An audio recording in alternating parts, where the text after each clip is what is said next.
The Books Galaxy. Anne of Green Gables. Chapter 1. Mrs. Rachel Lynde is surprised. Mrs. Rachel Lynde lived just where the Avonlea main road dipped down into a little hollow, fringed with alders and ladies' eardrops and traversed by a brook that had its source away back in the woods of the old Cuthbert place. It was reputed to be an intricate, headlong brook in its earlier course through those woods, with dark secrets of pool and cascade. But by the time it reached Lynde's Hollow, it was a quiet, well-conducted little stream, for not even a brook could run past Mrs. Rachel Lynde's door without due regard for decency and decorum. It probably was conscious that Mrs. Rachel was sitting at her window, keeping a sharp eye on everything that passed, from brooks and children up, and that if she noticed anything odd or out of place, she would never rest until she had ferreted out the whys and wherefores thereof. There are plenty of people, in Avonlea and out of it, who can attend closely to their neighbor's business by dint of neglecting their own. But Mrs. Rachel Lynde was one of those capable creatures who can manage their own concerns and those of other folks into the bargain. She was a notable housewife. Her work was always done and well done. She ran the sewing circle, helped run the Sunday school, and was the strongest prop of the Church Aid Society and Foreign Missions Auxiliary.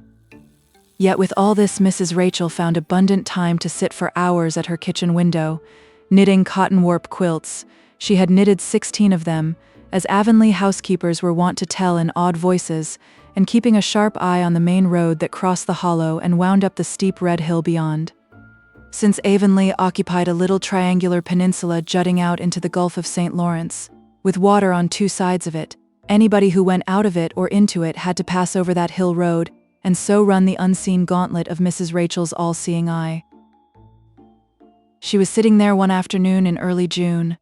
The sun was coming in at the window warm and bright. The orchard on the slope below the house was in a bridal flush of pinky-white bloom, hummed over by a myriad of bees.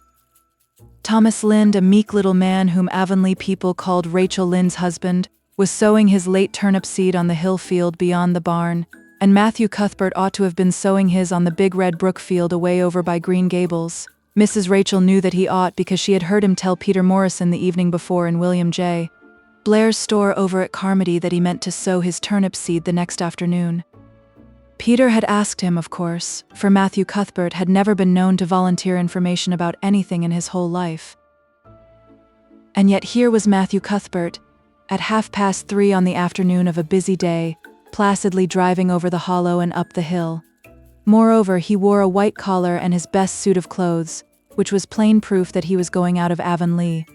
And he had the buggy and the sorrel mare, which betokened that he was going a considerable distance. Now, where was Matthew Cuthbert going, and why was he going there? Had it been any other man in Avonlea, Mrs. Rachel, deftly putting this and that together, might have given a pretty good guess as to both questions. But Matthew so rarely went from home that it must be something pressing and unusual which was taking him. He was the shyest man alive and hated to have to go among strangers, or to any place where he might have to talk. Matthew, dressed up with a white collar and driving in a buggy, was something that didn't happen often. Mrs. Rachel, ponder as she might, could make nothing of it, and her afternoon's enjoyment was spoiled. "I'll just step over to Green Gables after tea and find out from Marilla where he's gone and why," the worthy woman finally concluded. "He doesn't generally go to town this time of year, and he never visits. If he'd run out of turnip seed, he wouldn't dress up and take the buggy to go for more. He wasn't driving fast enough to be going for a doctor. Yet something must have happened since last night to start him off. I'm clean puzzled. That's what, and I won't know a minute's peace of mind or conscience until I know what has taken Matthew Cuthbert out of Avonlea today." Accordingly, after tea, Mrs. Rachel set out. She had not far to go. The big, rambling, orchard-embowered house where the Cuthberts lived was a scant quarter of a mile up the road from Lynde's Hollow. To be sure, the long lane made it a good deal further. Matthew Cuthbert's father, as shy and silent as his son after him, had got as far away as he possibly could from his fellow men without actually retreating into the woods when he founded his homestead. Green Gables was built at the furthest edge of his cleared land, and there it was to this day, barely visible from the main road, along which all the other Avonlea houses were so sociably situated. Mrs. Rachel Lynde did not call living in such a place living at all. "It's just staying. That's what," she said as she stepped along the deep-rutted, grassy lane bordered with wild rose bushes. It's no wonder Matthew and Marilla are both a little odd, living away back here by themselves. Trees aren't much company, though dear knows if they were there'd be enough of them.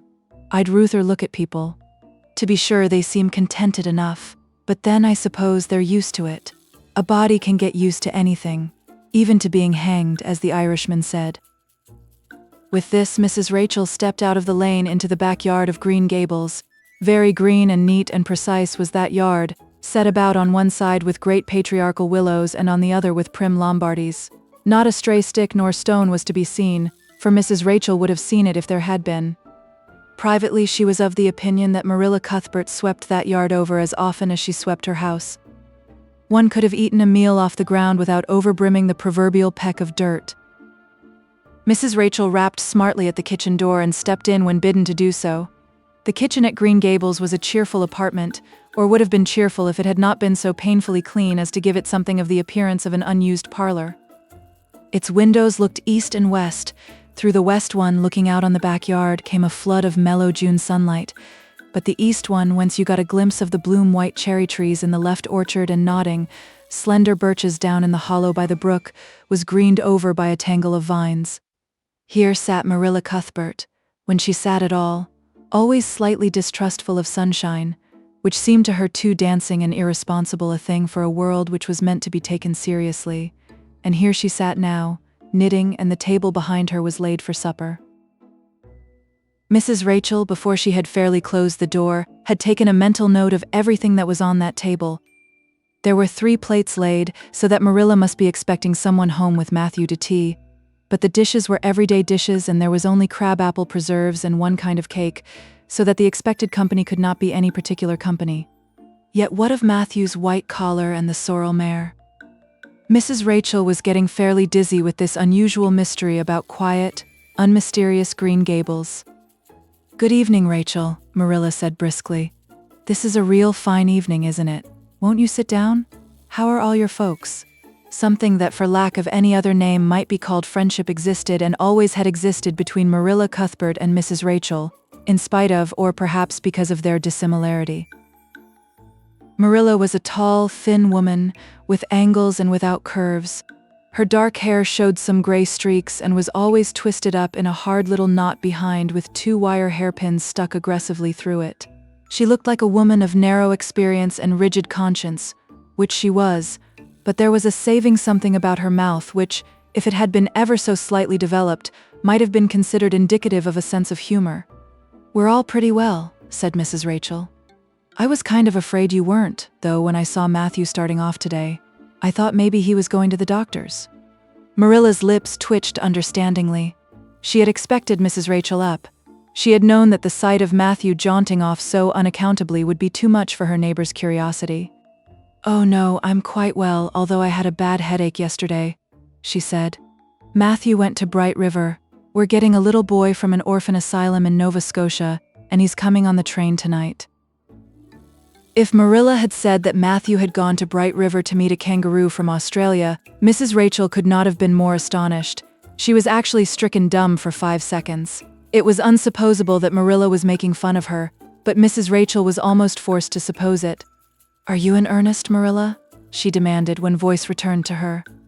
"Yes, of course," said Marilla, as if getting boys from orphan asylums in Nova Scotia were part of the usual spring work on any well-regulated Avonlea farm instead of being an unheard-of innovation. Mrs. Rachel felt that she had received a severe mental jolt. She thought in exclamation points. A boy, Marilla and Matthew Cuthbert of all people adopting a boy, from an orphan asylum. Well, the world was certainly turning upside down. She would be surprised at nothing after this. Nothing. "What on earth put such a notion into your head?" she demanded disapprovingly. This had been done without her advice being asked, and must perforce be disapproved. "Well, we've been thinking about it for some time, all winter in fact," returned Marilla. "Mrs. Alexander Spencer was up here one day before Christmas, and she said she was going to get a little girl from the asylum over in Hopeton in the spring. Her cousin lives there and Mrs. Spencer has visited her and knows all about it, so Matthew and I have talked it over off and on ever since. We thought we'd get a boy." Matthew is getting up in years, he's 60, and he isn't so spry as he once was. His heart troubles him a good deal. And you know how desperate hard it's got to be to get hired help. There's never anybody to be had but those stupid, half-grown little French boys, and as soon as you do get one broke into your ways and taught something, he's up and off to the lobster canneries or the States. At first Matthew suggested getting a homeboy, but I said no flat to that. They may be all right, I'm not saying they're not, but no London street Arabs for me, I said. Give me a native born at least. There'll be a risk no matter who we get, but I'll feel easier in my mind and sleep sounder at nights if we get a born Canadian. So in the end, we decided to ask Mrs. Spencer to pick us out one when she went over to get her little girl. We heard last week she was going, so we sent her word by Richard Spencer's folks at Carmody to bring us a smart, likely boy of about 10 or 11. We decided that would be the best age, old enough to be of some use in doing chores right off and young enough to be trained up proper. We mean to give him a good home and schooling. We had a telegram from Mrs. Alexander Spencer today. The mailman brought it from the station, saying they were coming on the 5:30 train tonight. So Matthew went to Bright River to meet him. Mrs. Spencer will drop him off there. Of course she goes on to White Sands Station herself. Mrs. Rachel prided herself on always speaking her mind. She proceeded to speak it now, having adjusted her mental attitude to this amazing piece of news. Well, Marilla, I'll just tell you plain that I think you're doing a mighty foolish thing, a risky thing, that's what. You don't know what you're getting. You're bringing a strange child into your house and home, and you don't know a single thing about him, nor what his disposition is like, nor what sort of parents he had, nor how he's likely to turn out. Why? It was only last week I read in the paper how a man and his wife up west of the island took a boy out of an orphan asylum, and he set fire to the house at night, set it on purpose, Marilla, and nearly burnt them to a crisp in their beds. And I know another case where an adopted boy used to suck the eggs. They couldn't break him of it. If you had asked my advice in the matter, which you didn't do, Marilla, I'd have said for mercy's sake not to think of such a thing. That's what. This Job's comforting seemed neither to offend nor to alarm Marilla. She knitted steadily on. I don't deny there's something in what you say, Rachel. I've had some qualms myself. But Matthew was terrible set on it. I could see that, so I gave in. It's so seldom Matthew sets his mind on anything that when he does I always feel it's my duty to give in. And as for the risk, there's risks in pretty near everything a body does in this world. There's risks in people's having children of their own if it comes to that. They don't always turn out well. And then Nova Scotia is right close to the island. It isn't as if we were getting him from England or the States. He can't be much different from ourselves. Well, I hope it will turn out all right, said Mrs. Rachel in a tone that plainly indicated her painful doubts. Only don't say I didn't warn you if he burns Green Gables down or puts strychnine in the well. I heard of a case over in New Brunswick where an orphan asylum child did that, and the whole family died in fearful agonies. Only it was a girl in that instance. Well, we're not getting a girl, said Marilla, as if poisoning wells were a purely feminine accomplishment, and not to be dreaded in the case of a boy. I'd never dream of taking a girl to bring up. I wonder at Mrs. Alexander Spencer for doing it, but there she wouldn't shrink from adopting a whole orphan asylum if she took it into her head. Mrs. Rachel would have liked to stay until Matthew came home with his imported orphan, but reflecting that it would be a good 2 hours at least before his arrival, she concluded to go up the road to Robert Bell's and tell the news. It would certainly make a sensation second to none, and Mrs. Rachel dearly loved to make a sensation. So she took herself away, somewhat to Marilla's relief, for the latter felt her doubts and fears reviving under the influence of Mrs. Rachel's pessimism. Well, of all things that ever were or will be, ejaculated Mrs. Rachel when she was safely out in the lane. It does really seem as if I must be dreaming. Well, I'm sorry for that poor young one, and no mistake. Matthew and Marilla don't know anything about children, and they'll expect him to be wiser and steadier than his own grandfather, if so be's he ever had a grandfather, which is doubtful. It seems uncanny to think of a child at Green Gables somehow. There's never been one there, for Matthew and Marilla were grown up when the new house was built, if they ever were children, which is hard to believe when one looks at them. I wouldn't be in that orphan's shoes for anything, but I pity him, that's what. So said Mrs. Rachel to the wild rose bushes out of the fullness of her heart. But if she could have seen the child who was waiting patiently at the Bright River station at that very moment, her pity would have been still deeper and more profound. Chapter 2. Matthew Cuthbert is surprised. Matthew Cuthbert and the sorrel mare jogged comfortably over the 8 miles to Bright River.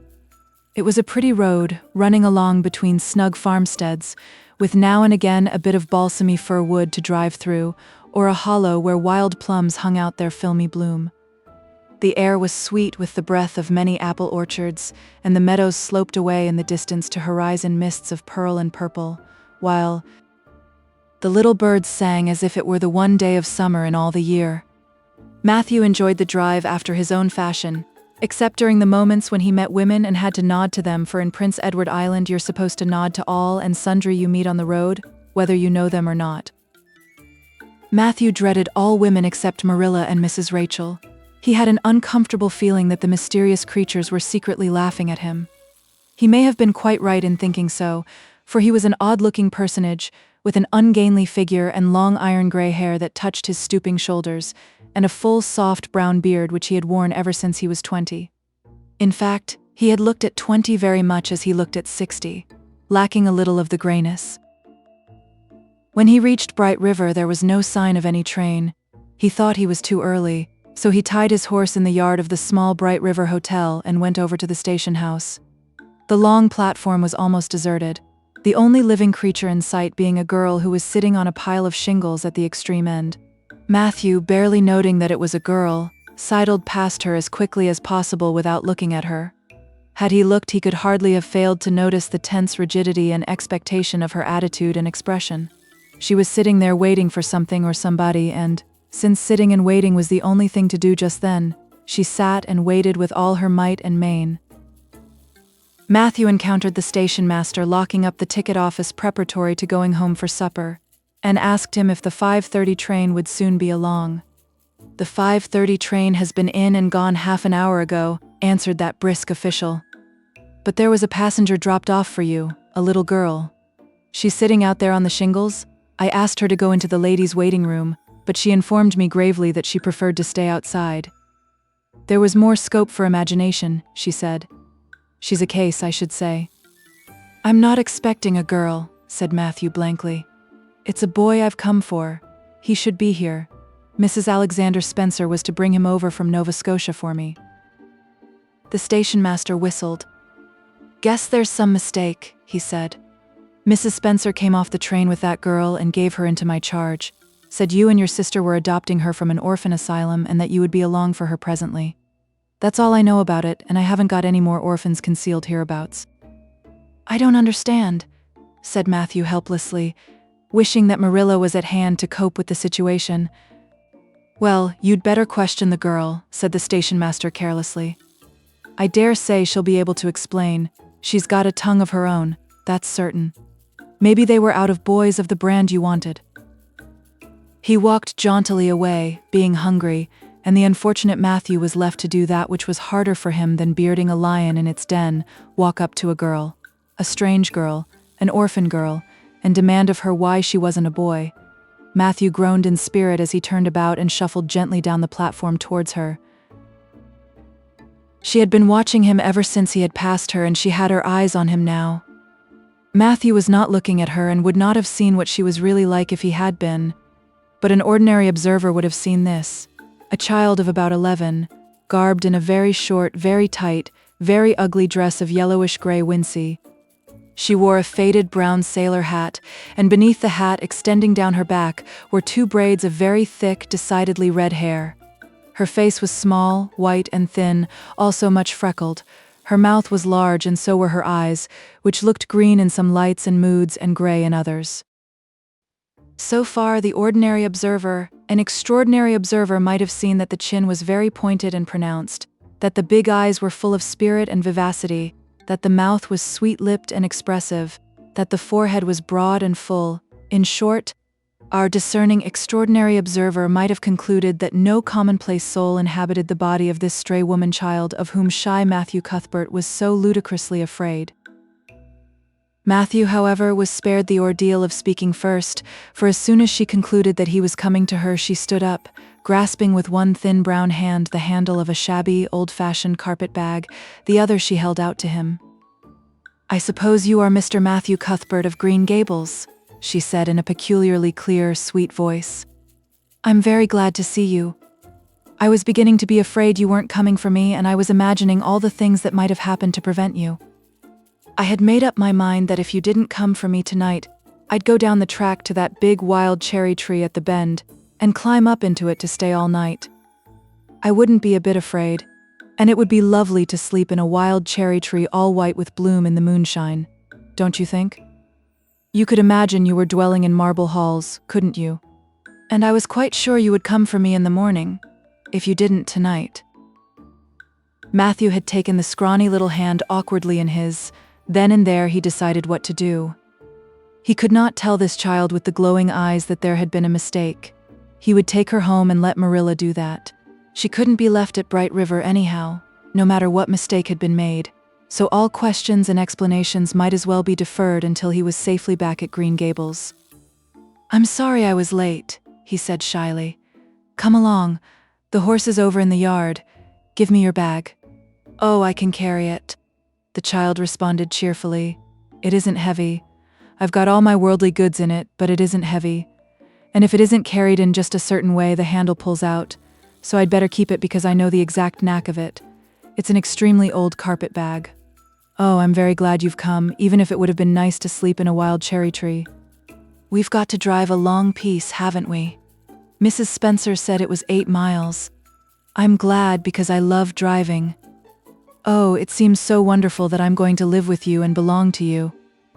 I've never belonged to anybody, not really, but the asylum was the worst. I've only been in it 4 months, but that was enough. I don't suppose you ever were an orphan in an asylum, so you can't possibly understand what it is like. It's worse than anything you could imagine. Mrs. Spencer said it was wicked of me to talk like that, but I didn't mean to be wicked. It's so easy to be wicked without knowing it, isn't it? They were good, you know, the asylum people. But there is so little scope for the imagination in an asylum, only just in the other orphans. It was pretty interesting to imagine things about them. To imagine that perhaps the girl who sat next to you was really the daughter of a belted earl who had been stolen away from her parents in her infancy by a cruel nurse who died before she could confess. I used to lie awake at nights and imagine things like that, because I didn't have time in the day. I guess that's why I'm so thin. I am dreadful thin, ain't I? There isn't a pick on my bones. I do love to imagine I'm nice and plump, with dimples in my elbows. With this, Matthew's companion stopped talking, partly because she was out of breath, and partly because they had reached the buggy. Not another word did she say until they had left the village and were driving down a steep little hill, the road part of which had been cut so deeply into the soft soil that the banks, fringed with blooming wild cherry trees and slim white birches, were several feet above their heads. The child put out her hand and broke off a branch of wild plum that brushed against the side of the buggy. "Isn't that beautiful? What did that tree, leaning out from the bank, all white and lacy, make you think of?" she asked. "Well now, I don't know," said Matthew. "Why, a bride, of course. A bride all in white with a lovely misty veil. I've never seen one, but I can imagine what she would look like. I don't ever expect to be a bride myself. I'm so homely nobody will ever want to marry me unless it might be a foreign missionary. I suppose a foreign missionary mightn't be very particular, but I do hope that someday I shall have a white dress. That is my highest ideal of earthly bliss. I just love pretty clothes, and I've never had a pretty dress in my life that I can remember, but of course it's all the more to look forward to, isn't it? And then I can imagine that I'm dressed gorgeously. This morning when I left the asylum I felt so ashamed because I had to wear this horrid old wincey dress. All the orphans had to wear them, you know. A merchant in Hopeton last winter donated 300 yards of wincey to the asylum. Some people said it was because he couldn't sell it, but I'd rather believe that it was out of the kindness of his heart, wouldn't you? When we got on the train I felt as if everybody must be looking at me and pitying me. But I just went to work and imagined that I had on the most beautiful pale blue silk dress, because when you're imagining you might as well imagine something worthwhile, and a big hat all flowers and nodding plumes and a gold watch and kid gloves and boots. I felt cheered up right away, and I enjoyed my trip to the island with all my might. I wasn't a bit sick coming over in the boat. Neither was Mrs. Spencer, although she generally is. She said she hadn't time to get sick, watching to see that I didn't fall overboard. She said she never saw the beat of me for prowling about, but if it kept her from being seasick, it's a mercy I did prowl, isn't it? And I wanted to see everything that was to be seen on that boat, because I didn't know whether I'd ever have another opportunity. Oh, there are a lot more cherry trees all in bloom. This island is the bloomiest place. I just love it already, and I'm so glad I'm going to live here. I've always heard that Prince Edward Island was the prettiest place in the world, and I used to imagine I was living here, but I never really expected I would. It's delightful when your imaginations come true, isn't it? But those red roads are so funny. When we got into the train at Charlottetown and the red roads began to flash past, I asked Mrs. Spencer what made them red, and she said she didn't know, and for pity's sake not to ask her any more questions. She said I must have asked her 1,000 already. I suppose I had too, but how are you going to find out about things if you don't ask questions? And what does make the roads red? Well now, I don't know, said Matthew. Well, that is one of the things to find out sometime. Isn't it splendid to think of all the things there are to find out about? It just makes me feel glad to be alive. It's such an interesting world. It wouldn't be half so interesting if we knew all about everything, would it? There'd be no scope for imagination then, would there? But am I talking too much? People are always telling me I do. Would you rather I didn't talk? If you say so, I'll stop. I can stop when I make up my mind to it, although it's difficult. Matthew, much to his own surprise, was enjoying himself. Like most quiet folks, he liked talkative people when they were willing to do the talking themselves and did not expect him to keep up his end of it. But he had never expected to enjoy the society of a little girl. Women were bad enough in all conscience, but little girls were worse.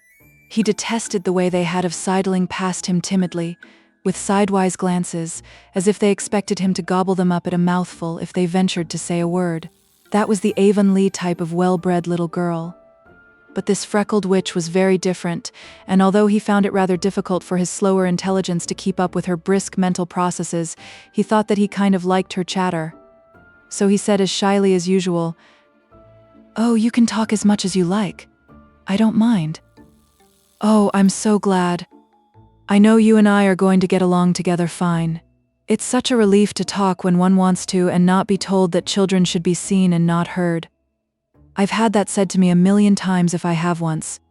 And people laugh at me because I use big words. But if you have big ideas, you have to use big words to express them, haven't you?" "Well now, that seems reasonable," said Matthew. "Mrs. Spencer said that my tongue must be hung in the middle. But it isn't. It's firmly fastened at one end. Mrs. Spencer said your place was named Green Gables. I asked her all about it, and she said there were trees all around it. I was gladder than ever. I just love trees. And there weren't any at all about the asylum, only a few poor weeny-teeny things out in front with little whitewashed cagey things about them. They just looked like orphans themselves. Those trees did. It used to make me want to cry to look at them. I used to say to them, 'Oh, you poor little things.' If you were out in a great big woods with other trees all around you and little mosses and June bells growing over your roots and a brook not far away and birds singing in your branches, you could grow, couldn't you? But you can't where you are. I know just exactly how you feel, little trees. I felt sorry to leave them behind this morning. You do get so attached to things like that, don't you? Is there a brook anywhere near Green Gables? I forgot to ask Mrs. Spencer that. Well now, yes, there's one right below the house. Fancy. It's always been one of my dreams to live near a brook. I never expected I would, though. Dreams don't often come true, do they? Wouldn't it be nice if they did? But just now I feel pretty nearly perfectly happy. I can't feel exactly perfectly happy because, well, what color would you call this? She twitched one of her long, glossy braids over her thin shoulder and held it up before Matthew's eyes. Matthew was not used to deciding on the tints of ladies' tresses, but in this case there couldn't be much doubt. "It's red, ain't it?" he said. The girl let the braid drop back with a sigh that seemed to come from her very toes and to exhale forth all the sorrows of the ages. Yes, it's red, she said resignedly. Now you see why I can't be perfectly happy. Nobody could who has red hair. I don't mind the other things so much. The freckles and the green eyes and my skinniness. I can imagine them away. I can imagine that I have a beautiful rose-leaf complexion and lovely starry violet eyes. But I cannot imagine that red hair away. I do my best. I think to myself, now my hair is a glorious black, black as the raven's wing. But all the time I know it is just plain red and it breaks my heart. It will be my lifelong sorrow. I read of a girl once in a novel who had a lifelong sorrow, but it wasn't red hair. Her hair was pure gold rippling back from her alabaster brow. What is an alabaster brow? I never could find out. Can you tell me? Well now, I'm afraid I can't, said Matthew, who was getting a little dizzy. He felt as he had once felt in his rash youth when another boy had enticed him on the merry-go-round at a picnic. Well, whatever it was, it must have been something nice because she was divinely beautiful. Have you ever imagined what it must feel like to be divinely beautiful? Well now, no, I haven't, confessed Matthew ingenuously. I have often. Which would you rather be if you had the choice, divinely beautiful or dazzlingly clever or angelically good? Well now, I don't know exactly. Neither do I. I can never decide. But it doesn't make much real difference, for it isn't likely I'll ever be either. It's certain I'll never be angelically good. Mrs. Spencer says, "Oh, Mr. Cuthbert. Oh, Mr. Cuthbert. Oh, Mr. Cuthbert." That was not what Mrs. Spencer had said.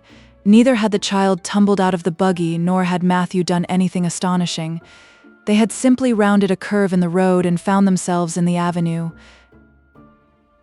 The avenue, so called by the Newbridge people, was a stretch of road 400 or 500 yards long, completely arched over with huge, wide-spreading apple trees planted years ago by an eccentric old farmer. Overhead was one long canopy of snowy, fragrant bloom. Below the boughs, the air was full of a purple twilight, and far ahead a glimpse of painted sunset sky shone like a great rose window at the end of a cathedral aisle. Its beauty seemed to strike the child dumb. She leaned back in the buggy, her thin hands clasped before her, her face lifted rapturously to the white splendor above. Even when they had passed out and were driving down the long slope to Newbridge, she never moved or spoke. Still, with rapt face, she gazed afar into the sunset west, with eyes that saw visions trooping splendidly across that glowing background. Through Newbridge, a bustling little village where dogs barked at them and small boys hooted and curious faces peered from the windows, they drove, still in silence. When 3 more miles had dropped away behind them, the child had not spoken. She could keep silence. It was evident, as energetically as she could talk. "I guess you're feeling pretty tired and hungry," Matthew ventured to say at last, accounting for her long visitation of dumbness with the only reason he could think of. "But we haven't very far to go now, only another mile." She came out of her reverie with a deep sigh and looked at him with the dreamy gaze of a soul that had been wandering afar, star-led. "Oh, Mr. Cuthbert," she whispered. "That place we came through, that white place, what was it?" "Well now, you must mean the avenue," said Matthew after a few moments' profound reflection. "It is a kind of pretty place." "Pretty? Oh, pretty doesn't seem the right word to use, nor beautiful either. They don't go far enough. Oh, it was wonderful, wonderful. It's the first thing I ever saw that couldn't be improved upon by imagination. It just satisfied me here." She put one hand on her breast. It made a queer, funny ache, and yet it was a pleasant ache. "Did you ever have an ache like that, Mr. Cuthbert?" "Well now, I just can't recollect that I ever had. I have it lots of times, whenever I see anything royally beautiful. But they shouldn't call that lovely place the Avenue. There is no meaning in a name like that. They should call it, let me see, the White Way of Delight. Isn't that a nice imaginative name? When I don't like the name of a place or a person, I always imagine a new one and always think of them so. There was a girl at the asylum whose name was Hepzibah Jenkins, but I always imagined her as Rosalia de Vere. Other people may call that place the Avenue, but I shall always call it the White Way of Delight. Have we really only another mile to go before we get home? I'm glad and I'm sorry. I'm sorry because this drive has been so pleasant, and I'm always sorry when pleasant things end." Something still pleasanter may come after, but you can never be sure. And it's so often the case that it isn't pleasanter. That has been my experience anyhow. But I'm glad to think of getting home. You see, I've never had a real home since I can remember. It gives me that pleasant ache again just to think of coming to a really truly home. Oh, isn't that pretty? They had driven over the crest of a hill. Below them was a pond, looking almost like a river, so long and winding was it. A bridge spanned it midway, and from there to its lower end, where an amber-hued belt of sandhills shut it in from the dark blue gulf beyond. The water was a glory of many shifting hues, the most spiritual shadings of crocus and rose and ethereal green, with other elusive tintings for which no name has ever been found. Above the bridge the pond ran up into fringing groves of fir and maple, and lay all darkly translucent in their wavering shadows. Here and there a wild plum leaned out from the bank like a white-clad girl tiptoeing to her own reflection. From the marsh at the head of the pond came the clear, mournfully sweet chorus of the frogs. There was a little gray house peering around a white apple orchard on a slope beyond, and, although it was not yet quite dark, a light was shining from one of its windows. "That's Barry's Pond," said Matthew. "Oh, I don't like that name either. I shall call it, let me see, the Lake of Shining Waters. Yes, that is the right name for it. I know, because of the thrill. When I hit on a name that suits exactly, it gives me a thrill. Do things ever give you a thrill?" Matthew ruminated. "Well now, yes. It always kind of gives me a thrill to see them ugly white grubs that spade up in the cucumber beds. I hate the look of them." "Oh, I don't think that can be exactly the same kind of a thrill." "Do you think it can?" "There doesn't seem to be much connection between grubs and lakes of shining waters, does there? But why do other people call it Barry's Pond?" "I reckon because Mr. Barry lives up there in that house. Orchard Slope's the name of his place. If it wasn't for that big bush behind it, you could see Green Gables from here. But we have to go over the bridge and round by the road, so it's near half a mile further." "Has Mr. Barry any little girls?" "Well, not so very little either, about my size. He's got one about 11. Her name is Diana." "Oh," with a long indrawing of breath. "What a perfectly lovely name." "Well now, I don't know. There's something dreadful heathenish about it, seems to me. I'd rather Jane or Mary or some sensible name like that.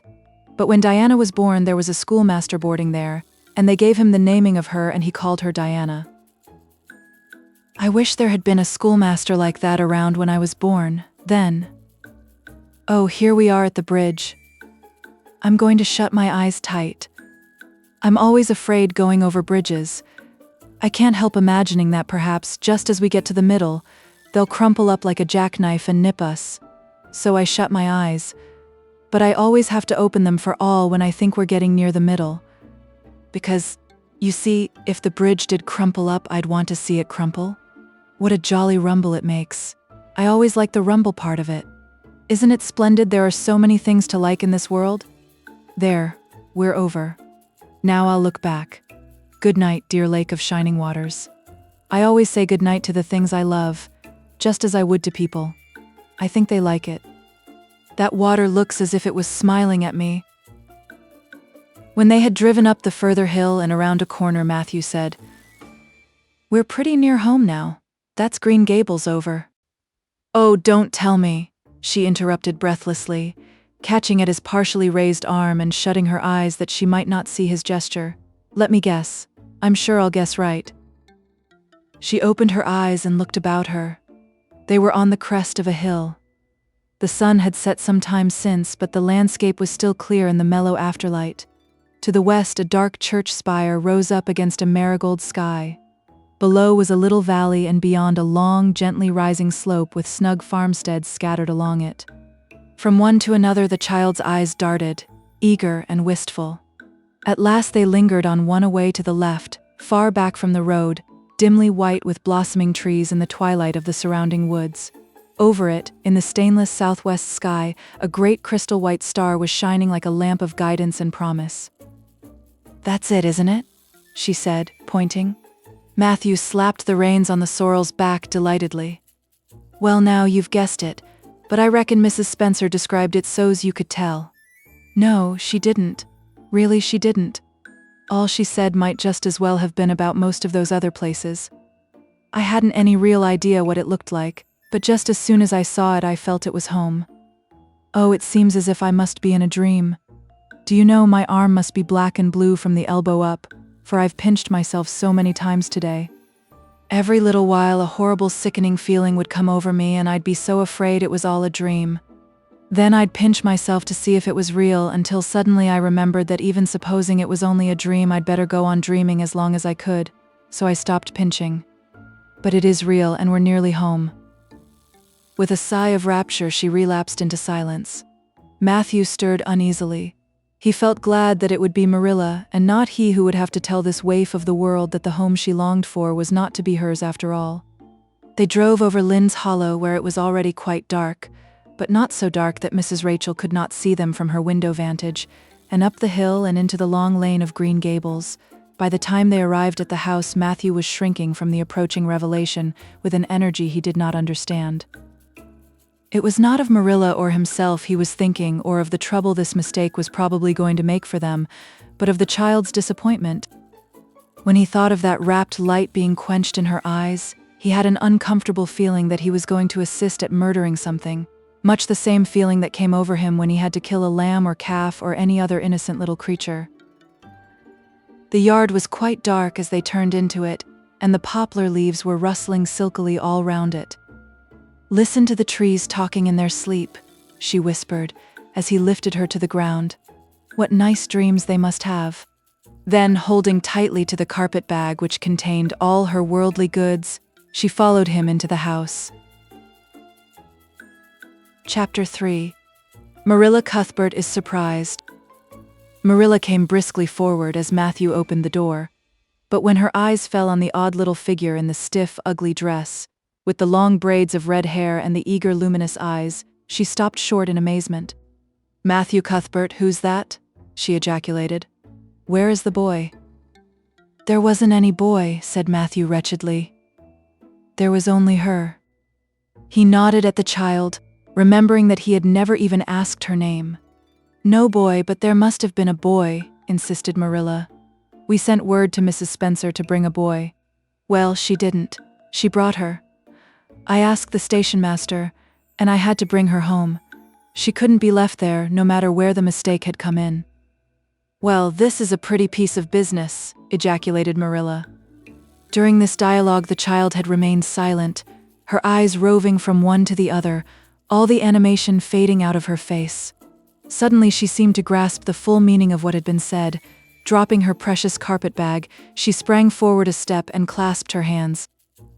"You don't want me," she cried. "You don't want me because I'm not a boy. I might have expected it. Nobody ever did want me. I might have known it was all too beautiful to last. I might have known nobody really did want me. Oh, what shall I do? I'm going to burst into tears." Burst into tears she did, sitting down on a chair by the table, flinging her arms out upon it, and burying her face in them. She proceeded to cry stormily. Marilla and Matthew looked at each other deprecatingly across the stove. Neither of them knew what to say or do. Finally, Marilla stepped lamely into the breach. Well, there's no need to cry so about it." "Yes, there is need."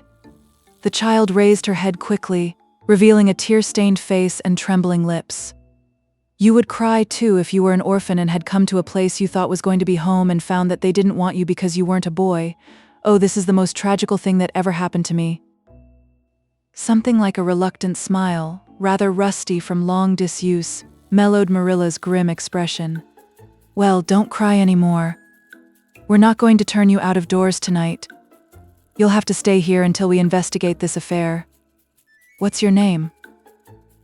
The child hesitated for a moment. "Will you please call me Cordelia?" she said eagerly. "Call you Cordelia? Is that your name?" "No, it's not exactly my name, but I would love to be called Cordelia. It's such a perfectly elegant name." "I don't know what on earth you mean. If Cordelia isn't your name, what is?" Anne Shirley reluctantly faltered forth, the owner of that name. "But, oh, please do call me Cordelia. It can't matter much to you what you call me if I'm only going to be here a little while, can it? and Anne is such an unromantic name." "Unromantic fiddlesticks," said the unsympathetic Marilla. "Anne is a real good, plain, sensible name. You've no need to be ashamed of it." "Oh, I'm not ashamed of it," explained Anne. "Only I like Cordelia better. I've always imagined that my name was Cordelia, at least I always have of late years. When I was young, I used to imagine it was Geraldine, but I like Cordelia better now. But if you call me Anne, please call me Anne spelled with an E." "What difference does it make how it's spelled?" asked Marilla with another rusty smile as she picked up the teapot. "Oh, it makes such a difference. It looks so much nicer. When you hear a name pronounced, can't you always see it in your mind, just as if it was printed out? I can, and ANN looks dreadful, but ANNE looks so much more distinguished. If you'll only call me Anne spelled with an E, I shall try to reconcile myself to not being called Cordelia." "Very well then, Anne spelled with an E. Can you tell us how this mistake came to be made?" "We sent word to Mrs. Spencer to bring us a boy. Were there no boys at the asylum?" "Oh yes, there was an abundance of them. But Mrs. Spencer said distinctly that you wanted a girl about 11 years old, and the matron said she thought I would do. You don't know how delighted I was. I couldn't sleep all last night for joy. Oh," she added reproachfully, turning to Matthew, "why didn't you tell me at the station that you didn't want me and leave me there? If I hadn't seen the White Way of Delight and the Lake of Shining Waters, it wouldn't be so hard." "What on earth does she mean?" demanded Marilla, staring at Matthew. She's just referring to some conversation we had on the road," said Matthew hastily. "I'm going out to put the mare in, Marilla. Have tea ready when I come back." "Did Mrs. Spencer bring anybody over besides you?" continued Marilla when Matthew had gone out. "She brought Lily Jones for herself. Lily is only 5 years old and she is very beautiful and had nut brown hair." "If I was very beautiful and had nut brown hair, would you keep me?" "No. We want a boy to help Matthew on the farm. A girl would be of no use to us. Take off your hat. I'll lay it and your bag on the hall table." Anne took off her hat meekly. Matthew came back presently and they sat down to supper, but Anne could not eat. In vain she nibbled at the bread and butter and pecked at the crab-apple preserve out of the little scalloped glass dish by her plate. She did not really make any headway at all. "You're not eating anything," said Marilla sharply, eyeing her as if it were a serious shortcoming. Anne sighed. "I can't. I'm in the depths of despair." "Can you eat when you are in the depths of despair?" "I've never been in the depths of despair, so I can't say," responded Marilla. "Weren't you? Well, did you ever try to imagine you were in the depths of despair?" "No, I didn't." "Then I don't think you can understand what it's like. It's a very uncomfortable feeling indeed. When you try to eat, a lump comes right up in your throat and you can't swallow anything, not even if it was a chocolate caramel. I had one chocolate caramel once 2 years ago and it was simply delicious. I've often dreamed since then that I had a lot of chocolate caramels, but I always wake up just when I'm going to eat them.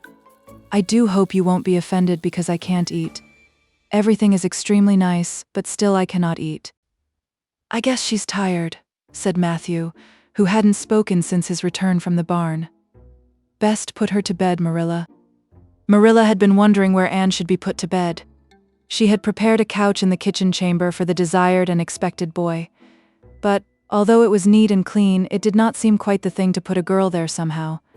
But the spare room was out of the question for such a stray waif, so there remained only the east gable room. Marilla lighted a candle and told Anne to follow her, which Anne spiritlessly did, taking her hat and carpet bag from the hall table as she passed. The hall was fearsomely clean. The little gable chamber in which she presently found herself seemed still cleaner. Marilla set the candle on a 3-legged, 3-cornered table and turned down the bedclothes. "I suppose you have a nightgown?" she questioned. Anne nodded. "Yes, I have 2. The matron of the asylum made them for me. They're fearfully skimpy. There is never enough to go around in an asylum, so things are always skimpy, at least in a poor asylum like ours. I hate skimpy nightdresses, but one can dream just as well in them as in lovely trailing ones, with frills around the neck. That's one consolation. Well, undress as quick as you can and go to bed.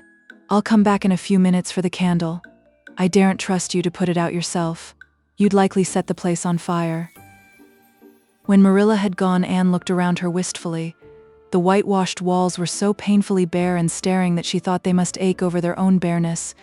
The floor was bare too, except for a round braided mat in the middle such as Anne had never seen before. In one corner was the bed, a high, old-fashioned one, with 4 dark, low-turned posts. In the other corner was the aforesaid 3-cornered table adorned with a fat, red velvet pincushion hard enough to turn the point of the most adventurous pin. Above it hung a little 6x8 mirror. Midway between table and bed was the window, with an icy white muslin frill over it, and opposite it was the washstand. The whole apartment was of a rigidity not to be described in words, but which sent a shiver to the very marrow of Anne's bones.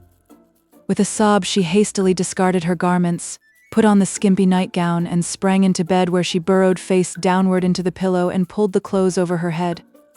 When Marilla came up for the light, various skimpy articles of raiment scattered most untidily over the floor, and a certain tempestuous appearance of the bed were the only indications of any presence save her own.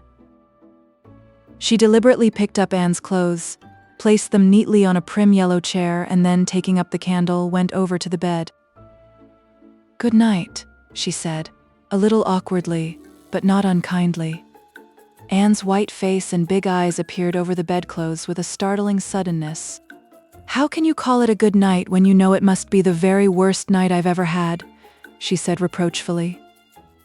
Then she dived down into invisibility again. Marilla went slowly down to the kitchen and proceeded to wash the supper dishes. Matthew was smoking, a sure sign of perturbation of mind. He seldom smoked, for Marilla set her face against it as a filthy habit, but at certain times and seasons he felt driven to it, and then Marilla winked at the practice, realizing that a mere man must have some vent for his emotions. "Well, this is a pretty kettle of fish," she said wrathfully. "This is what comes of sending word instead of going ourselves. Richard Spencer's folks have twisted that message somehow. One of us will have to drive over and see Mrs. Spencer tomorrow. That's certain. This girl will have to be sent back to the asylum." "Yes, I suppose so," said Matthew reluctantly. "You suppose so? Don't you know it?" "Well now, she's a real nice little thing, Marilla. It's kind of a pity to send her back when she's so set on staying here." "Matthew Cuthbert, you don't mean to say you think we ought to keep her?" Marilla's astonishment could not have been greater if Matthew had expressed a predilection for standing on his head. "Well now, no, I suppose not. Not exactly," stammered Matthew, uncomfortably driven into a corner for his precise meaning. "I suppose we could hardly be expected to keep her." "I should say not. What good would she be to us?" "We might be some good to her," said Matthew suddenly and unexpectedly. "Matthew Cuthbert, I believe that child has bewitched you. I can see as plain that you want to keep her." "Well now, she's a real interesting little thing," persisted Matthew. "You should have heard her talk coming from the station." "Oh, she can talk fast enough. I saw that at once. It's nothing in her favor either. I don't like children who have so much to say. I don't want an orphan girl, and if I did, she isn't the style I'd pick out. There's something I don't understand about her. No, she's got to be dispatched straightway back to where she came from." "I could hire a French boy to help me," said Matthew, "and she'd be company for you." "I'm not suffering for company," said Marilla shortly, "and I'm not going to keep her." "Well now, it's just as you say, of course, Marilla," said Matthew, rising and putting his pipe away. "I'm going to bed." To bed went Matthew, and to bed when she had put her dishes away went Marilla, frowning most resolutely, and upstairs in the east gable, a lonely, heart-hungry, friendless child cried herself to sleep. Chapter 4. Morning at Green Gables. It was broad daylight when Anne awoke and sat up in bed, staring confusedly at the window through which a flood of cheery sunshine was pouring, and outside of which something white and feathery waved across glimpses of blue sky. For a moment she could not remember where she was. First came a delightful thrill, as of something very pleasant, then a horrible remembrance. This was Green Gables, and they didn't want her because she wasn't a boy. But it was morning, and, yes, it was a cherry tree in full bloom outside of her window. With a bound she was out of bed and across the floor. She pushed up the sash. It went up stiffly and creakily, as if it hadn't been opened for a long time, which was the case, and it stuck so tight that nothing was needed to hold it up.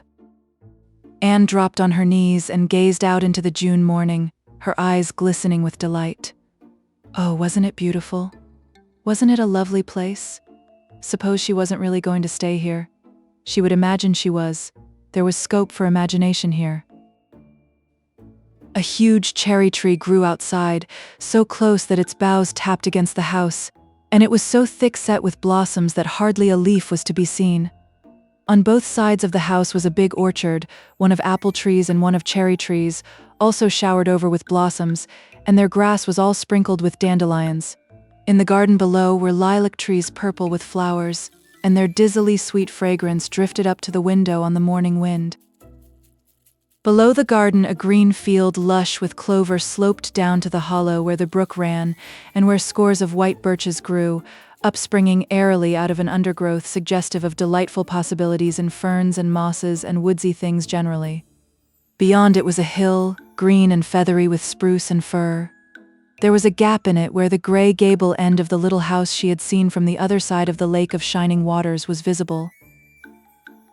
Off to the left were the big barns, and beyond them, away down over green, low-sloping fields, was a sparkling blue glimpse of sea. Anne's beauty-loving eyes lingered on it all, taking everything greedily in. She had looked on so many unlovely places in her life, poor child, but this was as lovely as anything she had ever dreamed. She knelt there, lost to everything but the loveliness around her, until she was startled by a hand on her shoulder. Marilla had come in unheard by the small dreamer. "It's time you were dressed," she said curtly. Marilla really did not know how to talk to the child, and her uncomfortable ignorance made her crisp and curt when she did not mean to be. Anne stood up and drew a long breath. "Oh, isn't it wonderful?" she said, waving her hand comprehensively at the good world outside. "It's a big tree," said Marilla, "and it blooms great, but the fruit don't amount to much never. Small and wormy. Oh, I don't mean just the tree, of course it's lovely. Yes, it's radiantly lovely. It blooms as if it meant it, but I meant everything. The garden and the orchard and the brook and the woods, the whole big dear world. Don't you feel as if you just loved the world on a morning like this? And I can hear the brook laughing all the way up here. Have you ever noticed what cheerful things brooks are? They're always laughing. Even in wintertime I've heard them under the ice. I'm so glad there's a brook near Green Gables. Perhaps you think it doesn't make any difference to me when you're not going to keep me, but it does. I shall always like to remember that there is a brook at Green Gables even if I never see it again. If there wasn't a brook, I'd be haunted by the uncomfortable feeling that there ought to be one. I'm not in the depths of despair this morning. I never can be in the morning. Isn't it a splendid thing that there are mornings? But I feel very sad. I've just been imagining that it was really me you wanted after all, and that I was to stay here forever and ever. It was a great comfort while it lasted. But the worst of imagining things is that the time comes when you have to stop, and that hurts. You'd better get dressed and come downstairs and never mind your imaginings, said Marilla as soon as she could get a word in edgewise. Breakfast is waiting. Wash your face and comb your hair. Leave the window up and turn your bedclothes back over the foot of the bed. Be as smart as you can. Anne could evidently be smart to some purpose, for she was downstairs in 10 minutes' time, with her clothes neatly on, her hair brushed and braided, her face washed, and a comfortable consciousness pervading her soul that she had fulfilled all Marilla's requirements. As a matter of fact, however, she had forgotten to turn back the bedclothes. "I'm pretty hungry this morning," she announced as she slipped into the chair Marilla placed for her. "The world doesn't seem such a howling wilderness as it did last night. I'm so glad it's a sunshiny morning. But I like rainy mornings real well too. All sorts of mornings are interesting, don't you think? You don't know what's going to happen through the day, and there's so much scope for imagination. But I'm glad it's not rainy today, because it's easier to be cheerful and bear up under affliction on a sunshiny day. I feel that I have a good deal to bear up under. It's all very well to read about sorrows and imagine yourself living through them heroically, but it's not so nice when you really come to have them, is it?" "For pity's sake, hold your tongue," said Marilla. "You talk entirely too much for a little girl." Thereupon Anne held her tongue so obediently and thoroughly that her continued silence made Marilla rather nervous, as if in the presence of something not exactly natural. Matthew also held his tongue, but this was natural, so that the meal was a very silent one. As it progressed, Anne became more and more abstracted, eating mechanically, with her big eyes fixed unswervingly and unseeingly on the sky outside the window. This made Marilla more nervous than ever. She had an uncomfortable feeling that while this odd child's body might be there at the table, her spirit was far away in some remote, airy cloudland, borne aloft on the wings of imagination. Who would want such a child about the place? Yet Matthew wished to keep her, of all unaccountable things. Marilla felt that he wanted it just as much this morning as he had the night before, and that he would go on wanting it. That was Matthew's way. Take a whim into his head and cling to it with the most amazing silent persistency, a persistency 10 times more potent and effectual in its very silence than if he had talked it out. When the meal was ended, Anne came out of her reverie and offered to wash the dishes. "Can you wash dishes right?" asked Marilla distrustfully. "Pretty well. I'm better at looking after children, though. I've had so much experience at that. It's such a pity you haven't any here for me to look after. I don't feel as if I wanted any more children to look after than I've got at present. You're problem enough in all conscience. What's to be done with you I don't know. Matthew is a most ridiculous man." "I think he's lovely," said Anne reproachfully. "He is so very sympathetic. He didn't mind how much I talked. He seemed to like it. I felt that he was a kindred spirit as soon as ever I saw him." "You're both queer enough, if that's what you mean by kindred spirits," said Marilla with a sniff. "Yes, you may wash the dishes. Take plenty of hot water, and be sure you dry them well. I've got enough to attend to this morning, for I'll have to drive over to White Sands in the afternoon and see Mrs. Spencer. You'll come with me and we'll settle what's to be done with you. After you've finished the dishes, go upstairs and make your bed." Anne washed the dishes deftly enough, as Marilla, who kept a sharp eye on the process, discerned. Later on, she made her bed less successfully, for she had never learned the art of wrestling with a feather tick. But it was done somehow and smoothed down. And then Marilla, to get rid of her, told her she might go out of doors and amuse herself until dinner time. Anne flew to the door, face alight, eyes glowing. On the very threshold she stopped short, wheeled about, came back and sat down by the table, light and glow as effectually blotted out as if someone had clapped an extinguisher on her. "What's the matter now?" demanded Marilla. "I don't dare go out," said Anne, in the tone of a martyr relinquishing all earthly joys. "If I can't stay here, there is no use in my loving Green Gables. And if I go out there and get acquainted with all those trees and flowers and the orchard and the brook, I'll not be able to help loving it. It's hard enough now, so I won't make it any harder. I want to go out so much. Everything seems to be calling to me. Anne, come out to us. Anne, we want a playmate, but it's better not. There is no use in loving things if you have to be torn from them, is there? And it's so hard to keep from loving things, isn't it? That was why I was so glad when I thought I was going to live here. I thought I'd have so many things to love and nothing to hinder me. But that brief dream is over. I'm resigned to my fate now, so I don't think I'll go out for fear I'll get unresigned again. What is the name of that geranium on the windowsill, please?" "That's the apple-scented geranium." "Oh, I don't mean that sort of a name. I mean just a name you gave it yourself. Didn't you give it a name? May I give it one then? May I call it, let me see, Bonnie would do? May I call it Bonnie while I'm here? Oh, do let me." "Goodness, I don't care. But where on earth is the sense of naming a geranium?" "Oh, I like things to have handles even if they are only geraniums. It makes them seem more like people. How do you know but that it hurts a geranium's feelings just to be called a geranium and nothing else? You wouldn't like to be called nothing but a woman all the time. Yes, I shall call it Bonnie. I named that cherry tree outside my bedroom window this morning. I called it Snow Queen because it was so white. Of course, it won't always be in blossom, but one can imagine that it is, can't one? I never in all my life saw or heard anything to equal her," muttered Marilla, beating a retreat down to the cellar after potatoes. "She is kind of interesting, as Matthew says. I can feel already that I'm wondering what on earth she'll say next. She'll be casting a spell over me, too. She's cast it over Matthew. That look he gave me when he went out said everything he said or hinted last night over again. I wish he was like other men and would talk things out. A body could answer back then and argue him into reason. But what's to be done with a man who just looks? Anne had relapsed into reverie, with her chin in her hands and her eyes on the sky, when Marilla returned from her cellar pilgrimage. There Marilla left her until the early dinner was on the table. "I suppose I can have the mare and buggy this afternoon, Matthew?" said Marilla. Matthew nodded and looked wistfully at Anne. Marilla intercepted the look and said grimly, "I'm going to drive over to White Sands and settle this thing. I'll take Anne with me, and Mrs. Spencer will probably make arrangements to send her back to Nova Scotia at once. I'll set your tea out for you, and I'll be home in time to milk the cows." Still Matthew said nothing, and Marilla had a sense of having wasted words and breath.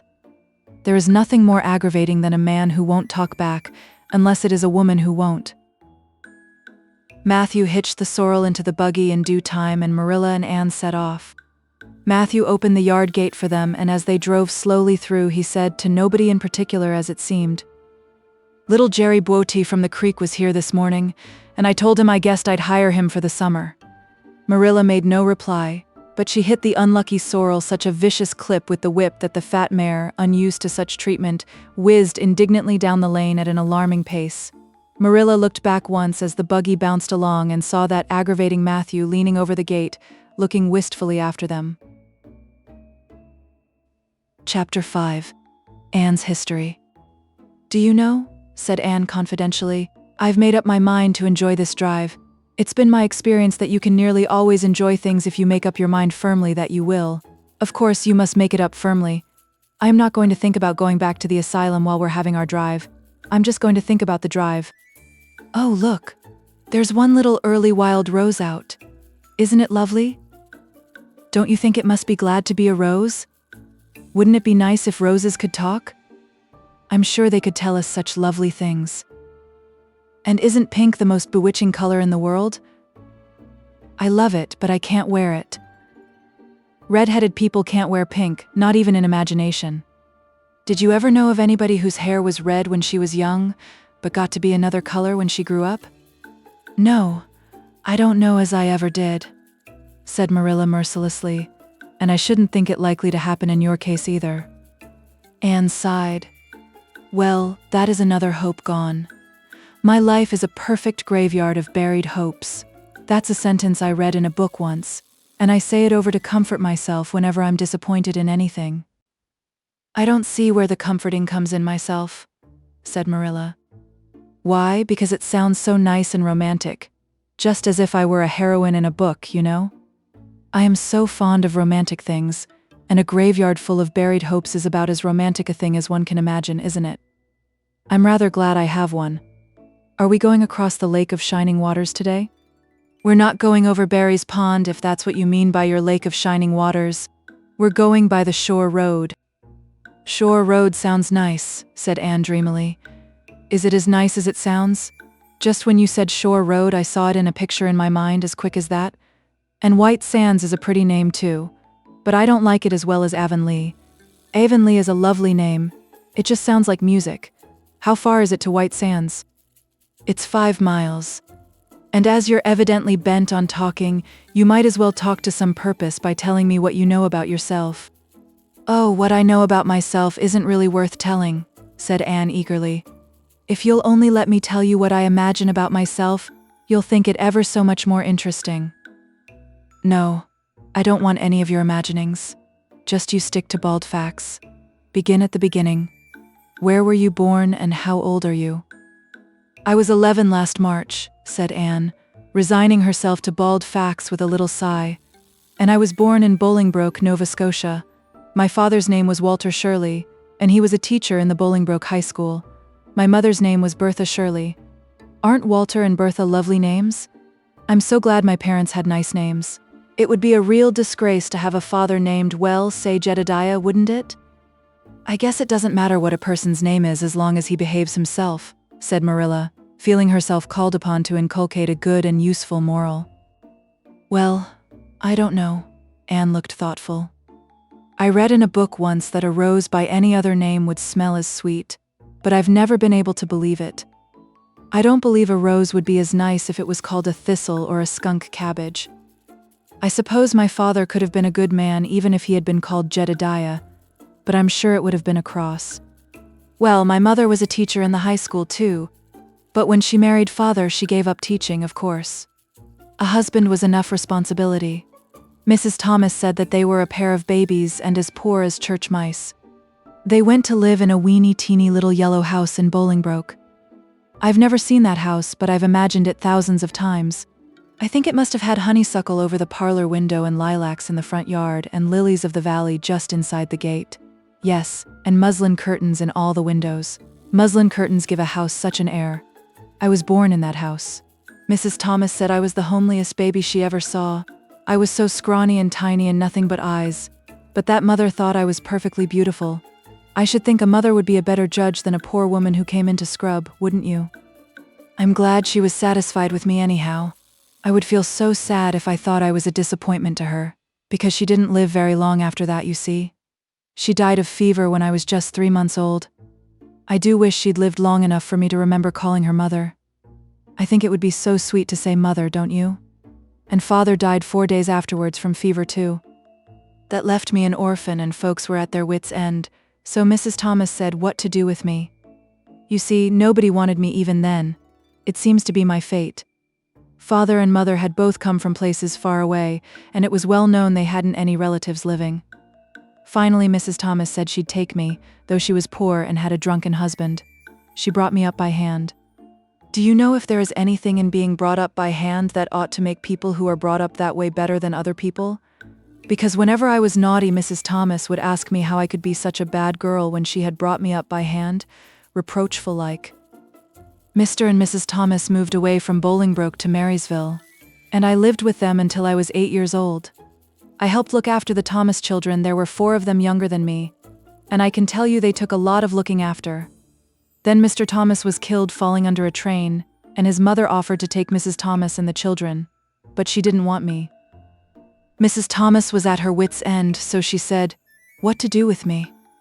Then Mrs. Hammond from up the river came down and said she'd take me, seeing I was handy with children, and I went up the river to live with her in a little clearing among the stumps. It was a very lonesome place. I'm sure I could never have lived there if I hadn't had an imagination. Mr. Hammond worked a little sawmill up there, and Mrs. Hammond had 8 children. She had twins 3 times. I like babies in moderation, but twins 3 times in succession is too much. I told Mrs. Hammond so firmly when the last pair came. I used to get so dreadfully tired carrying them about. I lived upriver with Mrs. Hammond over 2 years, and then Mr. Hammond died and Mrs. Hammond broke up housekeeping. She divided her children among her relatives and went to the States. I had to go to the asylum at Hopeton because nobody would take me. They didn't want me at the asylum either. They said they were overcrowded as it was. But they had to take me, and I was there 4 months until Mrs. Spencer came. Anne finished up with another sigh, of relief this time. Evidently, she did not like talking about her experiences in a world that had not wanted her. Did you ever go to school? Demanded Marilla, turning the sorrel mare down the shore road. Not a great deal. I went a little the last year I stayed with Mrs. Thomas. When I went upriver, we were so far from a school that I couldn't walk it in winter, and there was vacation in summer, so I could only go in the spring and fall. But of course I went while I was at the asylum. I can read pretty well, and I know ever so many pieces of poetry off by heart. The Battle of Hohenlinden and Edinburgh after Flodden and Bingen on the Rhine, and lots of The Lady of the Lake and most of The Seasons by James Thomson. Don't you just love poetry that gives you a crinkly feeling up and down your back? There is a piece in the 5th Reader, The Downfall of Poland, that is just full of thrills. Of course, I wasn't in the 5th Reader. I was only in the 4th, but the big girls used to lend me theirs to read. Were those women, Mrs. Thomas and Mrs. Hammond, good to you? Asked Marilla, looking at Anne out of the corner of her eye. Oh, osh, faltered Anne. Her sensitive little face suddenly flushed scarlet and embarrassment sat on her brow. Oh, I know they meant to be just as good and kind as possible. And when people mean to be good to you, you don't mind very much when they're not quite always. They had a good deal to worry them, you know. It's very trying to have a drunken husband, you see. And it must be very trying to have twins 3 times in succession, don't you think? But I feel sure they meant to be good to me."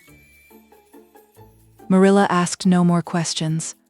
Anne gave herself up to a silent rapture over the shore road, and Marilla guided the sorrel abstractedly while she pondered deeply. Pity was suddenly stirring in her heart for the child. What a starved, unloved life she had had, a life of drudgery and poverty and neglect. For Marilla was shrewd enough to read between the lines of Anne's history and divine the truth. No wonder she had been so delighted at the prospect of a real home. It was a pity she had to be sent back. What if she, Marilla, should indulge Matthew's unaccountable whim and let her stay? He was set on it, and the child seemed a nice, teachable little thing. "She's got too much to say," thought Marilla, but she might be trained out of that. And there's nothing rude or slangy in what she does say. She's ladylike. It's likely her people were nice folks. The shore road was woodsy and wild and lonesome. On the right hand, scrub firs, their spirits quite unbroken by long years of tussle with the Gulf winds, grew thickly. On the left were the steep red sandstone cliffs, so near the track in places that a mare of less steadiness than the sorrel might have tried the nerves of the people behind her. Down at the base of the cliffs were heaps of surf-worn rocks or little sandy coves inlaid with pebbles as with ocean jewels. Beyond lay the sea, shimmering in blue, and over it soared the gulls, their pinions flashing silvery in the sunlight. "Isn't the sea wonderful?" said Anne, rousing from a long, wide-eyed silence. "Once, when I lived in Marysville, Mr. Thomas hired an express wagon and took us all to spend the day at the shore 10 miles away. I enjoyed every moment of that day, even if I had to look after the children all the time. I lived it over in happy dreams for years. But this shore is nicer than the Marysville shore." "Aren't those gulls splendid? Would you like to be a gull?" "I think I would, that is, if I couldn't be a human girl. Don't you think it would be nice to wake up at sunrise and swoop down over the water and away out over that lovely blue all day, and then at night to fly back to one's nest?" "Oh, I can just imagine myself doing it. What big house is that just ahead, please?" "That's the White Sands Hotel. Mr. Kirk runs it, but the season hasn't begun yet. There are heaps of Americans come there for the summer. They think this shore is just about right." "I was afraid it might be Mrs. Spencer's place," said Anne mournfully. "I don't want to get there. Somehow it will seem like the end of everything." Chapter 6. Marilla makes up her mind. Get there they did, however, in due season. Mrs. Spencer lived in a big yellow house at White Sands Cove, and she came to the door with surprise and welcome mingled on her benevolent face. "Dear, dear," she exclaimed. "You're the last folks I was looking for today, but I'm real glad to see you. You'll put your horse in?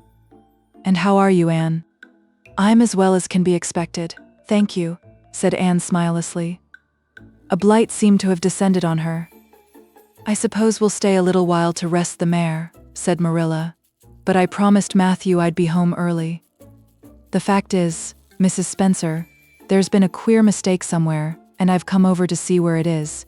We sent word, Matthew and I, for you to bring us a boy from the asylum. We told your brother Robert to tell you we wanted a boy 10 or 11 years old." "Marilla Cuthbert, you don't say so," said Mrs. Spencer in distress.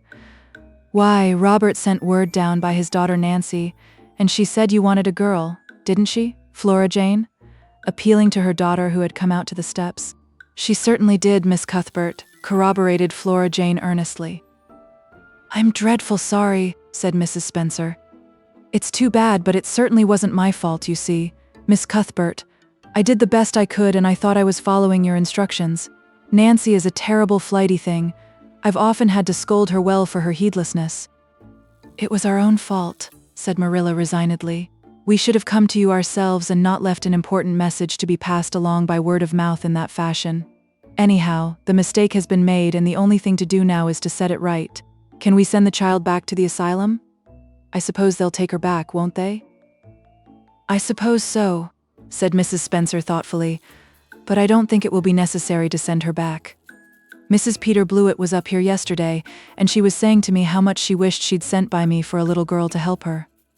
Mrs. Peter has a large family, you know, and she finds it hard to get help. Anne will be the very girl for her." I call it positively providential." Marilla did not look as if she thought Providence had much to do with the matter. Here was an unexpectedly good chance to get this unwelcome orphan off her hands, and she did not even feel grateful for it. She knew Mrs. Peter Blewett only by sight as a small, shrewish-faced woman without an ounce of superfluous flesh on her bones, but she had heard of her. A terrible worker and driver, Mrs. Peter was said to be, and discharged servant girls told fearsome tales of her temper and stinginess, and her family of pert, quarrelsome children. Marilla felt a qualm of conscience at the thought of handing Anne over to her tender mercies. "Well, I'll go in and we'll talk the matter over," she said. "And if there isn't Mrs. Peter coming up the lane this blessed minute?"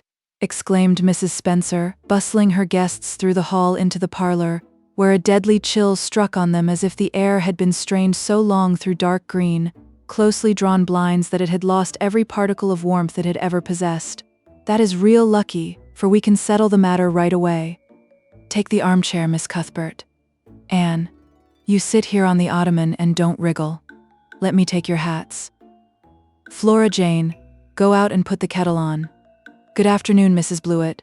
We were just saying how fortunate it was you happened along. Let me introduce you two ladies, Mrs. Blewett, Miss Cuthbert.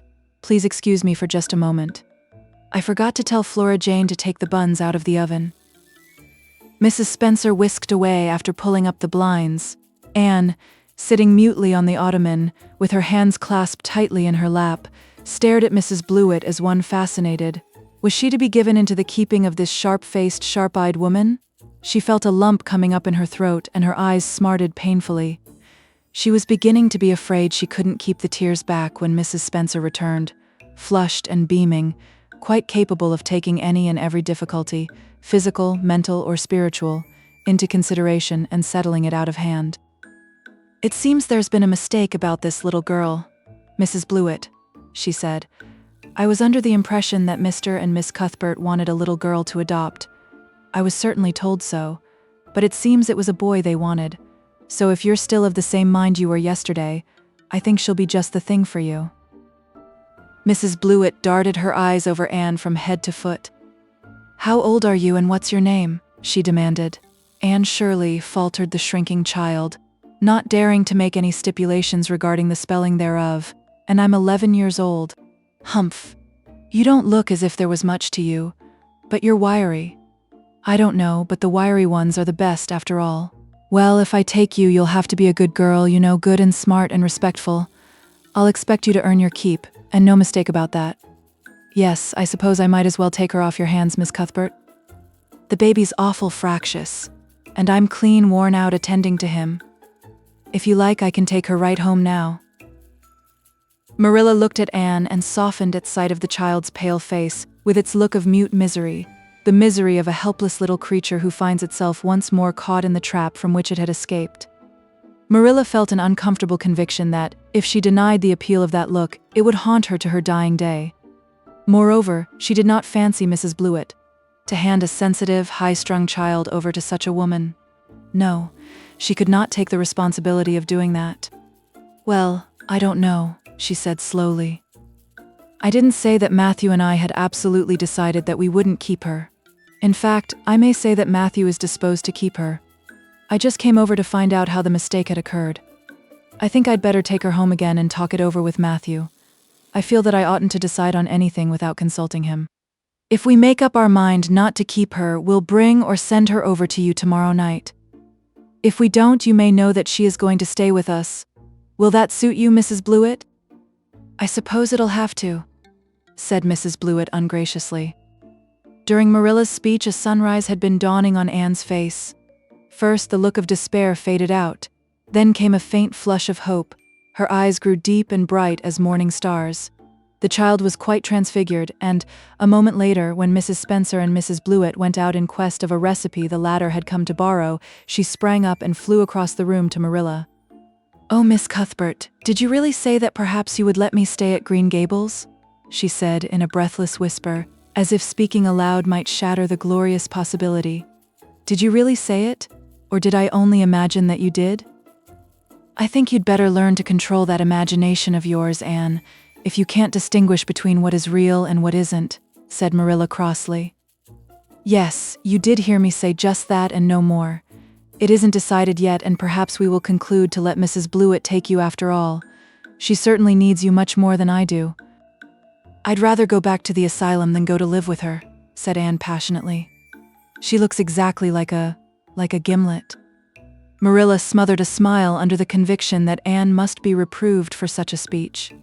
A little girl like you should be ashamed of talking so about a lady and a stranger, she said severely.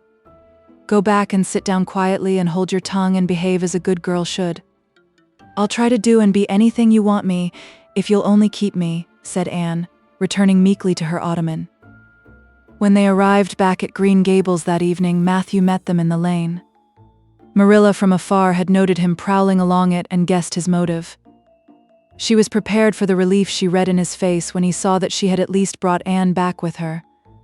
But she said nothing to him relative to the affair until they were both out in the yard behind the barn milking the cows. Then she briefly told him Anne's history and the result of the interview with Mrs. Spencer. I wouldn't give a dog I liked to that Blewett woman, said Matthew with unusual vim. I don't fancy her style myself, admitted Marilla, but it's that or keeping her ourselves, Matthew, and since you seem to want her, I suppose I'm willing or have to be. I've been thinking over the idea until I've got kind of used to it. It seems a sort of duty. I've never brought up a child, especially a girl, and I dare say I'll make a terrible mess of it. But I'll do my best. So far as I'm concerned, Matthew, she may stay. Matthew's shy face was a glow of delight. Well now, I reckoned you'd come to see it in that light, Marilla, he said. She's such an interesting little thing. It'd be more to the point if you could say she was a useful little thing, retorted Marilla, but I'll make it my business to see she's trained to be that. And mind, Matthew, you're not to go interfering with my methods. Perhaps an old maid doesn't know much about bringing up a child, but I guess she knows more than an old bachelor, so you just leave me to manage her. When I fail, it'll be time enough to put your oar in. There, Marilla, you can have your own way, said Matthew reassuringly. Only be as good and kind to her as you can without spoiling her. I kind of think she's one of the sort you can do anything with if you only get her to love you. Marilla sniffed, to express her contempt for Matthew's opinions concerning anything feminine, and walked off to the dairy with the pails. I won't tell her tonight that she can stay, she reflected, as she strained the milk into the creamers. She'd be so excited that she wouldn't sleep a wink. Marilla Cuthbert, you're fairly in for it. Did you ever suppose you'd see the day when you'd be adopting an orphan girl? It's surprising enough, but not so surprising as that Matthew should be at the bottom of it, him that always seemed to have such a mortal dread of little girls. Anyhow, we've decided on the experiment and goodness only knows what will come of it. Chapter 7. Anne Says Her Prayers. When Marilla took Anne up to bed that night, she said stiffly, Now, Anne, I noticed last night that you threw your clothes all about the floor when you took them off. That is a very untidy habit, and I can't allow it at all. As soon as you take off any article of clothing, fold it neatly and place it on the chair. I haven't any use at all for little girls who aren't neat. I was so harrowed up in my mind last night that I didn't think about my clothes at all, said Anne. I'll fold them nicely tonight. They always made us do that at the asylum. Half the time, though, I'd forget. I'd be in such a hurry to get into bed nice and quiet and imagine things. You'll have to remember a little better if you stay here, admonished Marilla. There. That looks something like. Say your prayers now and get into bed. I never say any prayers, announced Anne. Marilla looked horrified astonishment. Why, Anne, what do you mean? Were you never taught to say your prayers? God always wants little girls to say their prayers. Don't you know who God is, Anne? God is a spirit, infinite, eternal, and unchangeable. In his being, wisdom, power, holiness, justice, goodness, and truth, responded Anne promptly and glibly. Marilla looked rather relieved. So you do know something then. Thank goodness. You're not quite a heathen. Where did you learn that? Oh, at the asylum Sunday school. They made us learn the whole catechism. I liked it pretty well. There's something splendid about some of the words. Infinite, eternal, and unchangeable. Isn't that grand? It has such a roll to it, just like a big organ playing. You couldn't quite call it poetry, I suppose, but it sounds a lot like it, doesn't it? We're not talking about poetry, Anne. We are talking about saying your prayers. Don't you know it's a terrible, wicked thing not to say your prayers every night? I'm afraid you are a very bad little girl. You'd find it easier to be bad than good if you had red hair, said Anne reproachfully. People who haven't red hair don't know what trouble is. Mrs. Thomas told me that God made my hair red on purpose, and I've never cared about him since.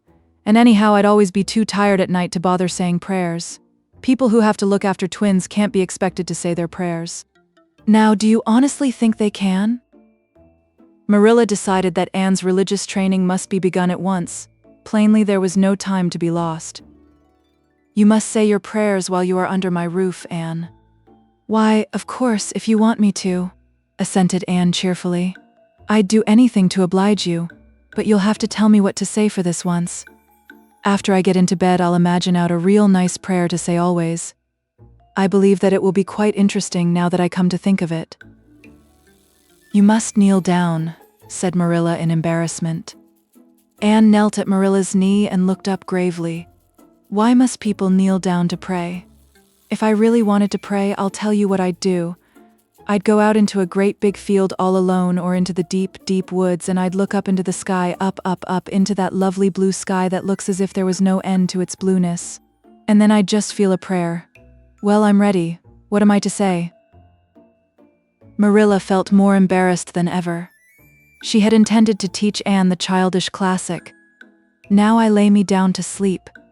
But she had, as I have told you, the glimmerings of a sense of humor, which is simply another name for a sense of the fitness of things, and it suddenly occurred to her that that simple little prayer, sacred to white-robed childhood lisping at motherly knees, was entirely unsuited to this freckled witch of a girl who knew and cared nothing about God's love, since she had never had it translated to her through the medium of human love.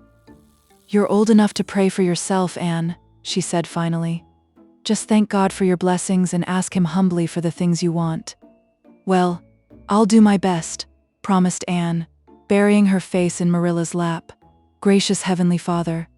That's the way the ministers say it in church, so I suppose it's all right in private prayer, isn't it? She interjected, lifting her head for a moment. "Gracious Heavenly Father, I thank thee for the white way of delight and the lake of shining waters and Bonnie and the Snow Queen. I'm really extremely grateful for them, and that's all the blessings I can think of just now to thank thee for. As for the things I want, they're so numerous that it would take a great deal of time to name them all, so I will only mention the two most important. Please let me stay at Green Gables, and please let me be good-looking when I grow up. I remain, yours respectfully, Anne Shirley." "There, did I do all right?" she asked eagerly, getting up.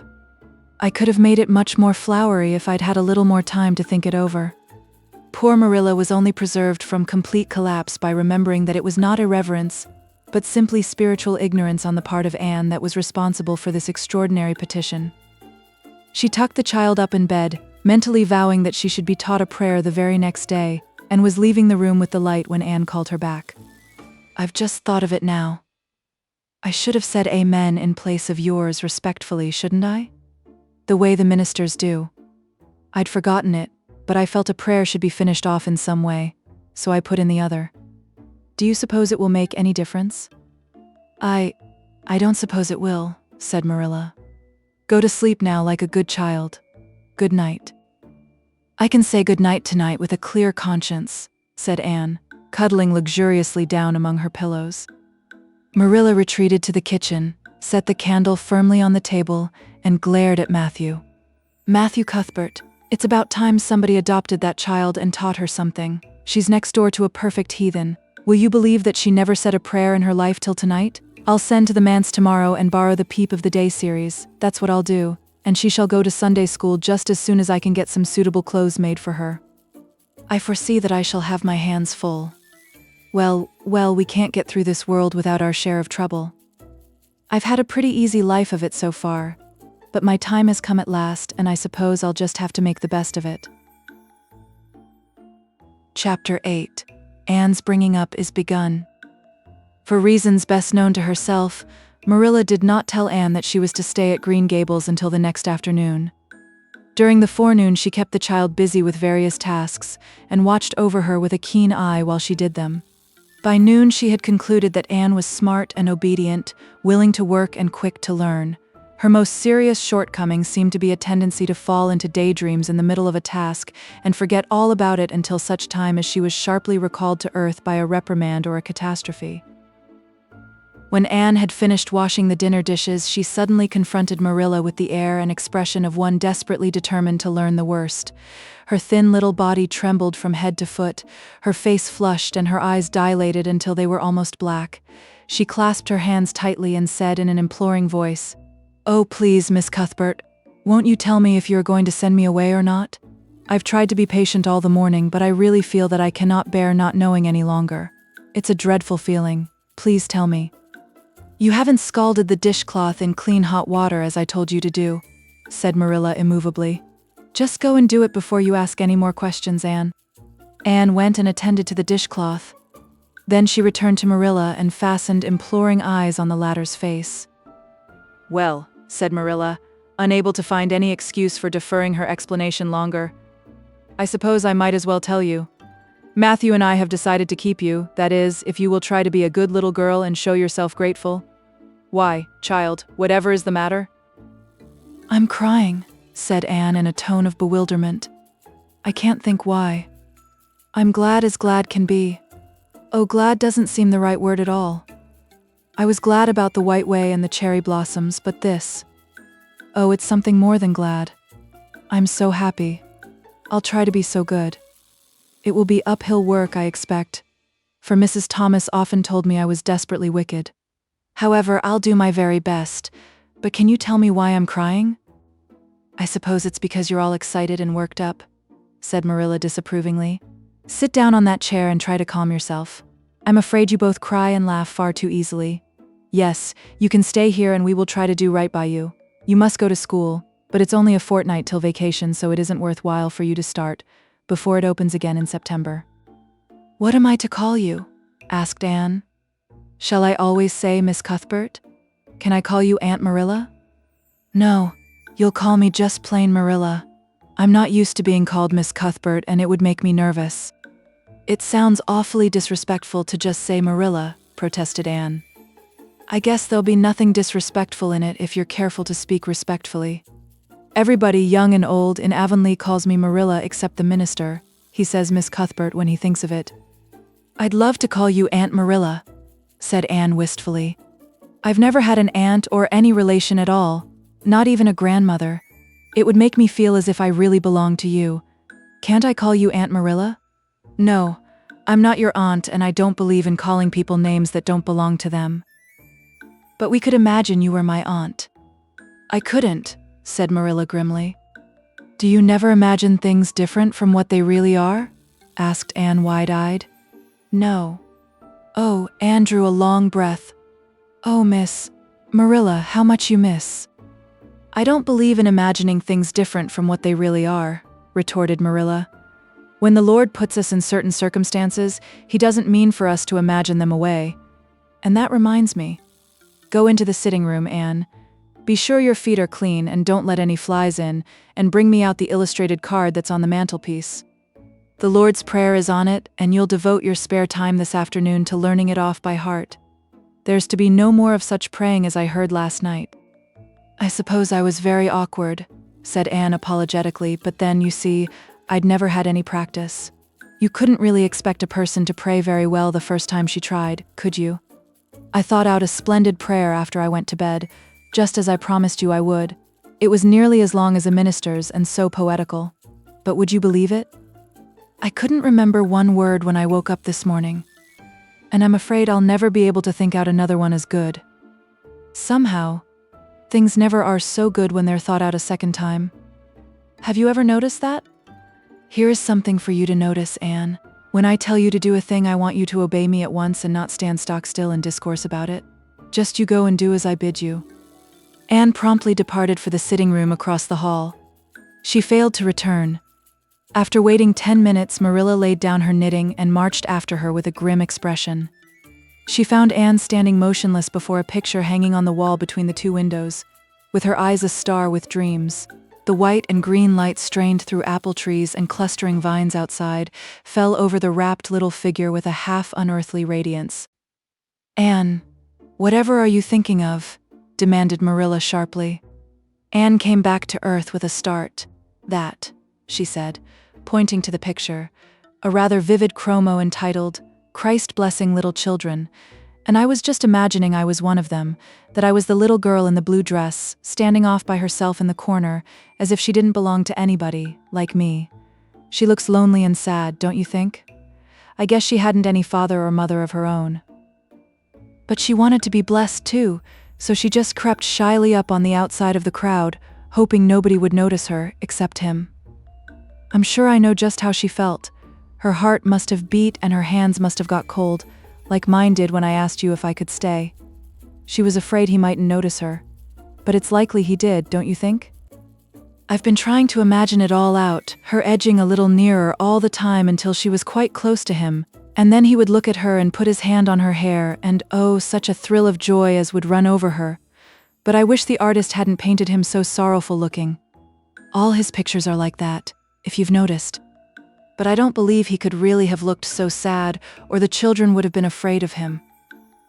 "Anne," said Marilla, wondering why she had not broken into this speech long before.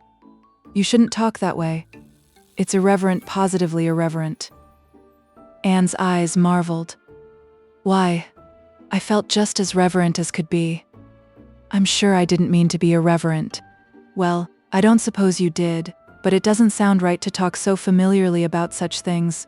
And another thing, Anne, when I send you after something you're to bring it at once and not fall into mooning and imagining before pictures. Remember that. Take that card and come right to the kitchen now. Sit down in the corner and learn that prayer off by heart." Anne set the card up against the jug full of apple blossoms she had brought in to decorate the dinner table. Marilla had eyed that decoration askance but had said nothing, propped her chin on her hands and fell to studying it intently for several silent minutes. "I like this," she announced at length. "It's beautiful. I've heard it before. I heard the superintendent of the asylum Sunday school say it over once. But I didn't like it then. He had such a cracked voice and he prayed it so mournfully. I really felt sure he thought praying was a disagreeable duty. This isn't poetry, but it makes me feel just the same way poetry does. 'Our Father who art in heaven, hallowed be thy name.' That is just like a line of music. Oh, I'm so glad you thought of making me learn this, Miss Marilla." "Well, learn it and hold your tongue," said Marilla shortly. Anne tipped the vase of apple blossoms near enough to bestow a soft kiss on a pink-cupped bud, and then studied diligently for some moments longer. "Marilla," she demanded presently, "do you think that I shall ever have a bosom friend in Avonlea?" What kind of friend?" "A bosom friend, an intimate friend, you know, a really kindred spirit to whom I can confide my inmost soul. I've dreamed of meeting her all my life. I never really supposed I would, but so many of my loveliest dreams have come true all at once that perhaps this one will too. Do you think it's possible?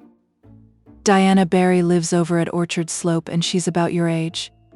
She's a very nice little girl, and perhaps she will be a playmate for you when she comes home. She's visiting her aunt over at Carmody just now. You'll have to be careful how you behave yourself, though.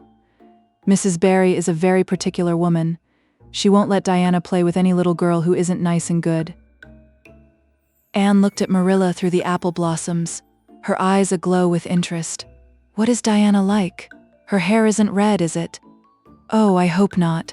It's bad enough to have red hair myself, but I positively couldn't endure it in a bosom friend. Diana is a very pretty little girl. She has black eyes and hair and rosy cheeks, and she is good and smart, which is better than being pretty." Marilla was as fond of morals as the Duchess in Wonderland, and was firmly convinced that one should be tacked on to every remark made to a child who was being brought up. But Anne waved the moral inconsequently aside and seized only on the delightful possibilities before it. "Oh, I'm so glad she's pretty. Next to being beautiful oneself, and that's impossible in my case, it would be best to have a beautiful bosom friend. When I lived with Mrs. Thomas, she had a bookcase in her sitting room with glass doors. There weren't any books in it. Mrs. Thomas kept her best china and her preserves there when she had any preserves to keep. One of the doors was broken. Mr. Thomas smashed it one night when he was slightly intoxicated. but the other was whole, and I used to pretend that my reflection in it was another little girl who lived in it. I called her Katie Maurice, and we were very intimate. I used to talk to her by the hour, especially on Sunday, and tell her everything.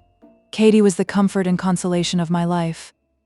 We used to pretend that the bookcase was enchanted, and that if I only knew the spell I could open the door and step right into the room where Katie Maurice lived, instead of into Mrs. Thomas's shelves of preserves and china. And then Katie Maurice would have taken me by the hand and led me out into a wonderful place, all flowers and sunshine and fairies, and we would have lived there happy forever after.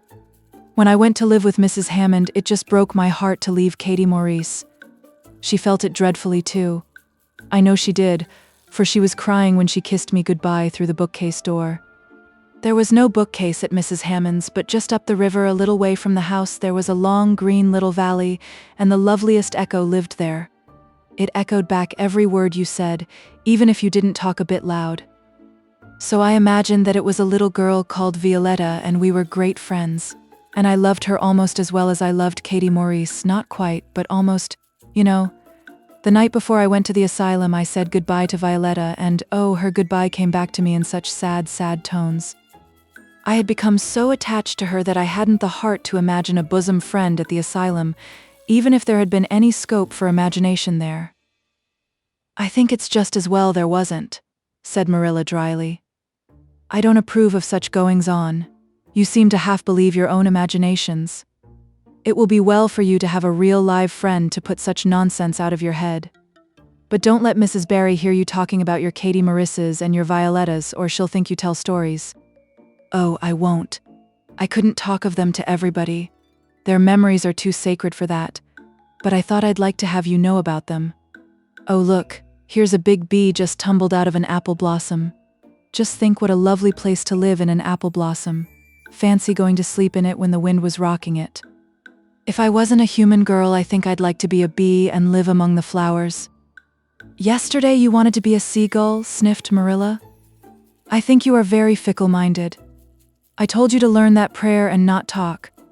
But it seems impossible for you to stop talking if you've got anybody that will listen to you. So go up to your room and learn it. Oh, I know it pretty nearly all now, all but just the last line. Well, never mind, do as I tell you. Go to your room and finish learning it well, and stay there until I call you down to help me get tea. Can I take the apple blossoms with me for company? Pleaded Anne. No, you don't want your room cluttered up with flowers. You should have left them on the tree in the first place. I did feel a little that way too, said Anne. I kind of felt I shouldn't shorten their lovely lives by picking them. I wouldn't want to be picked if I were an apple blossom. But the temptation was irresistible. What do you do when you meet with an irresistible temptation? Anne, did you hear me tell you to go to your room? Anne sighed, retreated to the east gable, and sat down in a chair by the window. There, I know this prayer. I learned that last sentence coming upstairs. Now I'm going to imagine things into this room so that they'll always stay imagined. The floor is covered with a white velvet carpet with pink roses all over it, and there are pink silk curtains at the windows. The walls are hung with gold and silver brocade tapestry. The furniture is mahogany. I never saw any mahogany, but it does sound so luxurious. This is a couch all heaped with gorgeous silken cushions, pink and blue and crimson and gold, and I am reclining gracefully on it. I can see my reflection in that splendid big mirror hanging on the wall. I am tall and regal, clad in a gown of trailing white lace, with a pearl cross on my breast and pearls in my hair. My hair is of midnight darkness and my skin is a clear ivory pallor. My name is the Lady Cordelia Fitzgerald. No, it isn't. I can't make that seem real. She danced up to the little looking glass and peered into it. Her pointed freckled face and solemn gray eyes peered back at her. You're only Anne of Green Gables, she said earnestly, and I see you, just as you are looking now, whenever I try to imagine I'm the Lady Cordelia. But it's a million times nicer to be Anne of Green Gables than Anne of nowhere in particular, isn't it? She bent forward, kissed her reflection affectionately, and betook herself to the open window. Dear Snow Queen, good afternoon. And good afternoon, dear birches down in the hollow. And good afternoon, dear grey house up on the hill. I wonder if Diana is to be my bosom friend. I hope she will, and I shall love her very much, but I must never quite forget Katie Maurice and Violetta. They would feel so hurt if I did, and I'd hate to hurt anybody's feelings, even a little bookcase girl's or a little echo girl's. I must be careful to remember them and send them a kiss every day. Anne blew a couple of airy kisses from her fingertips past the cherry blossoms, and then, with her chin in her hands, drifted luxuriously out on a sea of daydreams. Chapter 9. Mrs. Rachel Lynde is properly horrified. Anne had been a fortnight at Green Gables before Mrs. Lynde arrived to inspect her. Mrs. Rachel, to do her justice, was not to blame for this. A severe and unseasonable attack of grippe had confined that good lady to her house ever since the occasion of her last visit to Green Gables. Mrs. Rachel was not often sick and had a well-defined contempt for people who were, but grippe, she asserted, was like no other illness on earth and could only be interpreted as one of the special visitations of Providence. As soon as her doctor allowed her to put her foot out of doors, she hurried up to Green Gables, bursting with curiosity to see Matthew and Marilla's orphan, concerning whom all sorts of stories and suppositions had gone abroad in Avonlea. Anne had made good use of every waking moment of that fortnight. Already she was acquainted with every tree and shrub about the place. She had discovered that a lane opened out below the apple orchard and ran up through a belt of woodland, and she had explored it to its furthest end in all its delicious vagaries of brook and bridge, fir coppice and wild cherry arch, corners thick with fern, and branching byways of maple and mountain ash. She had made friends with the spring down in the hollow, that wonderful deep, clear, icy cold spring. It was set about with smooth red sandstones and rimmed in by great palm-like clumps of water fern, and beyond it was a log bridge over the brook. That bridge led Anne's dancing feet up over a wooded hill beyond, where perpetual twilight reigned under the straight, thick-growing firs and spruces. The only flowers there were myriads of delicate June bells, those shyest and sweetest of woodland blooms, and a few pale aerial starflowers, like the spirits of last year's blossoms. Gossamers glimmered like threads of silver among the trees, and the fir boughs and tassels seemed to utter friendly speech. All these raptured voyages of exploration were made in the odd half-hours which she was allowed for play, and Anne talked Matthew and Marilla half-deaf over her discoveries.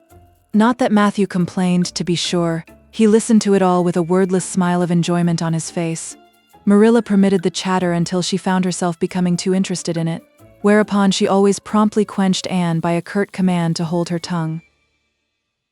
Anne was out in the orchard when Mrs. Rachel came, wandering at her own sweet will through the lush, tremulous grasses splashed with ruddy evening sunshine, so that good lady had an excellent chance to talk her illness fully over, describing every ache and pulse beat with such evident enjoyment that Marilla thought even grippe must bring its compensations. When details were exhausted, Mrs. Rachel introduced the real reason of her call. "I've been hearing some surprising things about you and Matthew. I don't suppose you are any more surprised than I am myself," said Marilla. "I'm getting over my surprise now." "It was too bad there was such a mistake," said Mrs. Rachel sympathetically. "Couldn't you have sent her back?" "I suppose we could, but we decided not to. Matthew took a fancy to her, and I must say I like her myself, although I admit she has her faults. The house seems a different place already. She's a real bright little thing." Marilla said more than she had intended to say when she began, for she read disapproval in Mrs. Rachel's expression. "It's a great responsibility you've taken on yourself," said that lady gloomily. "Especially when you've never had any experience with children. You don't know much about her or her real disposition, I suppose, and there's no guessing how a child like that will turn out. But I don't want to discourage you, I'm sure, Marilla." "I'm not feeling discouraged," was Marilla's dry response. "When I make up my mind to do a thing, it stays made up. I suppose you'd like to see Anne? I'll call her in." Anne came running in presently, her face sparkling with the delight of her orchard rovings. But, abashed at finding the delight herself in the unexpected presence of a stranger, she halted confusedly inside the door. She certainly was an odd-looking little creature in the short, tight, wincey dress she had worn from the asylum, below which her thin legs seemed ungracefully long. Her freckles were more numerous and obtrusive than ever. The wind had ruffled her hatless hair into over-brilliant disorder. It had never looked redder than at that moment. "Well, they didn't pick you for your looks, that's sure and certain," was Mrs. Rachel Lynde's emphatic comment. Mrs. Rachel was one of those delightful and popular people who pride themselves on speaking their mind without fear or favor. "She's terrible skinny and homely, Marilla. Come here, child, and let me have a look at you. Lawful heart, did anyone ever see such freckles? And hair as red as carrots. Come here, child, I say." Anne came there, but not exactly as Mrs. Rachel expected. With one bound, she crossed the kitchen floor and stood before Mrs. Rachel, her face scarlet with anger, her lips quivering, and her whole slender form trembling from head to foot. "I hate you," she cried in a choked voice, stamping her foot on the floor. "I hate you. I hate you. I hate you." A louder stamp with each assertion of hatred. "How dare you call me skinny and ugly? How dare you say I'm freckled and redheaded? You are a rude, impolite, unfeeling woman." "Anne," exclaimed Marilla in consternation. But Anne continued to face Mrs. Rachel undauntedly, head up, eyes blazing, hands clenched, passionate indignation exhaling from her like an atmosphere. "How dare you say such things about me?" she repeated vehemently. "How would you like to have such things said about you? How would you like to be told that you are fat and clumsy and probably hadn't a spark of imagination in you? I don't care if I do hurt your feelings by saying so. I hope I hurt them. You have hurt mine worse than they were ever hurt before, even by Mrs. Thomas's intoxicated husband, and I'll never forgive you for it. Never, never." "Stamp! Stamp! Did anybody ever see such a temper?" exclaimed the horrified Mrs. Rachel. "Anne, go to your room and stay there until I come up," said Marilla, recovering her powers of speech with difficulty. Anne, bursting into tears, rushed to the hall door, slammed it until the tins on the porch wall outside rattled in sympathy, and fled through the hall and up the stairs like a whirlwind. A subdued slam above told that the door of the east gable had been shut with equal vehemence. "Well, I don't envy you your job bringing that up, Marilla," said Mrs. Rachel with unspeakable solemnity. Marilla opened her lips to say she knew not what of apology or deprecation. What she did say was a surprise to herself then and ever afterwards. "You shouldn't have twitted her about her looks, Rachel." "Marilla Cuthbert, you don't mean to say that you are upholding her in such a terrible display of temper as we've just seen?" demanded Mrs. Rachel indignantly. "No," said Marilla slowly. "I'm not trying to excuse her. She's been very naughty and I'll have to give her a talking to about it, but we must make allowances for her. She's never been taught what is right, and you were too hard on her, Rachel." Marilla could not help tacking on that last sentence, although she was again surprised at herself for doing it. Mrs. Rachel got up with an air of offended dignity. "Well, I see that I'll have to be very careful what I say after this, Marilla, since the fine feelings of orphans, brought from goodness knows where, have to be considered before anything else." "Oh no, I'm not vexed, don't worry yourself. I'm too sorry for you to leave any room for anger in my mind. You'll have your own troubles with that child. But if you'll take my advice, which I suppose you won't do, although I've brought up 10 children and buried 2, you'll do that talking to you mention with a fair-sized birch switch. I should think that would be the most effective language for that kind of a child. Her temper matches her hair, I guess. Well, good evening, Marilla. I hope you'll come down to see me often as usual. But you can't expect me to visit here again in a hurry, if I'm liable to be flown at and insulted in such a fashion. It's something new in my experience." Whereat Mrs. Rachel swept out and away, if a fat woman who always waddled could be said to sweep away, and Marilla with a very solemn face betook herself to the east gable. On the way upstairs she pondered uneasily as to what she ought to do. She felt no little dismay over the scene that had just been enacted. How unfortunate that Anne should have displayed such temper before Mrs. Rachel Lynde, of all people. Then Marilla suddenly became aware of an uncomfortable and rebuking consciousness that she felt more humiliation over this than sorrow over the discovery of such a serious defect in Anne's disposition. And how was she to punish her? The amiable suggestion of the birch switch, to the efficiency of which all of Mrs. Rachel's own children could have borne smarting testimony, did not appeal to Marilla. She did not believe she could whip a child. No. Some other method of punishment must be found to bring Anne to a proper realization of the enormity of her offense. Marilla found Anne face downward on her bed, crying bitterly, quite oblivious of muddy boots on a clean counterpane. "Anne," she said not ungently. No answer. "Anne," with greater severity, "get off that bed this minute and listen to what I have to say to you." Anne squirmed off the bed and sat rigidly on a chair beside it, her face swollen and tear-stained, and her eyes fixed stubbornly on the floor. "This is a nice way for you to behave, Anne. Aren't you ashamed of yourself?" "She hadn't any right to call me ugly and red-headed," retorted Anne, evasive and defiant. "You hadn't any right to fly into such a fury and talk the way you did to her, Anne. I was ashamed of you, thoroughly ashamed of you. I wanted you to behave nicely to Mrs. Lynde, and instead of that you have disgraced me. I'm sure I don't know why you should lose your temper like that just because Mrs. Lynde said you were red-haired and homely. You say it yourself often enough." "Oh, but there's such a difference between saying a thing yourself and hearing other people say it," wailed Anne. "You may know a thing is so, but you can't help hoping other people don't quite think it is. I suppose you think I have an awful temper, but I couldn't help it. When she said those things, something just rose right up in me and choked me. I had to fly out at her." "Well, you made a fine exhibition of yourself, I must say. Mrs. Lynde will have a nice story to tell about you everywhere, and she'll tell it too. It was a dreadful thing for you to lose your temper like that, Anne. Just imagine how you would feel if somebody told you to your face that you were skinny and ugly," pleaded Anne tearfully. An old remembrance suddenly rose up before Marilla. She had been a very small child when she had heard one aunt say of her to another, "What a pity she is such a dark, homely little thing." Marilla was every day of 50 before the sting had gone out of that memory. "I don't say that I think Mrs. Lynde was exactly right in saying what she did to you, Anne," she admitted in a softer tone. "Rachel is too outspoken, but that is no excuse for such behavior on your part. She was a stranger and an elderly person and my visitor, all three very good reasons why you should have been respectful to her.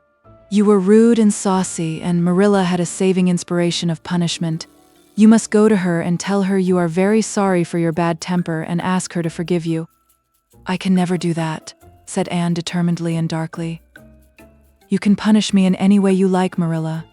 You can shut me up in a dark, damp dungeon inhabited by snakes and toads and feed me only on bread and water, and I shall not complain. But I cannot ask Mrs. Lynde to forgive me." "We're not in the habit of shutting people up in dark, damp dungeons," said Marilla dryly, "especially as they're rather scarce in Avonlea. But apologize to Mrs. Lynde you must and shall, and you'll stay here in your room until you can tell me you're willing to do it." "I shall have to stay here forever then," said Anne mournfully, "because I can't tell Mrs. Lynde I'm sorry I said those things to her. How can I? I'm not sorry. I'm sorry I've vexed you, but I'm glad I told her just what I did. It was a great satisfaction. I can't say I'm sorry when I'm not, can I? I can't even imagine I'm sorry." "Perhaps your imagination will be in better working order by the morning," said Marilla, rising to depart. "You'll have the night to think over your conduct in and come to a better frame of mind. You said you would try to be a very good girl if we kept you at Green Gables, but I must say it hasn't seemed very much like it this evening." Leaving this Parthian shaft to rankle in Anne's stormy bosom, Marilla descended to the kitchen, grievously troubled in mind and vexed in soul. She was as angry with herself as with Anne, because, whenever she recalled Mrs. Rachel's dumbfounded countenance, her lips twitched with amusement, and she felt a most reprehensible desire to laugh. Chapter 10. Anne's Apology.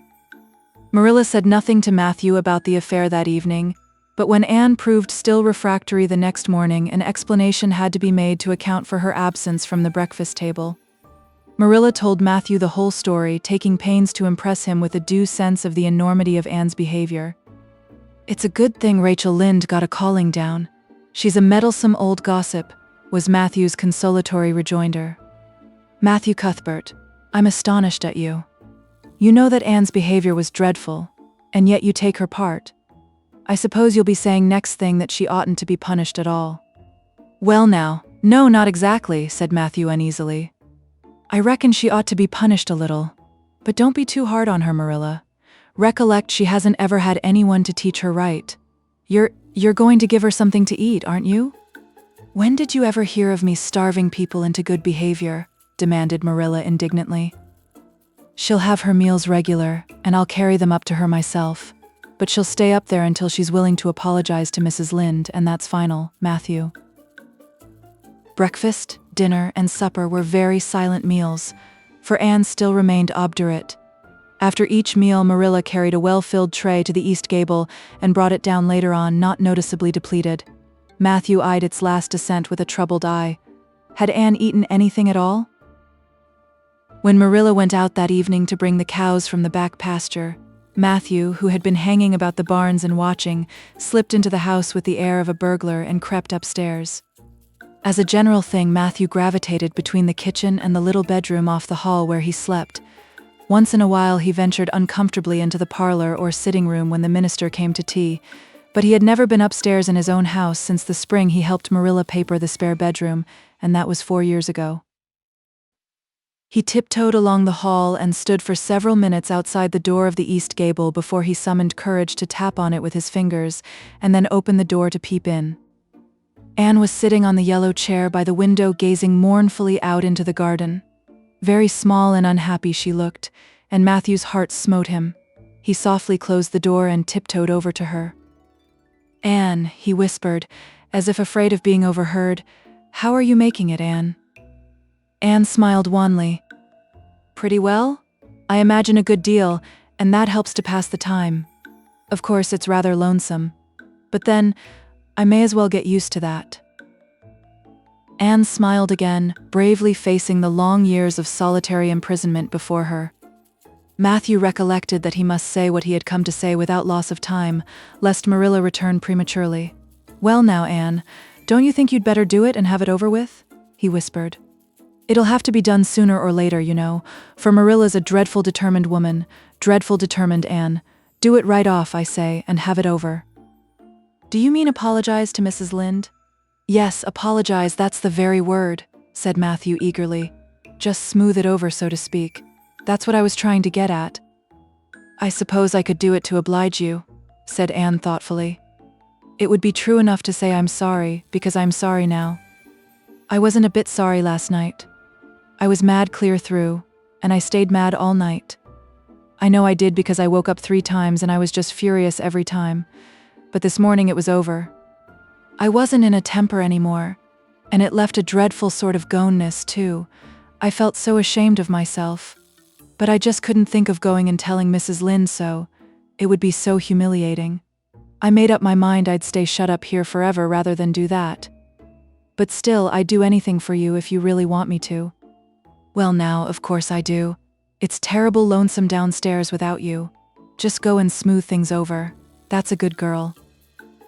"Very well," said Anne resignedly. "I'll tell Marilla as soon as she comes in I've repented." That's right, Anne. But don't tell Marilla I said anything about it. She might think I was putting my oar in, and I promised not to do that." "Wild horses won't drag the secret from me," promised Anne solemnly. How would wild horses drag a secret from a person anyhow? But Matthew was gone, scared at his own success. He fled hastily to the remotest corner of the horse pasture lest Marilla should suspect what he had been up to. Marilla herself, upon her return to the house, was agreeably surprised to hear a plaintive voice calling, "Marilla," over the banisters. "Well?" she said, going into the hall.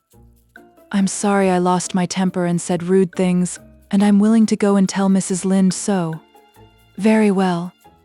Marilla's crispness gave no sign of her relief. She had been wondering what under the canopy she should do if Anne did not give in. "I'll take you down after milking." Accordingly, after milking, behold Marilla and Anne walking down the lane, the former erect and triumphant, the latter drooping and dejected. But halfway down, Anne's dejection vanished as if by enchantment. She lifted her head and stepped lightly along, her eyes fixed on the sunset sky and an air of subdued exhilaration about her. Marilla beheld the change disapprovingly. This was no meek penitent such as it behooved her to take into the presence of the offended Mrs. Lynde. "What are you thinking of, Anne?" she asked sharply. "I'm imagining out what I must say to Mrs. Lynde," answered Anne dreamily. This was satisfactory, or should have been so, but Marilla could not rid herself of the notion that something in her scheme of punishment was going askew. Anne had no business to look so rapt and radiant. Rapt and radiant Anne continued until they were in the very presence of Mrs. Lynde, who was sitting knitting by her kitchen window. Then the radiance vanished. Mournful penitence appeared on every feature. Before a word was spoken, Anne suddenly went down on her knees before the astonished Mrs. Rachel and held out her hands beseechingly. "Oh, Mrs. Lynde, I am so extremely sorry," she said with a quiver in her voice. "I could never express all my sorrow, no, not if I used up a whole dictionary. You must just imagine it. I behaved terribly to you, and I've disgraced the dear friends Matthew and Marilla who have let me stay at Green Gables although I'm not a boy. I'm a dreadfully wicked and ungrateful girl, and I deserve to be punished and cast out by respectable people forever. It was very wicked of me to fly into a temper because you told me the truth.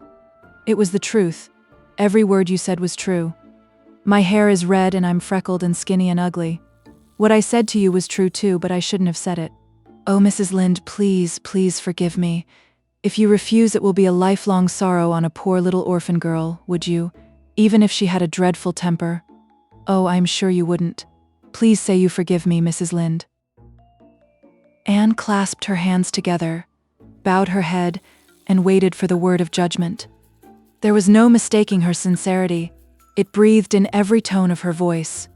Both Marilla and Mrs. Lynde recognized its unmistakable ring, but the former understood in dismay that Anne was actually enjoying her valley of humiliation, was reveling in the thoroughness of her abasement.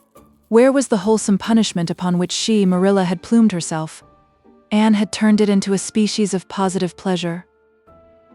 Good Mrs. Lynde, not being overburdened with perception, did not see this. She only perceived that Anne had made a very thorough apology, and all resentment vanished from her kindly, if somewhat officious, heart. There, get up, child," she said heartily. "Of course I forgive you.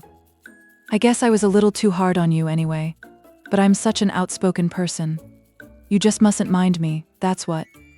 It can't be denied your hair is terrible red, but I knew a girl once went to school with her, in fact, whose hair was every mite as red as yours when she was young, but when she grew up it darkened to a real handsome auburn. I wouldn't be a mite surprised if yours did, too, not a mite." "Oh, Mrs. Lynde," Anne drew a long breath as she rose to her feet. "You have given me a hope. I shall always feel that you are a benefactor. Oh, I could endure anything if I only thought my hair would be a handsome auburn when I grew up. It would be so much easier to be good if one's hair was a handsome auburn, don't you think? And now may I go out into your garden and sit on that bench under the apple trees while you and Marilla are talking? There is so much more scope for imagination out there. Laws, yes, run along, child, and you can pick a bouquet of them white June lilies over in the corner if you like." As the door closed behind Anne, Mrs. Lynde got briskly up to light a lamp. "She's a real odd little thing. Take this chair, Marilla. It's easier than the one you've got. I just keep that for the hired boy to sit on. Yes, she certainly is an odd child, but there is something kind of taking about her after all. I don't feel so surprised at you and Matthew keeping her as I did, nor so sorry for you either. She may turn out all right. Of course, she has a queer way of expressing herself, a little too well, too kind of forcible, you know, but she'll likely get over that now that she's come to live among civilized folks. And then, her temper's pretty quick, I guess, but there's one comfort. A child that has a quick temper, just blaze up and cool down, ain't never likely to be sly or deceitful. Preserve me from a sly child. That's what. On the whole, Marilla, I kind of like her." When Marilla went home, Anne came out of the fragrant twilight of the orchard with a sheaf of white narcissi in her hands. "I apologized pretty well, didn't I?" she said proudly as they went down the lane. "I thought since I had to do it, I might as well do it thoroughly." "You did it thoroughly, all right enough," was Marilla's comment. Marilla was dismayed at finding herself inclined to laugh over the recollection. She had also an uneasy feeling that she ought to scold Anne for apologizing so well, but then, that was ridiculous. She compromised with her conscience by saying severely, "I hope you won't have occasion to make many more such apologies. I hope you'll try to control your temper now, Anne." "That wouldn't be so hard if people wouldn't twit me about my looks," said Anne with a sigh. "I don't get cross about other things, but I'm so tired of being twitted about my hair and it just makes me boil right over. Do you suppose my hair will really be a handsome auburn when I grow up?" You shouldn't think so much about your looks, Anne. I'm afraid you are a very vain little girl. How can I be vain when I know I'm homely? Protested Anne. I love pretty things, and I hate to look in the glass and see something that isn't pretty. It makes me feel so sorrowful, just as I feel when I look at any ugly thing. I pity it because it isn't beautiful. Handsome is as handsome does, quoted Marilla. I've had that said to me before, but I have my doubts about it, remarked skeptical Anne, sniffing at her narcissi. Oh, aren't these flowers sweet? It was lovely of Mrs. Lynde to give them to me. I have no hard feelings against Mrs. Lynde now. It gives you a lovely, comfortable feeling to apologize and be forgiven, doesn't it? Aren't the stars bright tonight? If you could live in a star, which one would you pick? I'd like that lovely, clear, big one away over there, above that dark hill. Anne, do hold your tongue, said Marilla, thoroughly worn out trying to follow the gyrations of Anne's thoughts. Anne said no more until they turned into their own lane. A little gypsy wind came down it to meet them, laden with the spicy perfume of young dew-wet ferns. Far up in the shadows, a cheerful light gleamed out through the trees from the kitchen at Green Gables. Anne suddenly came close to Marilla and slipped her hand into the older woman's hard palm. It's lovely to be going home and know it's home, she said. I love Green Gables already, and I never loved any place before. No place ever seemed like home. Oh, Marilla, I'm so happy. I could pray right now and not find it a bit hard. Something warm and pleasant welled up in Marilla's heart at touch of that thin little hand in her own, a throb of the maternity she had missed, perhaps. Its very unaccustomedness and sweetness disturbed her. She hastened to restore her sensations to their normal calm by inculcating a moral. If you'll be a good girl, you'll always be happy, Anne, and you should never find it hard to say your prayers. Saying one's prayers isn't exactly the same thing as praying, said Anne meditatively. But I'm going to imagine that I'm the wind that is blowing up there in those treetops. When I get tired of the trees, I'll imagine I'm gently waving down here in the ferns, and then I'll fly over to Mrs. Lynde's garden and set the flowers dancing, and then I'll go with one great swoop over the clover field, and then I'll blow over the lake of shining waters and ripple it all up into little sparkling waves. Oh, there's so much scope for imagination in a wind. So I'll not talk any more just now, Marilla. Thanks be to goodness for that, breathed Marilla in devout relief. Chapter 11. Anne's Impressions of Sunday School. Well, how do you like them? Said Marilla. Anne was standing in the gable room looking solemnly at 3 new dresses spread out on the bed. One was of snuffy-colored gingham, which Marilla had been tempted to buy from a peddler the preceding summer because it looked so serviceable. One was of black and white checkered sateen, which she had picked up at a bargain counter in the winter. And one was a stiff print of an ugly blue shade, which she had purchased that week at a Carmody store. She had made them up herself, and they were all made alike, plain skirts fulled tightly to plain waists, with sleeves as plain as waist and skirt and tight as sleeves could be. I'll imagine that I like them, said Anne soberly. I don't want you to imagine it, said Marilla, offended. Oh, I can see you don't like the dresses. What is the matter with them? Aren't they neat and clean and new? Yes. Then why don't you like them? They're not pretty, said Anne reluctantly. Pretty, Marilla sniffed. I didn't trouble my head about getting pretty dresses for you. I don't believe in pampering vanity, Anne. I'll tell you that right off. Those dresses are good, sensible, serviceable dresses, without any frills or furbelows about them, and they're all you'll get this summer. The brown gingham and the blue print will do you for school when you begin to go. The sateen is for church and Sunday school. I'll expect you to keep them neat and clean and not to tear them. I should think you'd be grateful to get most anything after those skimpy wincey things you've been wearing. Oh, I am grateful, protested Anne. But I'd be ever so much gratefuler if you'd made just one of them with puffed sleeves. Puffed sleeves are so fashionable now. It would give me such a thrill, Marilla, just to wear a dress with puffed sleeves. Well, you'll have to do without your thrill. I hadn't any material to waste on puffed sleeves. I think they are ridiculous-looking things anyhow. I prefer the plain, sensible ones. But I'd rather look ridiculous when everybody else does than plain and sensible all by myself, persisted Anne mournfully. Trust you for that. Well, hang those dresses carefully up in your closet and then sit down and learn the Sunday school lesson. "I got a quarterly from Mr. Bell for you, and you'll go to Sunday school tomorrow," said Marilla, disappearing downstairs in high dudgeon. Anne clasped her hands and looked at the dresses. "I did hope there would be a white one with puffed sleeves," she whispered disconsolately. "I prayed for one, but I didn't much expect it on that account. I didn't suppose God would have time to bother about a little orphan girl's dress. I knew I'd just have to depend on Marilla for it. Well, fortunately I can imagine that one of them is of snow-white muslin with lovely lace frills and 3 puffed sleeves." The next morning, warnings of a sick headache prevented Marilla from going to Sunday school with Anne. "You'll have to go down and call for Mrs. Lynde, Anne," she said.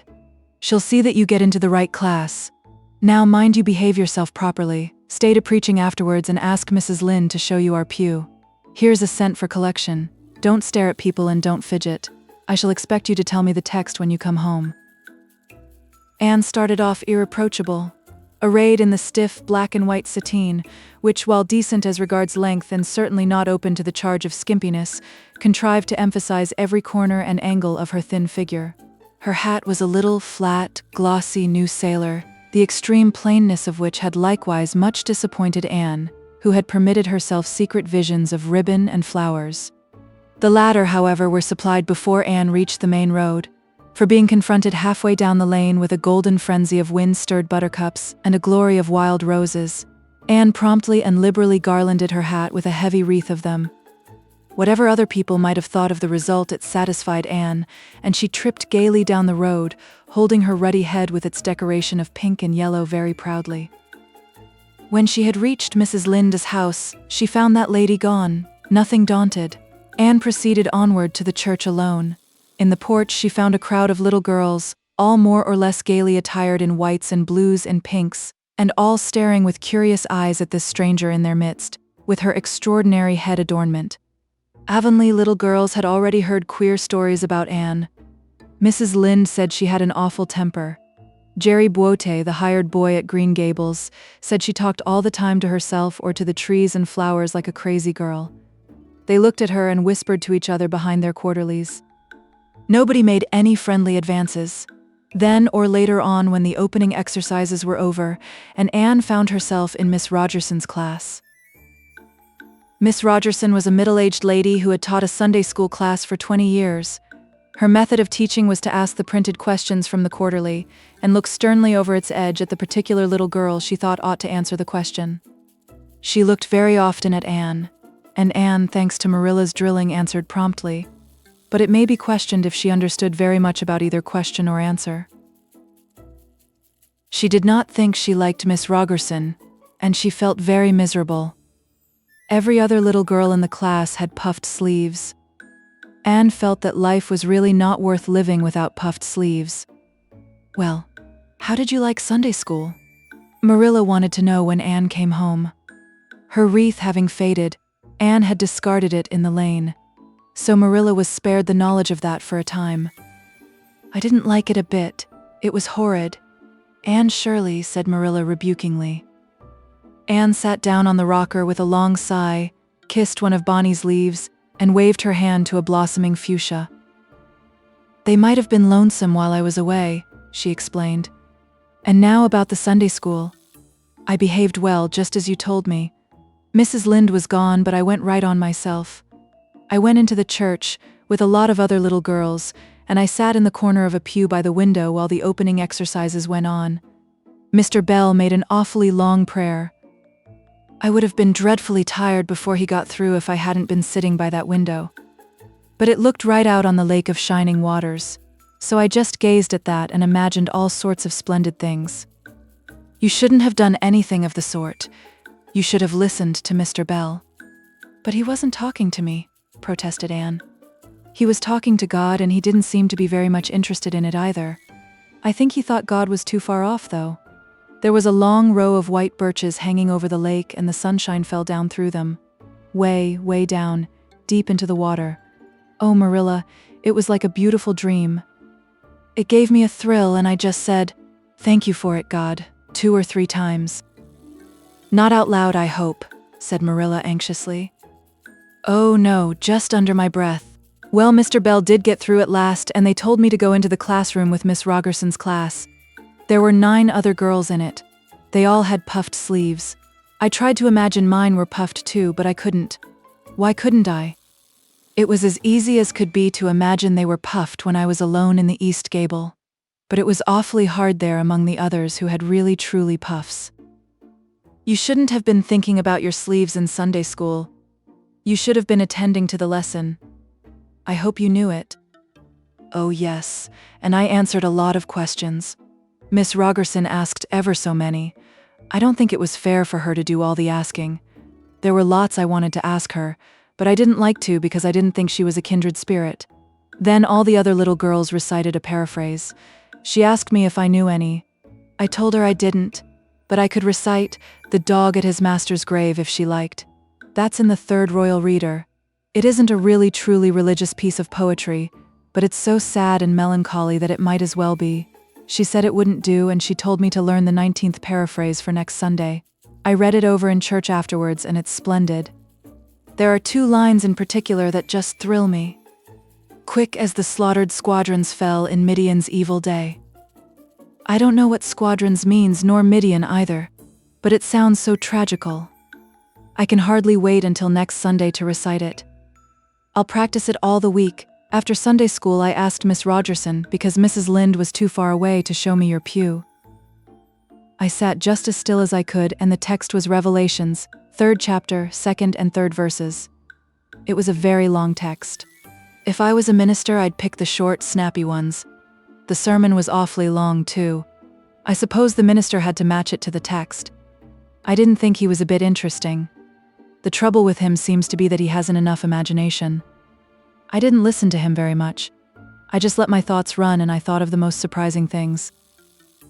Marilla felt helplessly that all this should be sternly reproved, but she was hampered by the undeniable fact that some of the things Anne had said, especially about the minister's sermons and Mr. Bell's prayers, were what she herself had really thought deep down in her heart for years, but had never given expression to. It almost seemed to her that those secret, unuttered, critical thoughts had suddenly taken visible and accusing shape and form in the person of this outspoken morsel of neglected humanity. Chapter 12. A Solemn Vow and Promise. It was not until the next Friday that Marilla heard the story of the flower-wreathed hat. She came home from Mrs. Lynde's and called Anne to account. Anne, Mrs. Rachel says you went to church last Sunday with your hat rigged out ridiculous with roses and buttercups. What on earth put you up to such a caper? A pretty-looking object you must have been. Oh, I know pink and yellow aren't becoming to me, began Anne. Becoming fiddlesticks. It was putting flowers on your hat at all, no matter what color they were. That was ridiculous. You are the most aggravating child. I don't see why it's any more ridiculous to wear flowers on your hat than on your dress, protested Anne. Lots of little girls there had bouquets pinned on their dresses. What's the difference? Marilla was not to be drawn from the safe concrete into dubious paths of the abstract. Don't answer me back like that, Anne. It was very silly of you to do such a thing. Never let me catch you at such a trick again. Mrs. Rachel says she thought she would sink through the floor when she saw you come in all rigged out like that. She couldn't get near enough to tell you to take them off till it was too late. She says people talked about it something dreadful. Of course they would think I had no better sense than to let you go decked out like that. Oh, I'm so sorry, said Anne, tears welling into her eyes.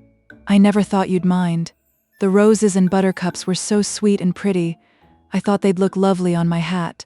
Lots of the little girls had artificial flowers on their hats. I'm afraid I'm going to be a dreadful trial to you.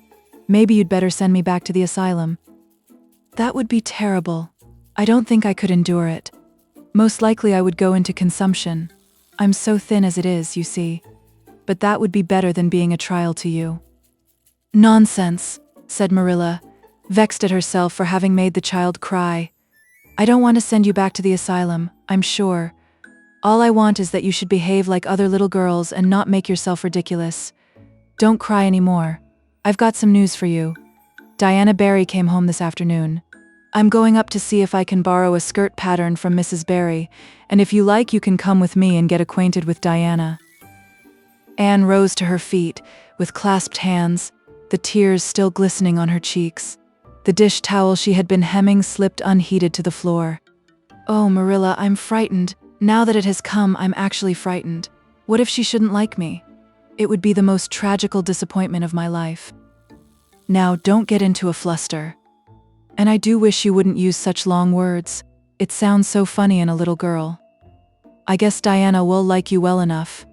It's her mother you've got to reckon with. If she doesn't like you, it won't matter how much Diana does. If she has heard about your outburst to Mrs. Lynde and going to church with buttercups round your hat, I don't know what she'll think of you. You must be polite and well-behaved and don't make any of your startling speeches. For pity's sake, if the child isn't actually trembling." Anne was trembling. Her face was pale and tense. "Oh, Marilla, you'd be excited too if you were going to meet a little girl you hoped to be your bosom friend and whose mother mightn't like you," she said, as she hastened to get her hat. They went over to Orchard Slope by the short cut across the brook and up the Fairy Hill Grove. Mrs. Barry came to the kitchen door in answer to Marilla's knock. She was a tall, black-eyed, black-haired woman with a very resolute mouth. She had the reputation of being very strict with her children. "How do you do, Marilla?" she said cordially. "Come in. And this is the little girl you have adopted, I suppose?" "Yes, this is Anne Shirley," said Marilla. "Spelled with an E," gasped Anne, who, tremulous and excited as she was determined there should be no misunderstanding on that important point. Mrs. Barry, not hearing or not comprehending, merely shook hands and said kindly, "How are you?" "I am well in body, although considerable rumpled up in spirit. Thank you, ma'am," said Anne gravely. Then aside to Marilla in an audible whisper, "There wasn't anything startling in that, was there, Marilla?" Diana was sitting on the sofa, reading a book which she dropped when the callers entered. She was a very pretty little girl, with her mother's black eyes and hair, and rosy cheeks, and the merry expression which was her inheritance from her father. "This is my little girl Diana," said Mrs. Barry. "Diana, you might take Anne out into the garden and show her your flowers. It will be better for you than straining your eyes over that book. She reads entirely too much." This to Marilla as the little girls went out. "And I can't prevent her, for her father aids and abets her. She's always poring over a book. I'm glad she has the prospect of a playmate. Perhaps it will take her more out of doors." Outside in the garden, which was full of mellow sunset light streaming through the dark old firs to the west of it, stood Anne and Diana, gazing bashfully at each other over a clump of gorgeous tiger lilies. The Barry garden was a bowery wilderness of flowers which would have delighted Anne's heart at any time less fraught with destiny. It was encircled by huge old willows and tall firs, beneath which flourished flowers that loved the shade. Prim, right-angled paths neatly bordered with clamshells intersected it like moist red ribbons, and in the beds between old-fashioned flowers ran riot. There were rosy bleeding hearts and great splendid crimson peonies, white, fragrant narcissi and thorny sweet Scotch roses, pink and blue and white columbines and lilac-tinted bouncing bets, clumps of southernwood and ribbon grass and mint, purple Adam and Eve, daffodils and masses of sweet clover white with its delicate, fragrant, feathery sprays, scarlet lightning that shot its fiery lances over prim white musk flowers. A garden it was where sunshine lingered, and bees hummed and winds, beguiled into loitering, purred and rustled. "Oh, Diana," said Anne at last, clasping her hands and speaking almost in a whisper. "Oh, do you think you can like me a little, enough to be my bosom friend?" Diana laughed. Diana always laughed before she spoke. "Why, I guess so," she said frankly. "I'm awfully glad you've come to live at Green Gables. It will be jolly to have somebody to play with. There isn't any other girl who lives near enough to play with, and I've no sisters big enough." "Will you swear to be my friend forever and ever?" demanded Anne eagerly. Diana looked shocked.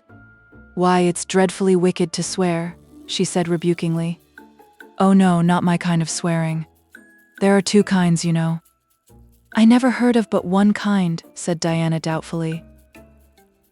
"There really is another." "Oh, it isn't wicked at all. It just means vowing and promising solemnly." "Well, I don't mind doing that," agreed Diana, relieved. "How do you do it?" "We must join hands, so," said Anne gravely. It ought to be over running water. We'll just imagine this path is running water. I'll repeat the oath first.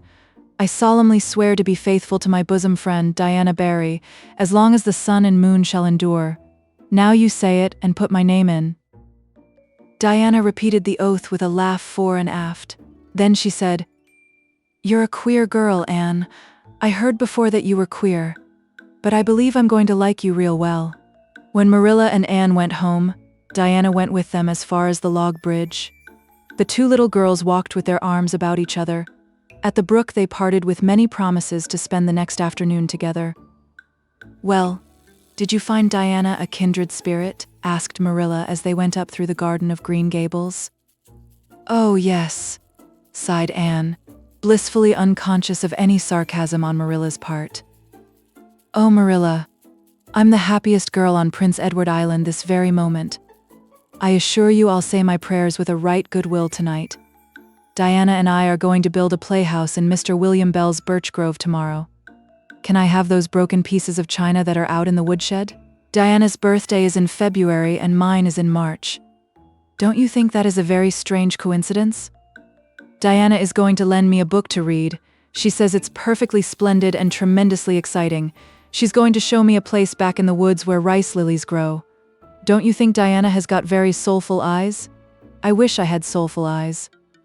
Diana is going to teach me to sing a song called Nellie in the Hazel Dell. She's going to give me a picture to put up in my room. It's a perfectly beautiful picture, she says. A lovely lady in a pale blue silk dress. A sewing machine agent gave it to her. I wish I had something to give Diana. I'm an inch taller than Diana, but she is ever so much fatter. She says she'd like to be thin because it's so much more graceful, but I'm afraid she only said it to soothe my feelings. We're going to the shore someday to gather shells. We have agreed to call the spring down by the log bridge the Dryad's Bubble. Isn't that a perfectly elegant name? I read a story once about a spring called that. A dryad is sort of a grown-up fairy, I think. Well, all I hope is you won't talk Diana to death, said Marilla. But remember this in all your planning, Anne. You're not going to play all the time nor most of it. You'll have your work to do and it'll have to be done first. Anne's cup of happiness was full, and Matthew caused it to overflow. He had just got home from a trip to the store at Carmody, and he sheepishly produced a small parcel from his pocket and handed it to Anne, with a deprecatory look at Marilla. I heard you say you liked chocolate sweeties, so I got you some, he said. Humph, sniffed Marilla. It'll ruin her teeth and stomach. There, child, don't look so dismal. You can eat those, since Matthew has gone and got them. He'd better have brought you peppermints. They're wholesomer. Don't sicken yourself eating all them at once now. Oh no, indeed I won't, said Anne eagerly. I'll just eat one tonight, Marilla, and I can give Diana half of them, can't I? The other half will taste twice as sweet to me if I give some to her. It's delightful to think I have something to give her. I will say it for the child, said Marilla when Anne had gone to her gable. She isn't stingy. I'm glad, for of all faults I detest stinginess in a child. Dear me, it's only 3 weeks since she came, and it seems as if she'd been here always. I can't imagine the place without her. Now, don't be looking I told you so, Matthew. That's bad enough in a woman, but it isn't to be endured in a man. I'm perfectly willing to own up that I'm glad I consented to keep the child and that I'm getting fond of her.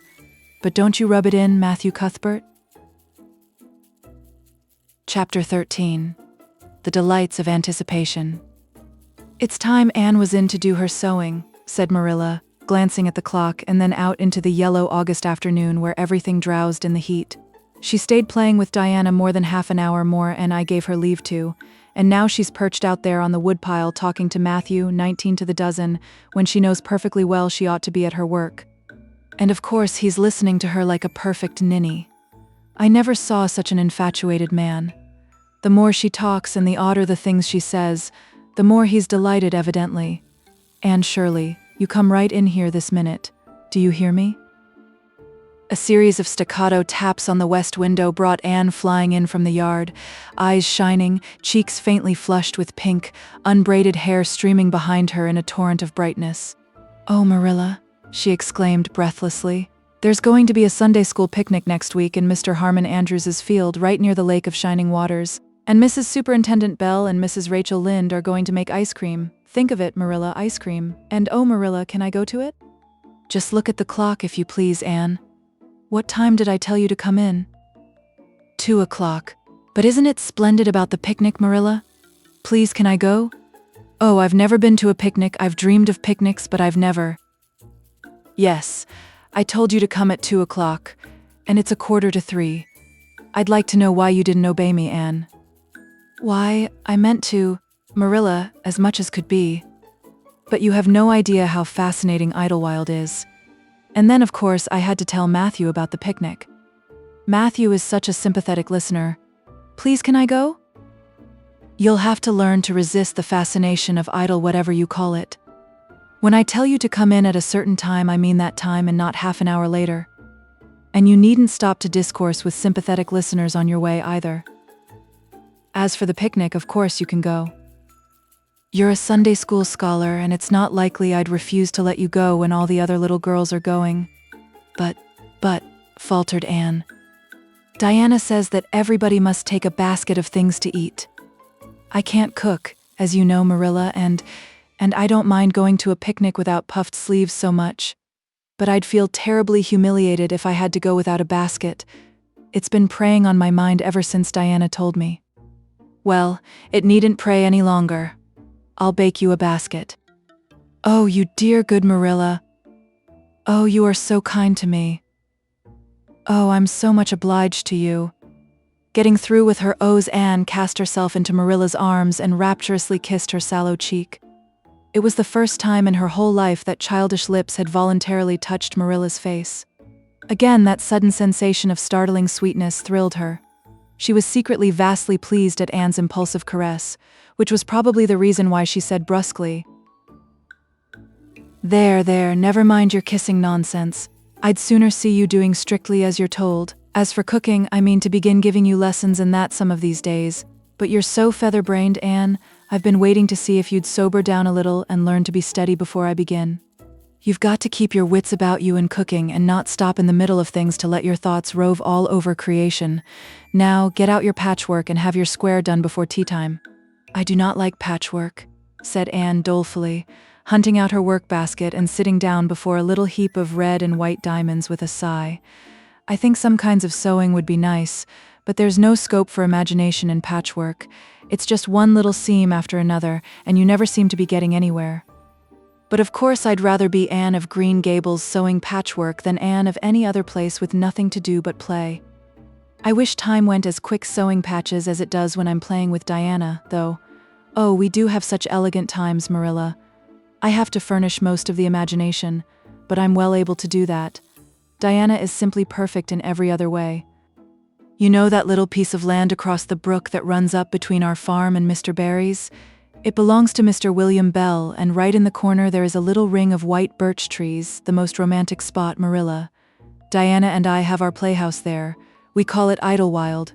Isn't that a poetical name? I assure you it took me some time to think it out. I stayed awake nearly a whole night before I invented it. Then, just as I was dropping off to sleep, it came like an inspiration. Diana was enraptured when she heard it. We have got our house fixed up elegantly. You must come and see it, Marilla, won't you? We have great big stones, all covered with moss for seats and boards from tree to tree for shelves, and we have all our dishes on them. Of course, they're all broken, but it's the easiest thing in the world to imagine that they are whole. There's a piece of a plate with a spray of red and yellow ivy on it that is especially beautiful. We keep it in the parlor, and we have the fairy glass there, too. The fairy glass is as lovely as a dream. Diana found it out in the woods behind their chicken house. It's all full of rainbows, just little young rainbows that haven't grown big yet, and Diana's mother told her it was broken off a hanging lamp they once had. But it's nice to imagine the fairies lost it one night when they had a ball, so we call it the fairy glass. Matthew is going to make us a table. Oh, we have named that little round pool over in Mr. Barry's field Willowmere. I got that name out of the book Diana lent me. That was a thrilling book, Marilla. The heroine had 5 lovers. I'd be satisfied with one, wouldn't you?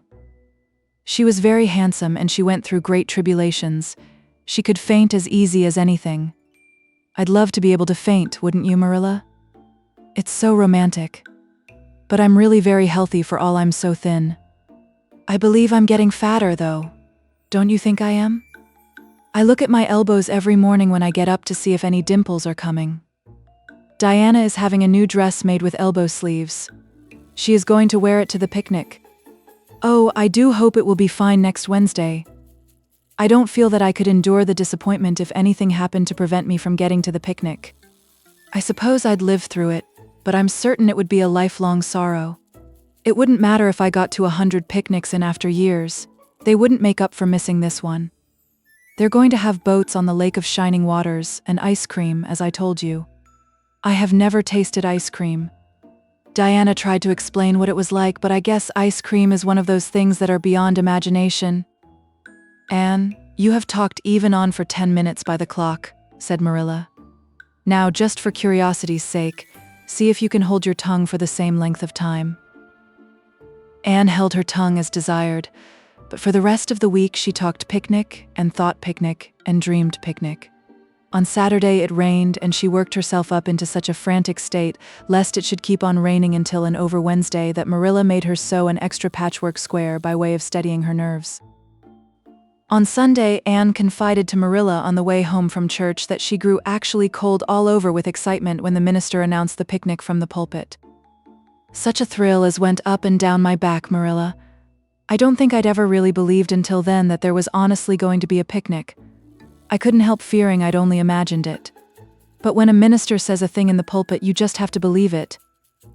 You set your heart too much on things, Anne, said Marilla with a sigh. I'm afraid there'll be a great many disappointments in store for you through life. Oh, Marilla, looking forward to things is half the pleasure of them, exclaimed Anne.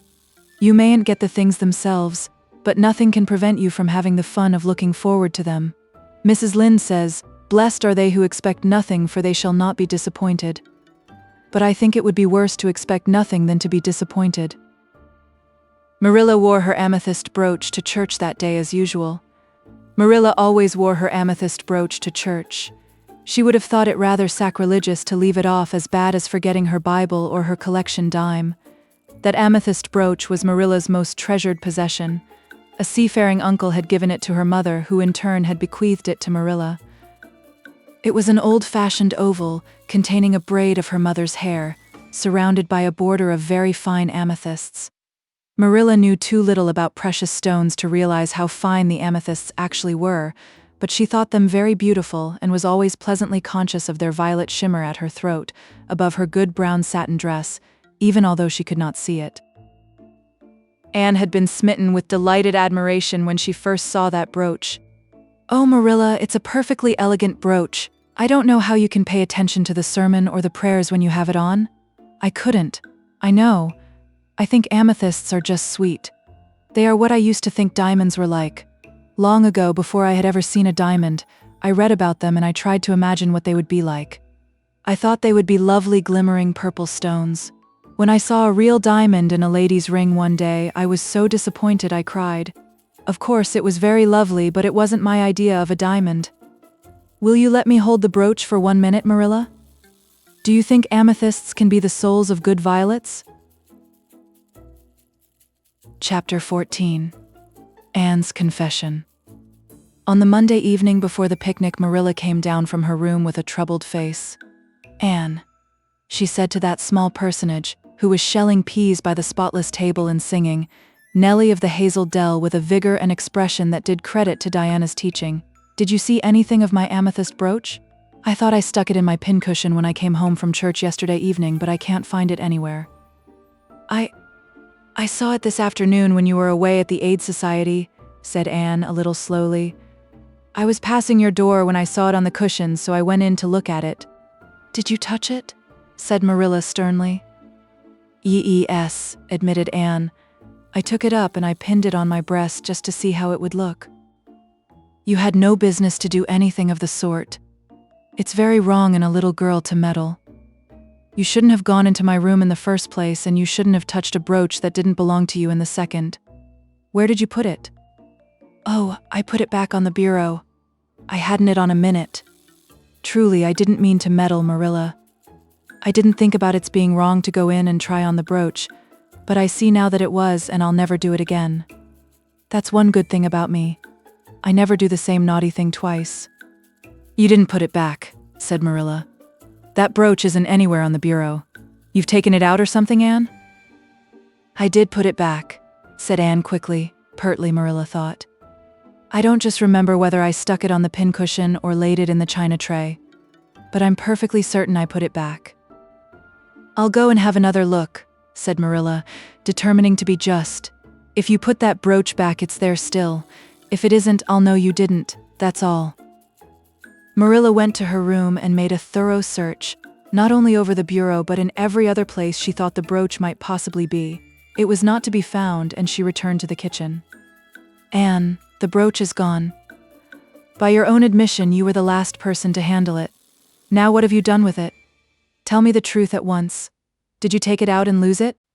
No, I didn't, said Anne solemnly, meeting Marilla's angry gaze squarely. I never took the brooch out of your room, and that is the truth, if I was to be led to the block for it, although I'm not very certain what a block is. So there, Marilla. Anne's "so there" was only intended to emphasize her assertion, but Marilla took it as a display of defiance.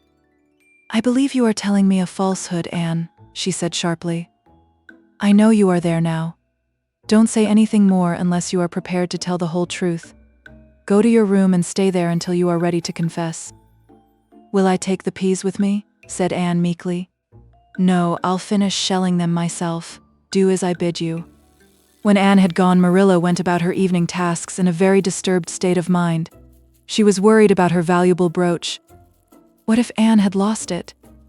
And how wicked of the child to deny having taken it, when anybody could see she must have. With such an innocent face, too. I don't know what I wouldn't sooner have had happen, thought Marilla, as she nervously shelled the peas. Of course, I don't suppose she meant to steal it or anything like that. She's just taken it to play with or help along that imagination of hers. She must have taken it, that's clear, for there hasn't been a soul in that room since she was in it, by her own story, until I went up tonight. And the brooch is gone. There's nothing surer. I suppose she has lost it and is afraid to own up for fear she'll be punished. It's a dreadful thing to think she tells falsehoods. It's a far worse thing than her fit of temper. It's a fearful responsibility to have a child in your house you can't trust. Slyness and untruthfulness. That's what she has displayed. I declare I feel worse about that than about the brooch. If she'd only have told the truth about it, I wouldn't mind so much. Marilla went to her room at intervals all through the evening and searched for the brooch, without finding it. A bedtime visit to the east gable produced no result. Anne persisted in denying that she knew anything about the brooch, but Marilla was only the more firmly convinced that she did. She told Matthew the story the next morning. Matthew was confounded and puzzled. He could not so quickly lose faith in Anne, but he had to admit that circumstances were against her. You're sure it hasn't fell down behind the bureau?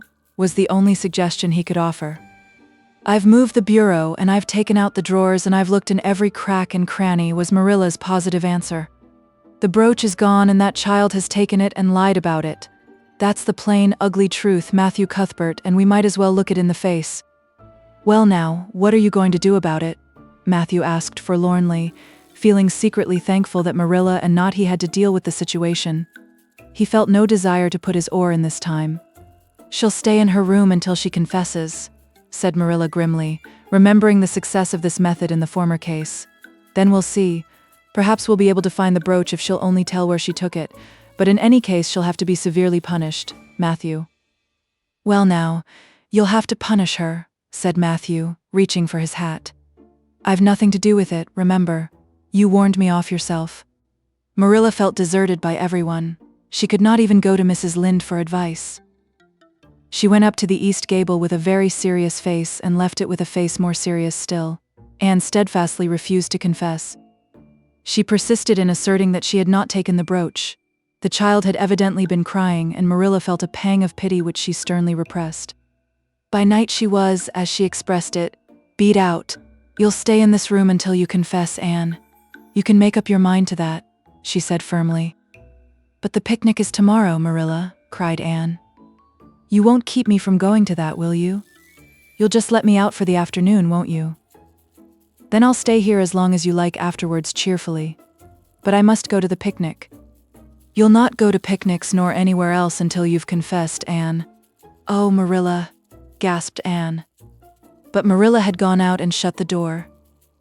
Wednesday morning dawned as bright and fair as if expressly made to order for the picnic. Birds sang around Green Gables. The Madonna lilies in the gardens sent out whiffs of perfume that entered in on viewless winds at every door and window, and wandered through halls and rooms like spirits of benediction. The birches in the hollow waved joyful hands as if watching for Anne's usual morning greeting from the east gable. But Anne was not at her window. When Marilla took her breakfast up to her, she found the child sitting primly on her bed, pale and resolute, with tight-shut lips and gleaming eyes. "Marilla, I'm ready to confess." "Ah." Marilla laid down her tray. Once again her method had succeeded, but her success was very bitter to her. "Let me hear what you have to say then, Anne." "I took the amethyst brooch," said Anne, as if repeating a lesson she had learned. "I took it just as you said. I didn't mean to take it when I went in. But it did look so beautiful, Marilla, when I pinned it on my breast that I was overcome by an irresistible temptation. I imagined how perfectly thrilling it would be to take it to Idlewild and play I was the Lady Cordelia Fitzgerald. It would be so much easier to imagine I was the Lady Cordelia if I had a real amethyst brooch on. Diana and I make necklaces of roseberries, but what are roseberries compared to amethysts? So I took the brooch. I thought I could put it back before you came home. I went all the way around by the road to lengthen out the time. When I was going over the bridge across the lake of shining waters, I took the brooch off to have another look at it. Oh, how it did shine in the sunlight. And then, when I was leaning over the bridge, it just slipped through my fingers so and went down, down, down, all purply sparkling, and sank forevermore beneath the lake of shining waters. And that's the best I can do at confessing, Marilla." Marilla felt hot anger surge up into her heart again. This child had taken and lost her treasured amethyst brooch, and now sat there calmly reciting the details thereof without the least apparent compunction or repentance. "Anne, this is terrible," she said, trying to speak calmly. "You are the very wickedest girl I ever heard of." "Yes, I suppose I am," agreed Anne tranquilly. "And I know I'll have to be punished. It'll be your duty to punish me, Marilla. Won't you please get it over right off, because I'd like to go to the picnic with nothing on my mind?" "Picnic, indeed. You'll go to no picnic today, Anne Shirley. That shall be your punishment, and it isn't half severe enough either for what you've done." "Not go to the picnic." Anne sprang to her feet and clutched Marilla's hand. "But you promised me I might." "Oh, Marilla, I must go to the picnic. That was why I confessed. Punish me any way you like but that. Oh, Marilla, please, please let me go to the picnic. Think of the ice cream. For anything you know, I may never have a chance to taste ice cream again." Marilla disengaged Anne's clinging hands stonily. "You needn't plead, Anne.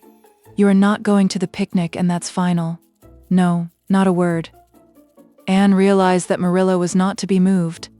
She clasped her hands together, gave a piercing shriek, and then flung herself face downward on the bed, crying and writhing in an utter abandonment of disappointment and despair. "For the land's sake," gasped Marilla, hastening from the room. "I believe the child is crazy. No child in her senses would behave as she does. If she isn't, she's utterly bad. Oh dear, I'm afraid Rachel was right from the first, but I've put my hand to the plow and I won't look back." That was a dismal morning. Marilla worked fiercely and scrubbed the porch floor and the dairy shelves when she could find nothing else to do. Neither the shelves nor the porch needed it, but Marilla did. Then she went out and raked the yard. When dinner was ready, she went to the stairs and called Anne. A tear-stained face appeared, looking tragically over the banisters. "Come down to your dinner, Anne." "I don't want any dinner, Marilla," said Anne sobbingly. "I couldn't eat anything. My heart is broken. You'll feel remorse of conscience someday, I expect, for breaking it, Marilla. But I forgive you.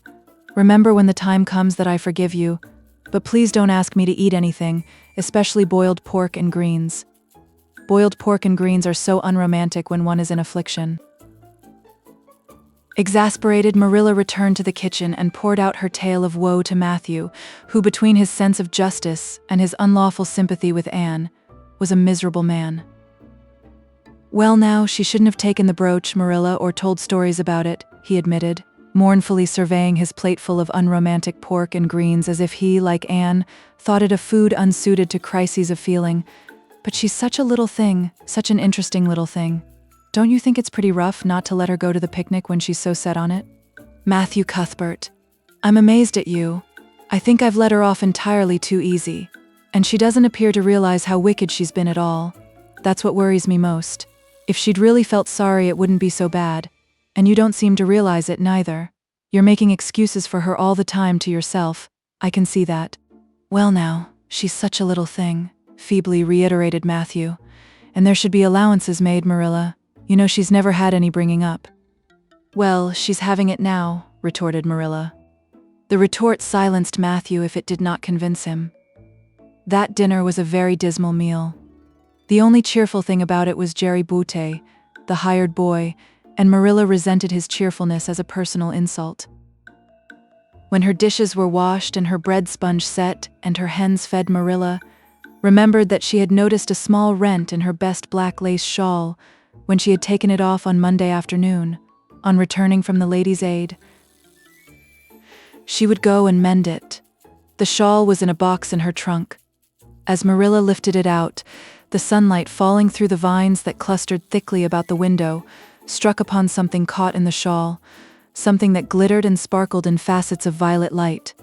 Marilla snatched at it with a gasp. It was the amethyst brooch, hanging to a thread of the lace by its catch. Dear life and heart, said Marilla blankly, what does this mean?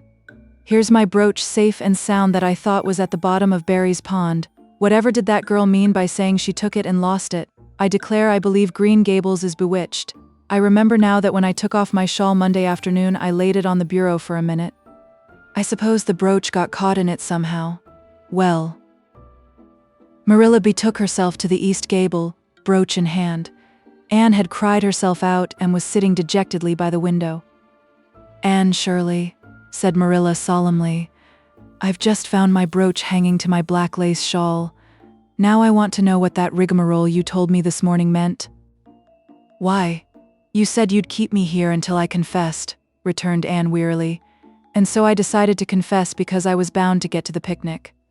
I thought out a confession last night after I went to bed and made it as interesting as I could, and I said it over and over so that I wouldn't forget it, but you wouldn't let me go to the picnic after all, so all my trouble was wasted.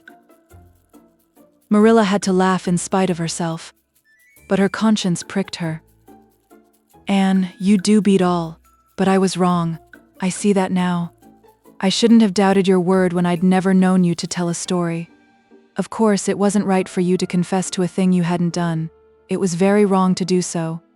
But I drove you to it. So if you'll forgive me, Anne, I'll forgive you and we'll start square again. And now get yourself ready for the picnic. Anne flew up like a rocket.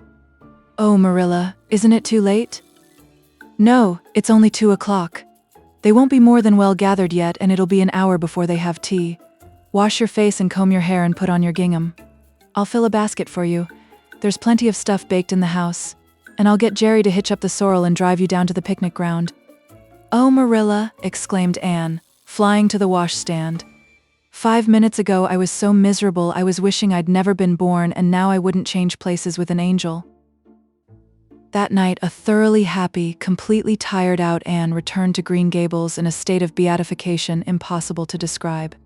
Oh, Marilla, I've had a perfectly scrumptious time. Scrumptious is a new word I learned today. I heard Mary Alice Bell use it. Isn't it very expressive? Everything was lovely. We had a splendid tea, and then Mr. Harmon Andrews took us all for a row on the Lake of Shining Waters, 6 of us at a time. And Jane Andrews nearly fell overboard. She was leaning out to pick water lilies, and if Mr. Andrews hadn't caught her by her sash just in the nick of time, she'd fallen in and probably been drowned. I wish it had been me. It would have been such a romantic experience to have been nearly drowned. It would be such a thrilling tale to tell. And we had the ice cream. Words fail me to describe that ice cream. Marilla, I assure you it was sublime. That evening, Marilla told the whole story to Matthew over her stocking basket. "I'm willing to own up that I made a mistake," she concluded candidly. "But I've learned a lesson. I have to laugh when I think of Anne's confession, although I suppose I shouldn't, for it really was a falsehood. But it doesn't seem as bad as the other would have been, somehow, and anyhow I'm responsible for it. That child is hard to understand in some respects. But I believe she'll turn out all right yet, and there's one thing certain, no house will ever be dull that she's in." Chapter 15. A Tempest in the School Teapot. "What a splendid day," said Anne, drawing a long breath. "Isn't it good just to be alive on a day like this? I pity the people who aren't born yet for missing it. They may have good days, of course, but they can never have this one, and it's splendider still to have such a lovely way to go to school by, isn't it? It's a lot nicer than going round by the road, that is so dusty and hot," said Diana practically, peeping into her dinner basket and mentally calculating if the 3 juicy, toothsome raspberry tarts reposing there were divided among 10 girls, how many bites each girl would have. The little girls of Avonlea School always pooled their lunches, and to eat 3 raspberry tarts all alone or even to share them only with one's best chum would have forever and ever branded as awful mean the girl who did it. And yet, when the tarts were divided among 10 girls, you just got enough to tantalize you. The way Anne and Diana went to school was a pretty one. Anne thought those walks to and from school with Diana couldn't be improved upon even by imagination. Going around by the main road would have been so unromantic, but to go by Lover's Lane and Willowmere and Violet Vale and the Birch Path was romantic, if ever anything was.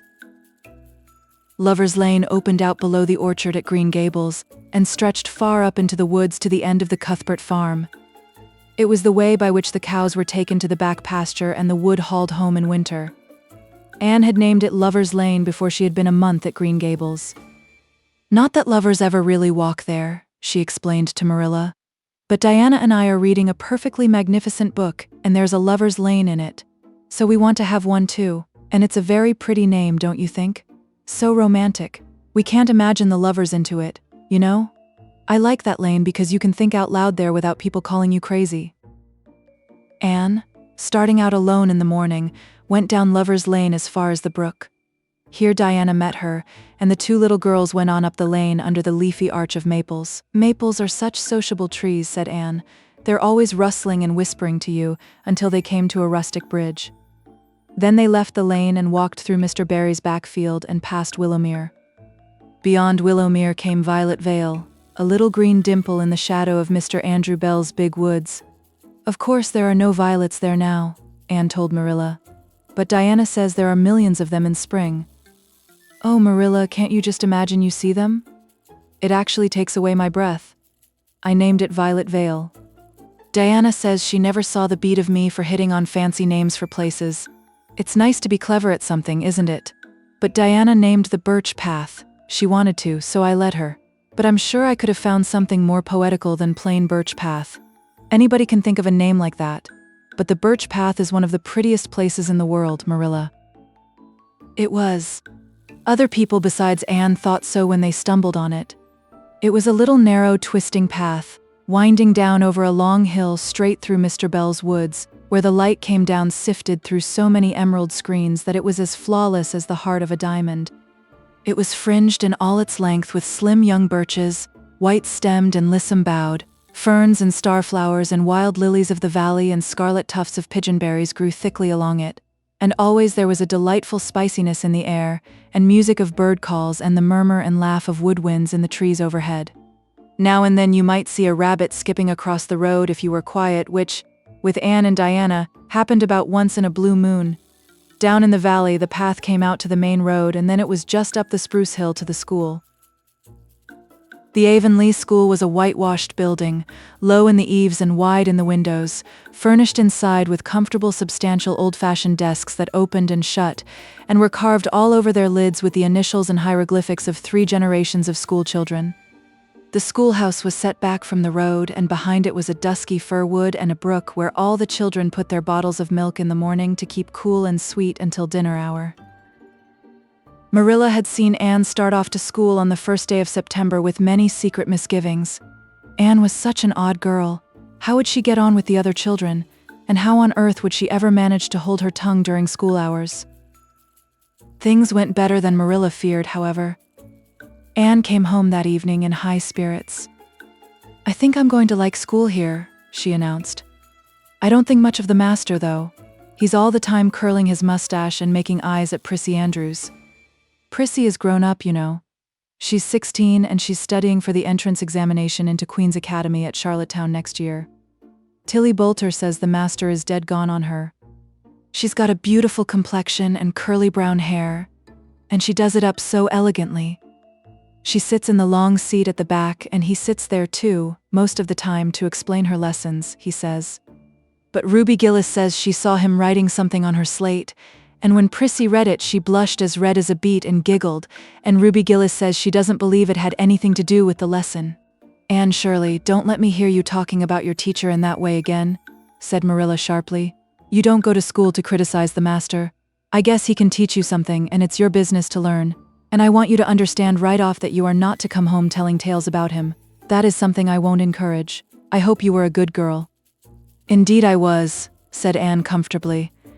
"It wasn't so hard as you might imagine either. I sit with Diana. Our seat is right by the window and we can look down to the lake of shining waters. There are a lot of nice girls in school and we had scrumptious fun playing at dinner time. It's so nice to have a lot of little girls to play with. But of course I like Diana best and always will. I adore Diana. I'm dreadfully far behind the others. They're all in the 5th book and I'm only in the 4th. I feel that it's kind of a disgrace. But there's not one of them has such an imagination as I have, and I soon found that out. We had reading and geography and Canadian history and dictation today. Mr. Phillips said my spelling was disgraceful and he held up my slate so that everybody could see it, all marked over. I felt so mortified, Marilla. He might have been Pollitter to a stranger, I think. Ruby Gillis gave me an apple and Sophia Sloane lent me a lovely pink card with, "May I see you home?" on it. I'm to give it back to her tomorrow. And Tilly Boulter let me wear her bead ring all the afternoon. Can I have some of those pearl beads off the old pincushion in the garret to make myself a ring? And oh, Marilla, Jane Andrews told me that Minnie MacPherson told her that she heard Prissy Andrews tell Sarah Gillis that I had a very pretty nose. Marilla, that is the first compliment I have ever had in my life, and you can't imagine what a strange feeling it gave me. Marilla, have I really a pretty nose?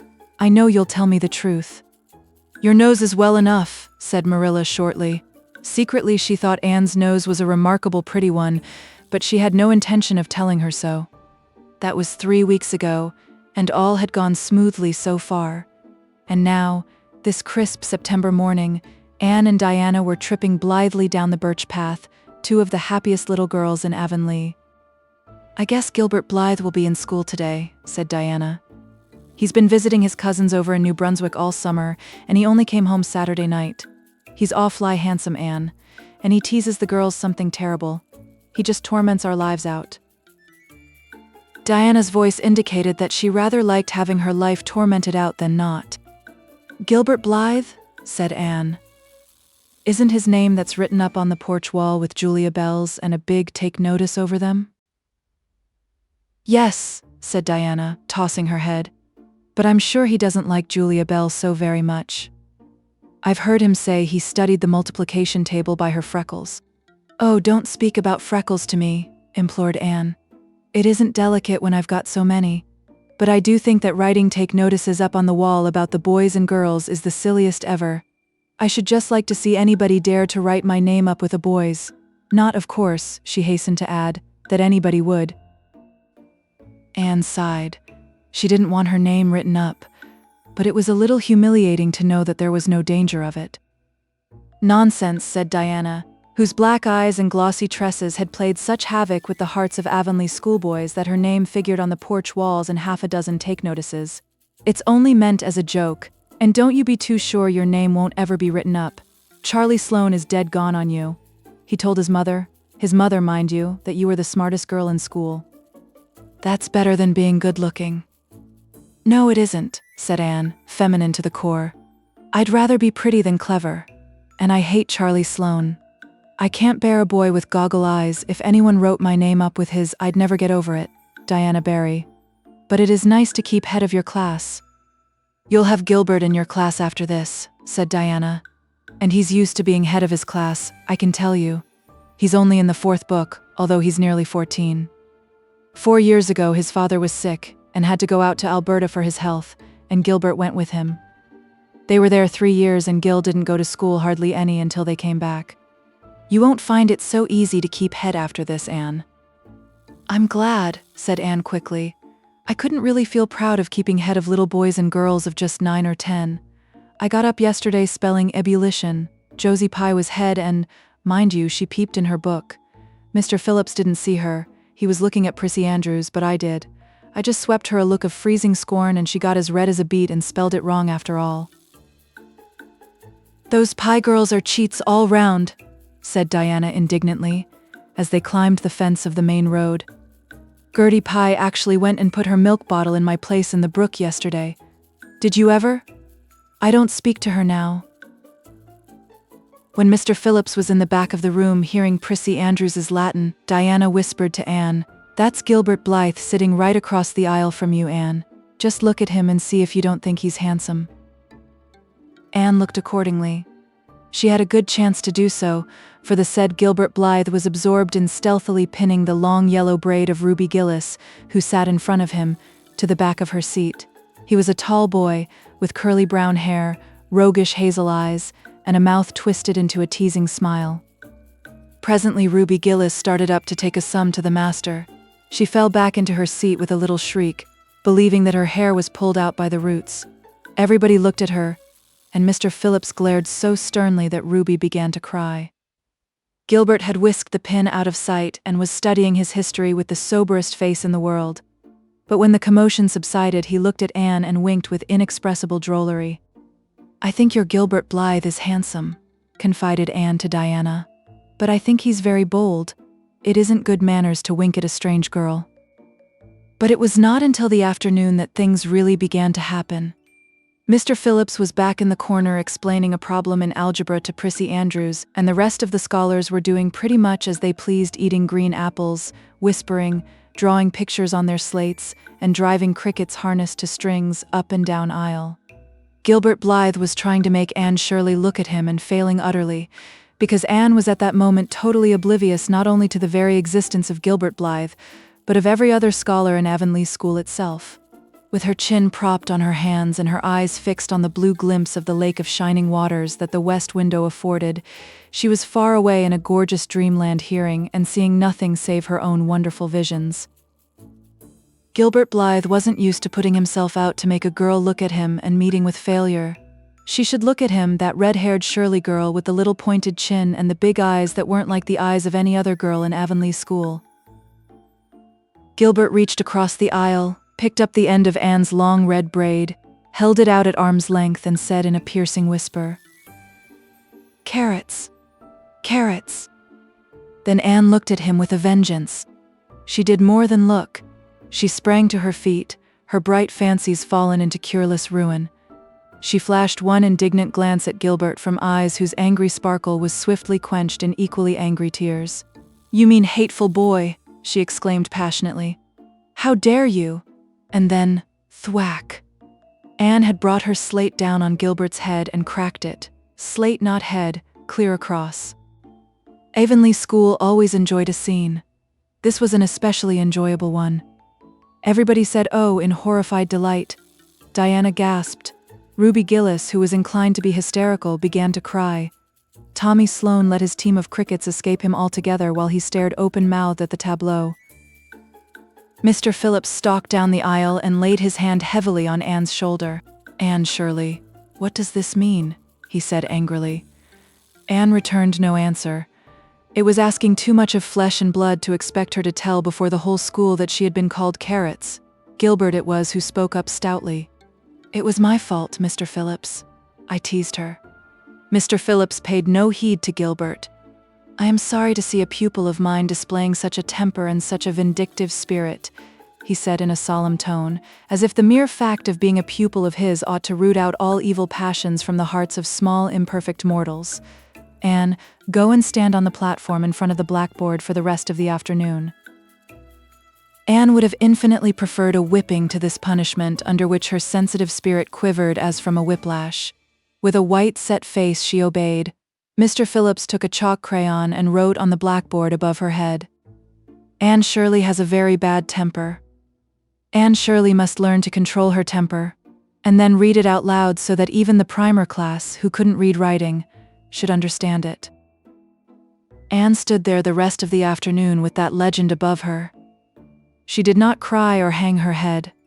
Anger was still too hot in her heart for that, and it sustained her amid all her agony of humiliation.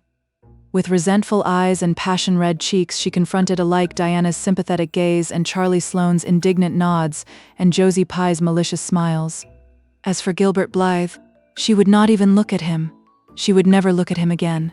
She would never speak to him. When school was dismissed, Anne marched out with her red head held high. Gilbert Blythe tried to intercept her at the porch door. "I'm awfully sorry I made fun of your hair, Anne," he whispered contritely. "Honest I am. Don't be mad for keeps now." Anne swept by disdainfully, without look or sign of hearing. "Oh, how could you, Anne?" breathed Diana as they went down the road, half reproachfully, half admiringly. Diana felt that she could never have resisted Gilbert's plea. "I shall never forgive Gilbert Blythe," said Anne firmly. "And Mr. Phillips spelled my name without an E, too. The iron has entered into my soul, Diana." Diana hadn't the least idea what Anne meant, but she understood it was something terrible.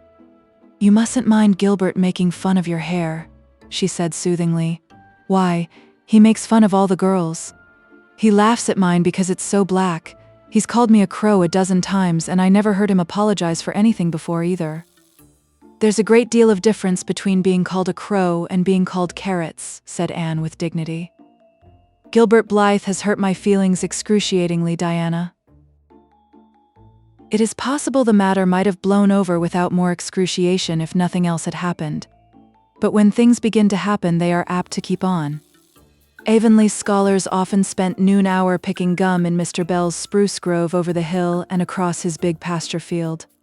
From there they could keep an eye on Eben Wright's house, where the master boarded.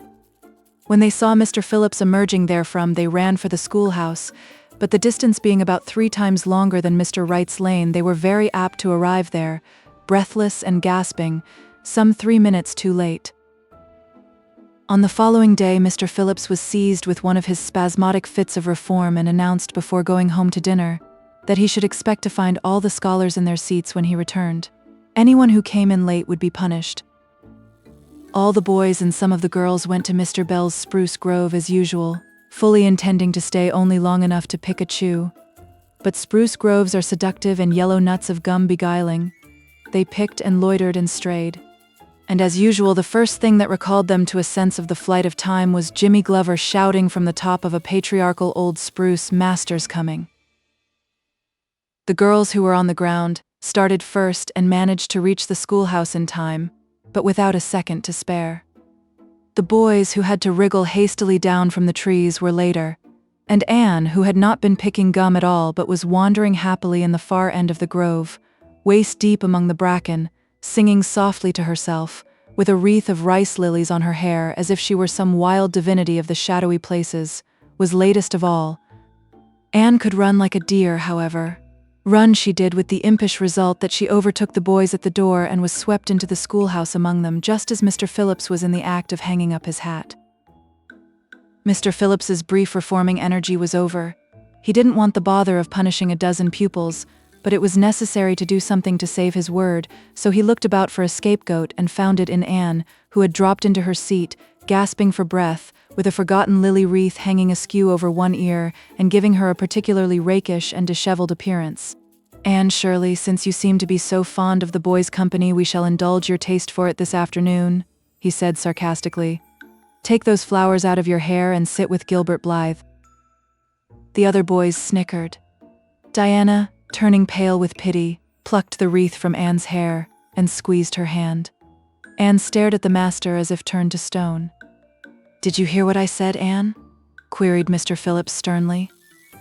"Yes, sir," said Anne slowly, "but I didn't suppose you really meant it."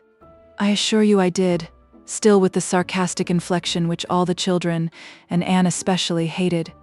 It flicked on the raw, "Obey me at once." For a moment Anne looked as if she meant to disobey. Then, realizing that there was no help for it, she rose haughtily, stepped across the aisle, sat down beside Gilbert Blythe, and buried her face in her arms on the desk. Ruby Gillis, who got a glimpse of it as it went down, told the others going home from school that she'd actually never seen anything like it. It was so white, with awful little red spots in it. To Anne, this was as the end of all things. It was bad enough to be singled out for punishment from among a dozen equally guilty ones. It was worse still to be sent to sit with a boy, but that boy should be Gilbert Blythe was heaping insult on injury to a degree utterly unbearable. Anne felt that she could not bear it and it would be of no use to try. Her whole being seethed with shame and anger and humiliation. At first the other scholars looked and whispered and giggled and nudged, but as Anne never lifted her head and as Gilbert worked fractions as if his whole soul was absorbed in them and them only, they soon returned to their own tasks and Anne was forgotten. When Mr. Phillips called the history class out, Anne should have gone, but Anne did not move, and Mr. Phillips, who had been writing some verses to Priscilla before he called the class, was thinking about an obstinate rhyme still and never missed her. Once, when nobody was looking, Gilbert took from his desk a little pink candy heart with a gold motto on it, "You are sweet," and slipped it under the curve of Anne's arm. Whereupon Anne arose, took the pink heart gingerly between the tips of her fingers, dropped it on the floor, ground it to powder beneath her heel, and resumed her position without deigning to bestow a glance on Gilbert. When school went out, Anne marched to her desk, ostentatiously took out everything therein, books and writing tablet, pen and ink, testament and arithmetic, and piled them neatly on her cracked slate. "What are you taking all those things home for, Anne?" Diana wanted to know, as soon as they were out on the road. She had not dared to ask the question before. "I am not coming back to school anymore," said Anne. Diana gasped and stared at Anne to see if she meant it. "Will Marilla let you stay home?" she asked. "She'll have to," said Anne. "I'll never go to school to that man again." "Oh, Anne." Diana looked as if she were ready to cry. "I do think you're mean. What shall I do? Mr. Phillips will make me sit with that horrid Gertie Pye. I know he will because she is sitting alone. Do come back, Anne." "I'd do almost anything in the world for you, Diana," said Anne sadly. "I'd let myself be torn limb from limb if it would do you any good. But I can't do this, so please don't ask it. You harrow up my very soul." "Just think of all the fun you will miss," mourned Diana. "We are going to build the loveliest new house down by the brook, and we'll be playing ball next week, and you've never played ball, Anne. It's tremendously exciting. And we're going to learn a new song. Jane Andrews is practicing it up now, and Alice Andrews is going to bring a new pansy book next week, and we're all going to read it out loud. Chapter about Down by the Brook, and you know you're so fond of reading out loud, Anne." Nothing moved Anne in the least. Her mind was made up. She would not go to school to Mr. Phillips again. She told Marilla so when she got home. "Nonsense," said Marilla. "It isn't nonsense at all," said Anne, gazing at Marilla with solemn, reproachful eyes. "Don't you understand, Marilla? I've been insulted." "Insulted fiddlesticks. You'll go to school tomorrow as usual." "Oh no." Anne shook her head gently. "I'm not going back, Marilla. I'll learn my lessons at home and I'll be as good as I can be and hold my tongue all the time if it's possible at all. But I will not go back to school, I assure you." Marilla saw something remarkably like unyielding stubbornness looking out of Anne's small face. She understood that she would have trouble in overcoming it, but she resolved wisely to say nothing more just then. "I'll run down and see Rachel about it this evening," she thought. "There's no use reasoning with Anne now. She's too worked up and I've an idea she can be awful stubborn if she takes the notion. Far as I can make out from her story, Mr. Phillips has been carrying matters with a rather high hand, but it would never do to say so to her. I'll just talk it over with Rachel. She's sent 10 children to school and she ought to know something about it. She'll have heard the whole story too, by this time." Marilla found Mrs. Lynde knitting quilts as industriously and cheerfully as usual. "I suppose you know what I've come about," she said, a little shamefacedly. Mrs. Rachel nodded. "About Anne's fuss in school, I reckon," she said. Tilly Boulter was in on her way home from school and told me about it. I don't know what to do with her, said Marilla. She declares she won't go back to school. I never saw a child so worked up. I've been expecting trouble ever since she started to school. I knew things were going too smooth to last. She's so high-strung. What would you advise, Rachel? Well, since you've asked my advice, Marilla, said Mrs. Lynde amiably. Mrs. Lynde dearly loved to be asked for advice. I'd just humor her a little at first. That's what I'd do. It's my belief that Mr. Phillips was in the wrong. Of course, it doesn't do to say so to the children, you know, and of course he did right to punish her yesterday for giving way to temper. But today it was different. The others who were late should have been punished as well as Anne. That's what. And I don't believe in making the girls sit with the boys for punishment. It isn't modest. Tilly Boulter was real indignant. She took Anne's part right through and said all the scholars did too. Anne seems real popular among them, somehow. I never thought she'd take with them so well. Then you really think I'd better let her stay home? Said Marilla in amazement. Yes. That is, I wouldn't say school to her again until she said it herself. Depend upon it, Marilla. She'll cool off in a week or so and be ready enough to go back of her own accord. That's what.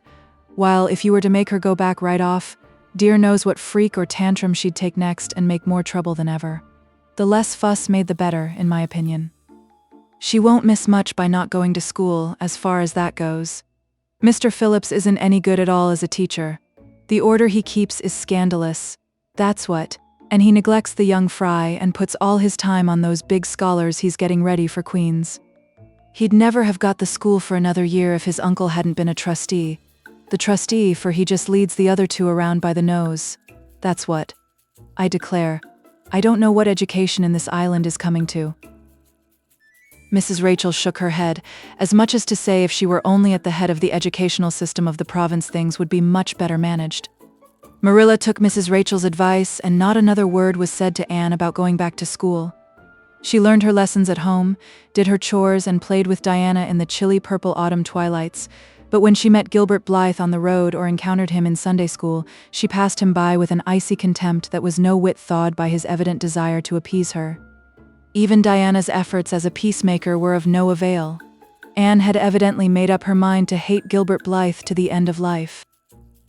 As much as she hated Gilbert, however, did she love Diana, with all the love of her passionate little heart, equally intense in its likes and dislikes. One evening Marilla, coming in from the orchard with a basket of apples, found Anne sitting along by the east window in the twilight, crying bitterly. "Whatever's the matter now, Anne?" she asked. "It's about Diana," sobbed Anne luxuriously. "I love Diana so, Marilla. I cannot ever live without her.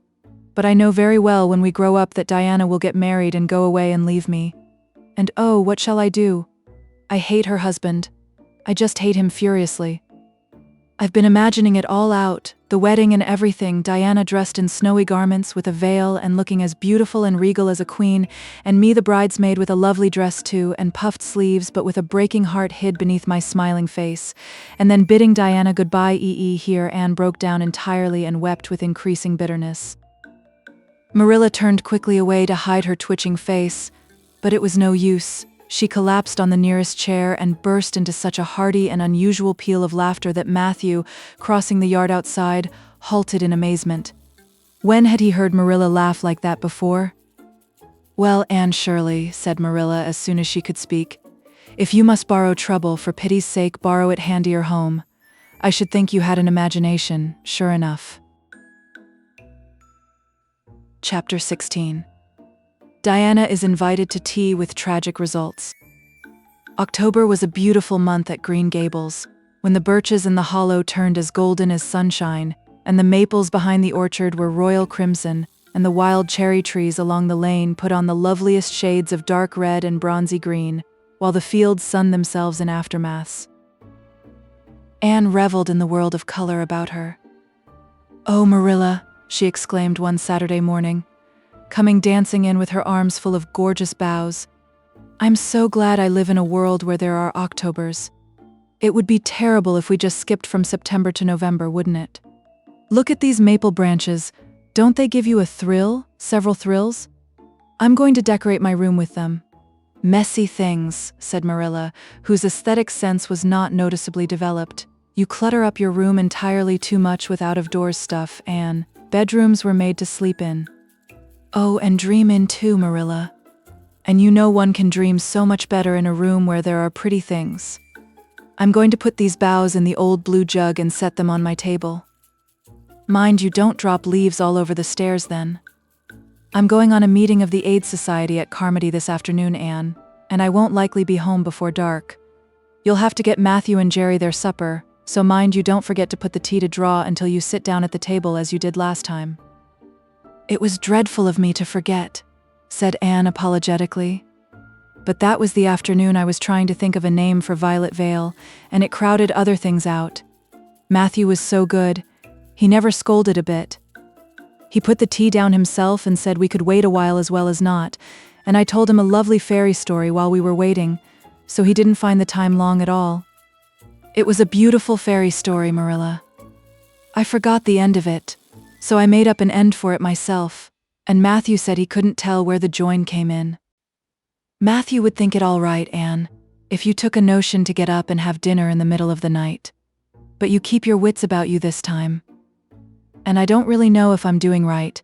It may make you more addlepated than ever, but you can ask Diana to come over and spend the afternoon with you and have tea here. Oh, Marilla. Anne clasped her hands. How perfectly lovely. You are able to imagine things after all, or else you'd never have understood how I've longed for that very thing. It will seem so nice and grown-up-ish. No fear of my forgetting to put the tea to draw when I have company. Oh, Marilla, can I use the rosebud spray tea set? No, indeed. The rosebud tea set. Well, what next? You know I never use that except for the minister or the aides. You'll put down the old brown tea set, but you can open the little yellow crock of cherry preserves. It's time it was being used anyhow. I believe it's beginning to work.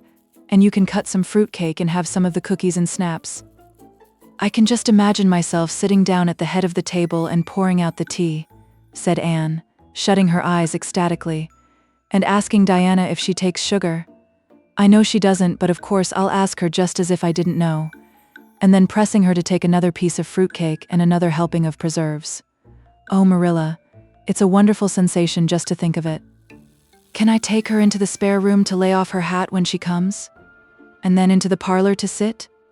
No, the sitting room will do for you and your company, but there's a bottle half full of raspberry cordial that was left over from the church social the other night. It's on the second shelf of the sitting room closet, and you and Diana can have it if you like, and a cookie to eat with it along in the afternoon, for I dare say Matthew will be late coming in to tea since he's hauling potatoes to the vessel. Anne flew down to the hollow, past the Dryad's Bubble and up the spruce path to Orchard Slope, to ask Diana to tea. As a result, just after Marilla had driven off to Carmody, Diana came over, dressed in her second-best dress and looking exactly as it is proper to look when asked out to tea. At other times she was wont to run into the kitchen without knocking, but now she knocked primly at the front door. And when Anne, dressed in her second-best, as primly opened it, both little girls shook hands as gravely as if they had never met before.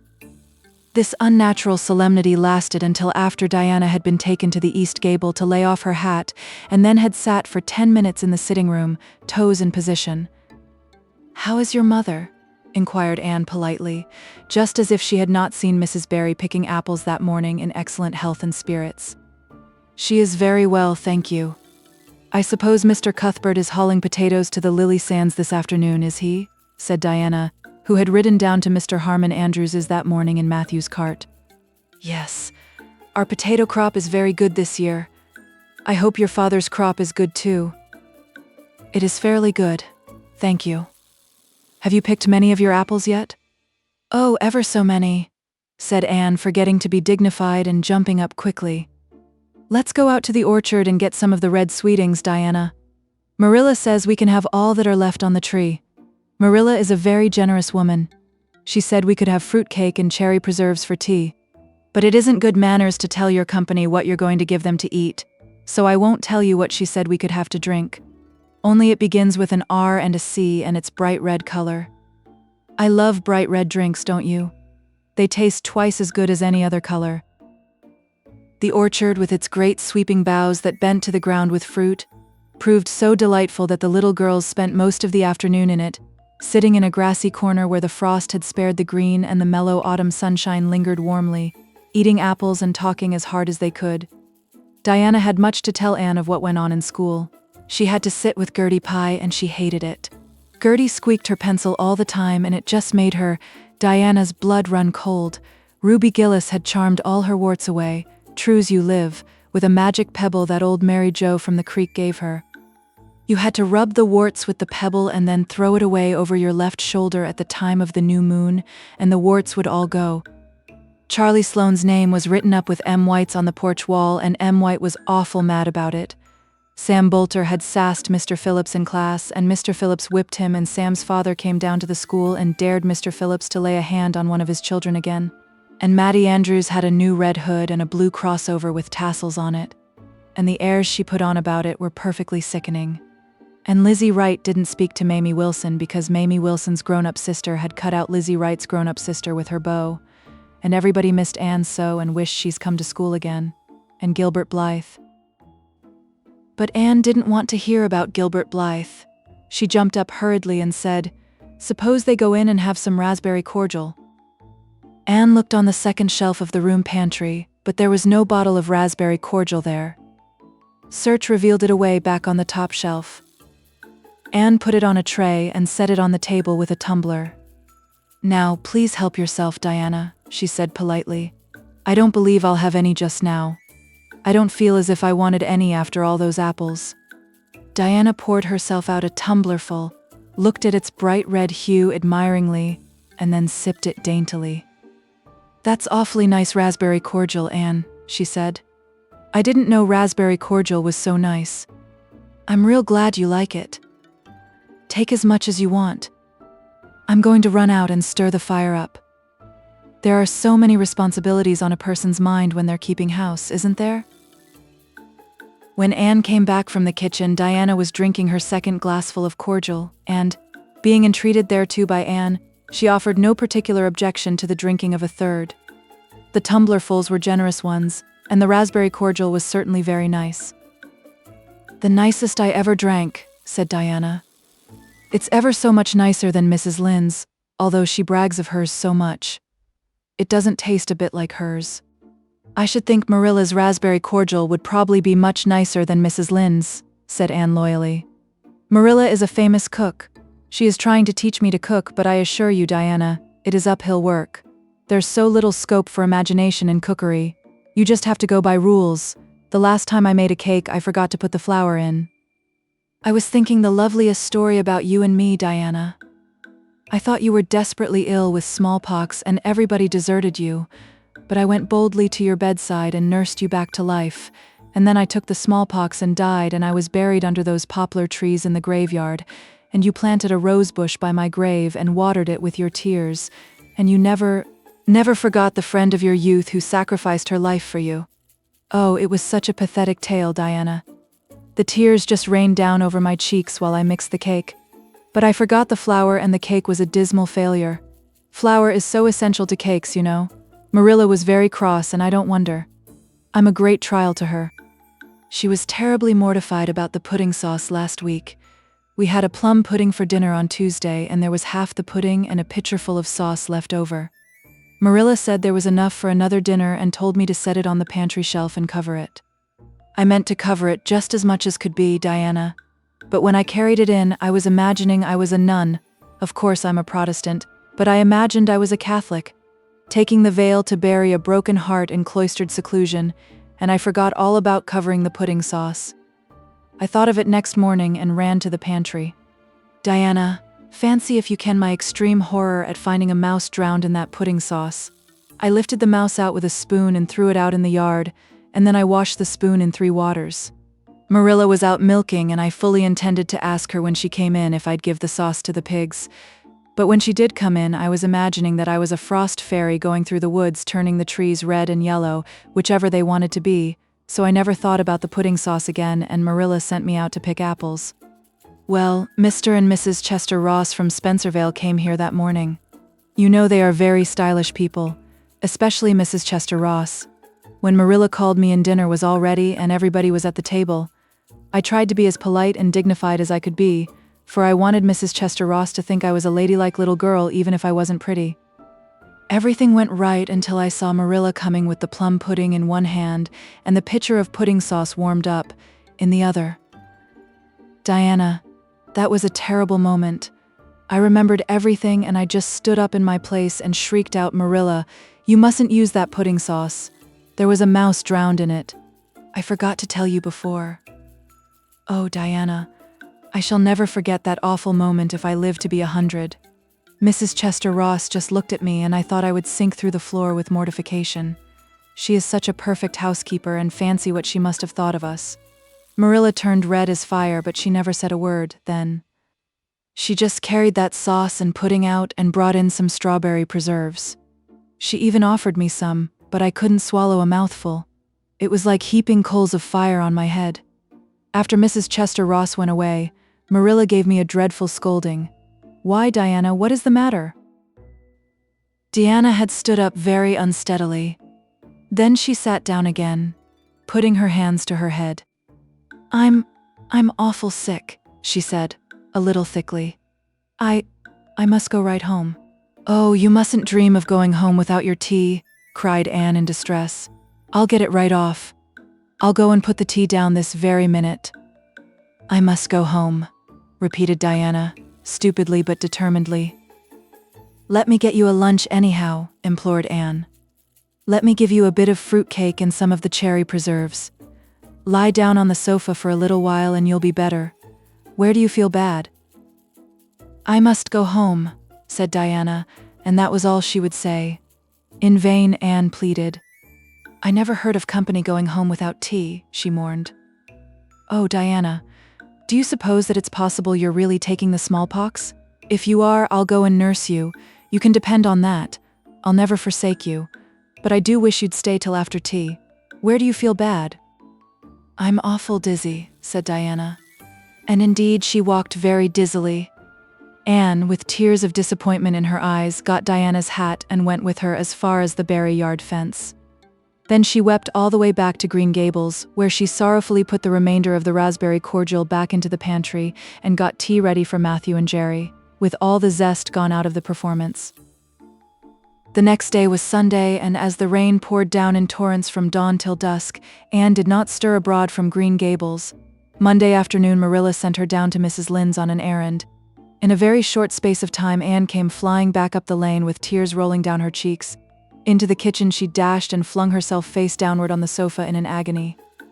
"Whatever has gone wrong now, Anne?" queried Marilla in doubt and dismay. "I do hope you haven't gone and been saucy to Mrs. Lynde again." No answer from Anne save more tears and stormier sobs. "Anne Shirley, when I ask you a question I want to be answered. Sit right up this very minute and tell me what you're crying about." Anne sat up, tragedy personified. "Mrs. Lynde was up to see Mrs. Barry today, and Mrs. Barry was in an awful state," she wailed. "She says that I set Diana drunk Saturday and sent her home in a disgraceful condition. And she says I must be a thoroughly bad, wicked little girl, and she's never going to let Diana play with me again. Oh, Marilla, I'm just overcome with woe." Marilla stared in blank amazement. "Set Diana drunk," she said when she found her voice. "Anne, are you or Mrs. Barry crazy? What on earth did you give her?" "Not a thing but raspberry cordial," sobbed Anne. "I never thought raspberry cordial would set people drunk, Marilla. Not even if they drank 3 big tumblerfuls as Diana did. Oh, it sounds so like Mrs. Thomas's husband. But I didn't mean to set her drunk." "Drunk fiddlesticks," said Marilla, marching to the sitting room pantry. There on the shelf was a bottle which she at once recognized as one containing some of her 3-year-old homemade currant wine for which she was celebrated in Avonlea, although certain of the stricter sort, Mrs. Barry among them, disapproved strongly of it. And at the same time Marilla recollected that she had put the bottle of raspberry cordial down in the cellar instead of in the pantry as she had told Anne. She went back to the kitchen with the wine bottle in her hand. Her face was twitching in spite of herself. "Anne, you certainly have a genius for getting into trouble. You went and gave Diana currant wine instead of raspberry cordial. Didn't you know the difference yourself?" "I never tasted it," said Anne. "I thought it was the cordial. I meant to be so hospitable." Diana got awfully sick and had to go home. Mrs. Barry told Mrs. Lynde she was simply dead drunk. She just laughed silly-like when her mother asked her what was the matter and went to sleep and slept for hours. Her mother smelled her breath and knew she was drunk. "She had a fearful headache all day yesterday. Mrs. Barry is so indignant. She will never believe but what I did it on purpose. I should think she would better punish Diana for being so greedy as to drink 3 glassfuls of anything," said Marilla shortly. "Why, 3 of those big glasses would have made her sick even if it had only been cordial. Well, this story will be a nice handle for those folks who are so down on me for making currant wine, although I haven't made any for 3 years ever since I found out that the minister didn't approve. I just kept that bottle for sickness. There, child, don't cry. I can't see as you were to blame, although I'm sorry it happened so." "I must cry," said Anne. "My heart is broken. The stars in their courses fight against me. Marilla, Diana and I are parted forever. Oh, Marilla, I little dreamed of this when first we swore our vows of friendship." "Don't be foolish, Anne. Mrs. Barry will think better of it when she finds you're not to blame. I suppose she thinks you've done it for a silly joke or something of that sort.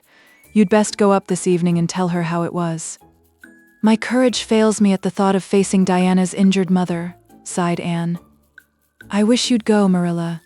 You're so much more dignified than I am. Likely she'd listen to you quicker than to me." "Well, I will," said Marilla, reflecting that it would probably be the wiser course. "Don't cry anymore, Anne. It will be all right." Marilla had changed her mind about it being all right by the time she got back from Orchard Slope. Anne was watching for her coming and flew to the porch door to meet her. "Oh, Marilla, I know by your face that it's been no use," she said sorrowfully. "Mrs. Barry won't forgive me?" "Mrs. Barry, indeed," snapped Marilla. "Of all the unreasonable women I ever saw, she's the worst. I told her it was all a mistake and you weren't to blame, but she just simply didn't believe me. And she rubbed it well in about my currant wine and how I'd always said it couldn't have the least effect on anybody. I just told her plainly that currant wine wasn't meant to be drunk 3 tumblerfuls at a time, and that if a child I had to do with was so greedy I'd sober her up with a right good spanking." Marilla whisked into the kitchen, grievously disturbed, leaving a very much distracted little soul in the porch behind her. Presently Anne stepped out bareheaded into the chill autumn dusk. Very determinedly and steadily she took her way down through the sere clover field over the log bridge and up through the spruce grove, lighted by a pale little moon hanging low over the western woods. Mrs. Barry, coming to the door in answer to a timid knock, found a white-lipped, eager-eyed suppliant on the doorstep. Her face hardened. Mrs. Barry was a woman of strong prejudices and dislikes, and her anger was of the cold, sullen sort which is always hardest to overcome. To do her justice, she really believed Anne had made Diana drunk out of sheer malice prepense, and she was honestly anxious to preserve her little daughter from the contamination of further intimacy with such a child. "What do you want?" she said stiffly. Anne clasped her hands. "Oh, Mrs. Barry, please forgive me. I did not mean to intoxicate Diana. How could I? Just imagine if you were a poor little orphan girl that kind people had adopted, and you had just one bosom friend in all the world. Do you think you would intoxicate her on purpose? I thought it was only raspberry cordial. I was firmly convinced it was raspberry cordial.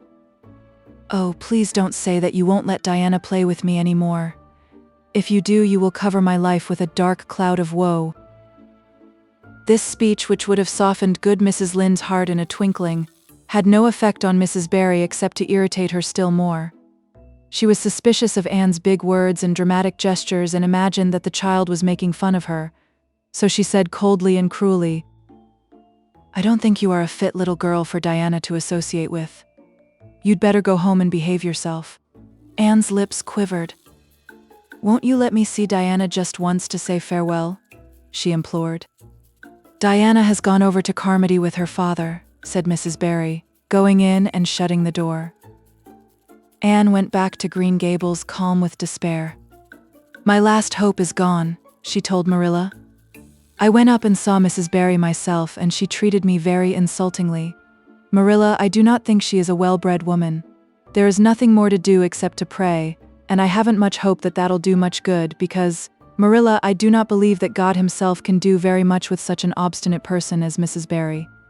Anne, you shouldn't say such things, rebuked Marilla, striving to overcome that unholy tendency to laughter, which she was dismayed to find growing upon her. And indeed, when she told the whole story to Matthew that night, she did laugh heartily over Anne's tribulations.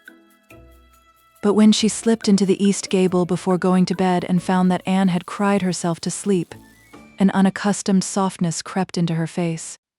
"Poor little soul," she murmured, lifting a loose curl of hair from the child's tear-stained face. Then she bent down and kissed the flushed cheek on the pillow. Chapter 17. A New Interest in Life.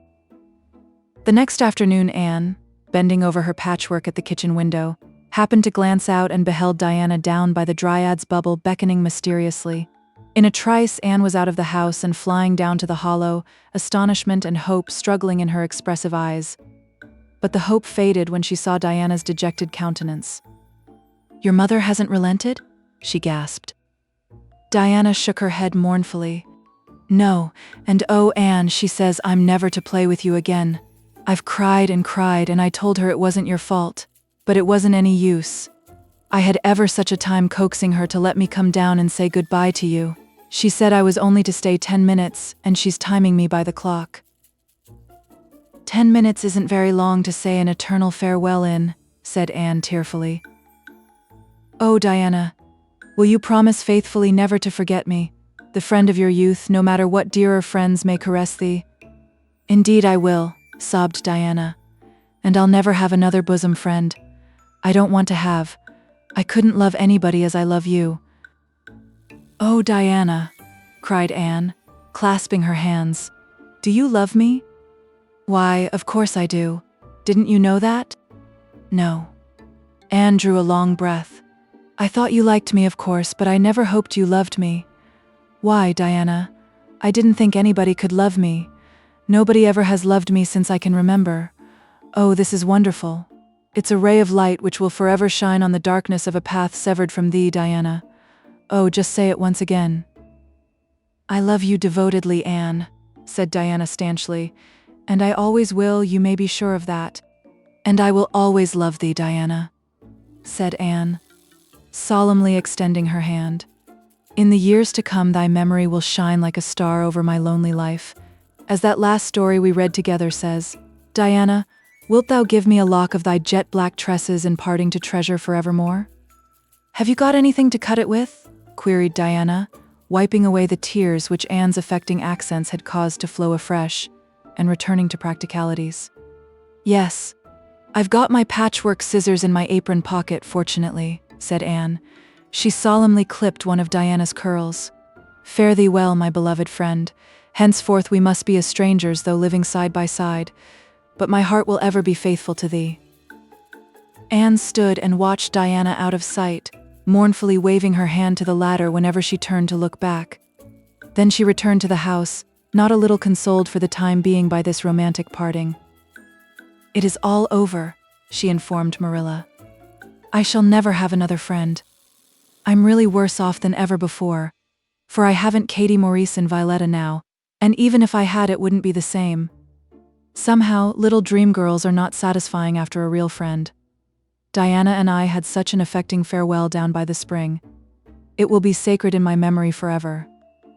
I used the most pathetic language I could think of and said thou and thee. Thou and thee seems so much more romantic than you. Diana gave me a lock of her hair and I'm going to sew it up in a little bag and wear it around my neck all my life. Please see that it is buried with me, for I don't believe I'll live very long. Perhaps when she sees me lying cold and dead before her, Mrs. Barry may feel remorse for what she has done and will let Diana come to my funeral." "I don't think there is much fear of your dying of grief as long as you can talk, Anne," said Marilla unsympathetically. The following Monday, Anne surprised Marilla by coming down from her room with her basket of books on her arm and hip, and her lips primmed up into a line of determination. "I'm going back to school," she announced.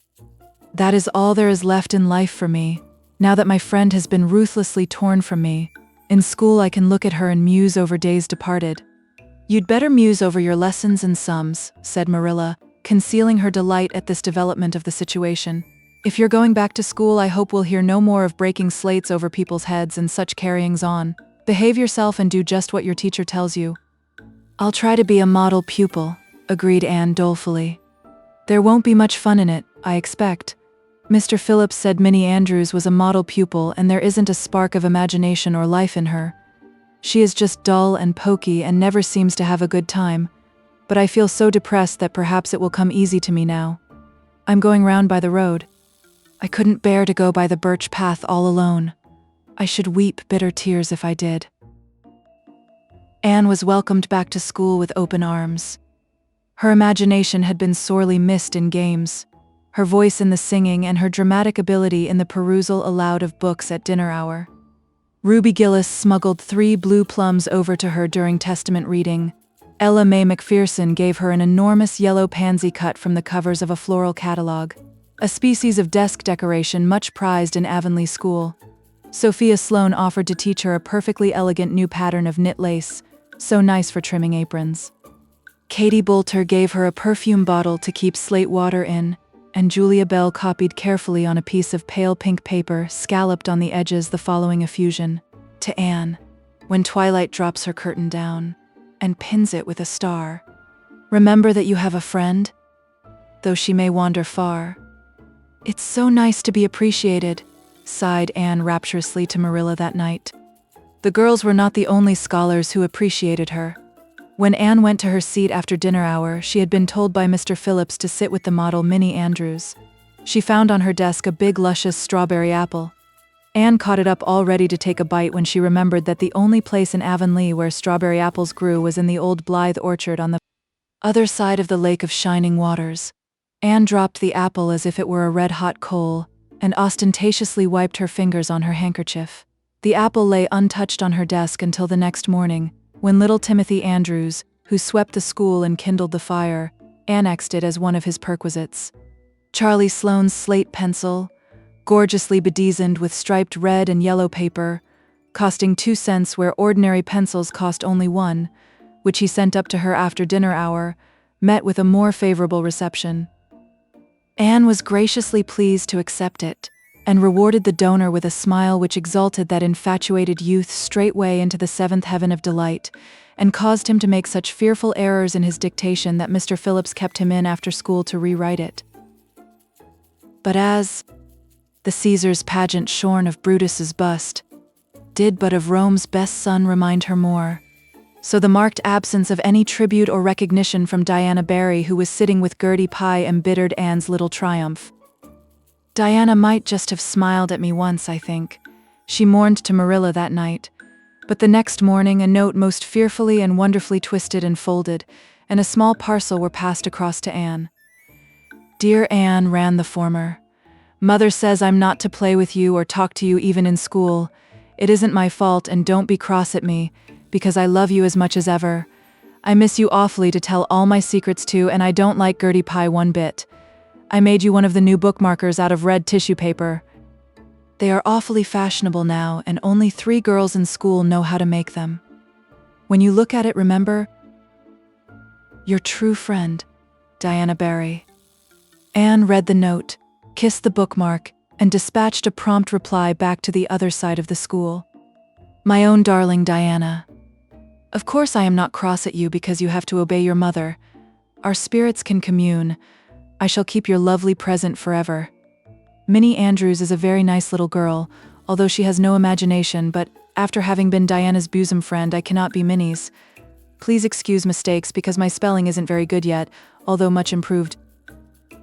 Yours until death us do part, Anne or Cordelia Shirley. Postscript: I shall sleep with your letter under my pillow tonight. A or CS." Marilla pessimistically expected more trouble since Anne had again begun to go to school, but none developed. Perhaps Anne caught something of the model spirit from Minnie Andrews. At least she got on very well with Mr. Phillips thenceforth.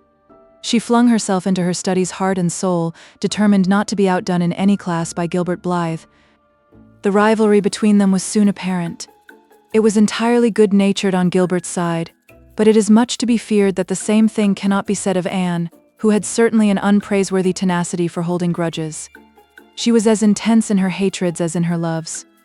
She would not stoop to admit that she meant to rival Gilbert in schoolwork, because that would have been to acknowledge his existence, which Anne persistently ignored. But the rivalry was there and honors fluctuated between them. Now Gilbert was head of the spelling class. Now Anne, with a toss of her long red braids, spelled him down. One morning Gilbert had all his sums done correctly and had his name written on the blackboard on the roll of honor. The next morning Anne, having wrestled wildly with decimals the entire evening before, would be first. One awful day they were ties and their names were written up together. It was almost as bad as a take notice, and Anne's mortification was as evident as Gilbert's satisfaction. When the written examinations at the end of each month were held, the suspense was terrible. The first month Gilbert came out 3 marks ahead. The second Anne beat him by 5, but her triumph was marred by the fact that Gilbert congratulated her heartily before the whole school. It would have been ever so much sweeter to her if he had felt the sting of his defeat. Mr. Phillips might not be a very good teacher, but a pupil so inflexibly determined on learning as Anne was could hardly escape making progress under any kind of teacher. By the end of the term, Anne and Gilbert were both promoted into the 5th class and allowed to begin studying the elements of the branches, by which Latin, geometry, French, and algebra were meant. In geometry, Anne met her Waterloo. "It's perfectly awful stuff, Marilla," she groaned. "I'm sure I'll never be able to make head or tail of it. There is no scope for imagination in it at all. Mr. Phillips says I'm the worst dunce he ever saw at it. And Gil, I mean some of the others are so smart at it. It is extremely mortifying, Marilla. Even Diana gets along better than I do. But I don't mind being beaten by Diana. Even although we meet as strangers now, I still love her with an inextinguishable love. It makes me very sad at times to think about her. But really, Marilla, one can't stay sad very long in such an interesting world, can one?" Chapter 18. Anne to the rescue. All things great are wound up with all things little. At first glance, it might not seem that the decision of a certain Canadian premier to include Prince Edward Island in a political tour could have much or anything to do with the fortunes of little Anne Shirley at Green Gables, but it had. It was in January the premier came to address his loyal supporters and such of his non-supporters as chose to be present at the monster mass meeting held in Charlottetown. Most of the Avonlea people were on Premier's side of politics, hence on the night of the meeting nearly all the men and a goodly proportion of the women had gone to town 30 miles away. Mrs. Rachel Lynde had gone too. Mrs. Rachel Lynde was a red-hot politician and couldn't have believed that the political rally could be carried through without her, although she was on the opposite side of politics. So she went to town and took her husband. Thomas would be useful in looking after the horse, and Marilla Cuthbert with her. Marilla had a sneaking interest in politics herself, and as she thought it might be her only chance to see a real live premiere, she promptly took it, leaving Anne and Matthew to keep house until her return the following day.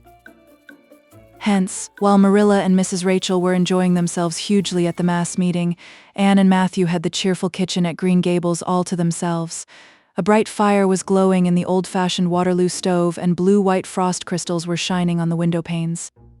Matthew nodded over a farmer's advocate on the sofa, and Anne at the table studied her lessons with grim determination, despite sundry wistful glances at the clock shelf, where lay a new book that Jane Andrews had lent her that day. Jane had assured her that it was warranted to produce any number of thrills or words to that effect, and Anne's fingers tingled to reach out for it. But that would mean Gilbert Blythe's triumph on the morrow. Anne turned her back on the clock shelf and tried to imagine it wasn't there. "Matthew, did you ever study geometry when you went to school?" "Well now, no, I didn't," said Matthew, coming out of his doze with a start. "I wish you had," sighed Anne, "because then you'd be able to sympathize with me. You can't sympathize properly if you've never studied it.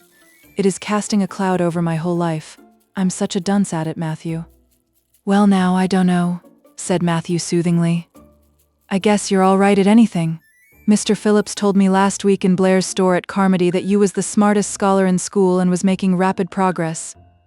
Rapid progress was his very words. There's them as runs down Teddy Phillips and says he ain't much of a teacher, but I guess he's all right. Matthew would have thought anyone who praised Anne was all right. "I'm sure I'd get on better with geometry if only he wouldn't change the letters," complained Anne.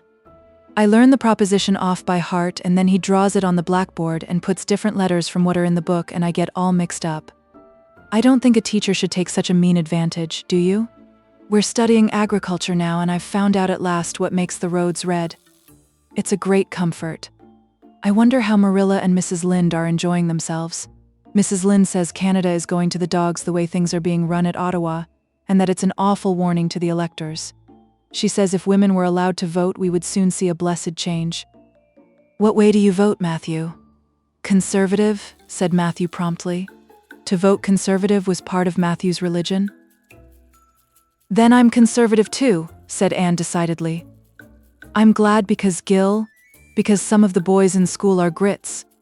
I guess Mr. Phillips is a grit too because Prissy Andrews's father is one, and Ruby Gillis says that when a man is courting he always has to agree with the girl's mother in religion and her father in politics. Is that true, Matthew? Well now, I don't know, said Matthew. Did you ever go courting, Matthew? Well now, no, I dunno's I ever did, said Matthew, who had certainly never thought of such a thing in his whole existence. Anne reflected with her chin in her hands. It must be rather interesting, don't you think, Matthew? Ruby Gillis says when she grows up she's going to have ever so many bows on the string and have them all crazy about her, but I think that would be too exciting. I'd rather have just one in his right mind. But Ruby Gillis knows a great deal about such matters because she has so many big sisters, and Mrs. Lynde says the Gillis girls have gone off like hotcakes. Mr. Phillips goes up to see Prissy Andrews nearly every evening.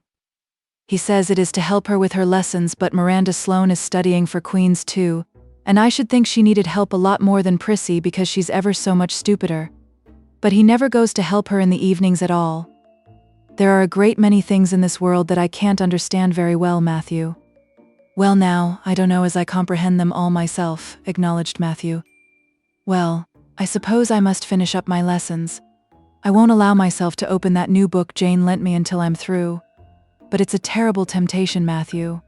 Even when I turn my back on it, I can see it there just as plain. Jane said she cried herself sick over it.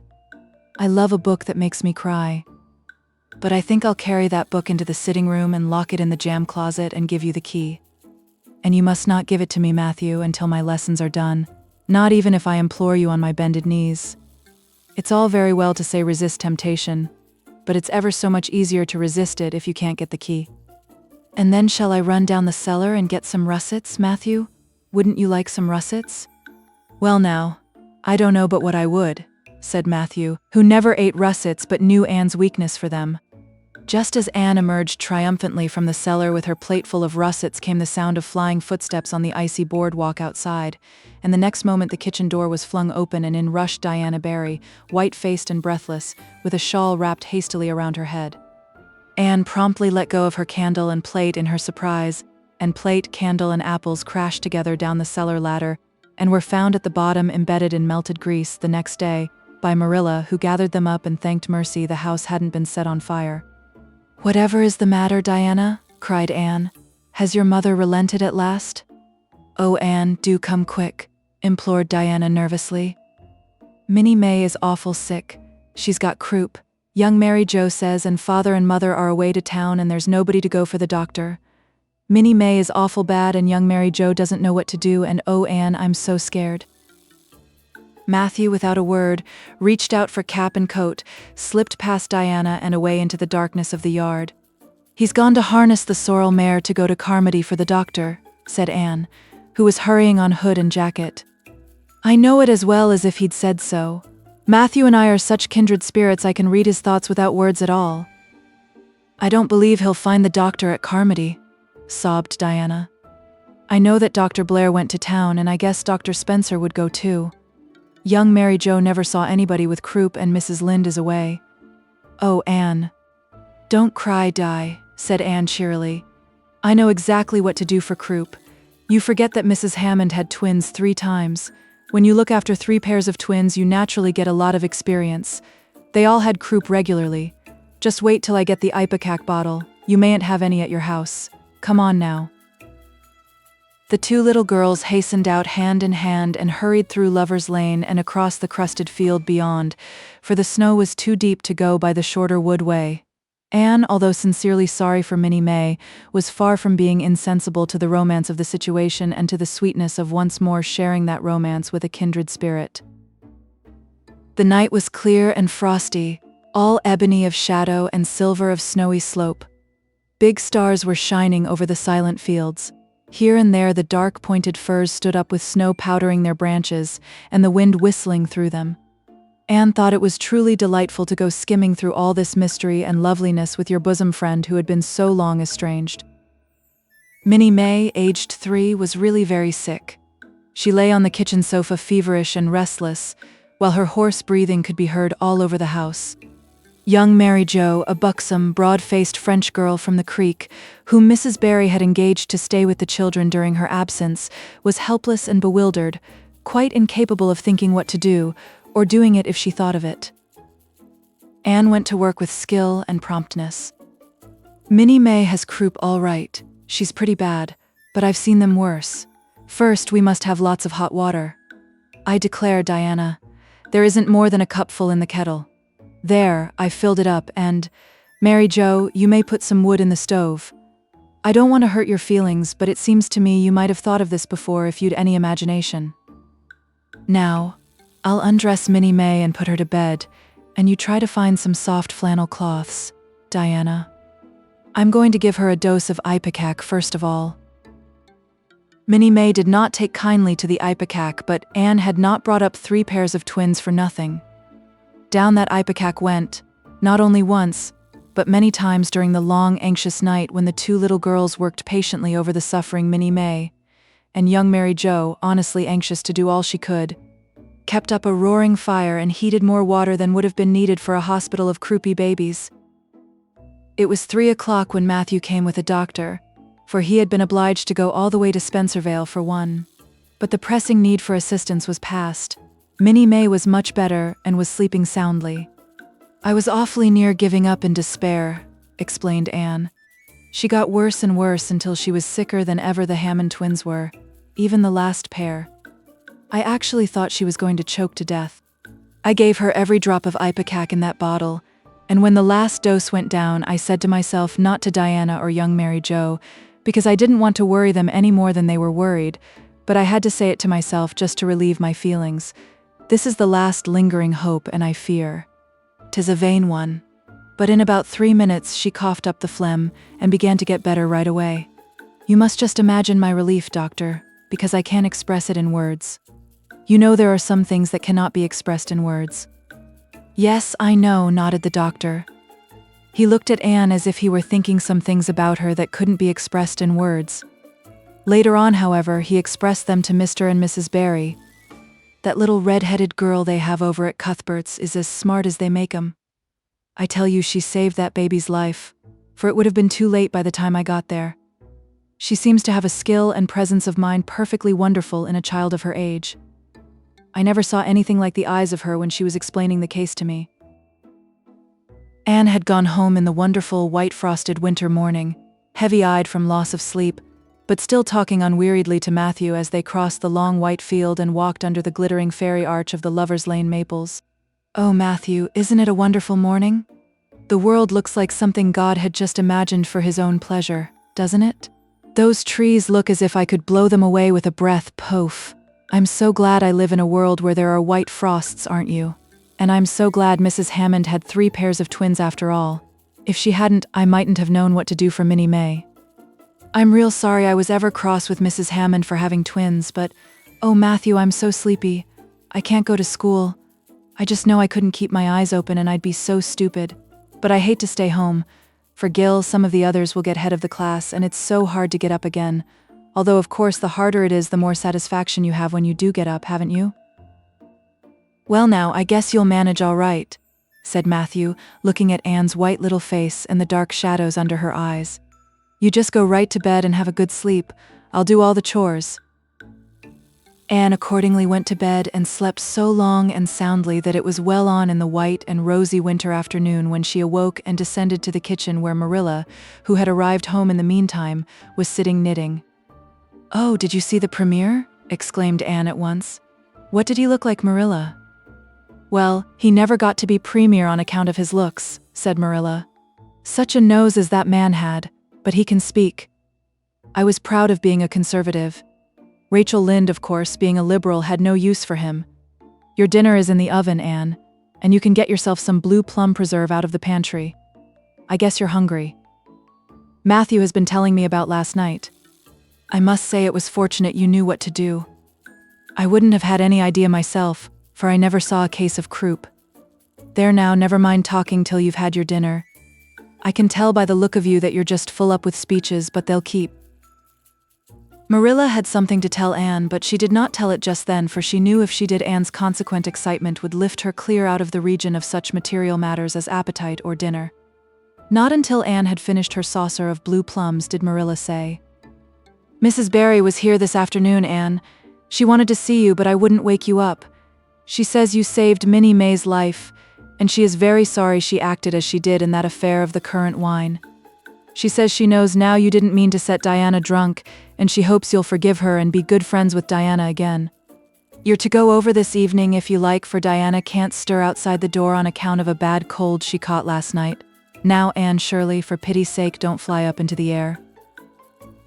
The warning seemed not unnecessary, so uplifted and aerial was Anne's expression and attitude as she sprang to her feet, her face irradiated with the flame of her spirit. "Oh, Marilla, can I go right now without washing my dishes? I'll wash them when I come back, but I cannot tie myself down to anything so unromantic as dishwashing at this thrilling moment." Yes, run along," said Marilla indulgently. "Anne Shirley, are you crazy? Come back this instant and put something on you. I might as well call to the wind. She's gone without a cap or wrap. Look at her tearing through the orchard with her hair streaming. It'll be a mercy if she doesn't catch her death of cold." Anne came dancing home in the purple winter twilight across the snowy places. Afar in the southwest was the great shimmering, pearl-like sparkle of an evening star in a sky that was pale golden and ethereal rose over gleaming white spaces and dark glens of spruce. The tinkles of sleigh bells among the snowy hills came like elfin chimes through the frosty air, but their music was not sweeter than the song in Anne's heart and on her lips. "You see before you a perfectly happy person, Marilla," she announced. "I'm perfectly happy. Yes, in spite of my red hair. Just at present I have a soul above red hair. Mrs. Barry kissed me and cried and said she was so sorry and she could never repay me. I felt fearfully embarrassed, Marilla, but I just said as politely as I could, 'I have no hard feelings for you, Mrs. Barry. I assure you once for all that I did not mean to intoxicate Diana, and henceforth I shall cover the past with the mantle of oblivion.' That was a pretty dignified way of speaking, wasn't it, Marilla?" I felt that I was heaping coals of fire on Mrs. Barry's head. And Diana and I had a lovely afternoon. Diana showed me a new fancy crochet stitch her aunt over at Carmody taught her. Not a soul in Avonlea knows it but us, and we pledged a solemn vow never to reveal it to anyone else. Diana gave me a beautiful card with a wreath of roses on it and a verse of poetry. "If you love me as I love you, nothing but death can part us two." And that is true, Marilla. We're going to ask Mr. Phillips to let us sit together in school again, and Gertie Pye can go with Minnie Andrews. We had an elegant tea. Mrs. Barry had the very best china set out, Marilla, just as if I was real company. I can't tell you what a thrill it gave me. Nobody ever used their very best china on my account before. And we had fruit cake and pound cake and donuts and 2 kinds of preserves, Marilla. And Mrs. Barry asked me if I took tea and said, "Pa, why don't you pass the biscuits to Anne?" It must be lovely to be grown up, Marilla, when just being treated as if you were is so nice. "I don't know about that," said Marilla, with a brief sigh. "Well, anyway, when I am grown up," said Anne decidedly. "I'm always going to talk to little girls as if they were too, and I'll never laugh when they use big words. I know from sorrowful experience how that hurts one's feelings." After tea, Diana and I made taffy. The taffy wasn't very good, I suppose because neither Diana nor I had ever made any before. Diana left me to stir it while she buttered the plates, and I forgot and let it burn. And then when we set it out on the platform to cool, the cat walked over one plate, and that had to be thrown away. But the making of it was splendid fun. Then when I came home, Mrs. Barry asked me to come over as often as I could, and Diana stood at the window and threw kisses to me all the way down to Lover's Lane. I assure you, Marilla, that I feel like praying tonight, and I'm going to think out a special brand new prayer in honor of the occasion. Chapter 19. A concert, a catastrophe, and a confession. Marilla, can I go over to see Diana just for a minute? Asked Anne, running breathlessly down from the east gable one February evening. I don't see what you want to be traipsing about after dark for, said Marilla shortly. You and Diana walked home from school together and then stood down there in the snow for half an hour more, your tongues going the whole blessed time clickety-clack. So I don't think you're very badly off to see her again. But she wants to see me, pleaded Anne. She has something very important to tell me. How do you know she has? Because she just signaled to me from her window. We have arranged a way to signal with our candles and cardboard. We set the candle on the windowsill and make flashes by passing the cardboard back and forth. So many flashes mean a certain thing. It was my idea, Marilla. I'll warrant you it was, said Marilla emphatically. And the next thing you'll be setting fire to the curtains with your signaling nonsense. Oh, we're very careful, Marilla. And it's so interesting. 2 flashes mean, are you there? 3 mean yes and 4 no. 5 mean, come over as soon as possible, because I have something important to reveal. Diana has just signaled 5 flashes, and I'm really suffering to know what it is. Well, you needn't suffer any longer, said Marilla sarcastically. You can go, but you're to be back here in just 10 minutes, remember that. Anne did remember it and was back in the stipulated time, although probably no mortal will ever know just what it cost her to confine the discussion of Diana's important communication within the limits of 10 minutes. But at least she had made good use of them. Oh, Marilla, what do you think? You know tomorrow is Diana's birthday? Well, her mother told her she could ask me to go home with her from school and stay all night with her. And her cousins are coming over from Newbridge in a big pung sleigh to go to the debating club concert at the hall tomorrow night. And they are going to take Diana and me to the concert if you'll let me go, that is. You will, won't you, Marilla? Oh, I feel so excited. You can calm down then because you're not going. You're better at home in your own bed, and as for that club concert, it's all nonsense, and little girls should not be allowed to go out to such places at all. I'm sure the debating club is a most respectable affair, pleaded Anne. I'm not saying it isn't, but you're not going to begin gadding about to concerts and staying out all hours of the night. Pretty doings for children. I'm surprised at Mrs. Barry's letting Diana go. But it's such a very special occasion, mourned Anne on the verge of tears. Diana has only one birthday in a year. It isn't as if birthdays were common things, Marilla. Prissy Andrews is going to recite Curfew Must Not Ring tonight. That is such a good moral piece, Marilla. I'm sure it would do me lots of good to hear it. And the choir are going to sing 4 lovely pathetic songs that are pretty near as good as hymns. And oh, Marilla, the minister is going to take part. Yes, indeed he is. He's going to give an address. That will be just about the same thing as a sermon. Please, mayn't I go, Marilla? You heard what I said, Anne, didn't you? Take off your boots now and go to bed. It's past 8. There's just one more thing, Marilla, said Anne, with the air of producing the last shot in her locker. Mrs. Barry told Diana that we might sleep in the spare room bed. Think of the honor of your little Anne being put in the spare room bed. It's an honor you'll have to get along without. Go to bed, Anne, and don't let me hear another word out of you.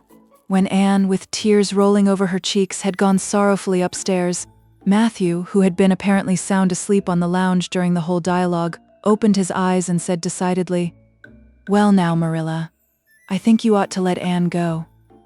"I don't then," retorted Marilla. "Who's bringing this child up, Matthew, you or me?" "Well now, you," admitted Matthew. "Don't interfere then." "Well now, I ain't interfering. It ain't interfering to have your own opinion. And my opinion is that you ought to let Anne go." "You'd think I ought to let Anne go to the moon if she took the notion, I've no doubt," was Marilla's amiable rejoinder. "I might have let her spend the night with Diana if that was all, but I don't approve of this concert plan. She'd go there and catch cold like as not, and have her head filled up with nonsense and excitement. It would unsettle her for a week. I understand that child's disposition and what's good for it better than you, Matthew." "I think you ought to let Anne go," repeated Matthew firmly. Argument was not his strong point, but holding fast to his opinions certainly was. Marilla gave a gasp of helplessness and took refuge in silence. The next morning, when Anne was washing the breakfast dishes in the pantry, Matthew paused on his way out to the barn to say to Marilla again, "I think you ought to let Anne go, Marilla." For a moment, Marilla looked things not lawful to be uttered. Then she yielded to the inevitable and said tartly, "Very well, she can go, since nothing else'll please you." Anne flew out of the pantry, dripping dishcloth in hand. "Oh, Marilla, Marilla, say those blessed words again." "I guess once is enough to say them. This is Matthew's doings and I wash my hands of it. If you catch pneumonia sleeping in a strange bed, or coming out of that hot hall in the middle of the night, don't blame me, blame Matthew. Anne Shirley, you're dripping greasy water all over the floor. I never saw such a careless child." "Oh, I know I'm a great trial to you, Marilla," said Anne repentantly. "I make so many mistakes, but then just think of all the mistakes I don't make, although I might. I'll get some sand and scrub up the spots before I go to school. Oh, Marilla, my heart was just set on going to that concert. I never was to a concert in my life. And when the other girls talk about them in school, I feel so out of it. You didn't know just how I felt about it, but you see, Matthew did. Matthew understands me, and it's so nice to be understood, Marilla." Anne was too excited to do herself justice as to lessons that morning in school. Gilbert Blythe spelled her down in class and left her clear out of sight in mental arithmetic.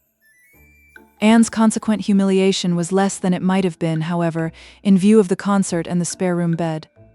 She and Diana talked so constantly about it all day that with a stricter teacher than Mr. Phillips, dire disgrace must inevitably have been their portion. Anne felt that she could not have borne it if she had not been going to the concert, for nothing else was discussed that day in school. The Avonlea Debating Club, which met fortnightly all winter, had had several smaller free entertainments, but this was to be a big affair, admission 10 cents, in aid of the library. The Avonlea young people had been practicing for weeks, and all the scholars were especially interested in it by reason of older brothers and sisters who were going to take part. Everybody in school over 9 years of age expected to go, except Carrie Sloane, whose father shared Marilla's opinions about small girls going out to night concerts. Carrie Sloane cried into her grammar all the afternoon and felt that life was not worth living. For Anne, the real excitement began with the dismissal of school and increased therefrom in crescendo until it reached to a crash of positive ecstasy in the concert itself. They had a perfectly elegant tea, and then came the delicious occupation of dressing in Diana's little room upstairs. Diana did Anne's front hair in the new pompadour style, and Anne tied Diana's bows with the especial knack she possessed, and they experimented with at least half a dozen different ways of arranging their back hair. At last they were ready, cheeks scarlet and eyes glowing with excitement. True, Anne could not help a little pang when she contrasted her plain black tam and shapeless, tight-sleeved, homemade gray cloth coat with Diana's jaunty fur cap and smart little jacket. But she remembered in time that she had an imagination and could use it.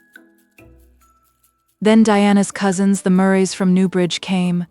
They all crowded into the big pung sleigh, among straw and furry robes. Anne reveled in the drive to the hall, slipping along over the satin-smooth roads with the snow crisping under the runners. There was a magnificent sunset, and the snowy hills and deep blue water of the St. Lawrence Gulf seemed to rim in the splendor like a huge bowl of pearl and sapphire brimmed with wine and fire. Tinkles of sleigh bells and distant laughter, that seemed like the mirth of wood elves, came from every quarter. "Oh, Diana," breathed Anne, squeezing Diana's mittened hand under the fur robe. "Isn't it all like a beautiful dream? Do I really look the same as usual? I feel so different that it seems to me it must show in my looks." "You look awfully nice," said Diana, who, having just received a compliment from one of her cousins, felt that she ought to pass it on. "You've got the loveliest color." The program that night was a series of thrills for at least one listener in the audience, and, as Anne assured Diana, every succeeding thrill was thrillier than the last. When Prissy Andrews, attired in a new pink silk waist with a string of pearls about her smooth white throat and real carnations in her hair, rumor whispered that the master had sent all the way to town for them for her, climbed the slimy ladder, dark without one ray of light, Anne shivered in luxurious sympathy. When the choir sang Far Above the Gentle Daisies, Anne gazed at the ceiling as if it were frescoed with angels. When Sam Sloane proceeded to explain and illustrate how Sockery said a hen, Anne laughed until people sitting near her laughed too, more out of sympathy with her than with amusement at a selection that was rather threadbare even in Avonlea. And when Mr. Phillips gave Mark Antony's oration over the dead body of Caesar in the most heart-stirring tones, looking at Prissy Andrews at the end of every sentence, Anne felt that she could rise and mutiny on the spot if but one Roman citizen led the way. Only one number on the program failed to interest her. When Gilbert Blythe recited Bingen on the Rhine, Anne picked up Rhoda Murray's library book and read it until he had finished, when she sat rigidly stiff and motionless while Diana clapped her hands until they tingled. It was 11 when they got home, sated with dissipation, but with the exceeding sweet pleasure of talking it all over still to come. Everybody seemed asleep, and the house was dark and silent. Anne and Diana tiptoed into the parlor, a long narrow room out of which the spare room opened. It was pleasantly warm and dimly lighted by the embers of a fire in the grate. "Let's undress here," said Diana. "It's so nice and warm." "Hasn't it been a delightful time?" sighed Anne rapturously. "It must be splendid to get up and recite there. Do you suppose we will ever be asked to do it, Diana?" "Yes, of course, someday. They're always wanting the big scholars to recite. Gilbert Blythe does often, and he's only 2 years older than us. Oh, Anne, how could you pretend not to listen to him? When he came to the line, 'There's another, not a sister,' he looked right down at you." "Diana," said Anne with dignity, "you are my bosom friend, but I cannot allow even you to speak to me of that person. Are you ready for bed? Let's run a race and see who'll get to the bed first." The suggestion appealed to Diana. The 2 little white-clad figures flew down the long room, through the spare room door, and bounded on the bed at the same moment. And then something moved beneath them. There was a gasp and a cry, and somebody said in muffled accents, "Merciful goodness." Anne and Diana were never able to tell just how they got off that bed and out of the room. They only knew that after one frantic rush they found themselves tiptoeing shiveringly upstairs. "Oh, who was it? What was it?" whispered Anne, her teeth chattering with cold and fright. "It was Aunt Josephine," said Diana, gasping with laughter. "Oh, Anne, it was Aunt Josephine, however she came to be there. Oh, and I know she will be furious. It's dreadful, it's really dreadful. But did you ever know anything so funny, Anne?" "Who is your Aunt Josephine?" "She's Father's aunt, and she lives in Charlottetown. She's awfully old, 70 anyhow, and I don't believe she was ever a little girl. We were expecting her out for a visit, but not so soon. She's awfully prim and proper, and she'll scold dreadfully about this, I know. Well, we'll have to sleep with Minnie May, and you can't think how she kicks." Miss Josephine Barry did not appear at the early breakfast the next morning. Mrs. Barry smiled kindly at the 2 little girls. "Did you have a good time last night?" "I tried to stay awake until you came home, for I wanted to tell you Aunt Josephine had come and that you would have to go upstairs after all, but I was so tired I fell asleep. I hope you didn't disturb your aunt, Diana." Diana preserved a discreet silence, but she and Anne exchanged furtive smiles of guilty amusement across the table. Anne hurried home after breakfast and so remained in blissful ignorance of the disturbance, which presently resulted in the Barry household until the late afternoon, when she went down to Mrs. Lynde's on an errand for Marilla. "So you and Diana nearly frightened poor old Miss Barry to death last night?" said Mrs. Lynde severely, but with a twinkle in her eye. "Mrs. Barry was here a few minutes ago on her way to Carmody. She's feeling real worried over it. Old Miss Barry was in a terrible temper when she got up this morning, and Josephine Barry's temper is no joke. I can tell you that. She wouldn't speak to Diana at all." "It wasn't Diana's fault," said Anne contritely. "It was mine. I suggested racing to see who would get into bed first." "I knew it," said Mrs. Lynde with the exultation of a correct guesser. "I knew that idea came out of your head. Well, it's made a nice lot of trouble, that's what. Old Miss Barry came out to stay for a month, but she declares she won't stay another day and is going right back to town tomorrow, Sunday and all as it is. She'd have gone today if they could have taken her. She had promised to pay for a quarter's music lessons for Diana, but now she is determined to do nothing at all for such a tomboy. Oh, I guess they had a lively time of it there this morning." The Barrys must feel cut up. Old Miss Barry is rich and they'd like to keep on the good side of her. Of course, Mrs. Barry didn't say just that to me, but I'm a pretty good judge of human nature, that's what. I'm such an unlucky girl, mourned Anne. I'm always getting into scrapes myself and getting my best friends, people I'd shed my heart's blood for, into them too. Can you tell me why it is so, Mrs. Lynde? It's because you're too heedless and impulsive, child. That's what. You never stop to think. Whatever comes into your head to say, or do you say or do it without a moment's reflection? Oh, but that's the best of it, protested Anne. Something just flashes into your mind, so exciting, and you must out with it. If you stop to think it over, you spoil it all. Haven't you never felt that yourself, Mrs. Lynde? No, Mrs. Lynde had not. She shook her head sagely. You must learn to think a little, Anne, that's what. The proverb you need to go by is look before you leap, especially into spare-room beds. Mrs. Lynde laughed comfortably over her mild joke, but Anne remained pensive. She saw nothing to laugh at in the situation, which to her eyes appeared very serious. When she left Mrs. Lynde, she took her way across the crusted fields to Orchard Slope. Diana met her at the kitchen door. Your Aunt Josephine was very cross about it, wasn't she? Whispered Anne. Yes, answered Diana, stifling a giggle with an apprehensive glance over her shoulder at the closed sitting-room door. She was fairly dancing with rage, Anne. Oh, how she scolded. She said I was the worst-behaved girl she ever saw, and that my parents ought to be ashamed of the way they had brought me up. She says she won't stay, and I'm sure I don't care. But Father and Mother do. Why didn't you tell them it was my fault? Demanded Anne. It's likely I'd do such a thing, isn't it? Said Diana with just scorn.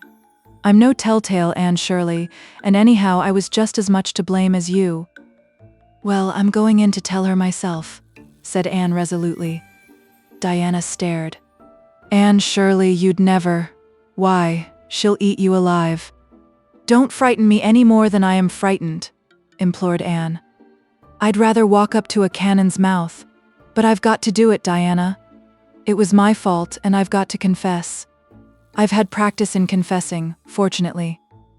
Well, she's in the room, said Diana. You can go in if you want to, I wouldn't dare, and I don't believe you'll do a bit of good.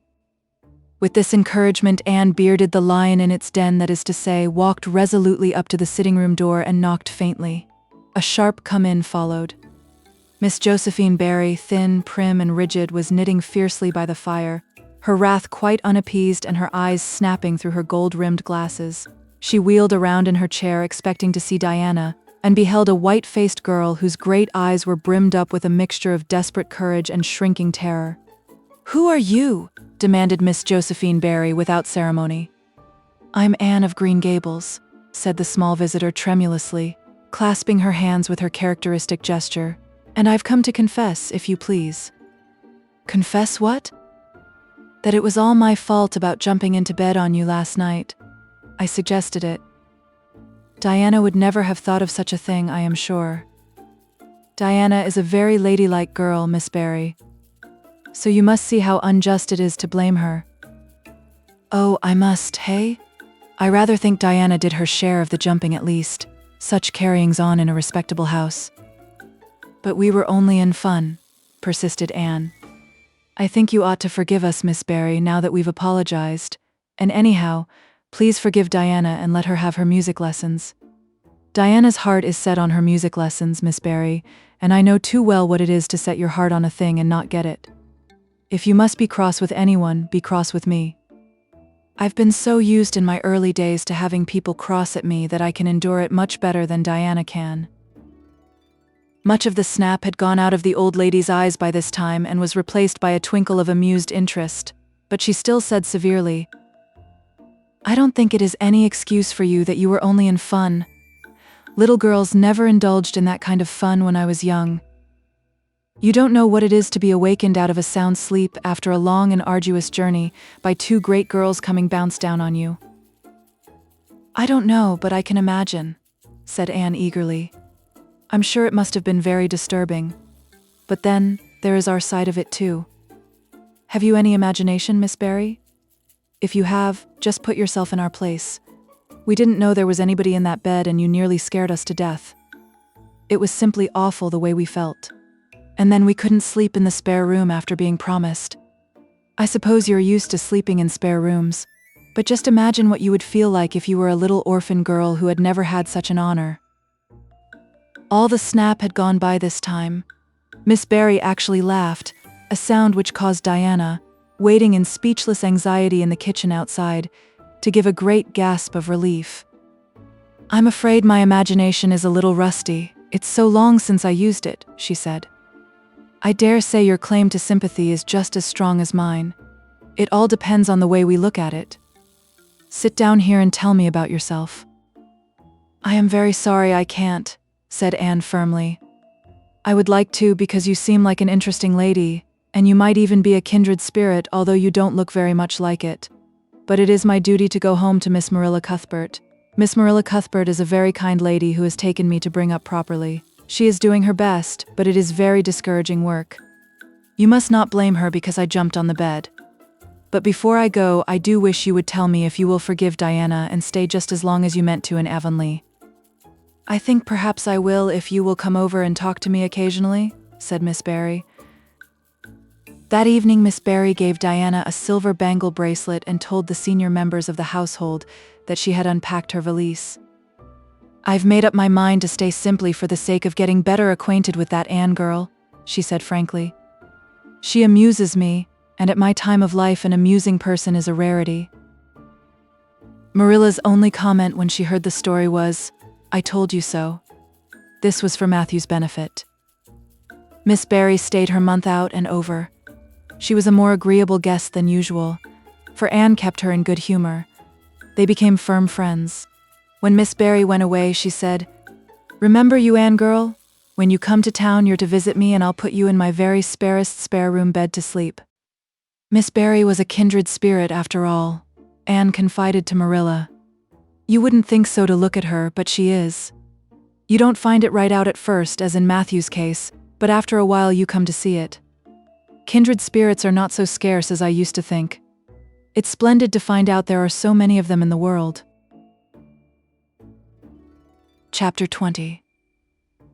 A good imagination gone wrong.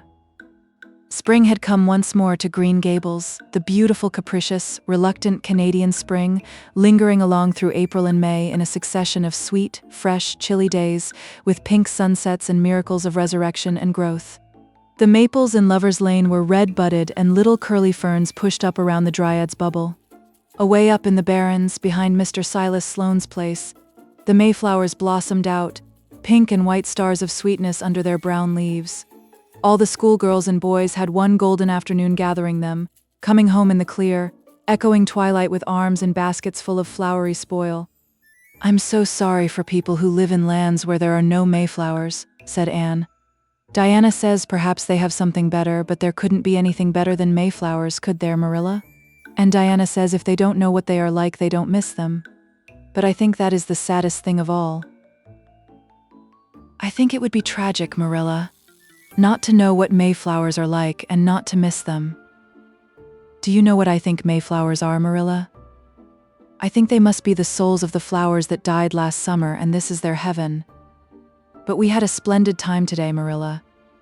We had our lunch down in a big mossy hollow by an old well. Such a romantic spot. Charlie Sloane dared Artie Gillis to jump over it, and Artie did because he wouldn't take a dare. Nobody would in school.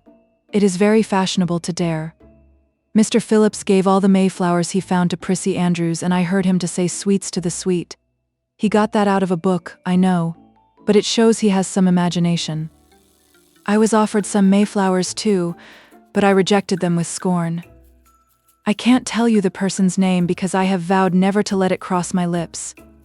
We made wreaths of the mayflowers and put them on our hats, and when the time came to go home, we marched in procession down the road, 2 by 2, with our bouquets and wreaths, singing My Home on the Hill. Oh, it was so thrilling, Marilla. All Mr. Silas Sloane's folks rushed out to see us, and everybody we met on the road stopped and stared after us. We made a real sensation. Not much wonder. Such silly doings, was Marilla's response. After the Mayflowers came the violets, and Violet Vale was empurpled with them. Anne walked through it on her way to school with reverent steps and worshipping eyes, as if she trod on holy ground. Somehow, she told Diana, when I'm going through here I don't really care whether anybody gets ahead of me in class or not, but when I'm up in school it's all different and I care as much as ever. There's such a lot of different Annes in me. I sometimes think that is why I'm such a troublesome person. If I was just the one Anne, it would be ever so much more comfortable, but then it wouldn't be half so interesting. One June evening when the orchards were pink-blossomed again, when the frogs were singing silverly sweet in the marshes about the head of the lake of shining waters, and the air was full of the savor of clover fields and balsamic fir woods, Anne was sitting by her gable window. She had been studying her lessons, but it had grown too dark to see the book, so she had fallen into wide-eyed reverie, looking out past the boughs of the Snow Queen, once more bestarred with its tufts of blossom. In all essential respects, the little gable chamber was unchanged. The walls were as white, the pincushion as hard, the chairs as stiffly and yellowly upright as ever, yet the whole character of the room was altered. It was full of a new vital, pulsing personality that seemed to pervade it and to be quite independent of schoolgirl books and dresses and ribbons, and even of the cracked blue jug full of apple blossoms on the table. It was as if all the dreams, sleeping and waking, of its vivid occupant had taken a visible although unmaterial form and had tapestried the bare room with splendid filmy tissues of rainbow and moonshine. Presently Marilla came briskly in with some of Anne's freshly ironed school aprons. She hung them over a chair and sat down with a short sigh. She had had one of her headaches that afternoon, and although the pain had gone, she felt weak and tuckered out, as she expressed it. Anne looked at her with eyes limpid with sympathy. I do truly wish I could have had the headache in your place, Marilla. I would have endured it joyfully for your sake. I guess you did your part in attending to the work and letting me rest, said Marilla. You seem to have got on fairly well and made fewer mistakes than usual. Of course, it wasn't exactly necessary to starch Matthew's handkerchiefs. And most people, when they put a pie in the oven to warm up for dinner, take it out and eat it when it gets hot instead of leaving it to be burned to a crisp. But that doesn't seem to be your way, evidently. Headaches always left Marilla somewhat sarcastic. Oh, I'm so sorry, said Anne penitently. I never thought about that pie from the moment I put it in the oven till now, although I felt instinctively that there was something missing on the dinner table. I was firmly resolved, when you left me in charge this morning, not to imagine anything but keep my thoughts on facts. I did pretty well until I put the pie in, and then an irresistible temptation came to me to imagine I was an enchanted princess, shut up in a lonely tower with a handsome knight riding to my rescue on a coal-black steed. So that is how I came to forget the pie. I didn't know I starched the handkerchiefs. All the time I was ironing, I was trying to think of a name for a new island, Diana, and I have discovered up the brook. It's the most ravishing spot, Marilla. There are 2 maple trees on it, and the brook flows right around it. At last it struck me that it would be splendid to call it Victoria Island because we found it on the Queen's birthday. Both Diana and I are very loyal. But I'm sorry about that pie and the handkerchiefs. I wanted to be extra good today because it's an anniversary. Do you remember what happened this day last year, Marilla? No, I can't think of anything special. Oh, Marilla, it was the day I came to Green Gables. I shall never forget it. It was the turning point in my life. Of course, it wouldn't seem so important to you. I've been here for a year and I've been so happy. Of course, I've had my troubles, but one can live down troubles. Are you sorry you kept me, Marilla? No, I can't say I'm sorry, said Marilla, who sometimes wondered how she could have lived before Anne came to Green Gables. No, not exactly sorry. If you've finished your lessons, Anne, I want you to run over and ask Mrs. Barry if she'll lend me Diana's apron pattern. Oh, it's too dark, cried Anne. Too dark? Why, it's only twilight. And goodness knows you've gone over often enough after dark. I'll go over early in the morning, said Anne eagerly. I'll get up at sunrise and go over, Marilla. What has got into your head now, Anne Shirley? I want that pattern to cut out your new apron this evening. Go at once and be smart too. I'll have to go around by the road then, said Anne, taking up her hat reluctantly. Go by the road and waste half an hour. I'd like to catch you. "I can't go through the haunted wood, Marilla," cried Anne desperately. Marilla stared. "The haunted wood? Are you crazy? What under the canopy is the haunted wood?" "The spruce wood over the brook," said Anne in a whisper. "Fiddlesticks. There is no such thing as a haunted wood anywhere. Who has been telling you such stuff?" "Nobody," confessed Anne. "Diana and I just imagined the wood was haunted. All the places around here are so commonplace. We just got this up for our own amusement. We began it in April. A haunted wood is so very romantic, Marilla. We chose the spruce grove because it's so gloomy. Oh, we have imagined the most harrowing things. There's a white lady walks along the brook just about this time of the night and wrings her hands and utters wailing cries.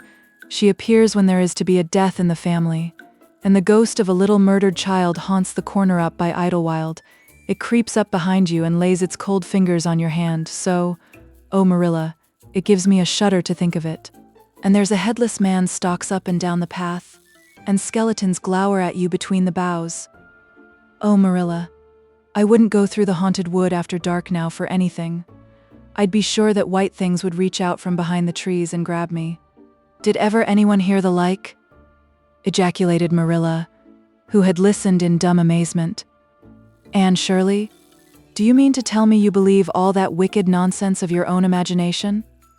"Not believe exactly," faltered Anne. "At least, I don't believe it in daylight, but after dark, Marilla, it's different. That is when ghosts walk." "There are no such things as ghosts, Anne." "Oh, but there are, Marilla," cried Anne eagerly. "I know people who have seen them, and they are respectable people. Charlie Sloane says that his grandmother saw his grandfather driving home the cows one night after he'd been buried for a year.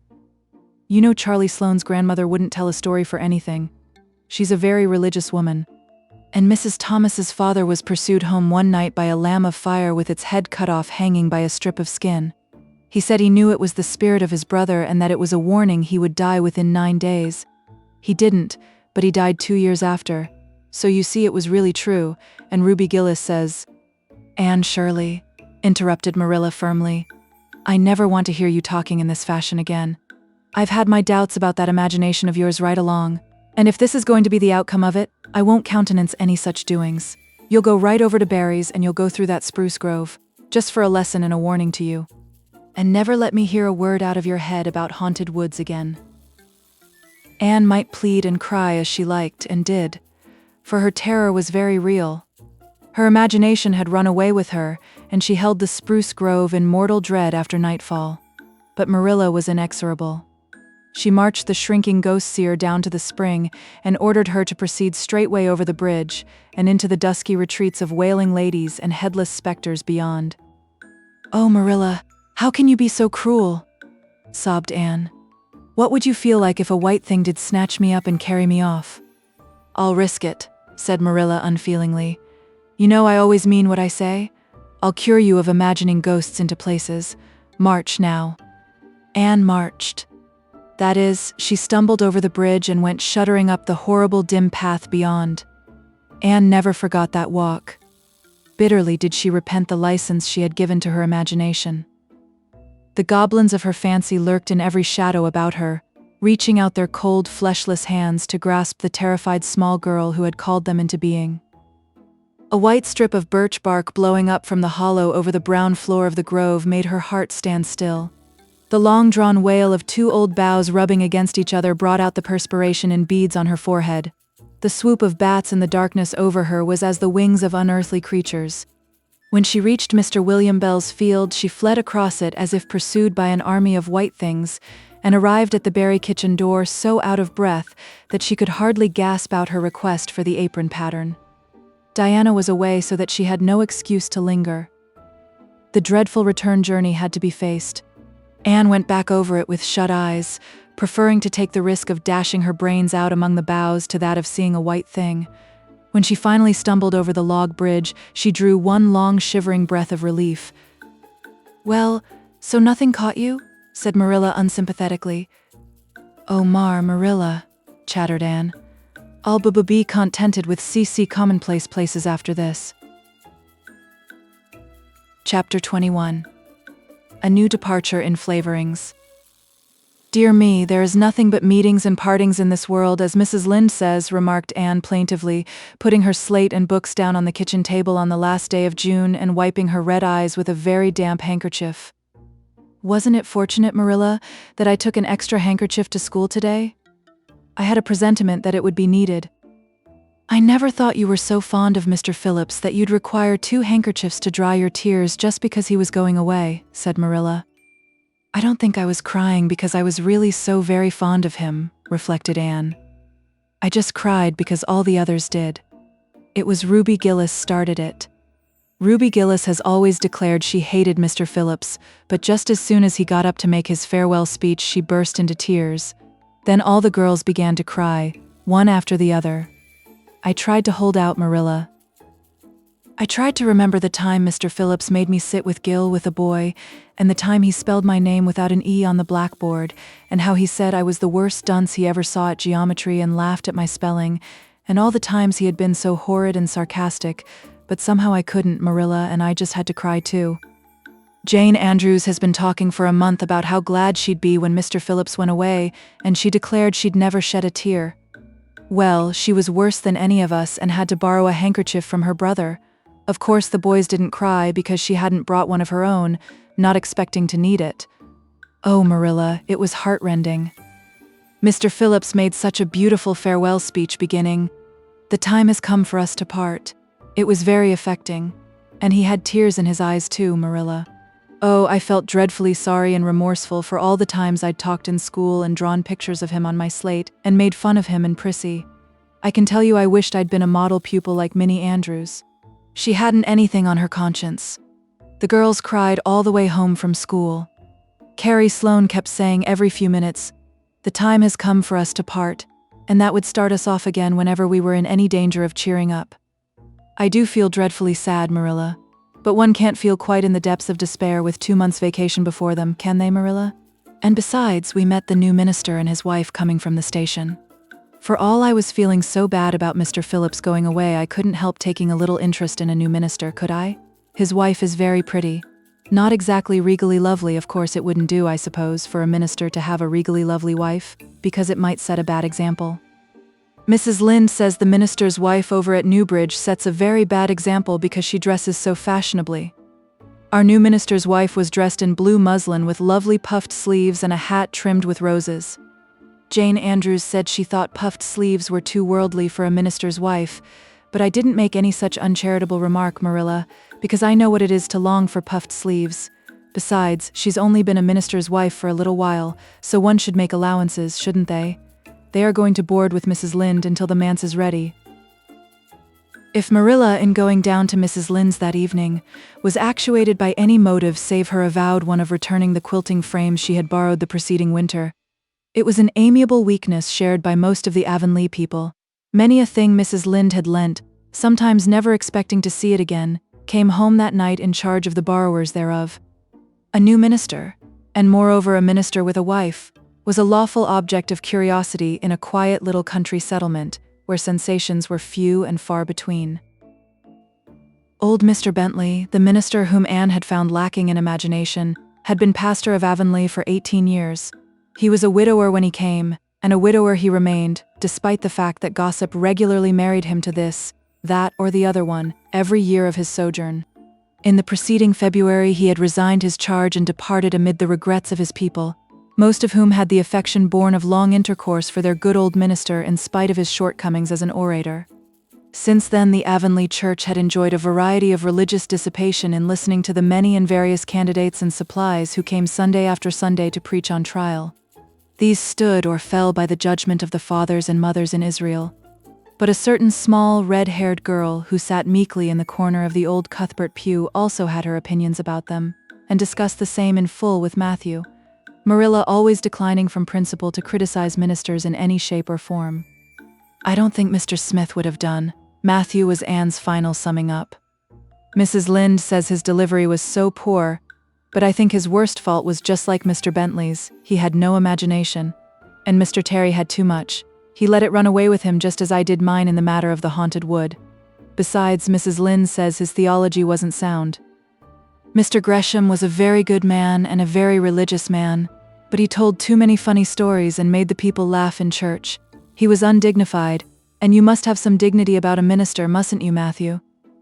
I thought Mr. Marshall was decidedly attractive, but Mrs. Lynde says he isn't married or even engaged because she made special inquiries about him, and she says it would never do to have a young unmarried minister in Avonlea because he might marry in the congregation, and that would make trouble. Mrs. Lynde is a very far-seeing woman, isn't she, Matthew? I'm very glad they've called Mr. Allen. I liked him because his sermon was interesting and he prayed as if he meant it, and not just as if he did it because he was in the habit of it.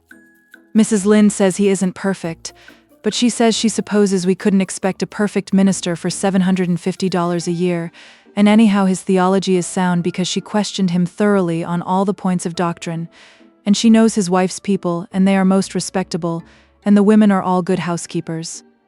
Mrs. Lynde says that sound doctrine in the man and good housekeeping in the woman make an ideal combination for a minister's family. The new minister and his wife were a young, pleasant-faced couple, still on their honeymoon, and full of all good and beautiful enthusiasms for their chosen life work. Avonlea opened its heart to them from the start. Old and young liked the frank, cheerful young man with his high ideals, and the bright, gentle little lady who assumed the mistressship of the manse. With Mrs. Allen, Anne fell promptly and wholeheartedly in love. She had discovered another kindred spirit. Mrs. Allen is perfectly lovely, she announced one Sunday afternoon. She's taken our class and she's a splendid teacher. She said right away she didn't think it was fair for the teacher to ask all the questions, and you know, Marilla, that is exactly what I've always thought. She said we could ask her any question we liked, and I asked ever so many. I'm good at asking questions, Marilla. I believe you, was Marilla's emphatic comment. Nobody else asked any except Ruby Gillis, and she asked if there was to be a Sunday school picnic this summer. I didn't think that was a very proper question to ask because it hadn't any connection with the lesson. The lesson was about Daniel in the lion's den, but Mrs. Allen just smiled and said she thought there would be. Mrs. Allen has a lovely smile. She has such exquisite dimples in her cheeks. I wish I had dimples in my cheeks, Marilla. I'm not half so skinny as I was when I came here, but I have no dimples yet. If I had, perhaps I could influence people for good. Mrs. Allen said we ought always to try to influence other people for good. She talked so nice about everything. I never knew before that religion was such a cheerful thing. I always thought it was kind of melancholy, but Mrs. Allen's isn't, and I'd like to be a Christian if I could be one like her. I wouldn't want to be one like Mr. Superintendent Bell. It's very naughty of you to speak so about Mr. Bell, said Marilla severely. Mr. Bell is a real good man. Oh, of course he's good, agreed Anne. But he doesn't seem to get any comfort out of it. If I could be good, I'd dance and sing all day because I was glad of it. I suppose Mrs. Allen is too old to dance and sing, and of course it wouldn't be dignified in a minister's wife. But I can just feel she's glad she's a Christian, and that she'd be one even if she could get to heaven without it. I suppose we must have Mr. and Mrs. Allen up to tea someday soon, said Marilla reflectively. They've been most everywhere but here. Let me see, next Wednesday would be a good time to have them. But don't say a word to Matthew about it, for if he knew they were coming, he'd find some excuse to be away that day. He'd got so used to Mr. Bentley he didn't mind him, but he's going to find it hard to get acquainted with a new minister. And a new minister's wife will frighten him to death. I'll be as secret as the dead, assured Anne. But oh, Marilla, will you let me make a cake for the occasion? I'd love to do something for Mrs. Allen, and you know I can make a pretty good cake by this time. You can make a layer cake, promised Marilla. Monday and Tuesday great preparations went on at Green Gables. Having the minister and his wife to tea was a serious and important undertaking, and Marilla was determined not to be eclipsed by any of the Avonlea housekeepers. Anne was wild with excitement and delight. She talked it all over with Diana Tuesday night in the twilight, as they sat on the big red stones by the Dryad's bubble and made rainbows in the water with little twigs dipped in fir balsam. Everything is ready, Diana, except my cake which I'm to make in the morning, and the baking powder biscuits which Marilla will make just before tea time. I assure you, Diana, that Marilla and I have had a busy 2 days of it. It's such a responsibility having a minister's family to tea. I never went through such an experience before. You should just see our pantry. It's a sight to behold. We're going to have jellied chicken and cold tongue. We're to have 2 kinds of jelly, red and yellow, and whipped cream and lemon pie and cherry pie, and 3 kinds of cookies and fruit cake, and Marilla's famous yellow plum preserves that she keeps especially for ministers, and pound cake and layer cake, and biscuits as aforesaid, and new bread and old both, in case the minister is dyspeptic and can't eat new. Mrs. Lynde says ministers are dyspeptic, but I don't think Mr. Allen has been a minister long enough for it to have had a bad effect on him. I just grow cold when I think of my layer cake. Oh, Diana, what if it shouldn't be good? I dreamed last night that I was chased all around by a fearful goblin with a big layer cake for a head. It'll be good, all right, assured Diana, who was a very comfortable sort of friend. I'm sure that piece of the one you made that we had for lunch in Idlewild 2 weeks ago was perfectly elegant. Yes, but cakes have such a terrible habit of turning out bad just when you especially want them to be good, sighed Anne, setting a particularly well-balsamed twig afloat. However, I suppose I shall just have to trust to Providence and be careful to put in the flour. Oh, look, Diana, what a lovely rainbow. Do you suppose the dryad will come out after we go away and take it for a scarf? You know there is no such thing as a dryad, said Diana. Diana's mother had found out about the haunted wood and had been decidedly angry over it. As a result, Diana had abstained from any further imitative flights of imagination and did not think it prudent to cultivate a spirit of belief even in harmless dryads. But it's so easy to imagine there is, said Anne. Every night before I go to bed, I look out of my window and wonder if the dryad is really sitting here, combing her locks with the spring for a mirror. Sometimes I look for her footprints in the dew in the morning. Oh, Diana, don't give up your faith in the dryad. Wednesday morning came. Anne got up at sunrise because she was too excited to sleep. She had caught a severe cold in the head by reason of her dabbling in the spring on the preceding evening, but nothing short of absolute pneumonia could have quenched her interest in culinary matters that morning. After breakfast, she proceeded to make her cake. When she finally shut the oven door upon it, she drew a long breath. I'm sure I haven't forgotten anything this time, Marilla. But do you think it will rise? Just suppose perhaps the baking powder isn't good? I used it out of the new can. And Mrs. Lynde says you can never be sure of getting good baking powder nowadays when everything is so adulterated. Mrs. Lynde says the government ought to take the matter up, but she says we'll never see the day when a Tory government will do it. Marilla, what if that cake doesn't rise? We'll have plenty without it, was Marilla's unimpassioned way of looking at the subject. The cake did rise, however, and came out of the oven as light and feathery as golden foam. Anne, flushed with delight, clapped it together with layers of ruby jelly, and in imagination saw Mrs. Allen eating it and possibly asking for another piece. You'll be using the best tea set, of course, Marilla, she said. Can I fix the table with ferns and wild roses? I think that's all nonsense, sniffed Marilla. In my opinion, it's the eatables that matter and not flummery decorations. Mrs. Barry had her table decorated, said Anne, who was not entirely guiltless of the wisdom of the serpent, and the minister paid her an elegant compliment. He said it was a feast for the eye as well as the palate. Well, do as you like, said Marilla, who was quite determined not to be surpassed by Mrs. Barry or anybody else. Only mind you leave enough room for the dishes and the food. Anne laid herself out to decorate in a manner and after a fashion that should leave Mrs. Barry's nowhere. Having abundance of roses and ferns and a very artistic taste of her own, she made that tea table such a thing of beauty that when the minister and his wife sat down to it, they exclaimed in chorus over its loveliness. It's Anne's doings, said Marilla, grimly just. And Anne felt that Mrs. Allen's approving smile was almost too much happiness for this world. Matthew was there, having been inveigled into the party only goodness and Anne knew how. He had been in such a state of shyness and nervousness that Marilla had given him up in despair. But Anne took him in hand so successfully that he now sat at the table in his best clothes and white collar and talked to the minister not uninterestingly. He never said a word to Mrs. Allen, but that perhaps was not to be expected. All went merry as a marriage bell until Anne's layer cake was passed. Mrs. Allen, having already been helped to a bewildering variety, declined it. But Marilla, seeing the disappointment on Anne's face, said smilingly, "Oh, you must take a piece of this, Mrs. Allen. Anne made it on purpose for you." "In that case I must sample it," laughed Mrs. Allen, helping herself to a plump triangle, as did also the minister and Marilla. Mrs. Allen took a mouthful of hers and a most peculiar expression crossed her face. Not a word did she say, however, but steadily ate away at it. Marilla saw the expression and hastened to taste the cake. "Anne Shirley," she exclaimed, "what on earth did you put into that cake?" "Nothing but what the recipe said, Marilla," cried Anne with a look of anguish. "Oh, isn't it all right?" "All right?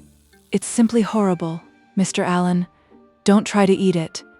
Anne, taste it yourself. What flavoring did you use?"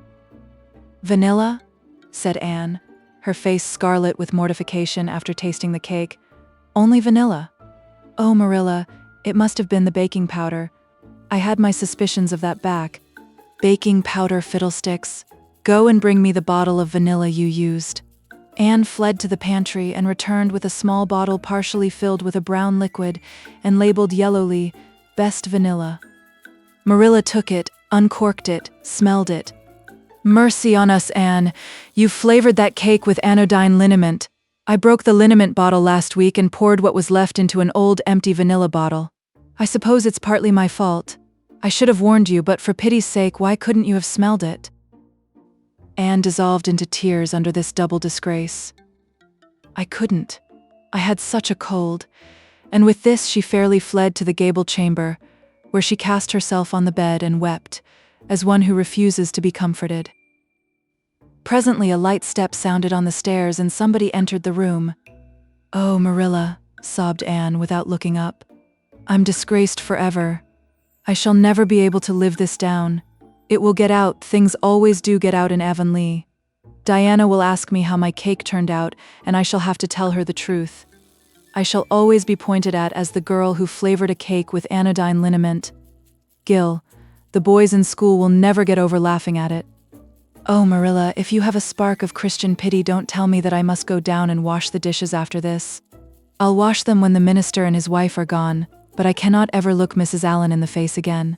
Perhaps she'll think I tried to poison her. Mrs. Lynde says she knows an orphan girl who tried to poison her benefactor. But the liniment isn't poisonous. It's meant to be taken internally, although not in cakes. Won't you tell Mrs. Allen so, Marilla?" "Suppose you jump up and tell her so yourself?" said a merry voice. Anne flew up to find Mrs. Allen standing by her bed, surveying her with laughing eyes. "My dear little girl, you mustn't cry like this," she said, genuinely disturbed by Anne's tragic face. "Why? It's all just a funny mistake that anybody might make." "Oh no, it takes me to make such a mistake," said Anne forlornly. "And I wanted to have that cake so nice for you, Mrs. Allen." "Yes, I know, dear. And I assure you I appreciate your kindness and thoughtfulness just as much as if it had turned out all right. Now, you mustn't cry any more, but come down with me and show me your flower garden. Miss Cuthbert tells me you have a little plot all your own. I want to see it, for I'm very much interested in flowers." Anne permitted herself to be led down and comforted, reflecting that it was really providential that Mrs. Allen was a kindred spirit.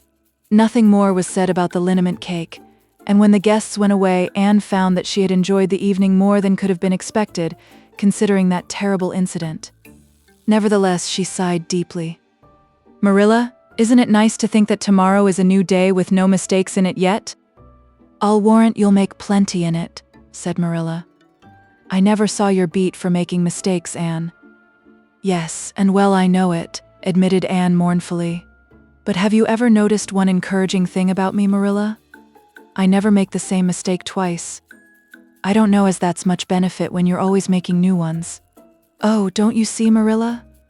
There must be a limit to the mistakes one person can make, and when I get to the end of them, then I'll be through with them. That's a very comforting thought." "Well, you'd better go and give that cake to the pigs," said Marilla. "It isn't fit for any human to eat, not even Jerry Botte." Chapter 22. Anne is invited out to tea. "And what are your eyes popping out of your head about now?" asked Marilla when Anne had just come in from a run to the post office. "Have you discovered another kindred spirit?" Excitement hung around Anne like a garment, shone in her eyes, kindled in every feature. She had come dancing up the lane like a wind-blown sprite through the mellow sunshine and lazy shadows of the August evening. No, Marilla, but oh, what do you think? I am invited to tea at the manse tomorrow afternoon. Mrs. Allen left the letter for me at the post office. Just look at it, Marilla. Miss Anne Shirley Green Gables. That is the first time I was ever called Miss. Such a thrill as it gave me. I shall cherish it forever among my choicest treasures. Mrs. Allen told me she meant to have all the members of her Sunday school class to tea in turn, said Marilla, regarding the wonderful event very coolly. You needn't get in such a fever over it. Do learn to take things calmly, child. For Anne to take things calmly would have been to change her nature. All spirit and fire and dew as she was, the pleasures and pains of life came to her with trebled intensity. Marilla felt this and was vaguely troubled over it, realizing that the ups and downs of existence would probably bear hardly on this impulsive soul, and not sufficiently understanding that the equally great capacity for delight might more than compensate. Therefore Marilla conceived it to be her duty to drill Anne into a tranquil uniformity of disposition as impossible and alien to her as to a dancing sunbeam in one of the brook shallows. She did not make much headway, as she sorrowfully admitted to herself. The downfall of some dear hope or plan plunged Anne into deeps of affliction. The fulfillment thereof exalted her to dizzy realms of delight. Marilla had almost begun to despair of ever fashioning this waif of the world into her model little girl of demure manners and prim deportment. Neither would she have believed that she really liked Anne much better as she was. Anne went to bed that night speechless with misery because Matthew had said the wind was round northeast and he feared it would be a rainy day tomorrow. The rustle of the poplar leaves about the house worried her.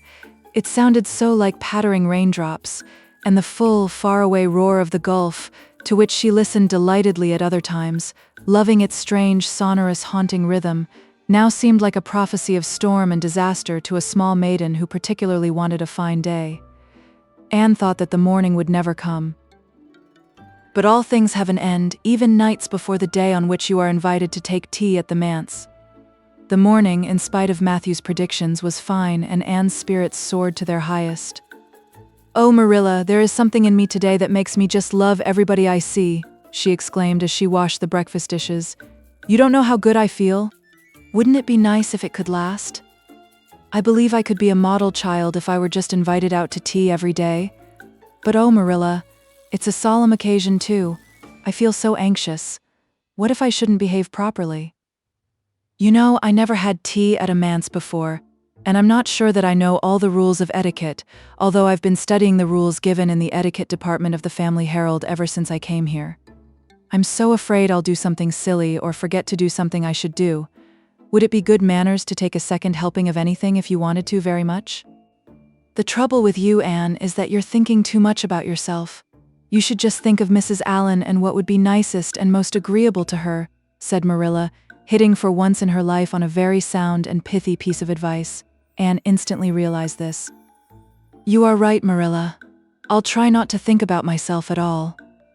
Anne evidently got through her visit without any serious breach of etiquette, for she came home through the twilight, under a great high-sprung sky gloried over with trails of saffron and rosy cloud, in a beatified state of mind, and told Marilla all about it happily, sitting on the big red sandstone slab at the kitchen door with her tired curly head in Marilla's gingham lap. A cool wind was blowing down over the long harvest fields from the rims of fiery western hills and whistling through the poplars. One clear star hung over the orchard, and the fireflies were flitting over in Lover's Lane, in and out among the ferns and rustling boughs. Anne watched them as she talked and somehow felt that wind and stars and fireflies were all tangled up together into something unutterably sweet and enchanting. "Oh, Marilla, I've had a most fascinating time. I feel that I have not lived in vain, and I shall always feel like that even if I should never be invited to tea at a manse again." When I got there, Mrs. Allen met me at the door. She was dressed in the sweetest dress of pale pink organdy, with dozens of frills and elbow sleeves, and she looked just like a seraph. "I really think I'd like to be a minister's wife when I grow up, Marilla. A minister mightn't mind my red hair because he wouldn't be thinking of such worldly things. But then, of course, one would have to be naturally good, and I'll never be that, so I suppose there's no use in thinking about it. Some people are naturally good, you know, and others are not. I'm one of the others. Mrs. Lynde says I'm full of original sin. No matter how hard I try to be good, I can never make such a success of it as those who are naturally good. It's a good deal like geometry, I expect. But don't you think the trying so hard ought to count for something? Mrs. Allen is one of the naturally good people.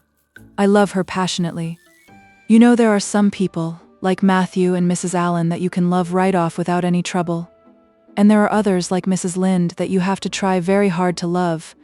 You know you ought to love them because they know so much and are such active workers in the church, but you have to keep reminding yourself of it all the time or else you forget. There was another little girl at the manse to tea, from the White Sands Sunday School. Her name was Laurette Bradley, and she was a very nice little girl. Not exactly a kindred spirit, you know, but still very nice. We had an elegant tea, and I think I kept all the rules of etiquette pretty well. After tea, Mrs. Allen played and sang, and she got Loretta and me to sing too. Mrs. Allen says I have a good voice, and she says I must sing in the Sunday school choir after this. You can't think how I was thrilled at the mere thought. I've longed so to sing in the Sunday school choir as Diana does, but I feared it was an honor I could never aspire to. Loretta had to go home early because there is a big concert in the White Sands Hotel tonight, and her sister is to recite at it. Loretta says that the Americans at the hotel give a concert every fortnight in aid of the Charlottetown Hospital, and they ask lots of the White Sands people to recite. Loretta said she expected to be asked herself someday. I just gazed at her in awe. After she had gone, Mrs. Allen and I had a heart-to-heart talk. I told her everything about Mrs. Thomas and the twins and Katie Maurice and Violetta and coming to Green Gables and my troubles over geometry. And would you believe it, Marilla? Mrs. Allen told me she was a dunce at geometry too. You don't know how that encouraged me. Mrs. Lynde came to the manse just before I left.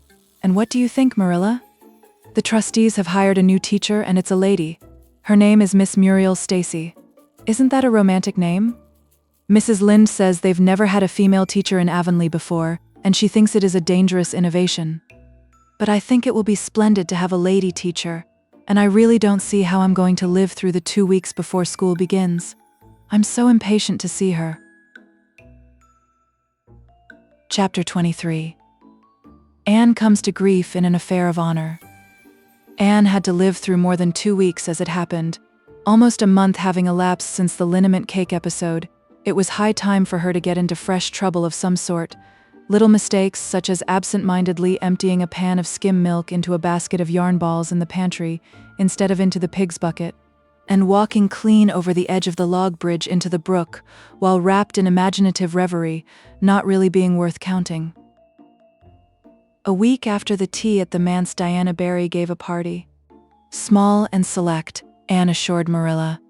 Just the girls in our class. They had a very good time, and nothing untoward happened until after tea, when they found themselves in the berry garden, a little tired of all their games and ripe for any enticing form of mischief which might present itself. This presently took the form of daring. Daring was the fashionable amusement among the Avonlea small fry just then. It had begun among the boys, but soon spread to the girls, and all the silly things that were done in Avonlea that summer because the doers thereof were dared to do them would fill a book by themselves. First of all, Carrie Sloane dared Ruby Gillis to climb to a certain point in the huge old willow tree before the front door, which Ruby Gillis, albeit in mortal dread of the fat green caterpillars with which said tree was infested, and with the fear of her mother before her eyes if she should tear her new muslin dress, nimbly did to the discomfiture of the aforesaid Carrie Sloane. Then Josie Pye dared Jane Andrews to hop on her left leg around the garden without stopping once or putting her right foot to the ground, which Jane Andrews gamely tried to do but gave out at the third corner and had to confess herself defeated.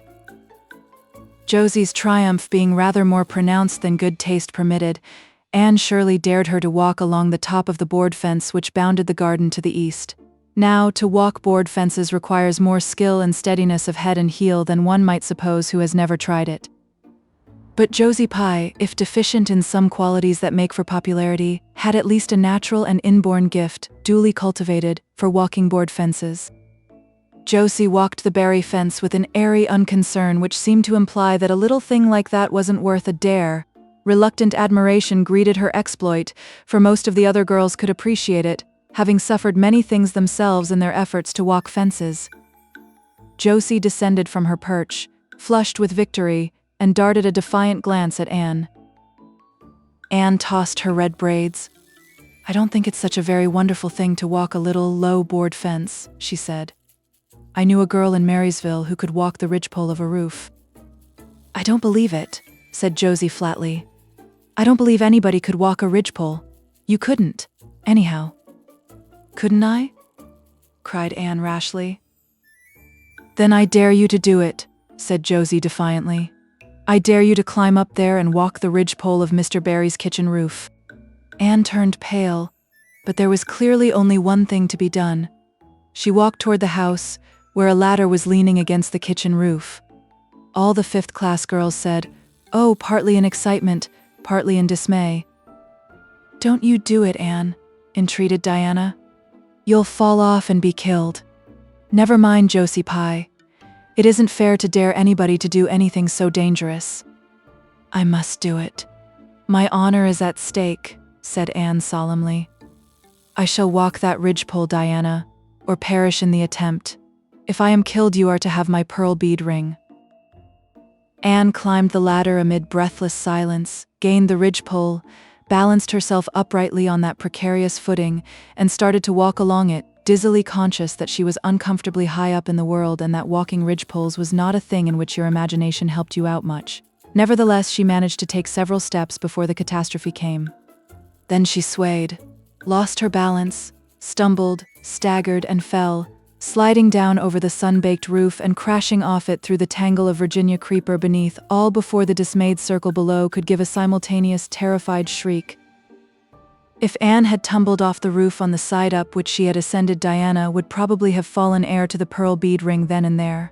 Fortunately, she fell on the other side, where the roof extended down over the porch so nearly to the ground that a fall therefrom was a much less serious thing.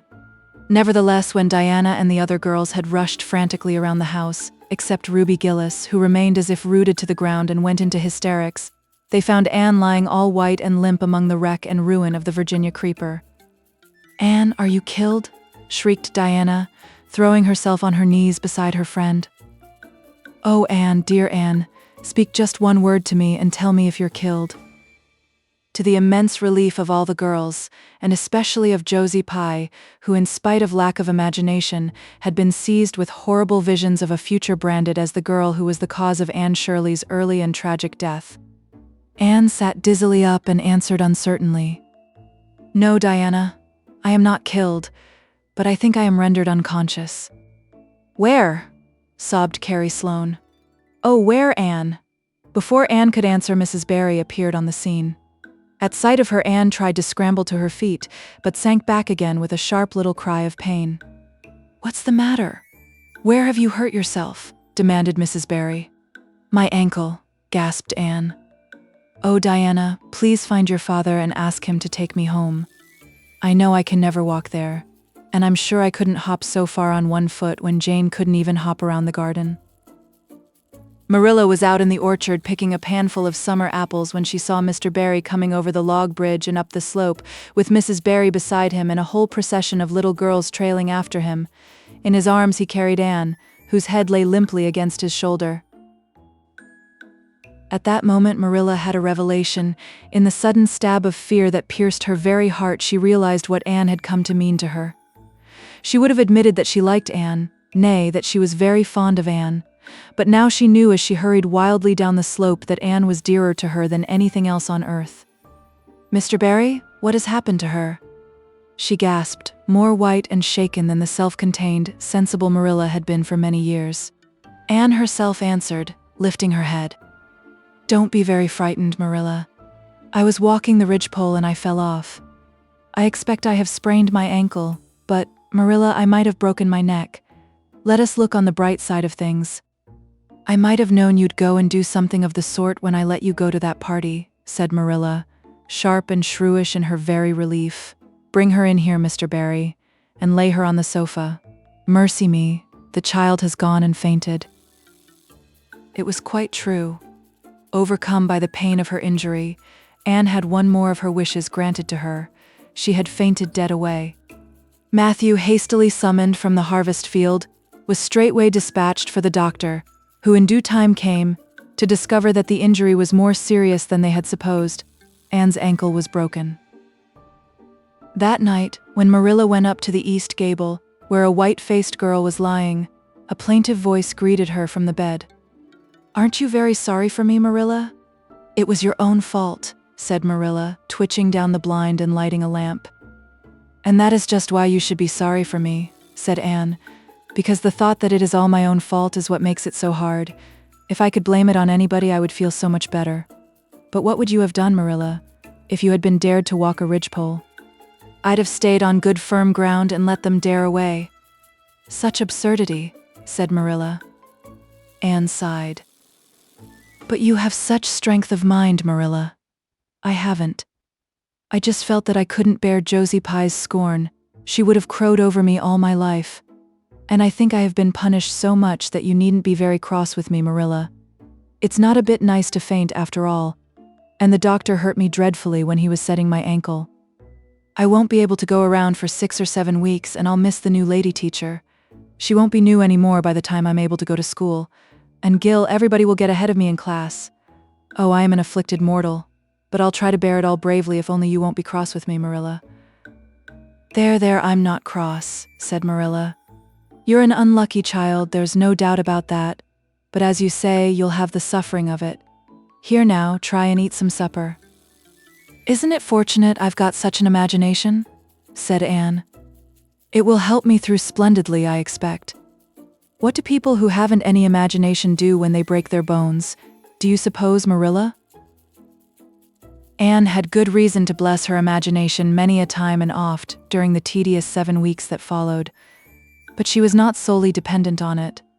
She had many visitors, and not a day passed without one or more of the schoolgirls dropping in to bring her flowers and books and tell her all the happenings in the juvenile world of Avonlea. Everybody has been so good and kind, Marilla, sighed Anne happily, on the day when she could first limp across the floor. It isn't very pleasant to be laid up, but there is a bright side to it, Marilla. You find out how many friends you have. Why, even Superintendent Bell came to see me, and he's really a very fine man. Not a kindred spirit, of course, but still I like him, and I'm awfully sorry I ever criticized his prayers. I believe now he really does mean them, only he has got into the habit of saying them as if he didn't. He could get over that if he'd take a little trouble. I gave him a good broad hint. I told him how hard I tried to make my own little private prayers interesting. He told me all about the time he broke his ankle when he was a boy. It does seem so strange to think of Superintendent Bell ever being a boy. Even my imagination has its limits, for I can't imagine that.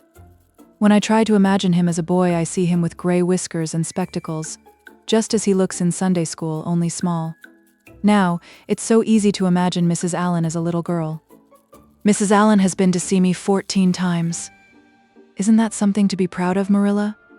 When a minister's wife has so many claims on her time, she is such a cheerful person to have visit you too. She never tells you it's your own fault, and she hopes you'll be a better girl on account of it. Mrs. Lynde always told me that when she came to see me, and she said it in a kind of way that made me feel she might hope I'd be a better girl but didn't really believe I would. Even Josie Pye came to see me. I received her as politely as I could because I think she was sorry she dared me to walk a ridgepole. If I had been killed, she would had to carry a dark burden of remorse all her life. Diana has been a faithful friend. She's been over every day to cheer my lonely pillow. But oh, I shall be so glad when I can go to school, for I've heard such exciting things about the new teacher. The girls all think she is perfectly sweet. Diana says she has the loveliest fair curly hair and such fascinating eyes. She dresses beautifully, and her sleeve puffs are bigger than anybody else's in Avonlea. Every other Friday afternoon she has recitations, and everybody has to say a piece or take part in a dialogue. Oh, it's just glorious to think of it. Josie Pye says she hates it, but that is just because Josie has so little imagination. Diana and Ruby Gillis and Jane Andrews are preparing a dialogue called A Morning Visit for next Friday. And the Friday afternoons they don't have recitations. Miss Stacy takes them all to the woods for a field day, and they study ferns and flowers and birds. And they have physical culture exercises every morning and evening. Mrs. Lynde says she never heard of such goings-on, and it all comes of having a lady teacher. But I think it must be splendid, and I believe I shall find that Miss Stacy is a kindred spirit. There's one thing plain to be seen, Anne, said Marilla, and that is that your fall off the Barry roof hasn't injured your tongue at all. Chapter 24. Miss Stacy and her pupils get up a concert. It was October again when Anne was ready to go back to school, A glorious October, all red and gold, with mellow mornings when the valleys were filled with delicate mists as if the spirit of autumn had poured them in for the sun to drain, amethyst, pearl, silver, rose, and smoke blue. The dews were so heavy that the fields glistened like cloth of silver, and there were such heaps of rustling leaves in the hollows of many-stemmed woods to run crisply through. The birch path was a canopy of yellow, and the ferns were sere and brown all along it. There was a tang in the very air that inspired the hearts of small maidens tripping, unlike snails, swiftly and willingly to school, and it was jolly to be back again at the little brown desk beside Diana, with Ruby Gillis nodding across the aisle and Carrie Sloane sending up notes and Julia Bell passing a chew of gum down from the back seat. Anne drew a long breath of happiness as she sharpened her pencil and arranged her picture cards in her desk. Life was certainly very interesting. In the new teacher she found another true and helpful friend. Miss Stacy was a bright, sympathetic young woman with the happy gift of winning and holding the affections of her pupils and bringing out the best that was in them mentally and morally. Anne expanded like a flower under this wholesome influence and carried home to the admiring Matthew and the critical Marilla glowing accounts of schoolwork and aims. "I love Miss Stacy with my whole heart, Marilla. She is so ladylike and she has such a sweet voice. When she pronounces my name, I feel instinctively that she's spelling it with an E. We had recitations this afternoon. I just wish you could have been there to hear me recite Mary, Queen of Scots. I just put my whole soul into it. Ruby Gillis told me coming home that the way I said the line, 'Now for my father's arm,' she said, 'My woman's heart farewell,' just made her blood run cold." "Well now, you might recite it for me some of these days out in the barn," suggested Matthew. "Of course I will," said Anne meditatively. "But I won't be able to do it so well, I know. It won't be so exciting as it is when you have a whole schoolful before you hanging breathlessly on your words. I know I won't be able to make your blood run cold." Mrs. Lynde says it made her blood run cold to see the boys climbing to the very tops of those big trees on Bell's Hill after crow's nests last Friday, said Marilla. "I wonder at Miss Stacy for encouraging it." "But we wanted a crow's nest for nature study," explained Anne. "That was on our field afternoon. Field afternoons are splendid, Marilla. And Miss Stacy explains everything so beautifully. We have to write compositions on our field afternoons, and I write the best ones." "It's very vain of you to say so then. You'd better let your teacher say it." "But she did say it, Marilla. And indeed I'm not vain about it. How can I be when I'm such a dunce at geometry? Although I'm really beginning to see through it a little too. Miss Stacy makes it so clear. Still, I'll never be good at it, and I assure you it is a humbling reflection. But I love writing compositions. Mostly Miss Stacy lets us choose our own subjects, but next week we are to write a composition on some remarkable person. It's hard to choose among so many remarkable people who have lived. Mustn't it be splendid to be remarkable and have compositions written about you after you're dead? Oh, I would dearly love to be remarkable. I think when I grow up I'll be a trained nurse and go with the Red Crosses to the field of battle as a messenger of mercy. That is, if I don't go out as a foreign missionary. That would be very romantic. But one would have to be very good to be a missionary, and that would be a stumbling block. We have physical culture exercises every day too. They make you graceful and promote digestion." "Promote fiddlesticks," said Marilla, who honestly thought it was all nonsense. But all the field afternoons and recitation Fridays and physical culture contortions paled before a project which Miss Stacy brought forward in November. This was that the scholars of Avonlea School should get up a concert and hold it in the hall on Christmas night, for the laudable purpose of helping to pay for a schoolhouse flag. The pupils one and all taking graciously to this plan, the preparations for a program were begun at once. And of all the excited performers-elect, none was so excited as Anne Shirley, who threw herself into the undertaking heart and soul, hampered as she was by Marilla's disapproval.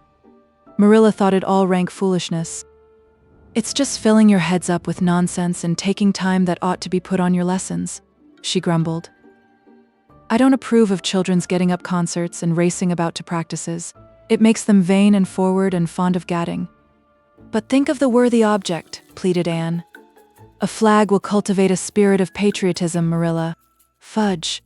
There's precious little patriotism in the thoughts of any of you. All you want is a good time."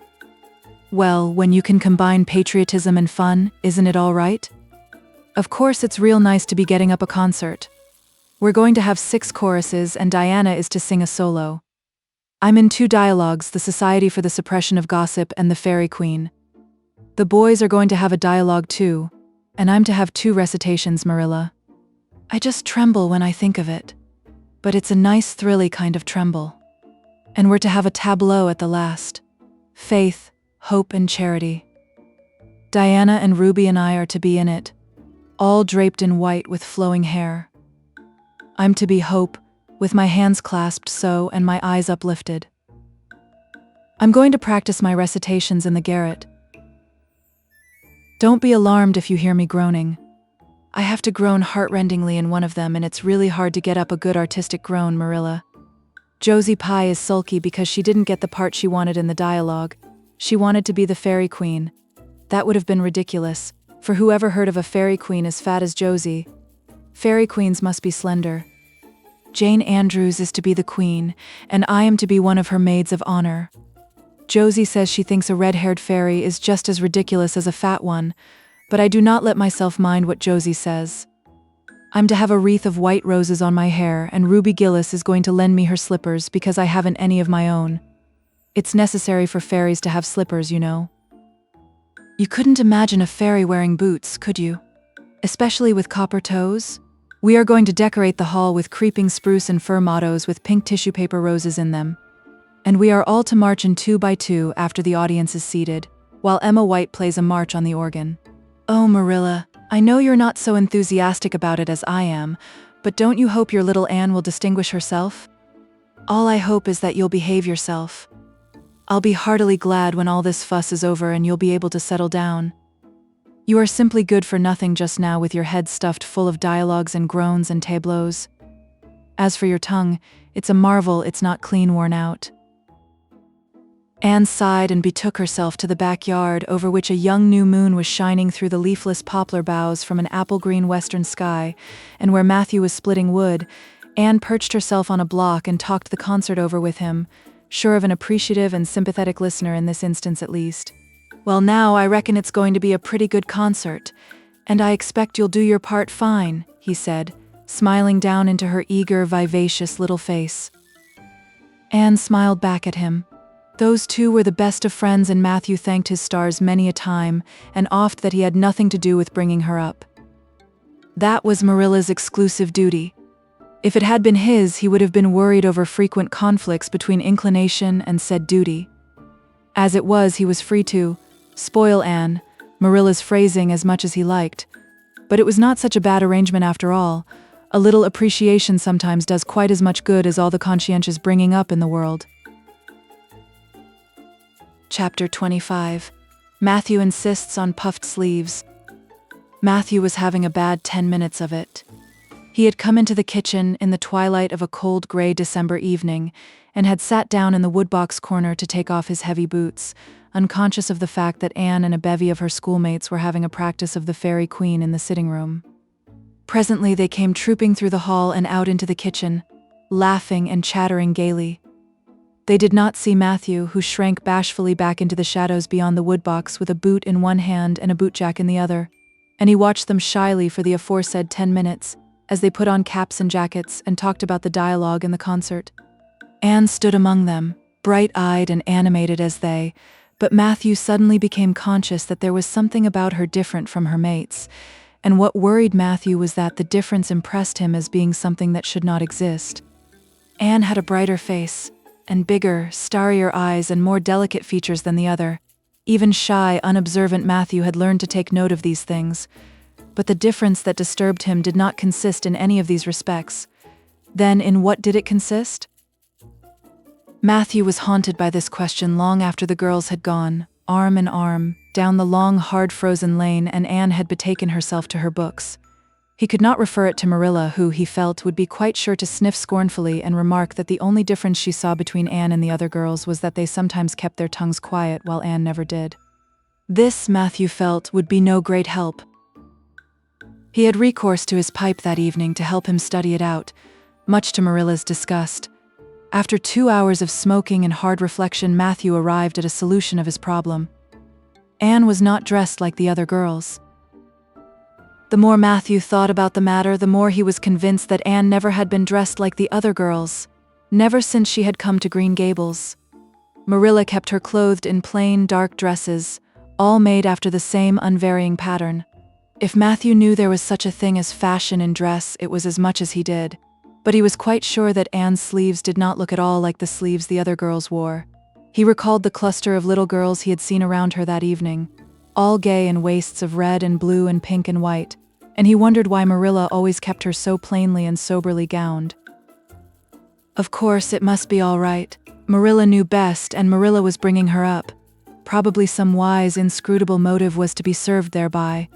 But surely it would do no harm to let the child have one pretty dress, something like Diana Barry always wore. Matthew decided that he would give her one. That surely could not be objected to as an unwarranted putting in of his oar. Christmas was only a fortnight off. A nice new dress would be the very thing for a present. Matthew, with a sigh of satisfaction, put away his pipe and went to bed, while Marilla opened all the doors and aired the house. The very next evening, Matthew betook himself to Carmody to buy the dress, determined to get the worst over and have done with it. It would be, he felt assured, no trifling ordeal. There were some things Matthew could buy and prove himself no mean bargainer, but he knew he would be at the mercy of shopkeepers when it came to buying a girl's dress. After much cogitation, Matthew resolved to go to Samuel Lawson's store instead of William Blair's. To be sure, the Cuthberts always had gone to William Blair's. It was almost as much a matter of conscience with them as to attend the Presbyterian church and vote Conservative, but William Blair's 2 daughters frequently waited on customers there, and Matthew held them in absolute dread. He could contrive to deal with them when he knew exactly what he wanted and could point it out, but in such a matter as this, requiring explanation and consultation, Matthew felt that he must be sure of a man behind the counter. So he would go to Lawson's, where Samuel or his son would wait on him. Alas, Matthew did not know that Samuel, in the recent expansion of his business, had set up a lady clerk also. She was a niece of his wife's and a very dashing young person indeed, with a huge, drooping pompadour, big, rolling brown eyes, and a most extensive and bewildering smile. She was dressed with exceeding smartness, and wore several bangle bracelets that glittered and rattled and tinkled with every movement of her hands. Matthew was covered with confusion at finding her there at all, and those bangles completely wrecked his wits at one fell swoop. "What can I do for you this evening, Mr. Cuthbert?" Miss Lucilla Harris inquired, briskly and ingratiatingly tapping the counter with both hands.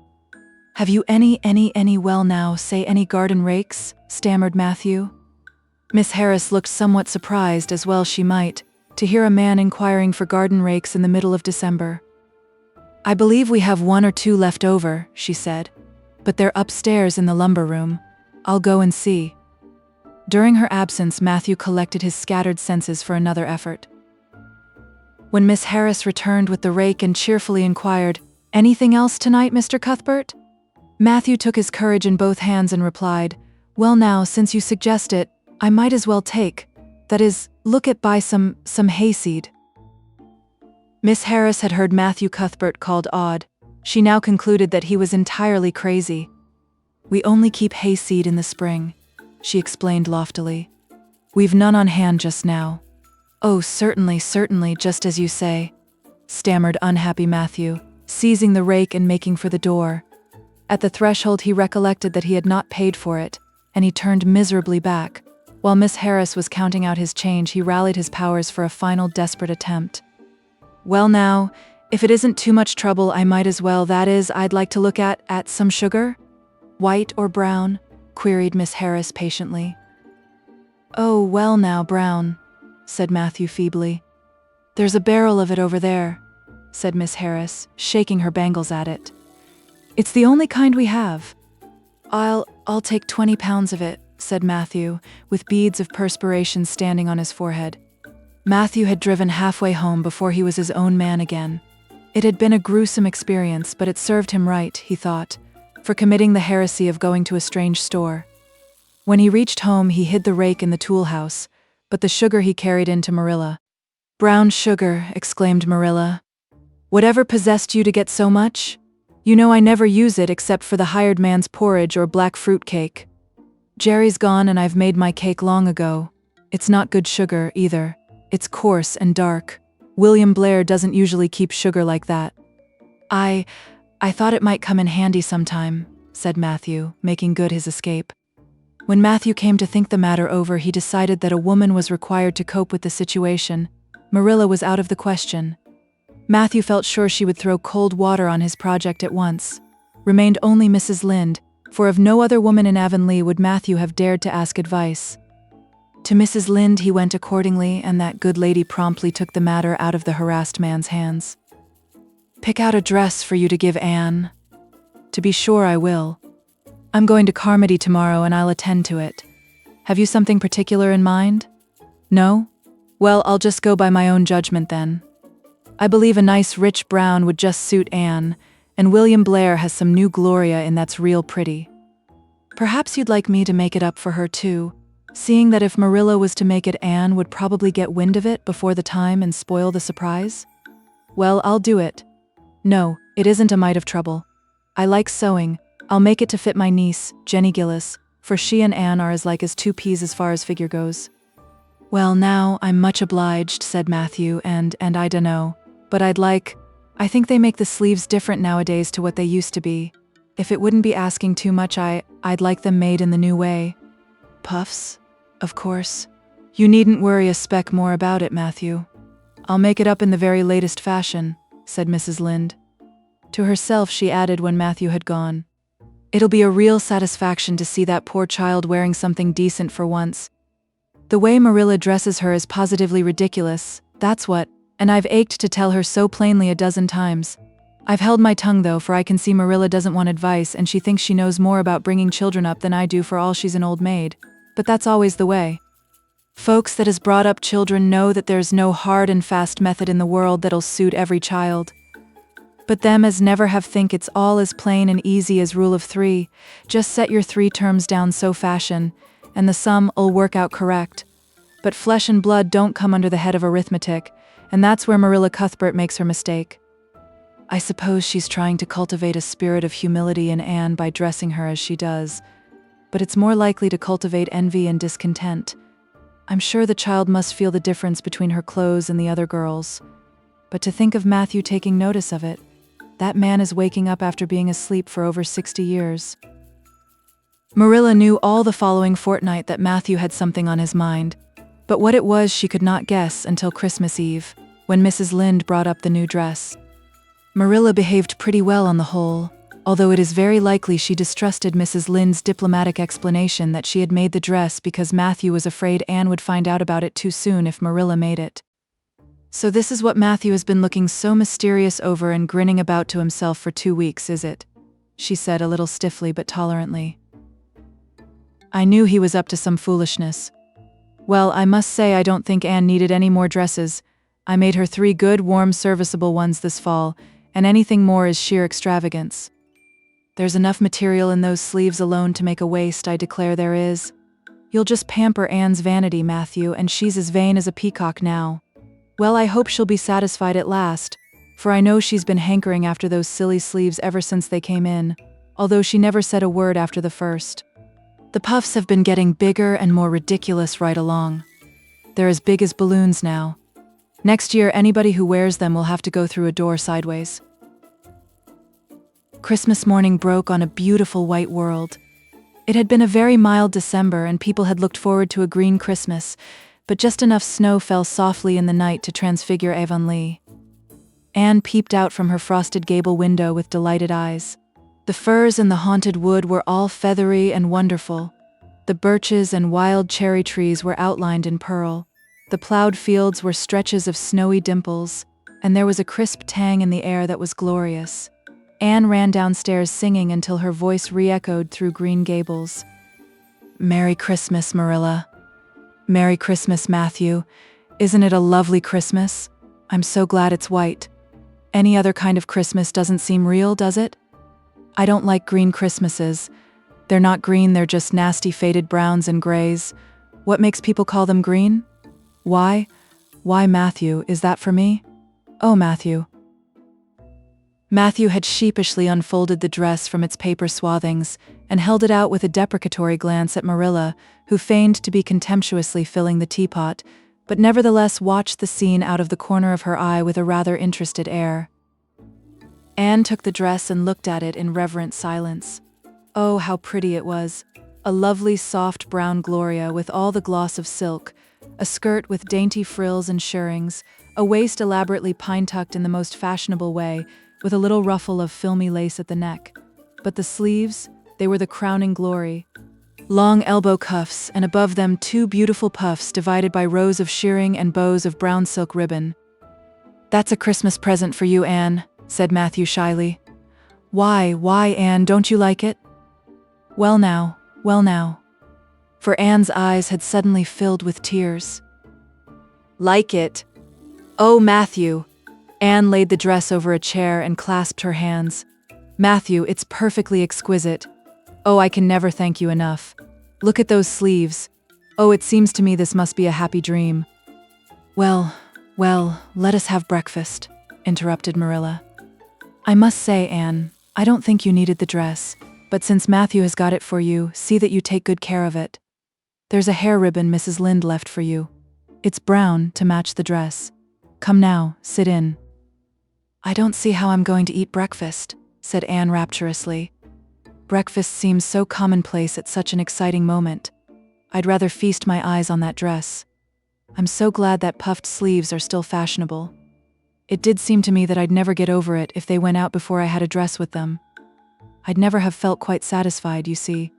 It was lovely of Mrs. Lynde to give me the ribbon, too. I feel that I ought to be a very good girl indeed. It's at times like this I'm sorry I'm not a model little girl, and I always resolve that I will be in future. But somehow it's hard to carry out your resolutions when irresistible temptations come. Still, I really will make an extra effort after this." When the commonplace breakfast was over, Diana appeared, crossing the white log bridge in the hollow, a gay little figure in her crimson ulster. Anne flew down the slope to meet her. "Merry Christmas, Diana, and oh, it's a wonderful Christmas. I've something splendid to show you. Matthew has given me the loveliest dress with such sleeves. I couldn't even imagine any nicer." "I've got something more for you," said Diana breathlessly. "Here, this box. Aunt Josephine sent us out a big box with ever so many things in it, and this is for you. I'd have brought it over last night, but it didn't come until after dark, and I never feel very comfortable coming through the haunted wood in the dark now." Anne opened the box and peeped in.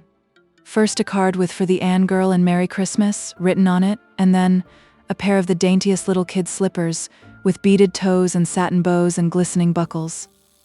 "Oh," said Anne, "Diana, this is too much. I must be dreaming." "I call it providential," said Diana.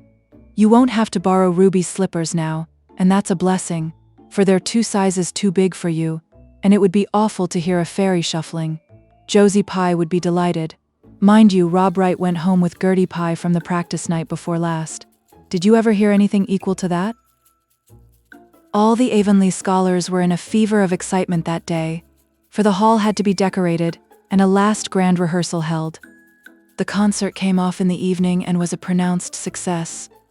The little hall was crowded, all the performers did excellently well, but Anne was the bright particular star of the occasion, as even envy, in the shape of Josie Pye, dared not deny. "Oh, hasn't it been a brilliant evening?" sighed Anne, when it was all over and she and Diana were walking home together under a dark, starry sky. "Everything went off very well," said Diana practically.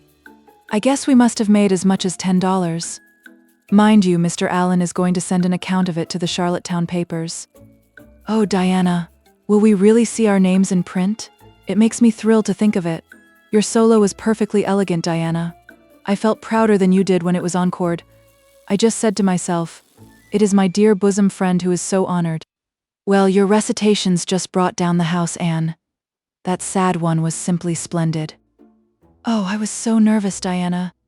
When Mr. Allen called out my name, I really cannot tell how I ever got up on that platform. I felt as if a million eyes were looking at me and through me, and for one dreadful moment I was sure I couldn't begin at all. Then I thought of my lovely puffed sleeves and took courage. I knew that I must live up to those sleeves, Diana. So I started in, and my voice seemed to be coming from ever so far away. I just felt like a parrot. It's providential that I practiced those recitations so often up in the garret, or I'd never have been able to get through. Did I groan all right?" "Yes, indeed, you groaned lovely," assured Diana. "I saw old Mrs. Sloane wiping away tears when I sat down. It was splendid to think I had touched somebody's heart. It's so romantic to take part in a concert, isn't it? Oh, it's been a very memorable occasion indeed." "Wasn't the boys' dialogue fine?" said Diana. "Gilbert Blythe was just splendid.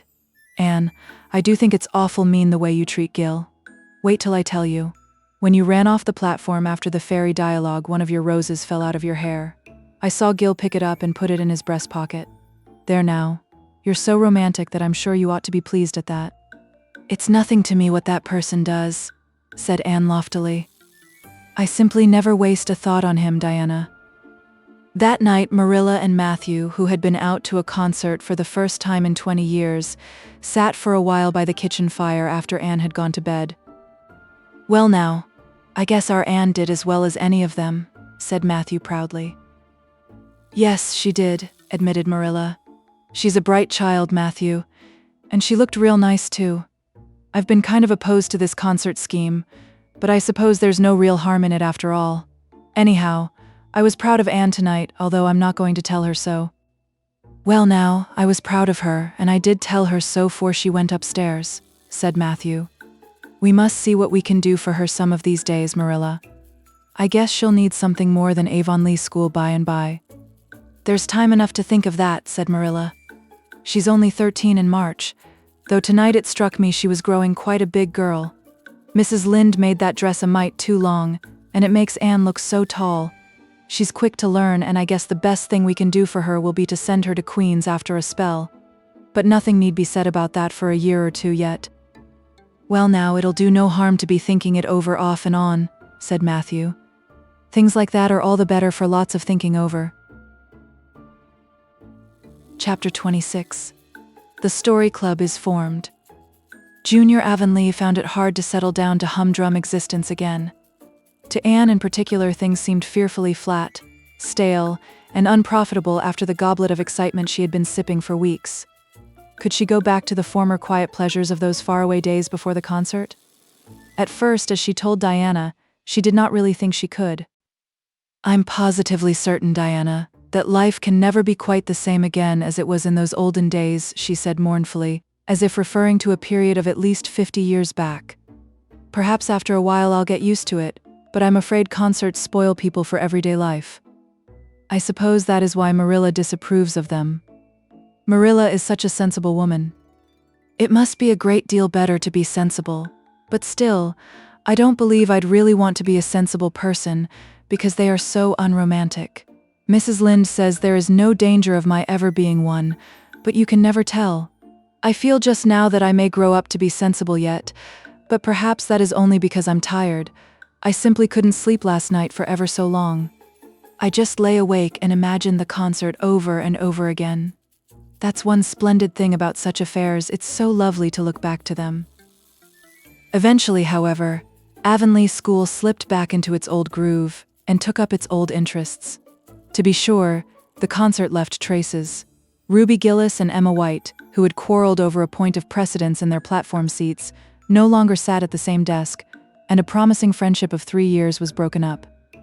Josie Pye and Julia Bell did not speak for 3 months, because Josie Pye had told Bessie Wright that Julia Bell's bow when she got up to recite made her think of a chicken jerking its head, and Bessie told Julia. None of the Sloanes would have any dealings with the Bells, because the Bells had declared that the Sloanes had too much to do in the program, and the Sloanes had retorted that the Bells were not capable of doing the little they had to do properly. Finally, Charlie Sloane fought Moody Spurgeon McPherson, because Moody Spurgeon had said that Anne Shirley put on airs about her recitations, and Moody Spurgeon was licked. Consequently, Moody Spurgeon's sister, Ella May, would not speak to Anne Shirley all the rest of the winter. With the exception of these trifling frictions, work in Miss Stacy's little kingdom went on with regularity and smoothness. The winter weeks slipped by. It was an unusually mild winter, with so little snow that Anne and Diana could go to school nearly every day by way of the Birch Path. On Anne's birthday, they were tripping lightly down it, keeping eyes and ears alert amid all their chatter, for Miss Stacy had told them that they must soon write a composition on a winter's walk in the woods, and it behooved them to be observant. "Just think, Diana, I'm 13 years old today," remarked Anne in an awed voice. "I can scarcely realize that I'm in my teens.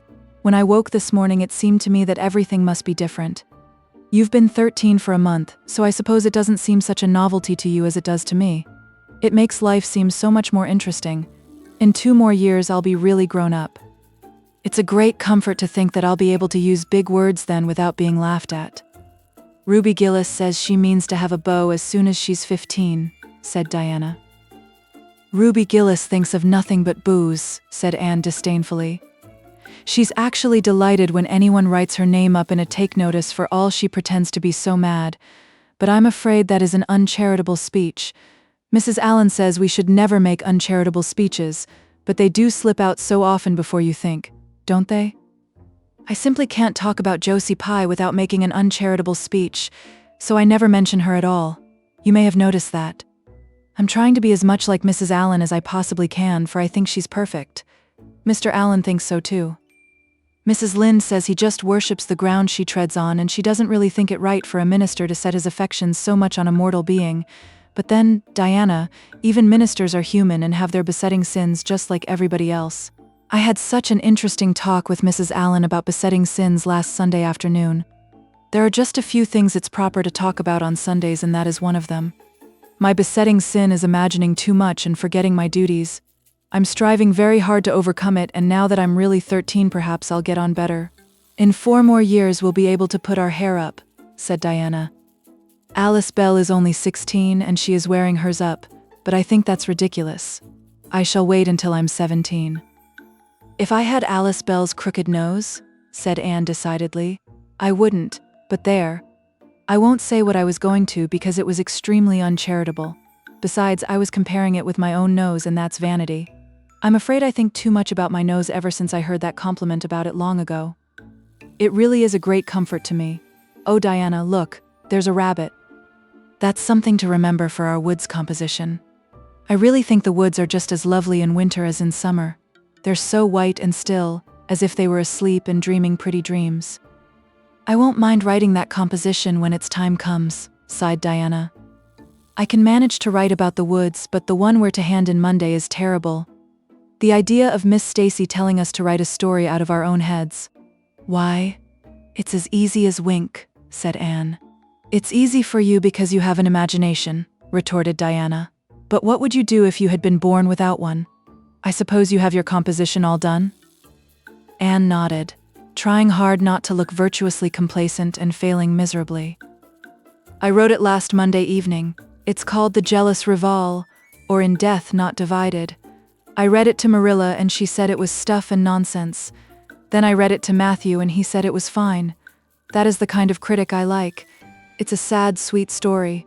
I just cried like a child while I was writing it. It's about 2 beautiful maidens called Cordelia Montmorency and Geraldine Seymour, who lived in the same village and were devotedly attached to each other. Cordelia was a regal brunette with a coronet of midnight hair and duskly flashing eyes. Geraldine was a queenly blonde with hair like spun gold and velvety purple eyes. I never saw anybody with purple eyes, said Diana dubiously. Neither did I. I just imagined them. I wanted something out of the common. Geraldine had an alabaster brow too. I found out what an alabaster brow is. That is one of the advantages of being 13. You know so much more than you did when you were only 12. Well, what became of Cordelia and Geraldine? Asked Diana, who was beginning to feel rather interested in their fate. They grew in beauty side by side until they were 16. Then Bertram de Vere came to their native village and fell in love with the fair Geraldine. He saved her life when her horse ran away with her in a carriage, and she fainted in his arms, and he carried her home 3 miles, because, you understand, the carriage was all smashed up. I found it rather hard to imagine the proposal because I had no experience to go by. I asked Ruby Gillis if she knew anything about how men proposed because I thought she'd likely be an authority on the subject, having so many sisters married. Ruby told me she was hid in the hall pantry when Malcolm Andress proposed to her sister Susan. She said Malcolm told Susan that his dad had given him the farm in his own name and then said, "What do you say, darling pet? if we get hitched this fall?" And Susan said, "Yes, no, I don't know, let me see." And there they were, engaged as quick as that. But I didn't think that sort of a proposal was a very romantic one, so in the end I had to imagine it out as well as I could. I made it very flowery and poetical, and Bertram went on his knees, although Ruby Gillis says it isn't done nowadays. Geraldine accepted him in a speech a page long. I can tell you I took a lot of trouble with that speech. I rewrote it 5 times and I look upon it as my masterpiece. Bertram gave her a diamond ring and a ruby necklace and told her they would go to Europe for a wedding tour, for he was immensely wealthy. But then, alas, shadows began to darken over their path. Cordelia was secretly in love with Bertram herself, and when Geraldine told her about the engagement she was simply furious, especially when she saw the necklace and the diamond ring. All her affection for Geraldine turned to bitter hate, and she vowed that she should never marry Bertram, but she pretended to be Geraldine's friend the same as ever. One evening they were standing on the bridge over a rushing turbulent stream, and Cordelia, thinking they were alone, pushed Geraldine over the brink with a wild, mocking "ha ha ha." But Bertram saw it all, and he at once plunged into the current, exclaiming, "I will save thee, my peerless Geraldine." But alas, he had forgotten he couldn't swim, and they were both drowned, clasped in each other's arms. Their bodies were washed ashore soon afterwards. They were buried in the one grave, and their funeral was most imposing, Diana. It's so much more romantic to end a story up with a funeral than a wedding. As for Cordelia, she went insane with remorse and was shut up in a lunatic asylum. I thought that was a poetical retribution for her crime. "How perfectly lovely," sighed Diana, who belonged to Matthew's school of critics. "I don't see how you can make up such thrilling things out of your own head, Anne. I wish my imagination was as good as yours." "It would be if you'd only cultivate it," said Anne cheeringly. "I've just thought of a plan, Diana. Let you and me have a story club all our own and write stories for practice. I'll help you along until you can do them by yourself. You ought to cultivate your imagination, you know. Miss Stacy says so, only we must take the right way." I told her about the haunted wood, but she said we went the wrong way about it in that. This was how the story club came into existence. It was limited to Diana and Anne at first, but soon it was extended to include Jane Andrews and Ruby Gillis, and 1 or 2 others who felt that their imaginations needed cultivating. No boys were allowed in it, although Ruby Gillis opined that their admission would make it more exciting, and each member had to produce 1 story a week. "It's extremely interesting," Anne told Marilla. "Each girl has to read her story out loud and then we talk it over. We are going to keep them all sacredly and have them to read to our descendants. We each write under a nom de plume. Mine is Rosamond Montmorency. All the girls do pretty well. Ruby Gillis is rather sentimental. She puts too much lovemaking into her stories, and you know too much is worse than too little. Jane never puts any because she says it makes her feel so silly when she had to read it out loud. Jane's stories are extremely sensible. Then Diana puts too many murders into hers. She says most of the time she doesn't know what to do with the people, so she kills them off to get rid of them. I mostly always have to tell them what to write about, but that isn't hard, for I've millions of ideas. I think this story writing business is the foolishest yet, scoffed Marilla. You'll get a pack of nonsense into your heads and waste time that should be put on your lessons. Reading stories is bad enough, but writing them is worse. But we're so careful to put a moral into them all, Marilla, explained Anne. I insist upon that. All the good people are rewarded and all the bad ones are suitably punished. I'm sure that must have a wholesome effect. The moral is the great thing. Mr. Allen says so. I read one of my stories to him and Mrs. Allen, and they both agreed that the moral was excellent. Only they laughed in the wrong places. I like it better when people cry. Jane and Ruby almost always cry when I come to the pathetic parts. Diana wrote her Aunt Josephine about our club, and her Aunt Josephine wrote back that we were to send her some of our stories. So we copied out 4 of our very best and sent them. Miss Josephine Barry wrote back that she had never read anything so amusing in her life. That kind of puzzled us because the stories were all very pathetic and almost everybody died, but I'm glad Miss Barry liked them. It shows our club is doing some good in the world. Mrs. Allen says that ought to be our object in everything. I do really try to make it my object, but I forget so often when I'm having fun. I hope I shall be a little like Mrs. Allen when I grow up. Do you think there is any prospect of it, Marilla? I shouldn't say there was a great deal, was Marilla's encouraging answer. I'm sure Mrs. Allen was never such a silly, forgetful little girl as you are. No, but she wasn't always so good as she is now either, said Anne seriously. She told me so herself. That is, she said she was a dreadful mischief when she was a girl and was always getting into scrapes. I felt so encouraged when I heard that.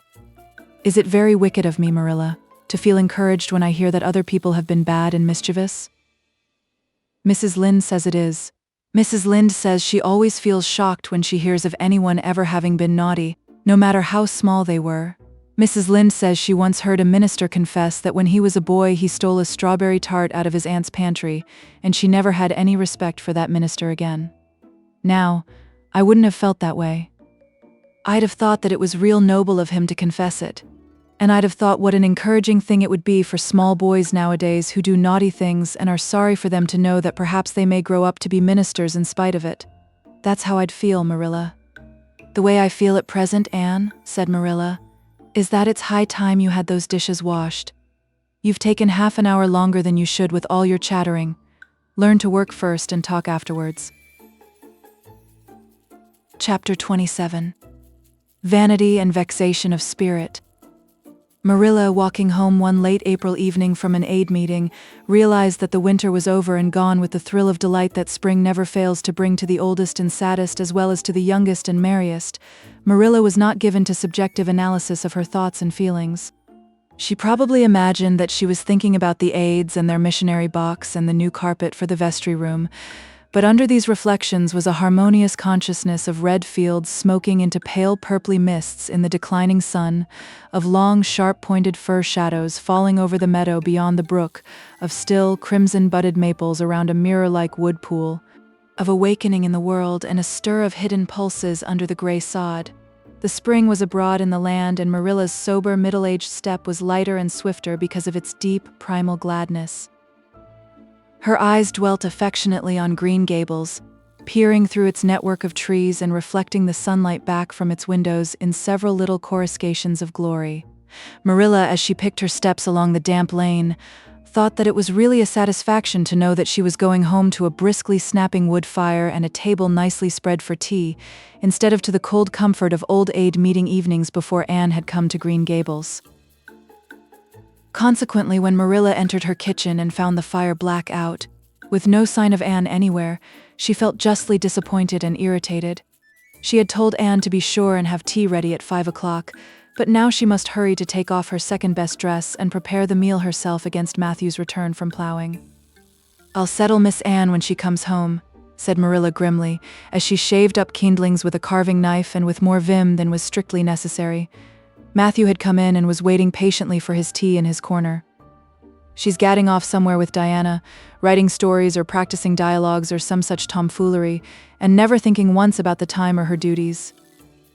She's just got to be pulled up short and sudden on this sort of thing. I don't care if Mrs. Allen does say she's the brightest and sweetest child she ever knew.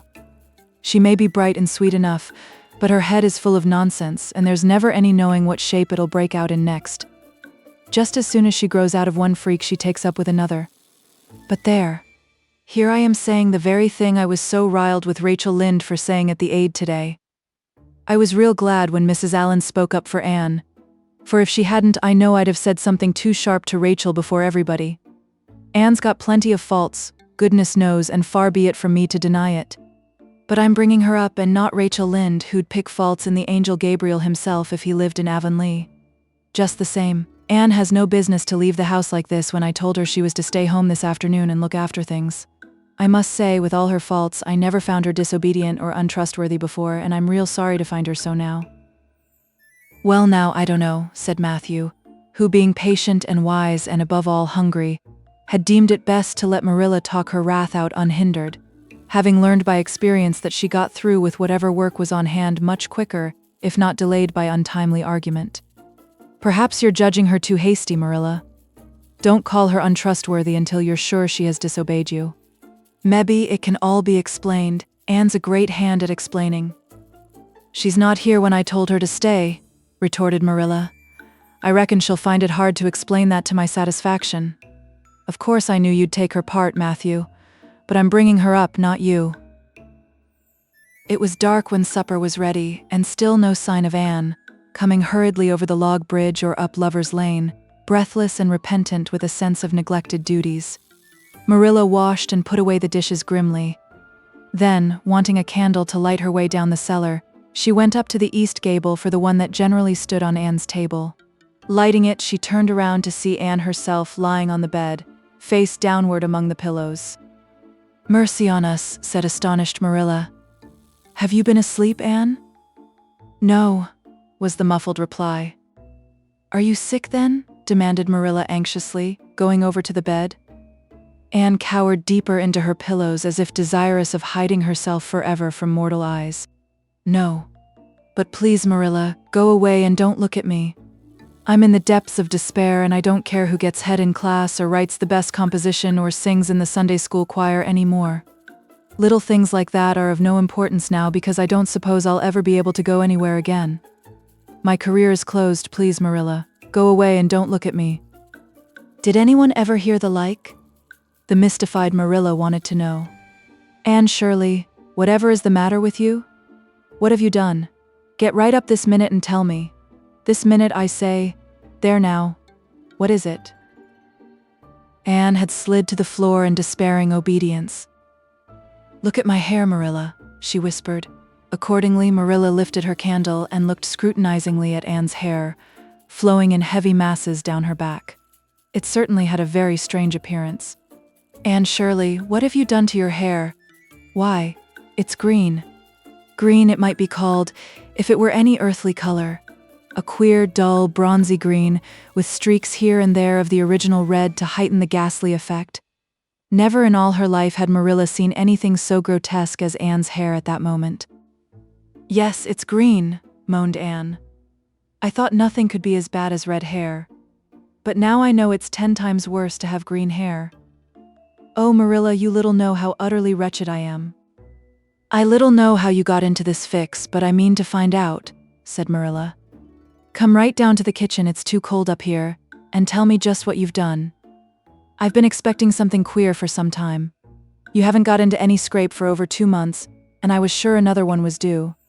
Now then, what did you do to your hair?" "I dyed it." "Dyed it? Dyed your hair? Anne Shirley, didn't you know it was a wicked thing to do?" "Yes, I knew it was a little wicked," admitted Anne, "but I thought it was worthwhile to be a little wicked to get rid of red hair. I counted the cost, Marilla. Besides, I meant to be extra good in other ways to make up for it." "Well," said Marilla sarcastically, "if I'd decided it was worthwhile to dye my hair, I'd have dyed it a decent color at least.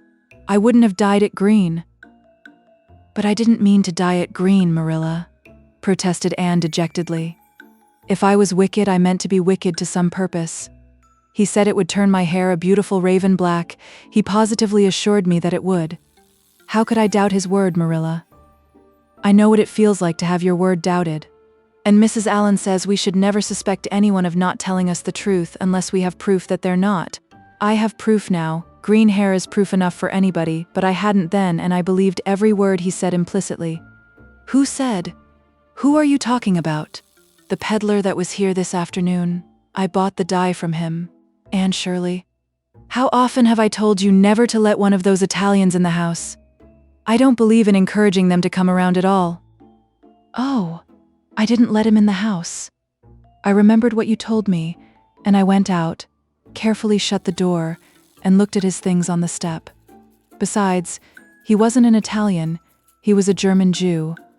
He had a big box full of very interesting things, and he told me he was working hard to make enough money to bring his wife and children out from Germany. He spoke so feelingly about them that it touched my heart. I wanted to buy something from him to help him in such a worthy object. Then all at once I saw the bottle of hair dye. The peddler said it was warranted to dye any hair a beautiful raven black and wouldn't wash off. In a trice I saw myself with beautiful raven black hair, and the temptation was irresistible. But the price of the bottle was 75 cents, and I had only 50 cents left out of my chicken money. I think the peddler had a very kind heart, for he said that, seeing it was me, he'd sell it for 50 cents, and that was just giving it away. So I bought it, and as soon as he had gone, I came up here and applied it with an old hairbrush as the directions said. I used up the whole bottle, and oh, Marilla, when I saw the dreadful color it turned my hair, I repented of being wicked, I can tell you, and I've been repenting ever since." "Well, I hope you'll repent to good purpose," said Marilla severely, "and that you've got your eyes open to where your vanity has led you, Anne. Goodness knows what's to be done. I suppose the first thing is to give your hair a good washing and see if that will do any good." Accordingly, Anne washed her hair, scrubbing it vigorously with soap and water, but for all the difference it made, she might as well have been scouring its original red. The peddler had certainly spoken the truth when he declared that the dye wouldn't wash off, however his veracity might be impeached in other respects. "Oh, Marilla, what shall I do?" questioned Anne in tears. "I can never live this down. People have pretty well forgotten my other mistakes, the liniment cake and setting Diana drunk and flying into a temper with Mrs. Lynde, but they'll never forget this. They will think I am not respectable. Oh, Marilla, what a tangled web we weave when first we practice to deceive. That is poetry, but it is true, and oh, how Josie Pye will laugh. Marilla, I cannot face Josie Pye. I am the unhappiest girl in Prince Edward Island." Anne's unhappiness continued for a week. During that time, she went nowhere and shampooed her hair every day. Diana alone of outsiders knew the fatal secret, but she promised solemnly never to tell, and it may be stated here and now that she kept her word. At the end of the week, Marilla said decidedly, "It's no use, Anne. That is fast dye if ever there was any. Your hair must be cut off. There is no other way. You can't go out with it looking like that." Anne's lips quivered, but she realized the bitter truth of Marilla's remarks. With a dismal sigh, she went for the scissors. "Please cut it off at once, Marilla, and have it over. Oh, I feel that my heart is broken. This is such an unromantic affliction. The girls in books lose their hair in fevers or sell it to get money for some good deed, and I'm sure I wouldn't mind losing my hair in some such fashion half so much. But there is nothing comforting in having your hair cut off because you've dyed it a dreadful color, is there? I'm going to weep all the time you're cutting it off, if it won't interfere. It seems such a tragic thing." Anne wept then, but later on, when she went upstairs and looked in the glass, she was calm with despair. Marilla had done her work thoroughly, and it had been necessary to shingle the hair as closely as possible. The result was not becoming, to state the case as mildly as may be. Anne promptly turned her glass to the wall. "I'll never look at myself again until my hair grows," she exclaimed passionately. Then she suddenly righted the glass. "Yes, I will too. I'd do penance for being wicked that way. I'll look at myself every time I come to my room and see how ugly I am. And I won't try to imagine it away either. I never thought I was vain about my hair, of all things. But now I know I was, in spite of its being red, because it was so long and thick and curly. I expect something will happen to my nose next." Anne's clipped head made a sensation in school on the following Monday, but to her relief nobody guessed the real reason for it, not even Josie Pye, who, however, did not fail to inform Anne that she looked like a perfect scarecrow. "I didn't say anything when Josie said that to me," Anne confided that evening to Marilla, who was lying on the sofa after one of her headaches, "because I thought it was part of my punishment and I ought to bear it patiently. It's hard to be told you look like a scarecrow, and I wanted to say something back, but I didn't. I just swept her one scornful look and then I forgave her. It makes you feel very virtuous when you forgive people, doesn't it? I mean to devote all my energies to being good after this, and I shall never try to be beautiful again. Of course it's better to be good. I know it is, but it's sometimes so hard to believe a thing even when you know it. I do really want to be good, Marilla, like you and Mrs. Allen and Miss Stacy, and grow up to be a credit to you. Diana says when my hair begins to grow to tie a black velvet ribbon around my head with a bow at one side. She says she thinks it will be very becoming. I will call it a snood. That sounds so romantic. But am I talking too much, Marilla? Does it hurt your head? My head is better now. It was terrible bad this afternoon, though. These headaches of mine are getting worse and worse. I'll have to see a doctor about them. As for your chatter, I don't know that I mind it. I've got so used to it." Which was Marilla's way of saying that she liked to hear it. Chapter 28. An Unfortunate Lily Maid. "Of course you must be Elaine, Anne," said Diana. "I could never have the courage to float down there." Nor I, said Ruby Gillis with a shiver. I don't mind floating down when there's 2 or 3 of us in the flat and we can sit up. It's fun then. But to lie down and pretend I was dead, I just couldn't. I'd die really of fright. Of course it would be romantic, conceded Jane Andrews. But I know I couldn't keep still. I'd be popping up every minute or so to see where I was and if I wasn't drifting too far out. And you know, Anne, that would spoil the effect. But it's so ridiculous to have a red-headed Elaine, mourned Anne. I'm not afraid to float down and I'd love to be Elaine. But it's ridiculous just the same. Ruby ought to be Elaine because she is so fair and has such lovely long golden hair. Elaine had all her bright hair streaming down, you know? And Elaine was the lily maid. Now, a red-haired person cannot be a lily maid. Your complexion is just as fair as Ruby's, said Diana earnestly, and your hair is ever so much darker than it used to be before you cut it. Oh, do you really think so? Exclaimed Anne, flushing sensitively with delight. I've sometimes thought it was myself, but I never dared to ask anyone for fear she would tell me it wasn't. Do you think it could be called auburn now, Diana? Yes, and I think it is real pretty, said Diana, looking admiringly at the short, silky curls that clustered over Anne's head and were held in place by a very jaunty black velvet ribbon and bow. They were standing on the bank of the pond below Orchard Slope, where a little headland fringed with birches ran out from the bank. At its tip was a small wooden platform built out into the water for the convenience of fishermen and duck hunters. Ruby and Jane were spending the midsummer afternoon with Diana, and Anne had come over to play with them. Anne and Diana had spent most of their playtime that summer on and about the pond. Idlewild was a thing of the past, Mr. Bell having ruthlessly cut down the little circle of trees in his back pasture in the spring.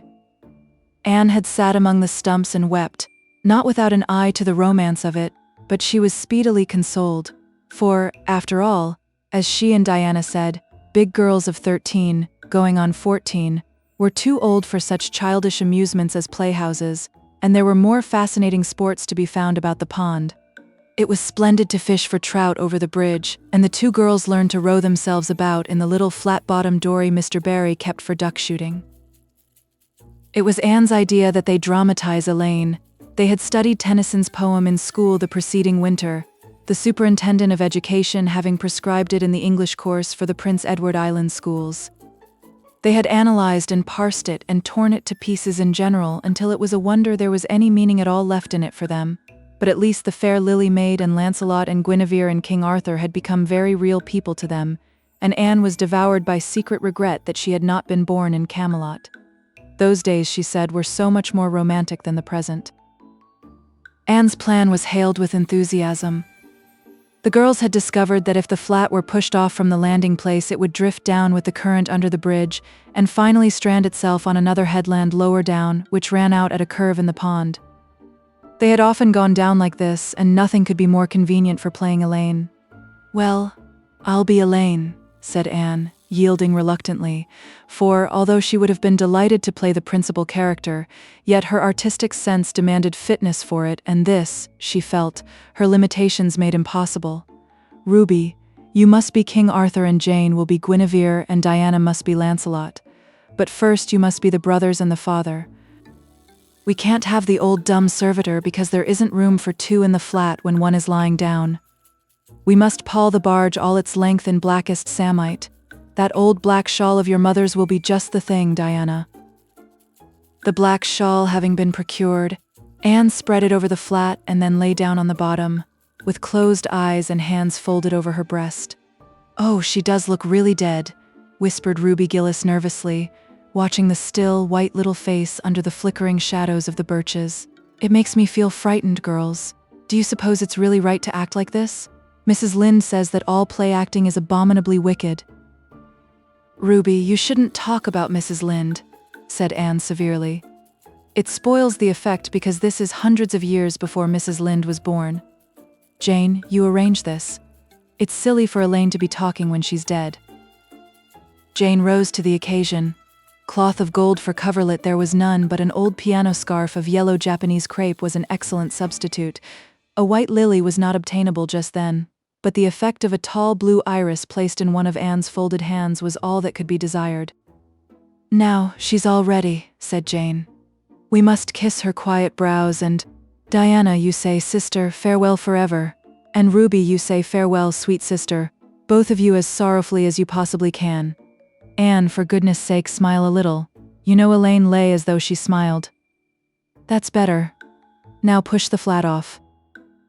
The flat was accordingly pushed off, scraping roughly over an old embedded stake in the process. Diana and Jane and Ruby only waited long enough to see it caught in the current, and headed for the bridge before scampering up through the woods, across the road, and down to the lower headland where, as Lancelot and Guinevere and the king, they were to be in readiness to receive the Lily Maid. For a few minutes Anne, drifting slowly down, enjoyed the romance of her situation to the full. Then something happened not at all romantic. The flat began to leak. In a very few moments it was necessary for Elaine to scramble to her feet, pick up her cloth of gold coverlet and pall of blackest samite and gaze blankly at a big crack in the bottom of her barge through which the water was literally pouring. That sharp stake at the landing had torn off the strip of batting nailed on the flat. Anne did not know this, but it did not take her long to realize that she was in a dangerous plight. At this rate the flat would fill and sink long before it could drift to the lower headland. Where were the oars? Left behind at the landing. Anne gave one gasping little scream which nobody ever heard. She was white to the lips, but she did not lose her self-possession. There was one chance, just one. I was horribly frightened, she told Mrs. Allen the next day, and it seemed like years while the flat was drifting down to the bridge and the water rising in it every moment. I prayed, Mrs. Allen, most earnestly, but I didn't shut my eyes to pray, for I knew the only way God could save me was to let the flat float close enough to one of the bridge piles for me to climb up on it. You know, the piles are just old tree trunks and there are lots of knots and old branch stubs on them. It was proper to pray, but I had to do my part by watching out, and right well I knew it. I just said, Dear God, please take the flat close to a pile and I'll do the rest, over and over again. Under such circumstances you don't think much about making a flowery prayer. But mine was answered, for the flat bumped right into a pile for a minute, and I flung the scarf and the shawl over my shoulder and scrambled up on a big providential stub. And there I was, Mrs. Allen, clinging to that slippery old pile with no way of getting up or down. It was a very unromantic position, but I didn't think about that at the time. You don't think much about romance when you have just escaped from a watery grave. I said a grateful prayer at once, and then I gave all my attention to holding on tight, for I knew I should probably have to depend on human aid to get back to dry land. The flat drifted under the bridge and then promptly sank in midstream. Ruby, Jane, and Diana, already awaiting it on the lower headland, saw it disappear before their very eyes and had not a doubt but that Anne had gone down with it. For a moment they stood still, white as sheets, frozen with horror at the tragedy. Then, shrieking at the tops of their voices, they started on a frantic run up through the woods, never pausing as they crossed the main road to glance the way of the bridge. Anne, clinging desperately to her precarious foothold, saw their flying forms and heard their shrieks. Help would soon come, but meanwhile her position was a very uncomfortable one. The minutes passed by, each seeming an hour to the unfortunate Lily Maid. Why didn't somebody come? Where had the girls gone? Suppose they had fainted, one and all. Suppose nobody ever came. Suppose she grew so tired and cramped that she could hold on no longer. Anne looked at the wicked green depths below her, wavering with long, oily shadows, and shivered. Her imagination began to suggest all manner of gruesome possibilities to her.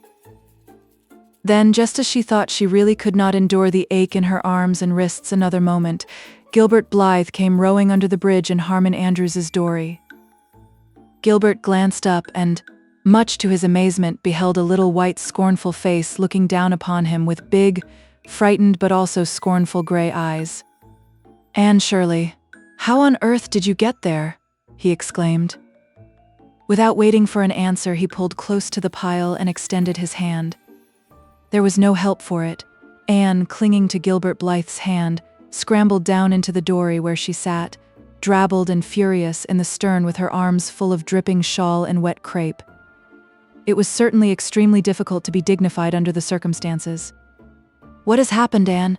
Asked Gilbert, taking up his oars.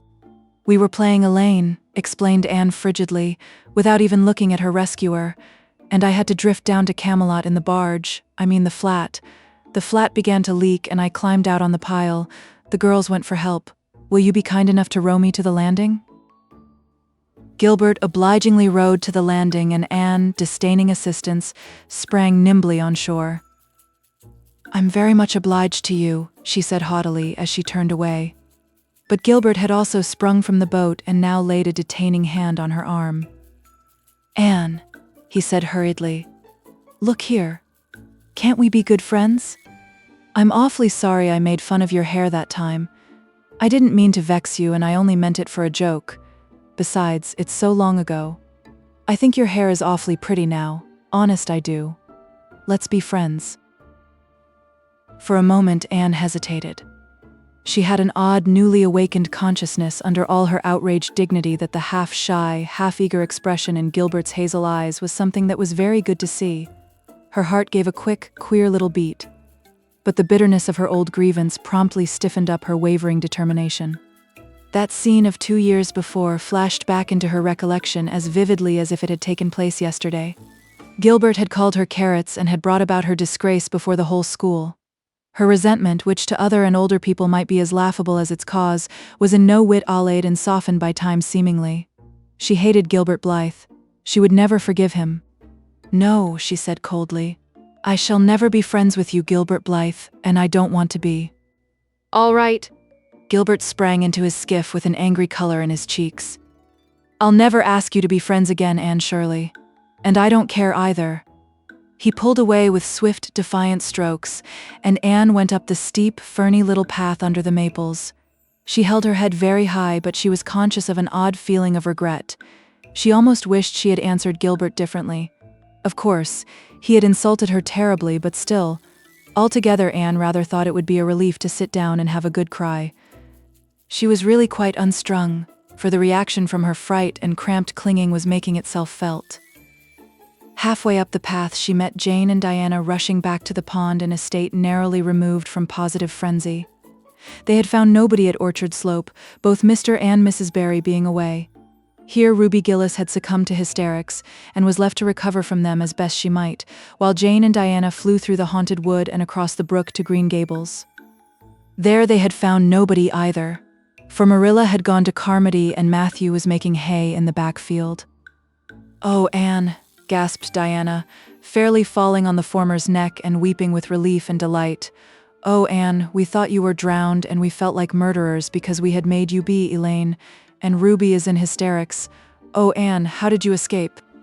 I climbed up on one of the piles, explained Anne wearily, and Gilbert Blythe came along in Mr. Andrews's dory and brought me to land. Oh, Anne, how splendid of him. Why, it's so romantic, said Jane, finding breath enough for utterance at last. Of course you'll speak to him after this.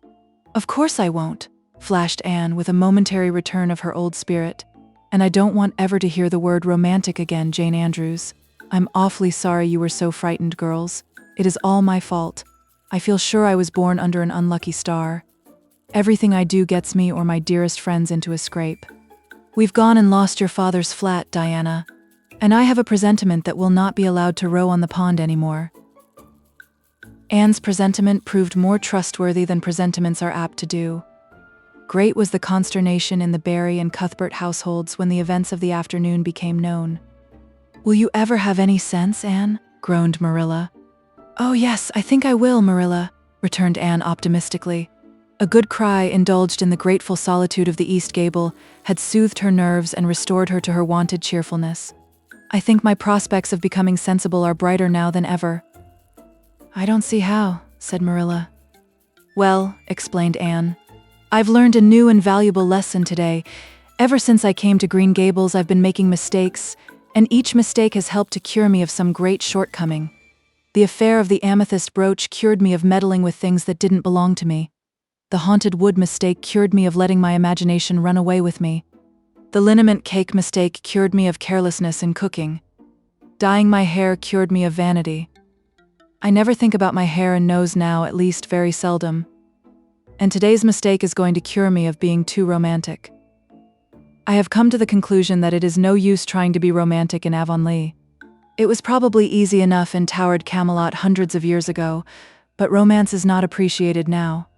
I feel quite sure that you will soon see a great improvement in me in this respect, Marilla.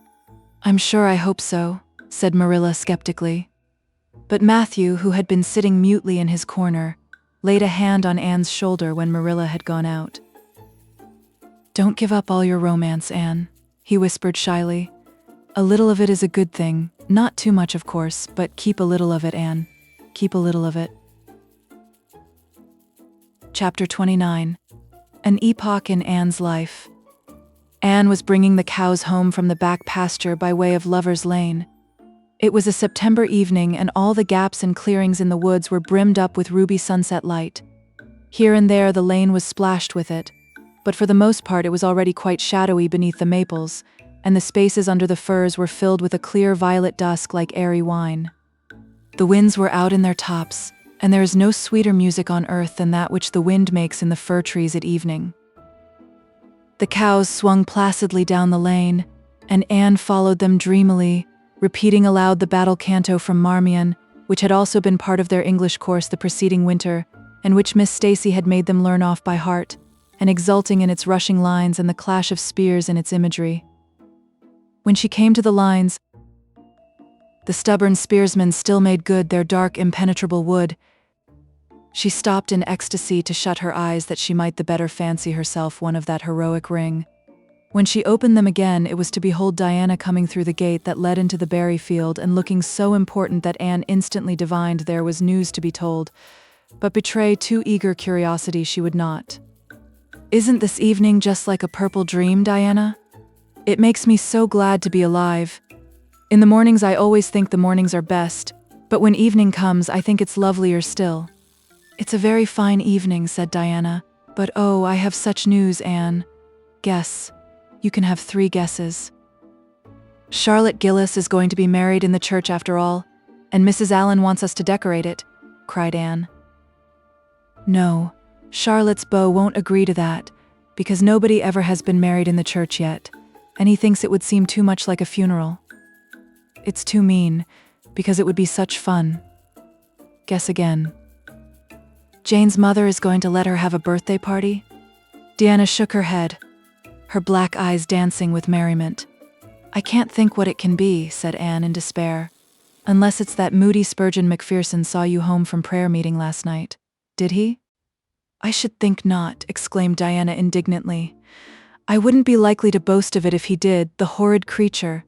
I knew you couldn't guess it. Mother had a letter from Aunt Josephine today, and Aunt Josephine wants you and me to go to town next Tuesday and stop with her for the exhibition. There." "Oh, Diana," whispered Anne, finding it necessary to lean up against a maple tree for support. "Do you really mean it? But I'm afraid Marilla won't let me go. She will say that she can't encourage gadding about. That was what she said last week when Jane invited me to go with them in their double-seated buggy to the American concert at the White Sands Hotel. I wanted to go, but Marilla said I'd be better at home learning my lessons, and so would Jane. I was bitterly disappointed, Diana. I felt so heartbroken that I wouldn't say my prayers when I went to bed. But I repented of that and got up in the middle of the night and said them. "I'll tell you," said Diana. "We'll get Mother to ask Marilla. She'll be more likely to let you go then, and if she does, we'll have the time of our lives, Anne. I've never been to an exhibition, and it's so aggravating to hear the other girls talking about their trips. Jane and Ruby have been twice, and they're going this year again. I'm not going to think about it at all until I know whether I can go or not," said Anne resolutely. "If I did and then was disappointed, it would be more than I could bear, but in case I do go, I'm very glad my new coat will be ready by that time. Marilla didn't think I needed a new coat. She said my old one would do very well for another winter and that I ought to be satisfied with having a new dress. The dress is very pretty, Diana, navy blue and made so fashionably. Marilla always makes my dresses fashionably now, because she says she doesn't intend to have Matthew going to Mrs. Lynde to make them. I'm so glad. It is ever so much easier to be good if your clothes are fashionable. At least it is easier for me. I suppose it doesn't make such a difference to naturally good people. But Matthew said I must have a new coat, so Marilla bought a lovely piece of blue broadcloth, and it's being made by a real dressmaker over at Carmody. It's to be done Saturday night. And I'm trying not to imagine myself walking up the church aisle on Sunday in my new suit and cap, because I'm afraid it isn't right to imagine such things. But it just slips into my mind in spite of me. My cap is so pretty. Matthew bought it for me the day we were over at Carmody. It is one of those little blue velvet ones that are all the rage, with gold cord and tassels. Your new hat is elegant, Diana, and so becoming. When I saw you come into church last Sunday, my heart swelled with pride to think you were my dearest friend. Do you suppose it's wrong for us to think so much about our clothes? Marilla says it is very sinful. But it is such an interesting subject, isn't it? Marilla agreed to let Anne go to town, and it was arranged that Mr. Barry should take the girls in on the following Tuesday. As Charlottetown was 30 miles away and Mr. Barry wished to go and return the same day, it was necessary to make a very early start. But Anne counted it all joy and was up before sunrise on Tuesday morning. A glance from her window assured her that the day would be fine, for the eastern sky behind the firs of the haunted wood was all silvery and cloudless. Through the gap in the trees, a light was shining in the western gable of Orchard Slope, a token that Diana was also up.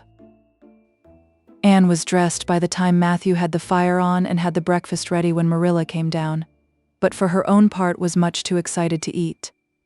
After breakfast, the jaunty new cap and jacket were donned, and Anne hastened over the brook and up through the firs to Orchard Slope. Mr. Barry and Diana were waiting for her, and they were soon on the road. It was a long drive, but Anne and Diana enjoyed every minute of it. It was delightful to rattle along over the moist roads in the early red sunlight that was creeping across the shorn harvest fields. The air was fresh and crisp, and little smoke-blue mists curled through the valleys and floated off from the hills. Sometimes the road went through woods where maples were beginning to hang out scarlet banners.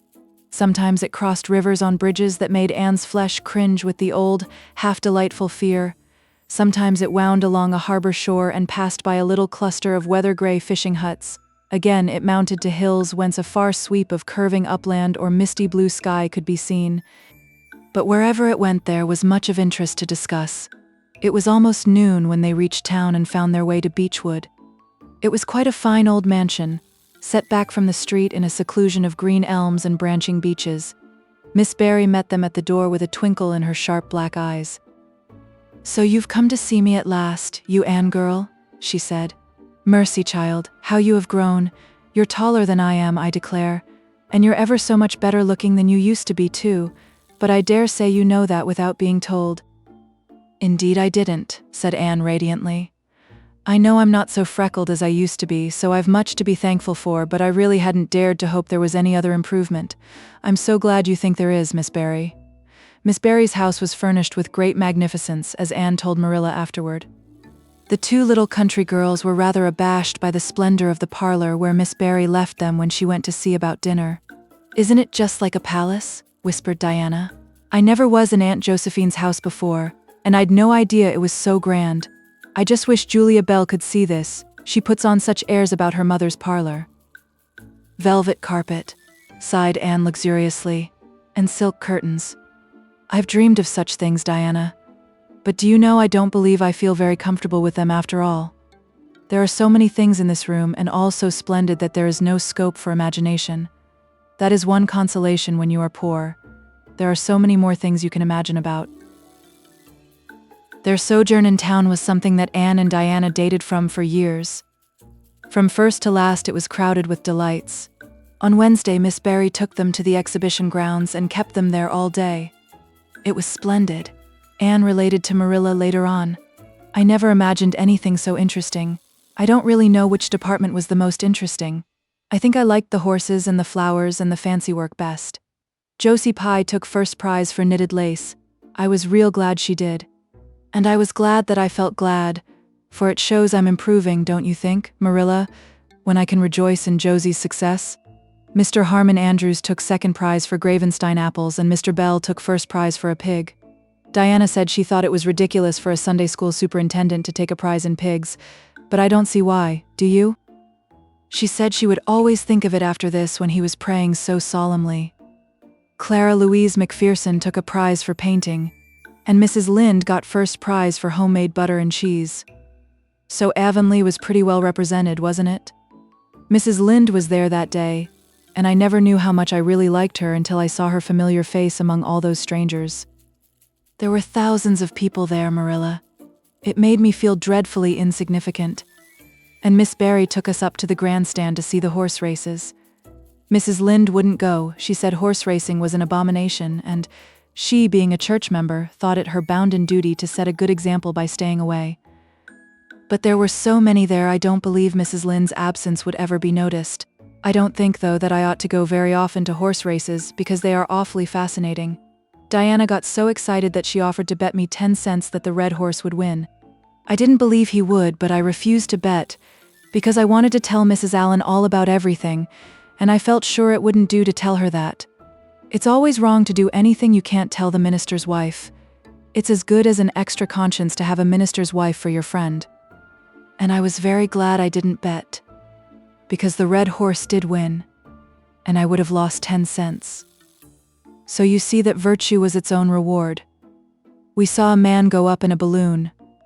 I'd love to go up in a balloon, Marilla. It would be simply thrilling.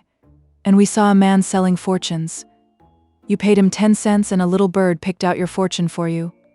Miss Barry gave Diana and me 10 cents each to have our fortunes told. Mine was that I would marry a dark-complected man who was very wealthy, and I would go across water to live. I looked carefully at all the dark men I saw after that, but I didn't care much for any of them. And anyhow, I suppose it's too early to be looking out for him yet. Oh, it was a never-to-be-forgotten day, Marilla. I was so tired I couldn't sleep at night. Miss Barry put us in the spare room, according to promise. It was an elegant room, Marilla. But somehow sleeping in a spare room isn't what I used to think it was. That's the worst of growing up. And I'm beginning to realize it. The things you wanted so much when you were a child don't seem half so wonderful to you when you get them. Thursday the girls had a drive in the park, and in the evening Miss Barry took them to a concert in the Academy of Music, where a noted prima donna was to sing. To Anne the evening was a glittering vision of delight. Oh, Marilla, it was beyond description. I was so excited I couldn't even talk, so you may know what it was like. I just sat in enraptured silence. Madame Selitsky was perfectly beautiful, and wore white satin and diamonds. But when she began to sing, I never thought about anything else.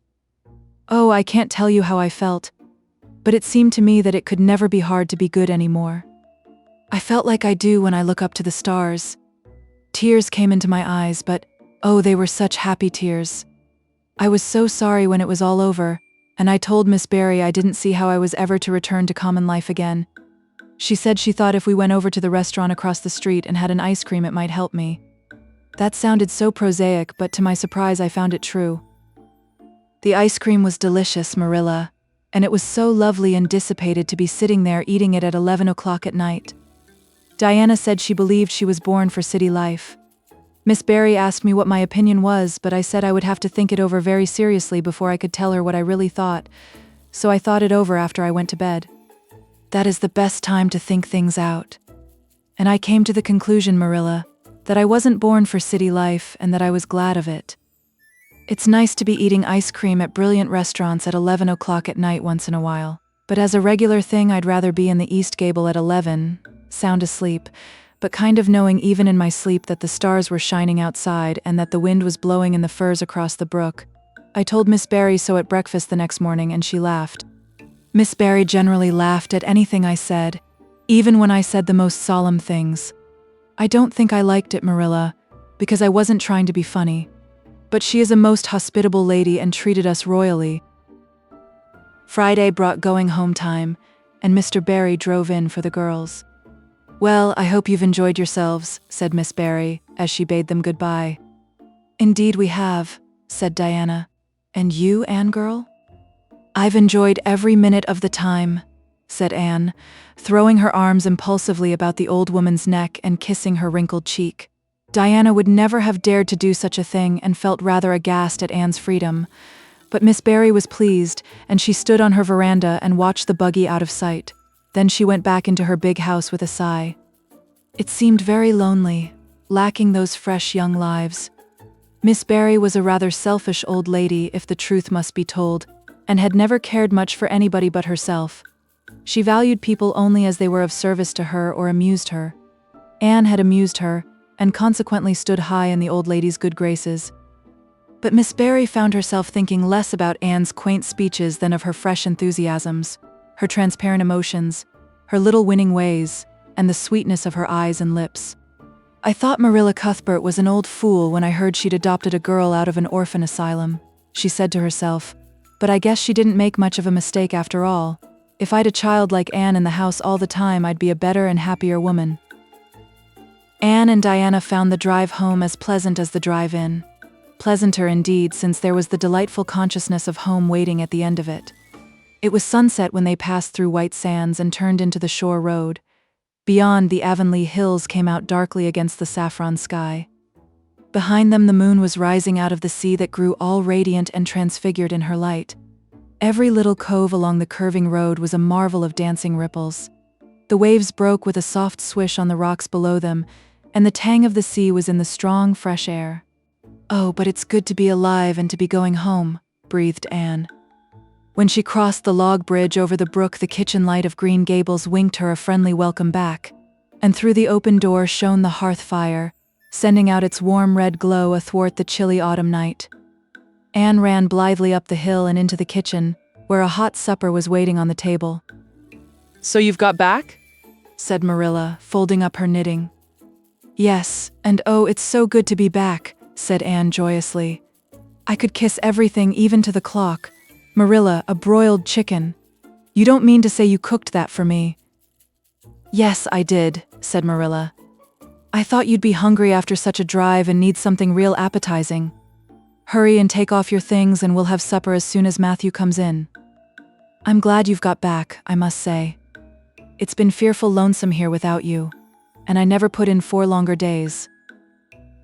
After supper, Anne sat before the fire between Matthew and Marilla and gave them a full account of her visit. "I've had a splendid time," she concluded happily, "and I feel that it marks an epoch in my life. But the best of it all was the coming home." Chapter 30. The Queen's Class is Organized. Marilla laid her knitting on her lap and leaned back in her chair. Her eyes were tired, and she thought vaguely that she must see about having her glasses changed the next time she went to town, for her eyes had grown tired very often of late. It was nearly dark, for the full November twilight had fallen around Green Gables, and the only light in the kitchen came from the dancing red flames in the stove. Anne was curled up Turk fashion on the hearthrug, gazing into that joyous glow where the sunshine of 100 summers was being distilled from the maple cordwood. She had been reading, but her book had slipped to the floor, and now she was dreaming, with a smile on her parted lips. Glittering castles in Spain were shaping themselves out of the mists and rainbows of her lively fancy. Adventures wonderful and enthralling were happening to her in Cloudland.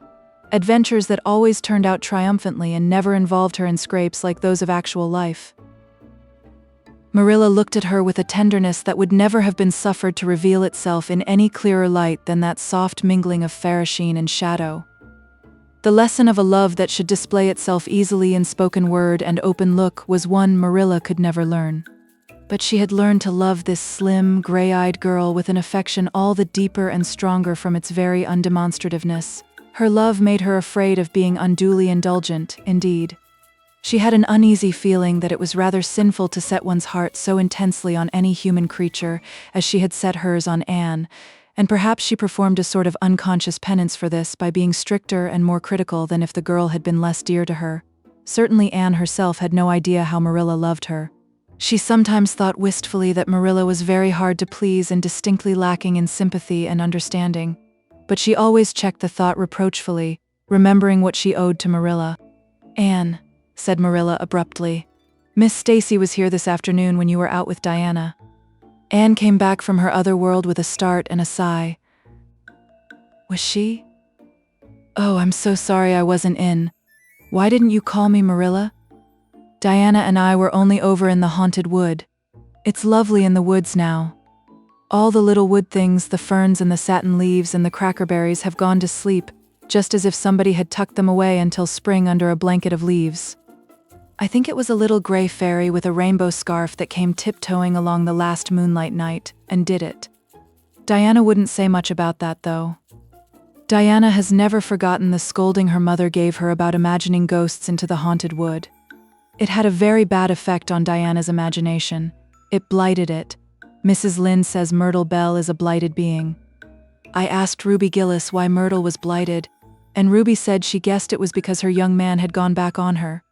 Ruby Gillis thinks of nothing but young men, and the older she gets the worse she is. Young men are all very well in their place, but it doesn't do to drag them into everything, does it? Diana and I are thinking seriously of promising each other that we will never marry but be nice old maids and live together forever. Diana hasn't quite made up her mind though, because she thinks perhaps it would be nobler to marry some wild, dashing, wicked young man and reform him. Diana and I talk a great deal about serious subjects now, you know. We feel that we are so much older than we used to be that it isn't becoming to talk of childish matters.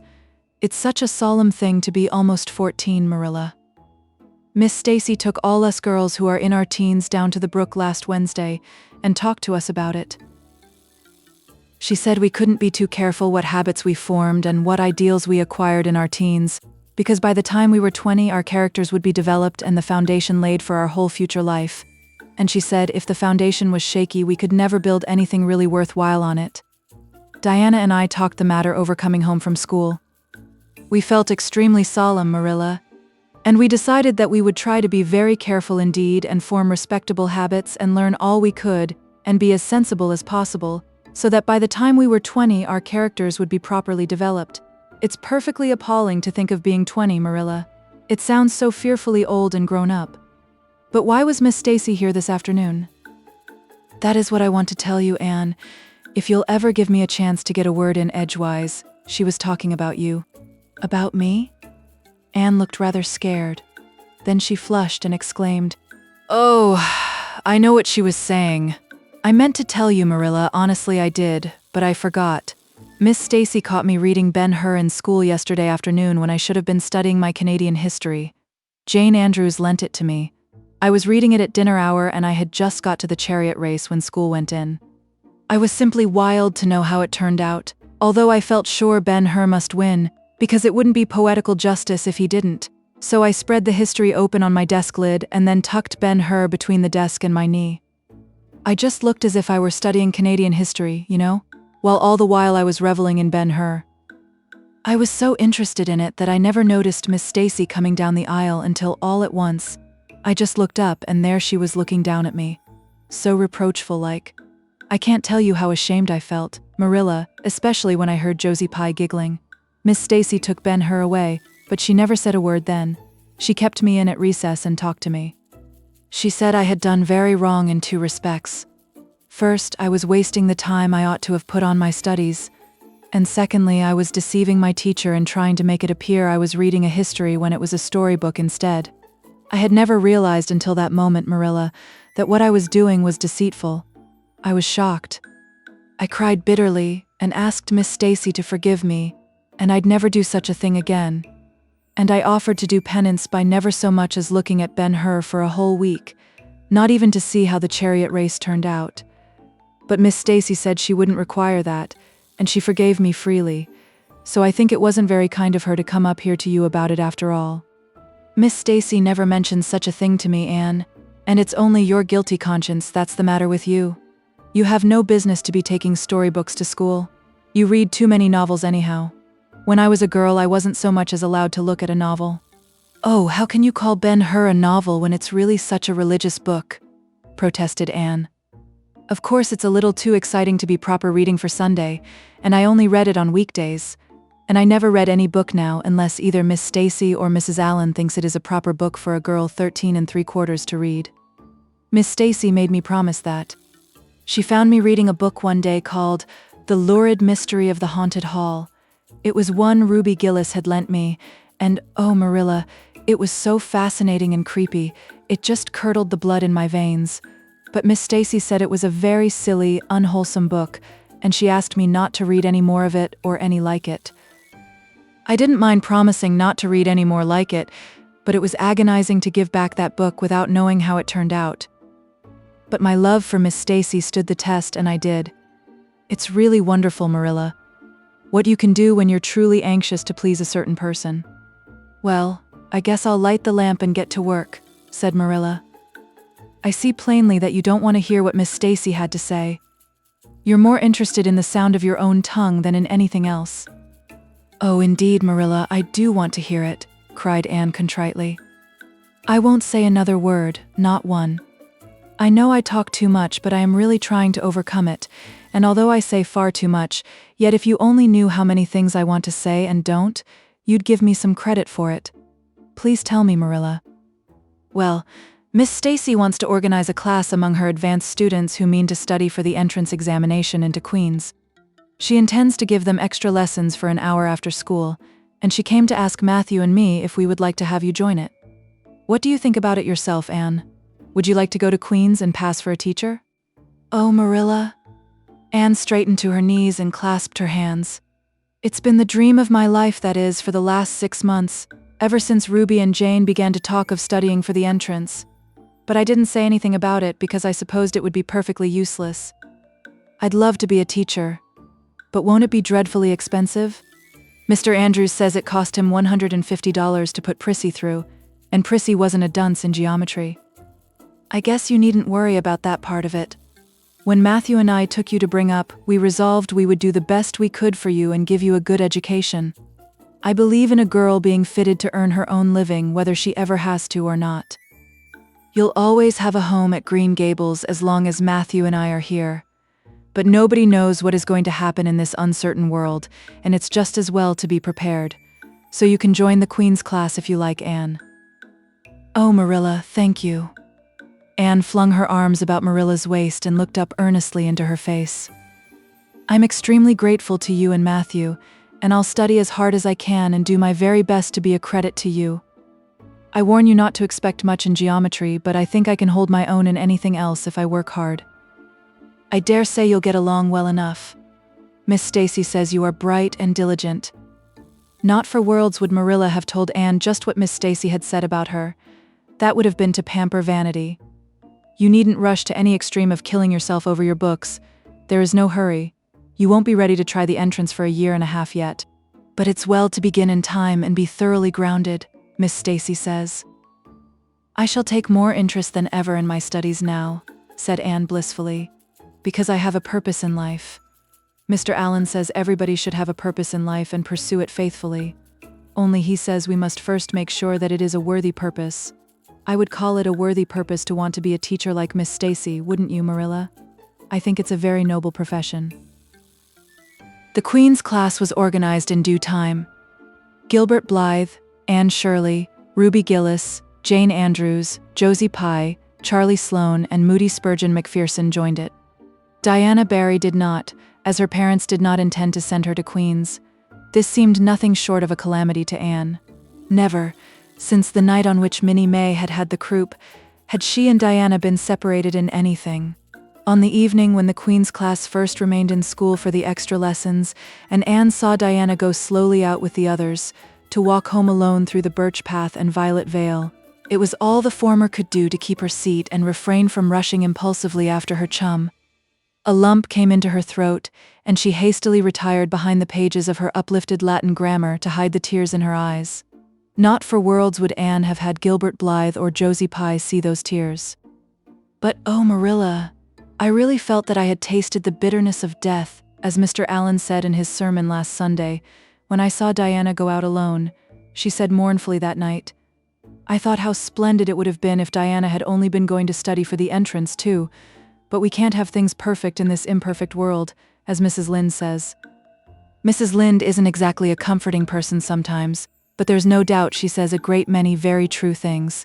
And I think the Queen's class is going to be extremely interesting. Jane and Ruby are just going to study to be teachers. That is the height of their ambition. Ruby says she will only teach for 2 years after she gets through, and then she intends to be married. Jane says she will devote her whole life to teaching, and never, never marry, because you are paid a salary for teaching, but a husband won't pay you anything, and growls if you ask for a share in the egg and butter money. I expect Jane speaks from mournful experience, for Mrs. Lynde says that her father is a perfect old crank, and meaner than second skimmings. Josie Pye says she is just going to college for education's sake, because she won't have to earn her own living. She says of course it is different with orphans who are living on charity, they have to hustle. Moody Spurgeon is going to be a minister. Mrs. Lynde says he couldn't be anything else with a name like that to live up to. I hope it isn't wicked of me, Marilla, but really the thought of Moody Spurgeon being a minister makes me laugh. He's such a funny-looking boy with that big fat face, and his little blue eyes and his ears sticking out like flaps. But perhaps he will be more intellectual-looking when he grows up. Charlie Sloane says he's going to go into politics and be a member of Parliament, but Mrs. Lynde says he'll never succeed at that, because the Sloanes are all honest people, and it's only rascals that get on in politics nowadays. What is Gilbert Blythe going to be? Queried Marilla, seeing that Anne was opening her Caesar. I don't happen to know what Gilbert Blythe's ambition in life is, if he has any, said Anne scornfully. There was open rivalry between Gilbert and Anne now. Previously the rivalry had been rather one-sided, but there was no longer any doubt that Gilbert was as determined to be first in class as Anne was. He was a foeman worthy of her steel. The other members of the class tacitly acknowledged their superiority and never dreamed of trying to compete with them. Since the day by the pond when she had refused to listen to his plea for forgiveness, Gilbert, save for the aforesaid determined rivalry, had evinced no recognition whatever of the existence of Anne Shirley. He talked and jested with the other girls, exchanged books and puzzles with them, discussed lessons and plans, sometimes walked home with one or the other of them from prayer meeting or debating club. But Anne Shirley he simply ignored, and Anne found out that it is not pleasant to be ignored. It was in vain that she told herself with a toss of her head that she did not care. Deep down in her wayward, feminine little heart she knew that she did care, and that if she had that chance of the Lake of Shining Waters again, she would answer very differently. All at once, as it seemed, and to her secret dismay, she found that the old resentment she had cherished against him was gone just when she most needed its sustaining power. It was in vain that she recalled every incident and emotion of that memorable occasion and tried to feel the old satisfying anger. That day by the pond had witnessed its last spasmodic flicker. Anne realized that she had forgiven and forgotten without knowing it, but it was too late. And at least neither Gilbert nor anybody else, not even Diana, should ever suspect how sorry she was and how much she wished she hadn't been so proud and horrid. She determined to shroud her feelings in deepest oblivion, and it may be stated here and now that she did it so successfully that Gilbert, who possibly was not quite so indifferent as he seemed, could not console himself with any belief that Anne felt his retaliatory scorn. The only poor comfort he had was that she snubbed Charlie Sloane, unmercifully, continually, and undeservedly. Otherwise, the winter passed away in a round of pleasant duties and studies. For Anne, the days slipped by like golden beads on the necklace of the year. She was happy, eager, interested. There were lessons to be learned and honor to be won, delightful books to read, new pieces to be practiced for the Sunday school choir, pleasant Saturday afternoons at the manse with Mrs. Allen, and then, almost before Anne realized it, spring had come again to Green Gables, and all the world was abloom once more.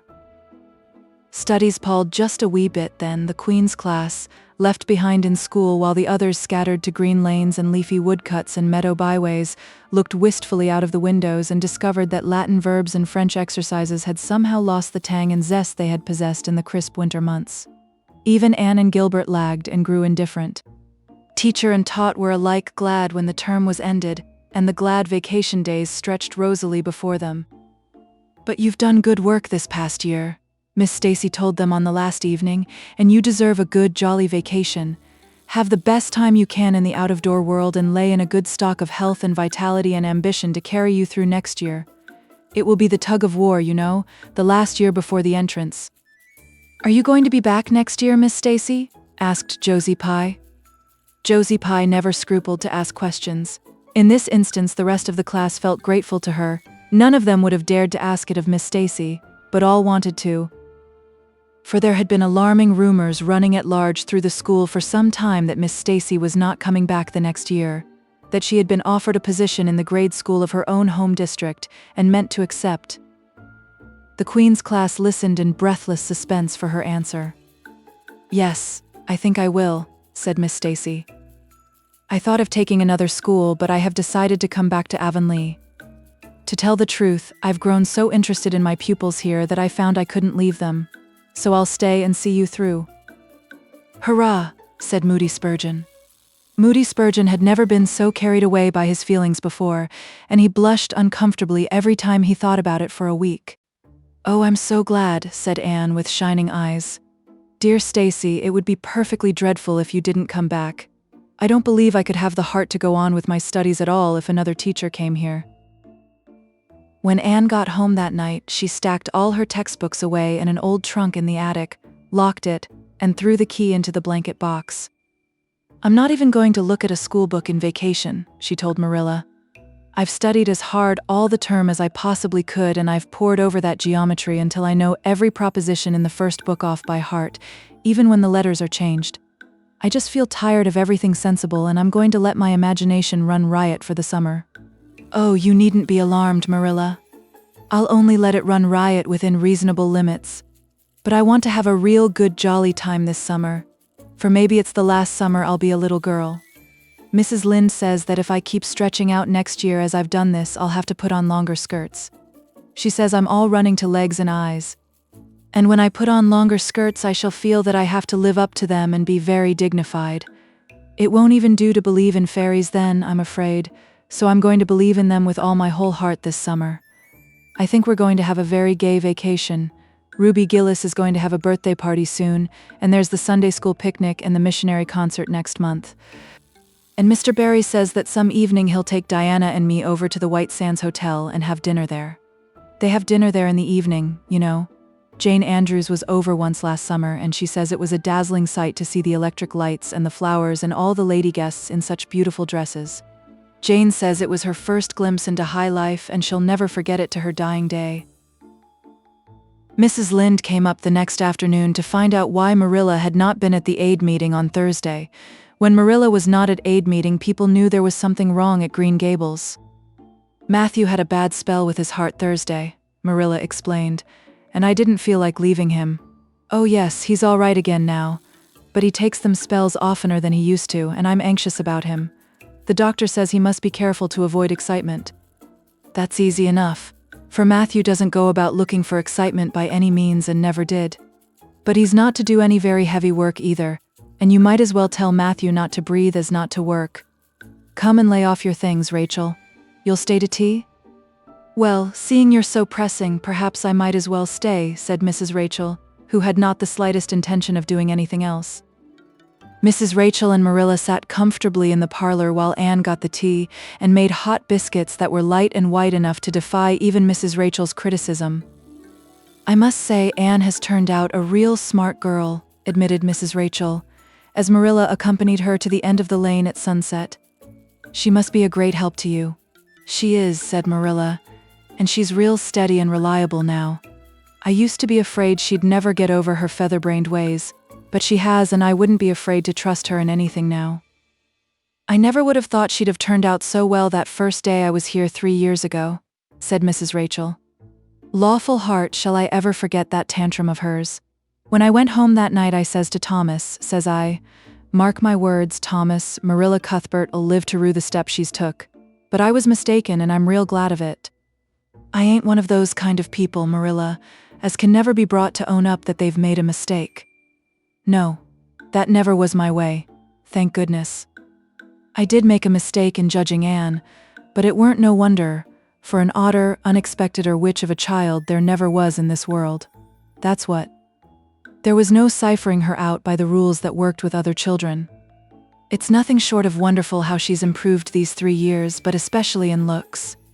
She's a real pretty girl got to be, though I can't say I'm overly partial to that pale, big-eyed style myself. I like more snap and color like Diana Barry has or Ruby Gillis. Ruby Gillis's looks are real showy.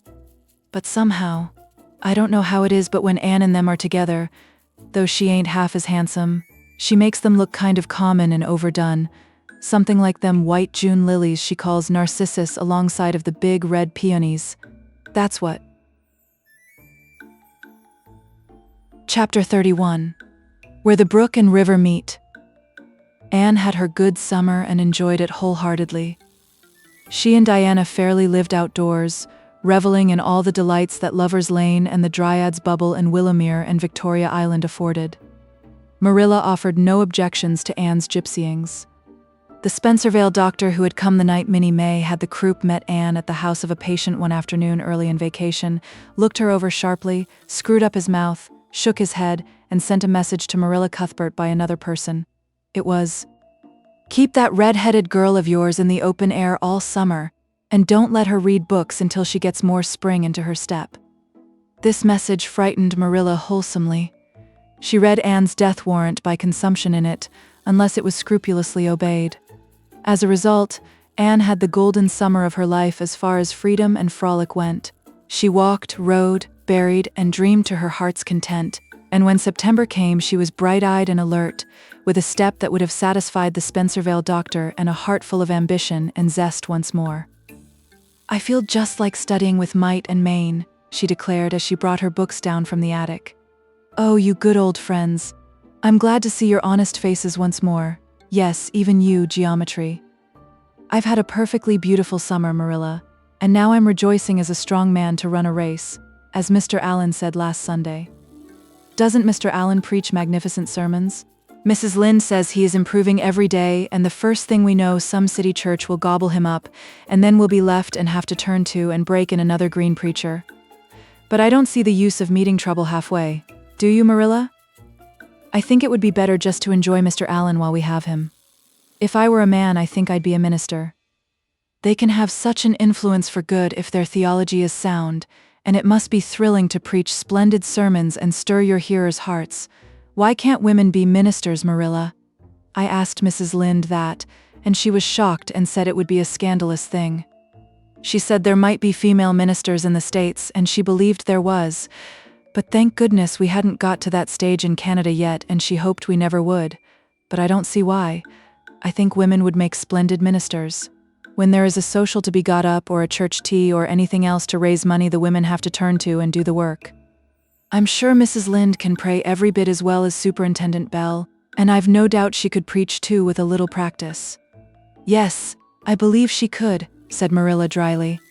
She does plenty of unofficial preaching as it is. Nobody has much of a chance to go wrong in Avonlea with Rachel to oversee them. Marilla, said Anne in a burst of confidence, I want to tell you something and ask you what you think about it. It has worried me terribly on Sunday afternoons, that is, when I think specially about such matters. I do really want to be good. And when I'm with you or Mrs. Allen or Miss Stacy, I want it more than ever. And I want to do just what would please you and what you would approve of. But mostly when I'm with Mrs. Lynde, I feel desperately wicked, and as if I wanted to go and do the very thing she tells me I oughtn't to do. I feel irresistibly tempted to do it. Now, what do you think is the reason I feel like that? Do you think it's because I'm really bad and unregenerate? Marilla looked dubious for a moment. Then she laughed. If you are, I guess I am too, Anne. For Rachel often has that very effect on me. I sometimes think she'd have more of an influence for good, as you say yourself, if she didn't keep nagging people to do right. There should have been a special commandment against nagging. But there, I shouldn't talk so. Rachel is a good Christian woman and she means well. There isn't a kinder soul in Avonlea, and she never shirks her share of work. I'm very glad you feel the same, said Anne decidedly. It's so encouraging. I shan't worry so much over that after this, but I dare say there'll be other things to worry me. They keep coming up new all the time, things to perplex you, you know. You settle one question and there's another right after. There are so many things to be thought over and decided when you're beginning to grow up. It keeps me busy all the time thinking them over and deciding what is right. It's a serious thing to grow up, isn't it, Marilla? But when I have such good friends as you and Matthew and Mrs. Allen and Miss Stacy, I ought to grow up successfully, and I'm sure it will be my own fault if I don't. I feel it's a great responsibility because I have only the one chance. If I don't grow up right, I can't go back and begin over again. I've grown 2 inches this summer, Marilla. Mr. Gillis measured me at Ruby's party. I'm so glad you made my new dresses longer. That dark green one is so pretty, and it was sweet of you to put on the flounce. Of course, I know it wasn't really necessary, but flounces are so stylish this fall, and Josie Pye has flounces on all her dresses. I know I'll be able to study better because of mine. I shall have such a comfortable feeling deep down in my mind about that flounce. It's worth something to have that, admitted Marilla. Miss Stacy came back to Avonlea School and found all her pupils eager for work once more. Especially did the Queen's class gird up their loins for the fray, for at the end of the coming year, dimly shadowing their pathway already, loomed up that fateful thing known as the entrance, at the thought of which one and all felt their hearts sink into their very shoes. Suppose they did not pass? That thought was doomed to haunt Anne through the waking hours of that winter, Sunday afternoons inclusive, to the almost entire exclusion of moral and theological problems. When Anne had bad dreams, she found herself staring miserably at past lists of the entrance exams, where Gilbert Blythe's name was blazoned at the top and in which hers did not appear at all. But it was a jolly, busy, happy, swift-flying winter. Schoolwork was as interesting, class rivalry as absorbing, as of yore. New worlds of thought, feeling, and ambition, fresh, fascinating fields of unexplored knowledge seemed to be opening out before Anne's eager eyes. Hills peeped o'er hill and Alps on Alps arose. Much of all this was due to Miss Stacy's tactful, careful, broad-minded guidance. She led her class to think and explore and discover for themselves and encouraged straying from the old beaten paths to a degree that quite shocked Mrs. Lynde and the school trustees, who viewed all innovations on established methods rather dubiously. Apart from her studies, Anne expanded socially, for Marilla, mindful of the Spencervale doctor's dictum, no longer vetoed occasional outings. The debating club flourished and gave several concerts. There were 1 or 2 parties almost verging on grown-up affairs. There were sleigh drives and skating frolics galore. Between times Anne grew, shooting up so rapidly that Marilla was astonished one day, when they were standing side by side, to find the girl was taller than herself. "Why, Anne, how you've grown," she said almost unbelievingly. A sigh followed on the words. Marilla felt a queer regret over Anne's inches. The child she had learned to love had vanished somehow, and here was this tall, serious-eyed girl of 15, with the thoughtful brows and the proudly poised little head, in her place. Marilla loved the girl as much as she had loved the child, but she was conscious of a queer, sorrowful sense of loss. And that night, when Anne had gone to prayer meeting with Diana, Marilla sat alone in the wintry twilight and indulged in the weakness of a cry. Matthew, coming in with a lantern, caught her at it and gazed at her in such consternation that Marilla had to laugh through her tears. "I was thinking about Anne," she explained. "She's got to be such a big girl, and she'll probably be away from us next winter. I'll miss her terrible." "She'll be able to come home often," comforted Matthew, to whom Anne was as yet and always would be the little, eager girl he had brought home from Bright River on that June evening 4 years before. "The branch railroad will be built to Carmody by that time. It won't be the same thing as having her here all the time," sighed Marilla gloomily, determined to enjoy her luxury of grief uncomforted. But there, men can't understand these things. There were other changes in Anne no less real than the physical change. For one thing, she became much quieter. Perhaps she thought all the more and dreamed as much as ever, but she certainly talked less. Marilla noticed and commented on this also. "You don't chatter half as much as you used to, Anne, nor use half as many big words. What has come over you?" Anne colored and laughed a little, as she dropped her book and looked dreamily out of the window, where big fat red buds were bursting out on the creeper in response to the lure of the spring sunshine. "I don't know, I don't want to talk as much," she said, denting her chin thoughtfully with her forefinger. "It's nicer to think dear, pretty thoughts and keep them in one's heart, like treasures. I don't like to have them laughed at or wondered over. And somehow I don't want to use big words anymore. It's almost a pity, isn't it? Now that I'm really growing big enough to say them if I did want to. It's fun to be almost grown up in some ways, but it's not the kind of fun I expected, Marilla. There's so much to learn and do and think that there isn't time for big words. Besides, Miss Stacy says the short ones are much stronger and better. She makes us write all our essays as simply as possible. It was hard at first. I was so used to crowding in all the fine big words I could think of, and I thought of any number of them. But I've got used to it now and I see it's so much better. What has become of your story club? I haven't heard you speak of it for a long time. The story club isn't in existence any longer. We hadn't time for it, and anyhow, I think we had got tired of it. It was silly to be writing about love and murder and elopements and mysteries. Miss Stacy sometimes has us write a story for training in composition, but she won't let us write anything but what might happen in Avonlea in our own lives, and she criticizes it very sharply and makes us criticize our own too. I never thought my compositions had so many faults until I began to look for them myself. I felt so ashamed I wanted to give up altogether, but Miss Stacy said I could learn to write well if I only train myself to be my own severest critic, and so I am trying to. You've only 2 more months before the entrance, said Marilla. Do you think you'll be able to get through? Anne shivered. I don't know, sometimes I think I'll be all right, and then I get horribly afraid. We've studied hard and Miss Stacy has drilled us thoroughly, but we mayn't get through for all that. We've each got a stumbling block.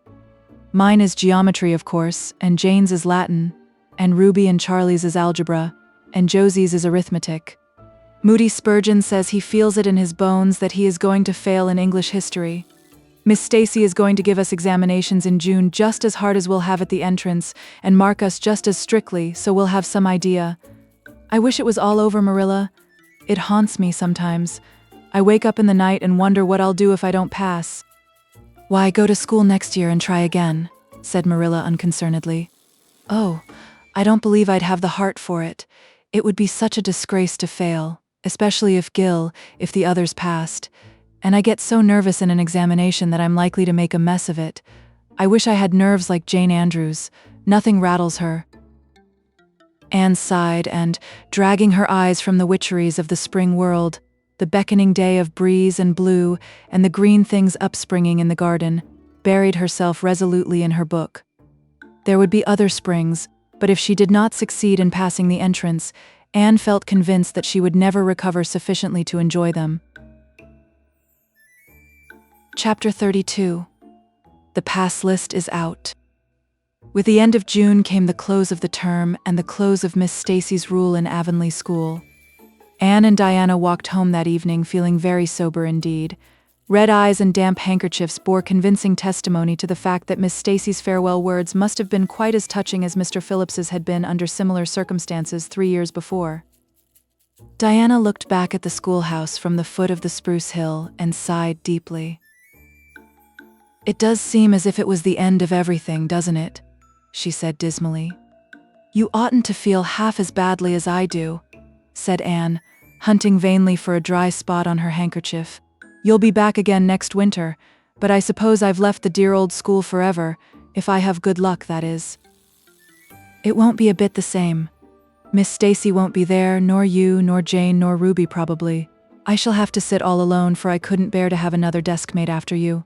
Oh, we have had jolly times, haven't we, Anne? It's dreadful to think they're all over. 2 big tears rolled down by Diana's nose. If you would stop crying, I could, said Anne imploringly. Just as soon as I put away my hanky, I see you brimming up, and that starts me off again. As Mrs. Lynde says, if you can't be cheerful, be as cheerful as you can. After all, I dare say I'll be back next year. This is one of the times I know I'm not going to pass. They're getting alarmingly frequent. Why, you came out splendidly in the exams Miss Stacy gave. Yes, but those exams didn't make me nervous. When I think of the real thing, you can't imagine what a horrid, cold, fluttery feeling comes round my heart. And then my number is 13 and Josie Pye says it's so unlucky. I'm not superstitious and I know it can make no difference. But still I wish it wasn't 13. I do wish I was going in with you, said Diana. Wouldn't we have a perfectly elegant time? But I suppose you'll have to cram in the evenings. No. Miss Stacy has made us promise not to open a book at all. She says it would only tire and confuse us, and we are to go out walking and not think about the exams at all and go to bed early. It's good advice, but I expect it will be hard to follow. Good advice is apt to be, I think. Prissy Andrews told me that she sat up half the night every night of her entrance week and crammed for dear life. And I had determined to sit up at least as long as she did. It was so kind of your Aunt Josephine to ask me to stay at Beechwood while I'm in town. You'll write to me while you're in, won't you? I'll write Tuesday night and tell you how the first day goes, promised Anne. I'll be haunting the post office Wednesday, vowed Diana. Anne went to town the following Monday, and on Wednesday Diana haunted the post office as agreed and got her letter. Dearest Diana, wrote Anne. Here it is Tuesday night, and I'm writing this in the library at Beechwood. Last night I was horribly lonesome all alone in my room and wished so much you were with me. I couldn't cram because I'd promised Miss Stacy not to, but it was as hard to keep from opening my history as it used to be to keep from reading a story before my lessons were learned. This morning Miss Stacy came for me and we went to the academy. calling for Jane and Ruby and Josie on our way. Ruby asked me to feel her hands, and they were as cold as ice. Josie said I looked as if I hadn't slept a wink, and she didn't believe I was strong enough to stand the grind of the teacher's course even if I did get through. There are times and seasons even yet when I don't feel that I've made any great headway in learning to like Josie Pye. When we reached the academy, there were scores of students there from all over the island. The first person we saw was Moody Spurgeon sitting on the steps and muttering away to himself. Jane asked him what on earth he was doing, and he said he was repeating the multiplication table over and over to steady his nerves, and for pity's sake not to interrupt him, because if he stopped for a moment he got frightened and forgot everything he ever knew, but the multiplication table kept all his facts firmly in their proper place. When we were assigned to our rooms, Miss Stacy had to leave us.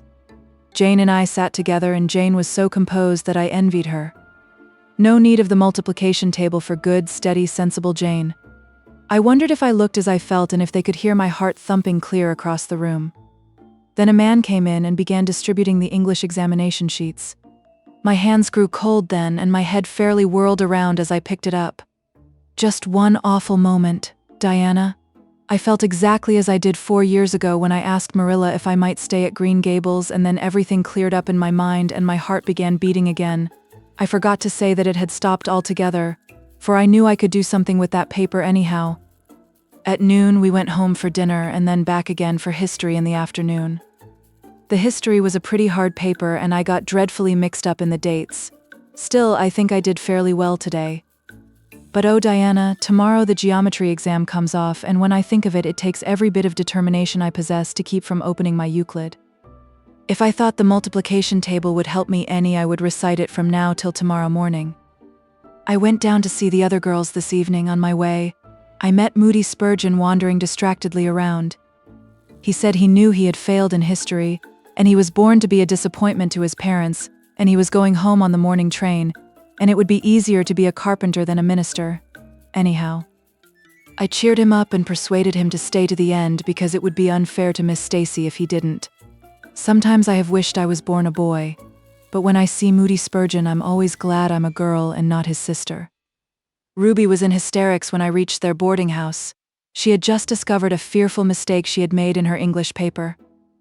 When she recovered, we went uptown and had an ice cream. How we wished you had been with us. Oh, Diana, if only the geometry examination were over. But there, as Mrs. Lynde would say, the sun will go on rising and setting whether I fail in geometry or not. That is true, but not especially comforting. I think I'd rather it didn't go on if I failed. Yours devotedly, Anne. The geometry examination and all the others were over in due time, and Anne arrived home on Friday evening, rather tired but with an air of chastened triumph about her. Diana was over at Green Gables when she arrived, and they met as if they had been parted for years. You old darling, it's perfectly splendid to see you back again. It seems like an age since you went to town, and, oh, Anne, how did you get along? Pretty well, I think, in everything but the geometry. I don't know whether I passed in it or not, and I have a creepy, crawly presentiment that I didn't. Oh, how good it is to be back. Green Gables is the dearest, loveliest spot in the world. How did the others do? The girls say they know they didn't pass, but I think they did pretty well. Josie says the geometry was so easy a child of 10 could do it. Moody Spurgeon still thinks he failed in history, and Charlie says he failed in algebra. But we don't really know anything about it, and won't until the pass list is out. That won't be for a fortnight. Fancy living a fortnight in such suspense. I wish I could go to sleep and never wake up until it is over. Diana knew it would be useless to ask how Gilbert Blythe had fared, so she merely said, "Oh, you'll pass all right. Don't worry."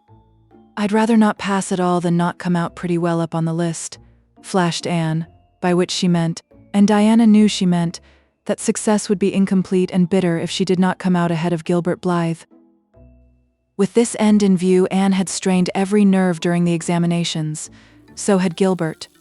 They had met and passed each other on the street a dozen times without any sign of recognition, and every time Anne had held her head a little higher and wished a little more earnestly that she had made friends with Gilbert when he asked her, and vowed a little more determinedly to surpass him in the examination. She knew that all Avonlea Jr. was wondering which would come out first. She even knew that Jimmy Glover and Ned Wright had a bet on the question, and that Josie Pye had said there was no doubt in the world that Gilbert would be first, and she felt that her humiliation would be unbearable if she failed. But she had another and nobler motive for wishing to do well. She wanted to pass high for the sake of Matthew and Marilla, especially Matthew. Matthew had declared to her his conviction that she would beat the whole island. That, Anne felt, was something it would be foolish to hope for even in the wildest dreams. But she did hope fervently that she would be among the first 10 at least, so that she might see Matthew's kindly brown eyes gleam with pride in her achievement. That, she felt, would be a sweet reward indeed for all her hard work and patient grubbing among unimaginative equations and conjugations. At the end of the fortnight, Anne took to haunting the post office also, in the distracted company of Jane, Ruby, and Josie, opening the Charlottetown dailies with shaking hands and cold, sink-away feelings as bad as any experienced during the entrance week. Charlie and Gilbert were not above doing this too, but Moody Spurgeon stayed resolutely away. "I haven't got the grit to go there and look at a paper in cold blood," he told Anne. "I'm just going to wait until somebody comes and tells me suddenly whether I've passed or not." When 3 weeks had gone by without the pass list appearing, Anne began to feel that she really couldn't stand the strain much longer. Her appetite failed and her interest in Avonlea doings languished. Mrs. Lynde wanted to know what else you could expect with a Tory superintendent of education at the head of affairs, and Matthew, noting Anne's paleness and indifference and the lagging steps that bore her home from the post office every afternoon, began seriously to wonder if he hadn't better vote Grit at the next election. But one evening the news came. Anne was sitting at her open window, for the time forgetful of the woes of examinations and the cares of the world, as she drank in the beauty of the summer dusk, sweet-scented with flower breaths from the garden below and sibilant and rustling from the stir of poplars. The eastern sky above the firs was flushed faintly pink from the reflection of the west, and Anne was wondering dreamily if the spirit of color looked like that, when she saw Diana come flying down through the firs, over the log bridge, and up the slope, with a fluttering newspaper in her hand. Anne sprang to her feet, knowing at once what that paper contained. The pass list was out. Her head whirled and her heart beat until it hurt her. She could not move a step. It seemed an hour to her before Diana came rushing along the hall and burst into the room without even knocking. So great was her excitement. "Anne, you've passed," she cried. "Passed the very first, you and Gilbert both. Your ties, but your name is first. Oh, I'm so proud." Diana flung the paper on the table and herself on Anne's bed, utterly breathless and incapable of further speech. Anne lighted the lamp, oversetting the match safe and using up 6 matches before her shaking hands could accomplish the task. Then she snatched up the paper. Yes, she had passed.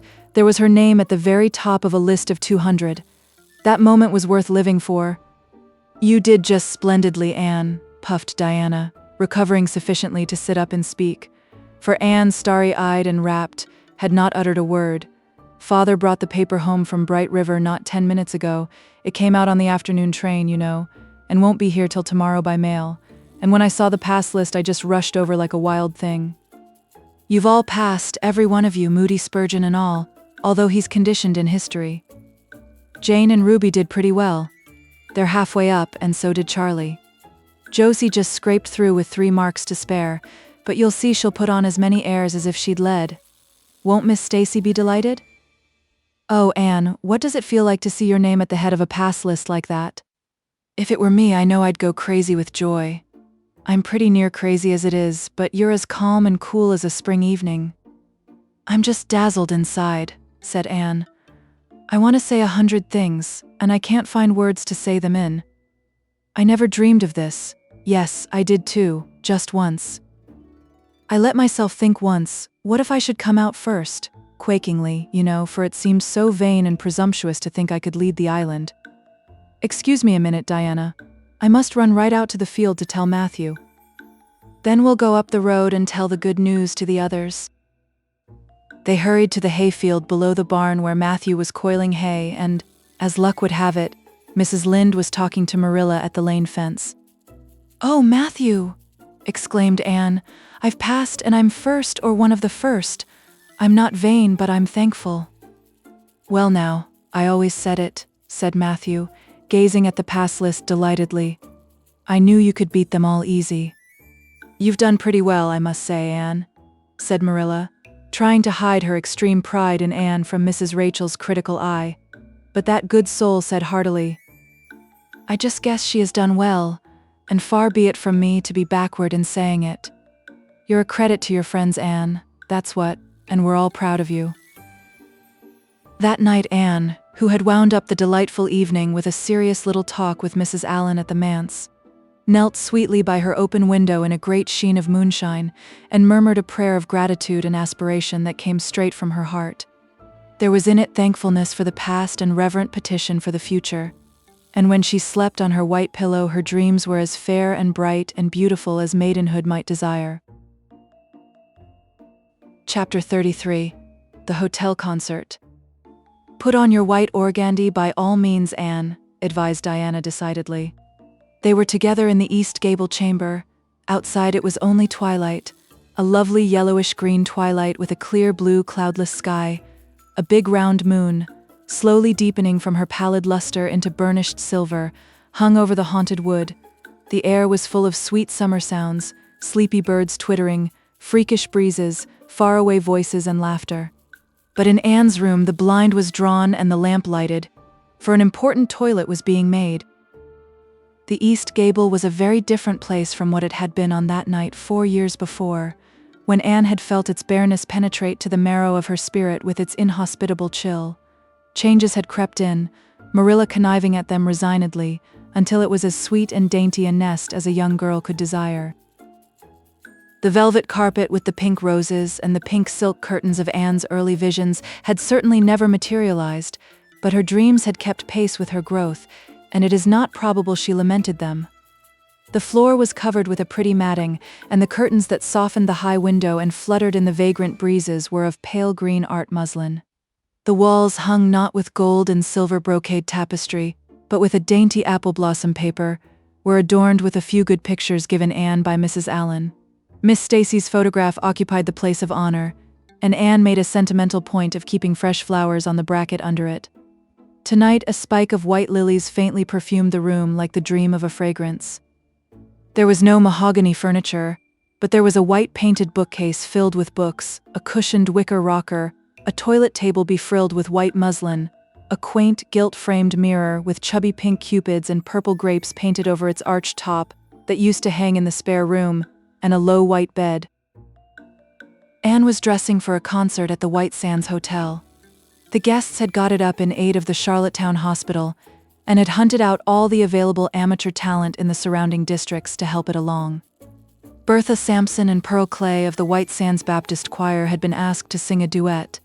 Milton Clark of Newbridge was to give a violin solo. Winnie Adela Blair of Carmody was to sing a Scotch ballad, and Laura Spencer of Spencervale and Anne Shirley of Avonlea were to recite.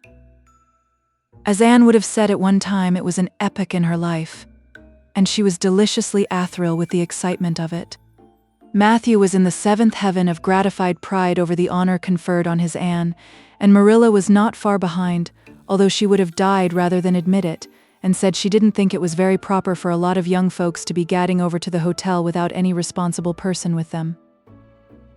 Anne and Diana were to drive over with Jane Andrews and her brother Billy in their double-seated buggy, and several other Avonlea girls and boys were going too. There was a party of visitors expected out from town, and after the concert a supper was to be given to the performers. "Do you really think the organdy will be best?"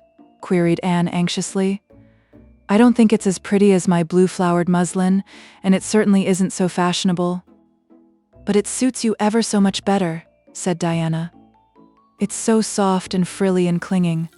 The muslin is stiff and makes you look too dressed up, but the organdy seems as if it grew on you." Anne sighed and yielded. Diana was beginning to have a reputation for notable taste in dressing, and her advice on such subjects was much sought after. She was looking very pretty herself on this particular night in a dress of the lovely wild rose pink, from which Anne was forever debarred, but she was not to take any part in the concert, so her appearance was of minor importance. All her pains were bestowed upon Anne, who, she vowed, must, for the credit of Avonlea, be dressed and combed and adorned to the Queen's taste. Pull out that frill a little more, so here, let me tie your sash. Now for your slippers. I'm going to braid your hair in 2 thick braids and tie them halfway up with big white bows. No, don't pull out a single curl over your forehead, just have the soft part. There is no way you do your hair suits you so well, Anne, and Mrs. Allen says you look like a Madonna when you part it so. I shall fasten this little white house rose just behind your ear. There was just one on my bush, and I saved it for you. Shall I put my pearl beads on? Asked Anne. Matthew brought me a string from town last week, and I know he'd like to see them on me. Diana pursed up her lips, put her black head on one side critically, and finally pronounced in favor of the beads, which were thereupon tied around Anne's slim milk-white throat. There's something so stylish about you, Anne, said Diana with unenvious admiration. You hold your head with such an air. I suppose it's your figure. I'm just a dumpling. I've always been afraid of it, and now I know it is so. Well, I suppose I shall just have to resign myself to it. But you have such dimples, said Anne, smiling affectionately into the pretty, vivacious face so near her own. Lovely dimples, like little dents in cream. I have given up all hope of dimples. My dimple dream will never come true. But so many of my dreams have that I mustn't complain. Am I all ready now? All ready, assured Diana, as Marilla appeared in the doorway, a gaunt figure with grayer hair than of yore and no fewer angles, but with a much softer face. Come right in and look at our elocutionist, Marilla. Doesn't she look lovely? Marilla emitted a sound between a sniff and a grunt. She looks neat and proper. I like that way of fixing her hair. But I expect she'll ruin that dress driving over there in the dust and dew with it, and it looks most too thin for these damp nights. Organdy's the most unserviceable stuff in the world anyhow, and I told Matthew so when he got it. But there's no use in saying anything to Matthew nowadays. Time was when he would take my advice, but now he just buys things for Anne regardless, and the clerks at Carmody know they can palm anything off on him. Just let them tell him a thing is pretty and fashionable, and Matthew plunks his money down for it. Mind you keep your skirt clear of the wheel, Anne, and put your warm jacket on. Then Marilla stalked downstairs, thinking proudly how sweet Anne looked, with that one moonbeam from the forehead to the crown, and regretting that she could not go to the concert herself to hear her girl recite. I wonder if it is too damp for my dress, said Anne anxiously. Not a bit of it, said Diana, pulling up the window blind. It's a perfect night, and there won't be any dew. Look at the moonlight. I'm so glad my window looks east into the sun rising, said Anne, going over to Diana. It's so splendid to see the morning coming up over those long hills and glowing through those sharp fir tops. It's new every morning, and I feel as if I washed my very soul in that bath of earliest sunshine. Oh, Diana, I love this little room so dearly. I don't know how I'll get along without it when I go to town next month. Don't speak of your going away tonight, begged Diana. I don't want to think of it. It makes me so miserable, and I do want to have a good time this evening. What are you going to recite, Anne? And are you nervous? Not a bit. I've recited so often in public, I don't mind at all now.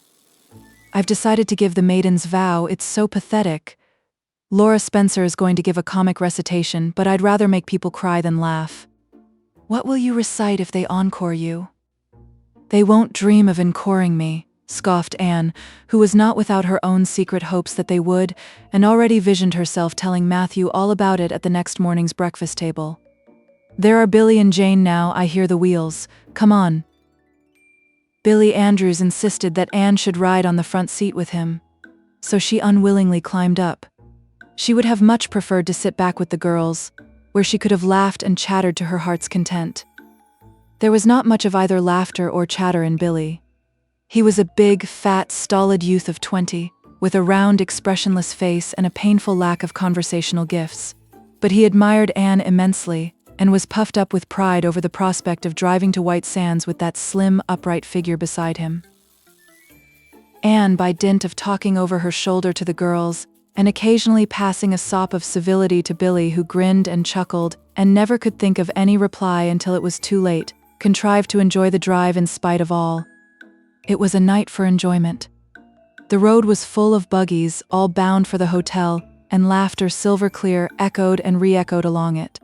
When they reached the hotel, it was a blaze of light from top to bottom. They were met by the ladies of the concert committee, one of whom took Anne off to the performers' dressing room, which was filled with the members of a Charlottetown symphony club, among whom Anne felt suddenly shy and frightened and countrified. Her dress, which in the East Gable had seemed so dainty and pretty, now seemed simple and plain. Too simple and plain, she thought, among all the silks and laces that glistened and rustled around her. What were her pearl beads compared to the diamonds of the big, handsome lady near her? And how poor her one wee white rose must look beside all the hothouse flowers the others wore.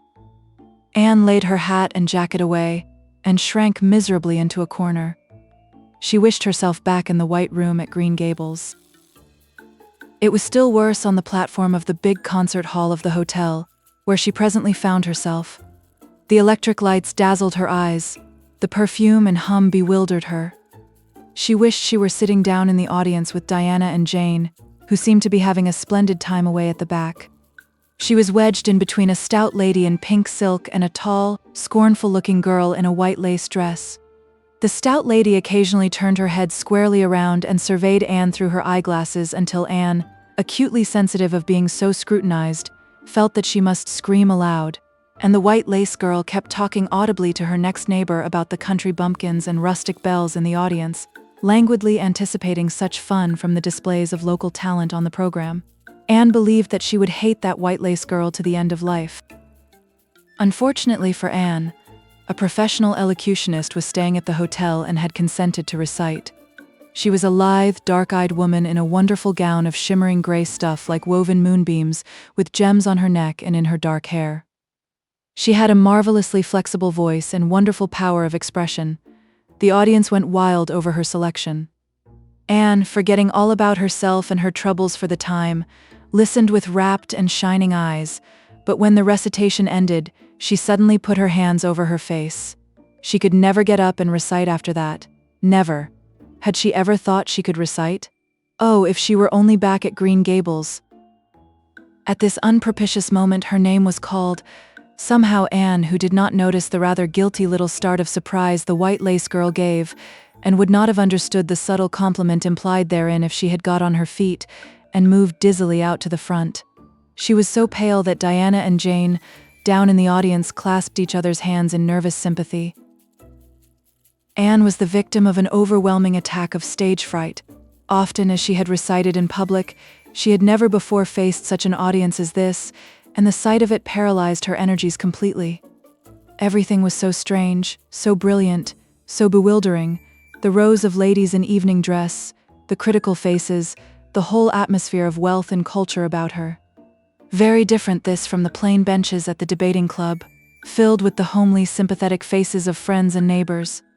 These people, she thought, would be merciless critics. Perhaps like the white lace girl, they anticipated amusement from her rustic efforts. She felt hopelessly, helplessly ashamed and miserable. Her knees trembled. Her heart fluttered. A horrible faintness came over her. Not a word could she utter, and the next moment she would have fled from the platform despite the humiliation which, she felt, must ever after be her portion if she did so. But suddenly, as her dilated, frightened eyes gazed out over the audience, she saw Gilbert Blythe away at the back of the room, bending forward with a smile on his face, a smile which seemed to Anne at once triumphant and taunting. In reality, it was nothing of the kind. Gilbert was merely smiling with appreciation of the whole affair in general, and of the effect produced by Anne's slender white form and spiritual face against a background of palms in particular. Josie Pye, whom he had driven over, sat beside him, and her face certainly was both triumphant and taunting, but Anne did not see Josie, and would not have cared if she had. She drew a long breath and flung her head up proudly, courage and determination tingling over her like an electric shock. She would not fail before Gilbert Blythe. He should never be able to laugh at her. Never. Never. Her fright and nervousness vanished, and she began her recitation, her clear, sweet voice reaching to the farthest corner of the room without a tremor or a break. Self-possession was fully restored to her, and in the reaction from that horrible moment of powerlessness, she recited as she had never done before. When she finished, there were bursts of honest applause. Anne, stepping back to her seat, blushing with shyness and delight, found her hand vigorously clasped and shaken by the stout lady in pink silk. "My dear, you did splendidly," she puffed. "I've been crying like a baby, actually I have. They're encoring you, they're bound to have you back." "Oh, I can't go," said Anne confusedly. "But yet I must, or Matthew will be disappointed. He said they would encore me." "Then don't disappoint Matthew," said the pink lady, laughing. Smiling, blushing, limpid-eyed, Anne tripped back and gave a quaint, funny little selection that captivated her audience still further. The rest of the evening was quite a little triumph for her. When the concert was over, the stout, pink lady who was the wife of an American millionaire took her under her wing and introduced her to everybody, and everybody was very nice to her. The professional elocutionist, Mrs. Evans, came and chatted with her, telling her that she had a charming voice and interpreted her selections beautifully. Even the white lace girl paid her a languid little compliment. They had supper in the big, beautifully decorated dining room. Diana and Jane were invited to partake of this also, since they had come with Anne. But Billy was nowhere to be found, having decamped in mortal fear of some such invitation. He was in waiting for them, with the team, however, when it was all over, and the three girls came merrily out into the calm, white moonshine radiance. Anne breathed deeply, and looked into the clear sky beyond the dark boughs of the firs. Oh, it was good to be out again in the purity and silence of the night.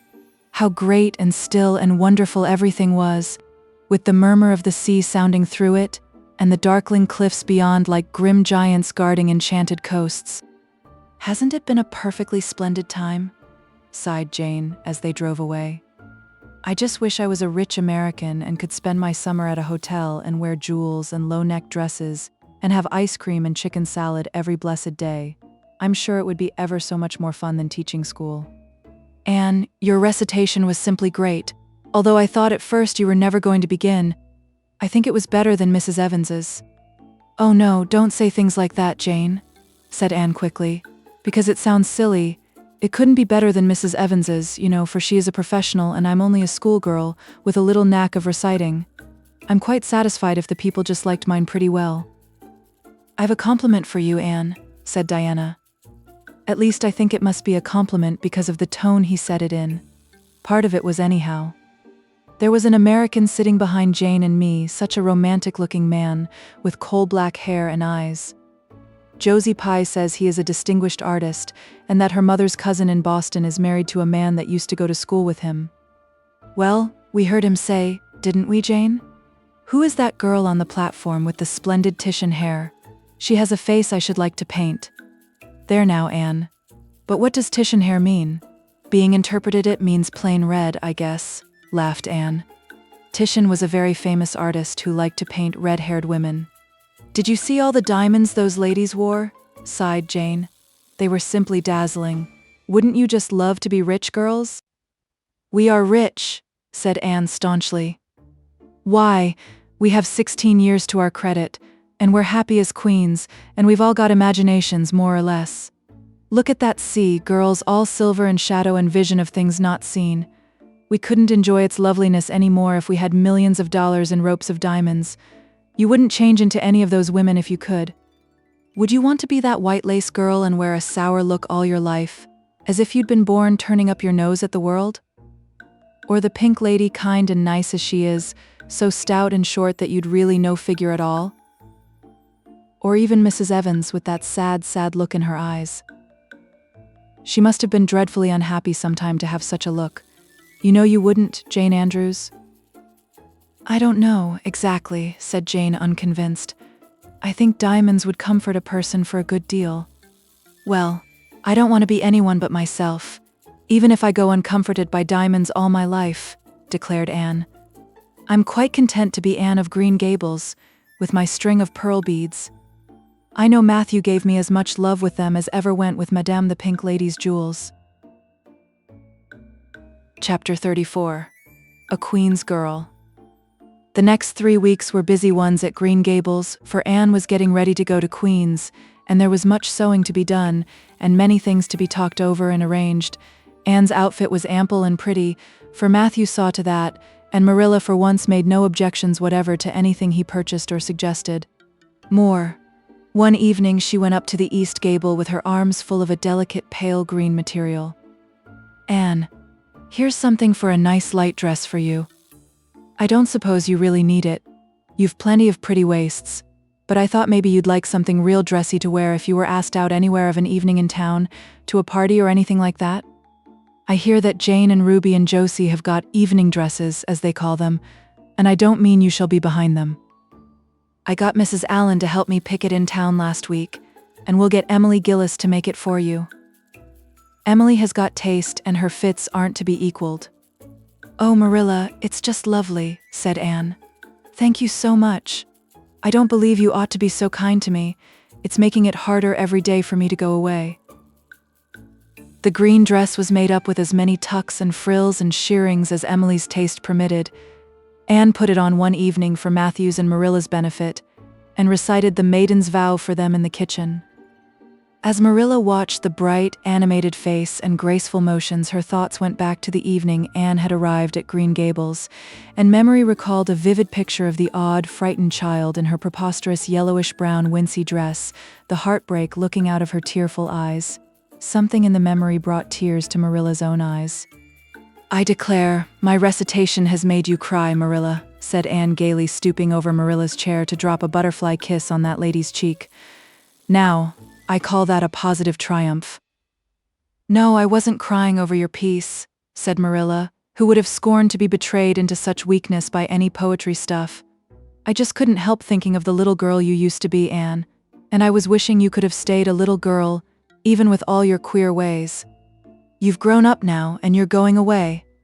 And you look so tall and stylish and so different altogether in that dress. As if you didn't belong in Avonlea at all, and I just got lonesome thinking it all over. Marilla." Anne sat down on Marilla's gingham lap, took Marilla's lined face between her hands, and looked gravely and tenderly into Marilla's eyes. "I'm not a bit changed. Not really.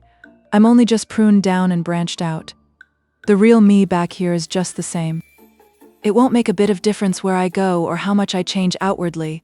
At heart, I shall always be your little Anne, who will love you and Matthew and dear Green Gables more and better every day of her life." Anne laid her fresh young cheek against Marilla's faded one, and reached out a hand to pat Matthew's shoulder. Marilla would have given much just then to have possessed Anne's power of putting her feelings into words, but nature and habit had willed it otherwise, and she could only put her arms close about her girl and hold her tenderly to her heart, wishing that she need never let her go. Matthew, with a suspicious moisture in his eyes, got up and went out of doors. Under the stars of the blue summer night, he walked agitatedly across the yard to the gate under the poplars. "Well now, I guess she ain't been much spoiled," he muttered proudly. "I guess my putting in my oar occasional never did much harm after all. She's smart and pretty, and loving too, which is better than all the rest. She's been a blessing to us, and there never was a luckier mistake than what Mrs. Spencer made, if it was luck. I don't believe it was any such thing.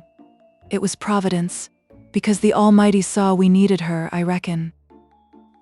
The day finally came when Anne must go to town. She and Matthew drove in one fine September morning, after a tearful parting with Diana and an untearful practical one on Marilla's side, at least with Marilla. But when Anne had gone, Diana dried her tears and went to a beach picnic at White Sands with some of her Carmody cousins, where she contrived to enjoy herself tolerably well, while Marilla plunged fiercely into unnecessary work and kept at it all day long with the bitterest kind of heartache, the ache that burns and gnaws and cannot wash itself away in ready tears. But that night, when Marilla went to bed, acutely and miserably conscious that the little gable room at the end of the hall was untenanted by any vivid young life and unstirred by any soft breathing, she buried her face in her pillow and wept for her girl in a passion of sobs that appalled her when she grew calm enough to reflect how very wicked it must be to take on so about a sinful fellow creature.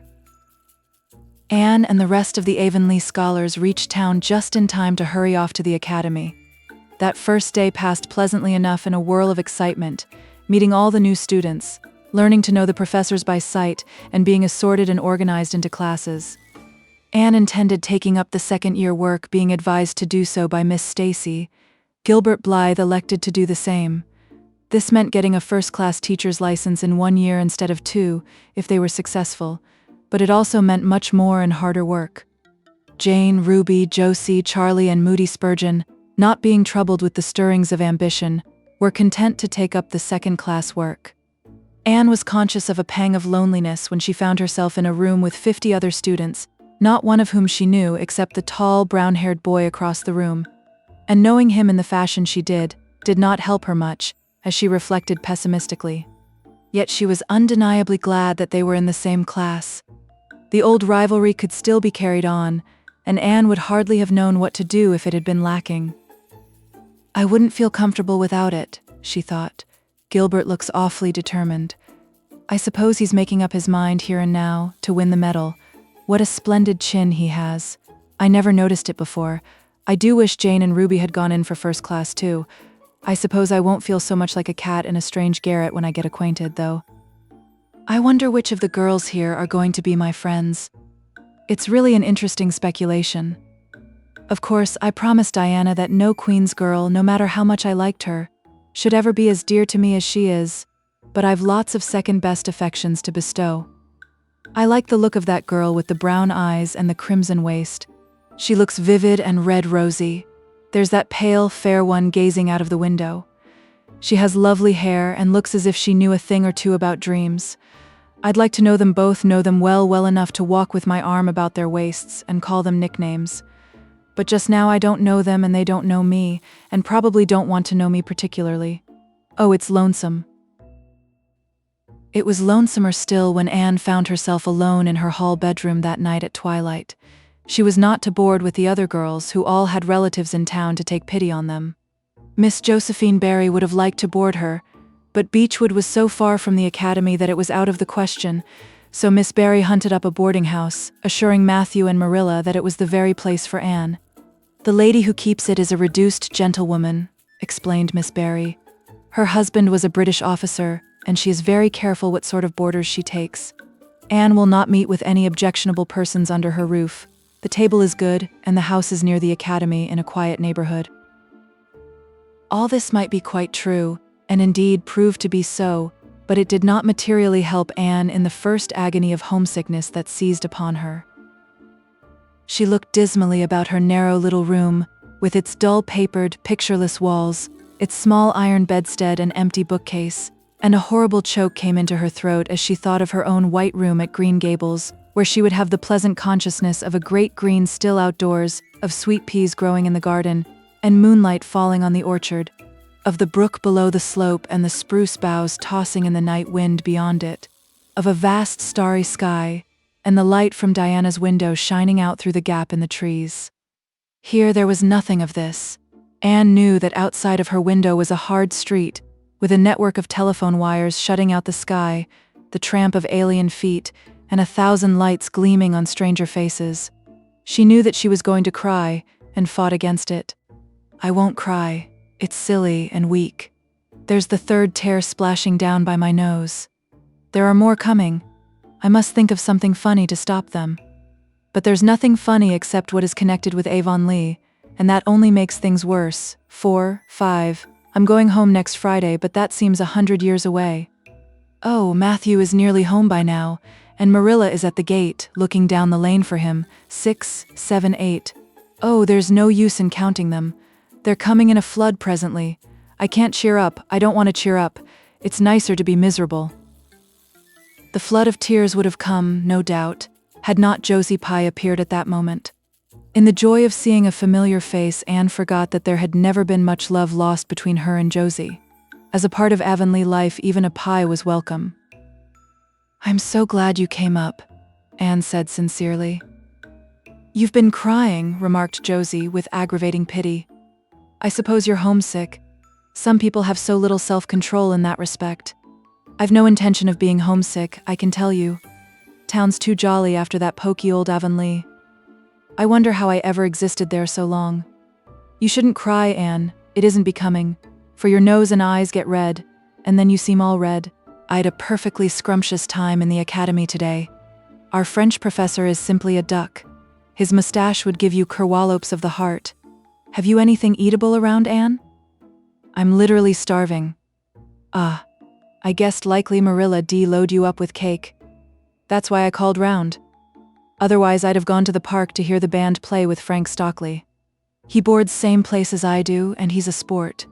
He noticed you in class today and asked me who the red-headed girl was. I told him you were an orphan that the Cuthberts had adopted, and nobody knew very much about what you'd been before that. Anne was wondering if, after all, solitude and tears were not more satisfactory than Josie Pye's companionship when Jane and Ruby appeared, each with an inch of Queen's color ribbon, purple and scarlet pinned proudly to her coat.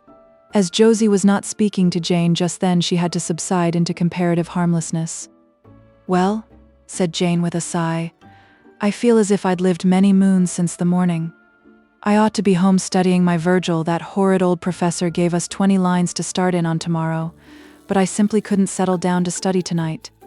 Anne, methinks I see the traces of tears. If you've been crying, do own up. It will restore my self-respect, for I was shedding tears freely before Ruby came along. I don't mind being a goose so much if somebody else is goosey too. Cake? You'll give me a teeny piece, won't you? Thank you. It has the real Avonlea flavor." Ruby, perceiving the Queen's calendar lying on the table, wanted to know if Anne meant to try for the gold medal. Anne blushed and admitted she was thinking of it. "Oh, that reminds me," said Josie. "Queen's is to get one of the Avery scholarships after all. The word came today. Frank Stockley told me. His uncle is one of the Board of Governors, you know.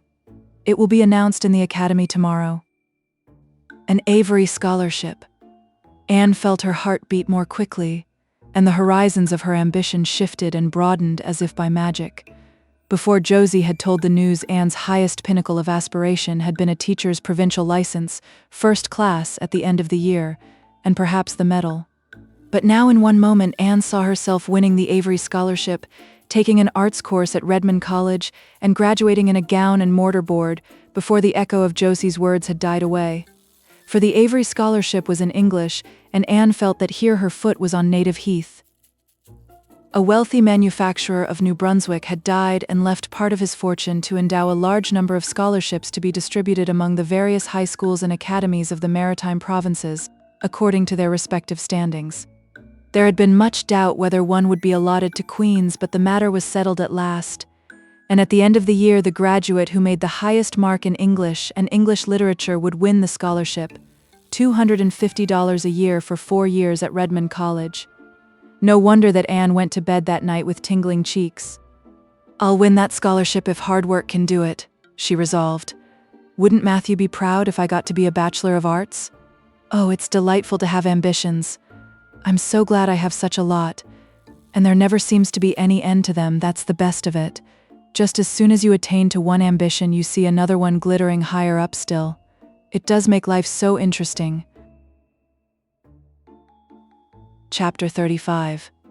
The Winter at Queen's. Anne's homesickness wore off, greatly helped in the wearing by her weekend visits home. As long as the open weather lasted, the Avonlea students went out to Carmody on the New Branch Railway every Friday night. Diana and several other Avonlea young folks were generally on hand to meet them, and they all walked over to Avonlea in a merry party.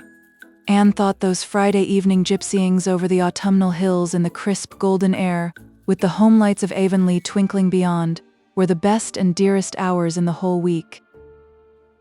Gilbert Blythe nearly always walked with Ruby Gillis and carried her satchel for her. Ruby was a very handsome young lady, now thinking herself quite as grown up as she really was. She wore her skirts as long as her mother would let her and did her hair up in town, though she had to take it down when she went home. She had large, bright blue eyes, a brilliant complexion, and a plump, showy figure. She laughed a great deal, was cheerful and good-tempered, and enjoyed the pleasant things of life frankly. "But I shouldn't think she was the sort of girl Gilbert would like," whispered Jane to Anne. Anne did not think so either, but she would not have said so for the Avery scholarship. She could not help thinking, too, that it would be very pleasant to have such a friend as Gilbert to jest and chatter with and exchange ideas about books and studies and ambitions. Gilbert had ambitions, she knew, and Ruby Gillis did not seem the sort of person with whom such could be profitably discussed. There was no silly sentiment in Anne's ideas concerning Gilbert. Boys were to her, when she thought about them at all, merely possible good comrades. If she and Gilbert had been friends, she would not have cared how many other friends he had, nor with whom he walked. She had a genius for friendship. Girlfriends she had in plenty, but she had a vague consciousness that masculine friendship might also be a good thing to round out one's conceptions of companionship and furnish broader standpoints of judgment and comparison. Not that Anne could have put her feelings on the matter into just such clear definition, but she thought that if Gilbert had ever walked home with her from the train, over the crisp fields and along the ferny byways, they might have had many and merry and interesting conversations about the new world that was opening around them and their hopes and ambitions therein. Gilbert was a clever young fellow, with his own thoughts about things and a determination to get the best out of life and put the best into it. Ruby Gillis told Jane Andrews that she didn't understand half the things Gilbert Blythe said. He talked just like Anne Shirley did when she had a thoughtful fit on, and for her part she didn't think it any fun to be bothering about books and that sort of thing when you didn't have to. Frank Stockley had lots more dash and go, but then he wasn't half as good-looking as Gilbert, and she really couldn't decide which she liked best. In the academy, Anne gradually drew a little circle of friends about her, thoughtful, imaginative, ambitious students like herself. With the rose-red girl, Stella Maynard, and the dream girl, Priscilla Grant, she soon became intimate, finding the latter pale, spiritual-looking maiden to be full to the brim of mischief and pranks and fun, while the vivid, black-eyed Stella had a heart full of wistful dreams and fancies, as aerial and rainbow-like as Anne's own. After the Christmas holidays, the Avonlea students gave up going home on Fridays and settled down to hard work. By this time, all the Queen's scholars had gravitated into their own places in the ranks, and the various classes had assumed distinct and settled shadings of individuality. Certain facts had become generally accepted. It was admitted that the medal contestants had practically narrowed down to three: Gilbert Blythe, Anne Shirley, and Lewis Wilson. The Avery Scholarship was more doubtful, any one of a certain six being a possible winner. The bronze medal for mathematics was considered as good as won by a fat, funny little upcountry boy with a bumpy forehead and a patched coat. Ruby Gillis was the handsomest girl of the year at the academy. In the second-year classes, Stella Maynard carried off the palm for beauty, with small but critical minority in favor of Anne Shirley. Ethel Marr was admitted by all competent judges to have the most stylish modes of hairdressing, and Jane Andrews, plain, plodding, conscientious Jane, carried off the honors in the domestic science course. Even Josie Pye attained a certain preeminence as the sharpest-tongued young lady in attendance at Queen's. So it may be fairly stated that Miss Stacy's old pupils held their own in the wider arena of the academical course. Anne worked hard and steadily. Her rivalry with Gilbert was as intense as it had ever been in Avonlea School, although it was not known in the class at large, but somehow the bitterness had gone out of it. Anne no longer wished to win for the sake of defeating Gilbert, rather for the proud consciousness of a well-won victory over a worthy foeman. It would be worthwhile to win, but she no longer thought life would be insupportable if she did not. In spite of lessons, the students found opportunities for pleasant times. Anne spent many of her spare hours at Beechwood and generally ate her Sunday dinners there and went to church with Miss Barry. The latter was, as she admitted, growing old, but her black eyes were not dim nor the vigor of her tongue in the least abated. But she never sharpened the latter on Anne, who continued to be a prime favorite with the critical old lady. "That Anne girl improves all the time," she said. "I get tired of other girls, there is such a provoking and eternal sameness about them. Anne has as many shades as a rainbow, and every shade is the prettiest while it lasts. I don't know that she is as amusing as she was when she was a child, but she makes me love her, and I like people who make me love them. It saves me so much trouble in making myself love them." Then, almost before anybody realized it, spring had come. Out in Avonlea, the Mayflowers were peeping pinkly out on the sere barrens where snow wreaths lingered, and the mist of green was on the woods and in the valleys. But in Charlottetown, harassed Queen students thought and talked only of examinations.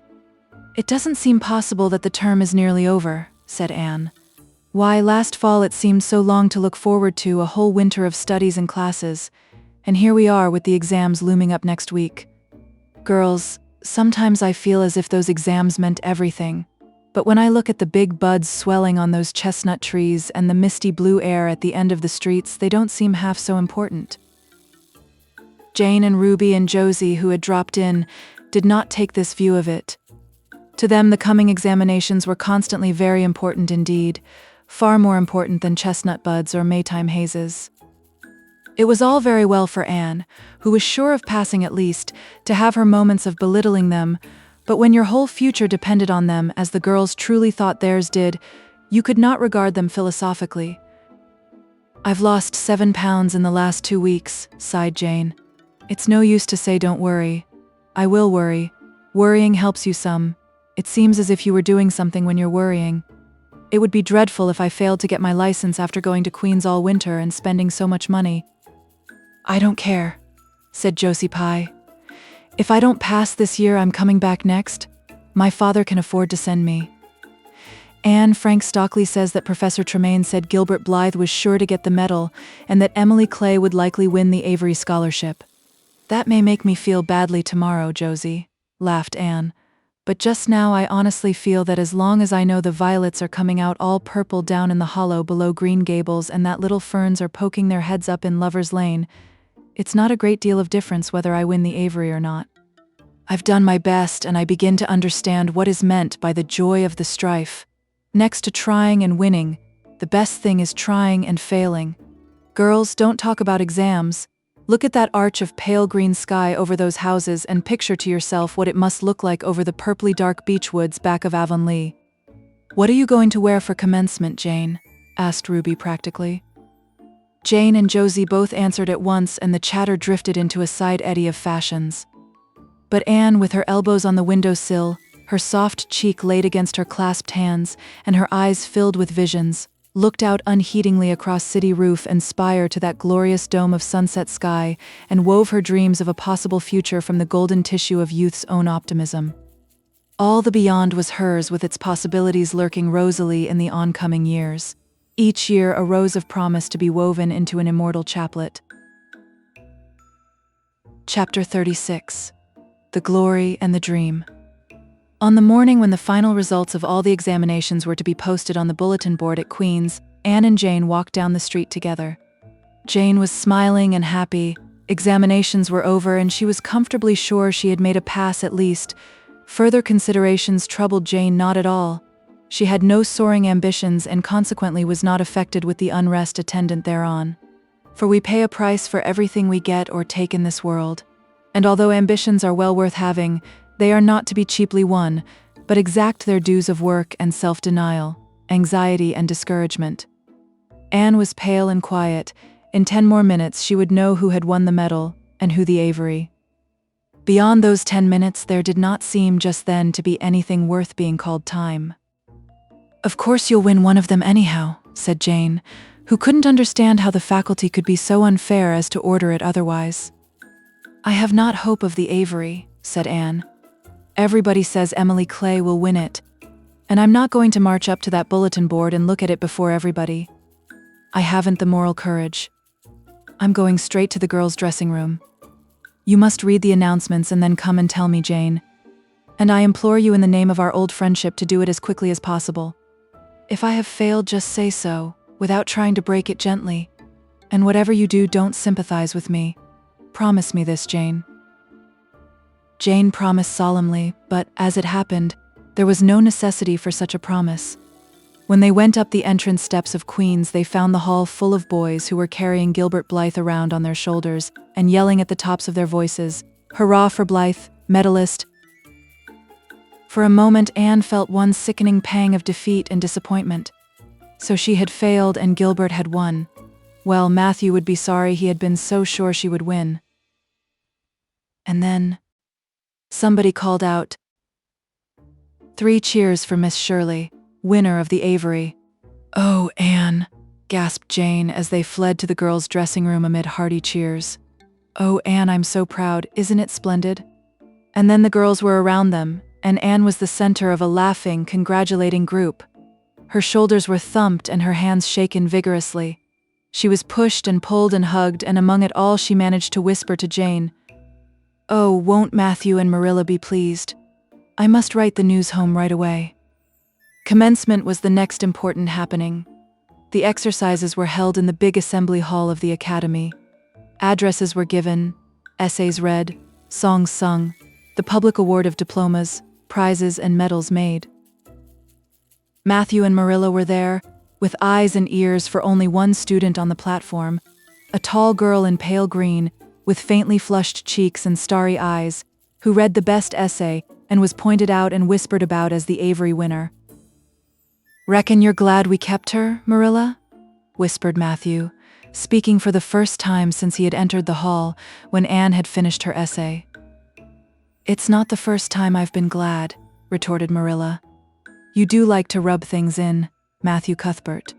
Miss Barry, who was sitting behind them, leaned forward and poked Marilla in the back with her parasol. "Aren't you proud of that, Anne girl?" "I am," she said. Anne went home to Avonlea with Matthew and Marilla that evening. She had not been home since April, and she felt that she could not wait another day. The apple blossoms were out, and the world was fresh and young. Diana was at Green Gables to meet her, in her own white room, where Marilla had set a flowering house rose on the windowsill. Anne looked about her and drew a long breath of happiness. "Oh, Diana, it's so good to be back again. It's so good to see those pointed firs coming out against the pink sky, and that white orchard and the old Snow Queen. Isn't the breath of the mint delicious? And that tea rose, why, it's a song and a hope and a prayer all in one. And it's good to see you again, Diana." "I thought you liked that Stella Maynard better than me," said Diana reproachfully. "Josie Pye told me you did. Josie said you were infatuated with her." Anne laughed and pelted Diana with the faded June lilies of her bouquet. "Stella Maynard is the dearest girl in the world except one, and you are that one, Diana," she said. "I love you more than ever, and I've so many things to tell you, but just now I feel as if it were joy enough to sit here and look at you. I'm tired. I think tired of being studious and ambitious. I mean to spend at least 2 hours tomorrow lying out in the orchard grass, thinking of absolutely nothing." "You've done splendidly, Anne. I suppose you won't be teaching now that you've won the Avery?" "No. I'm going to Redmond in September. Doesn't it seem wonderful? I'll have a brand new stock of ambition laid in by that time after 3 glorious golden months of vacation. Jane and Ruby are going to teach. Isn't it splendid to think we all got through, even to Moody Spurgeon and Josie Pye? The Newbridge trustees have offered Jane their school already," said Diana. "Gilbert Blythe is going to teach too. He has to. His father can't afford to send him to college next year after all, so he means to earn his own way through. I expect he'll get the school here if Miss Ames decides to leave." Anne felt a queer little sensation of dismayed surprise. She had not known this. She had expected that Gilbert would be going to Redmond also. What would she do without their inspiring rivalry? Would not work, even at a coeducational college with a real degree in prospect, be rather flat without her friend the enemy? The next morning at breakfast, it suddenly struck Anne that Matthew was not looking well. Surely he was much grayer than he had been a year before. "Marilla," she said hesitatingly when he had gone out, "is Matthew quite well?" "No, he isn't," said Marilla in a troubled tone. "He's had some real bad spells with his heart this spring, and he won't spare himself a mite. I've been real worried about him, but he's some better this while back, and we've got a good hired man, so I'm hoping he'll kind of rest and pick up. Maybe he will now you're home. You always cheer him up."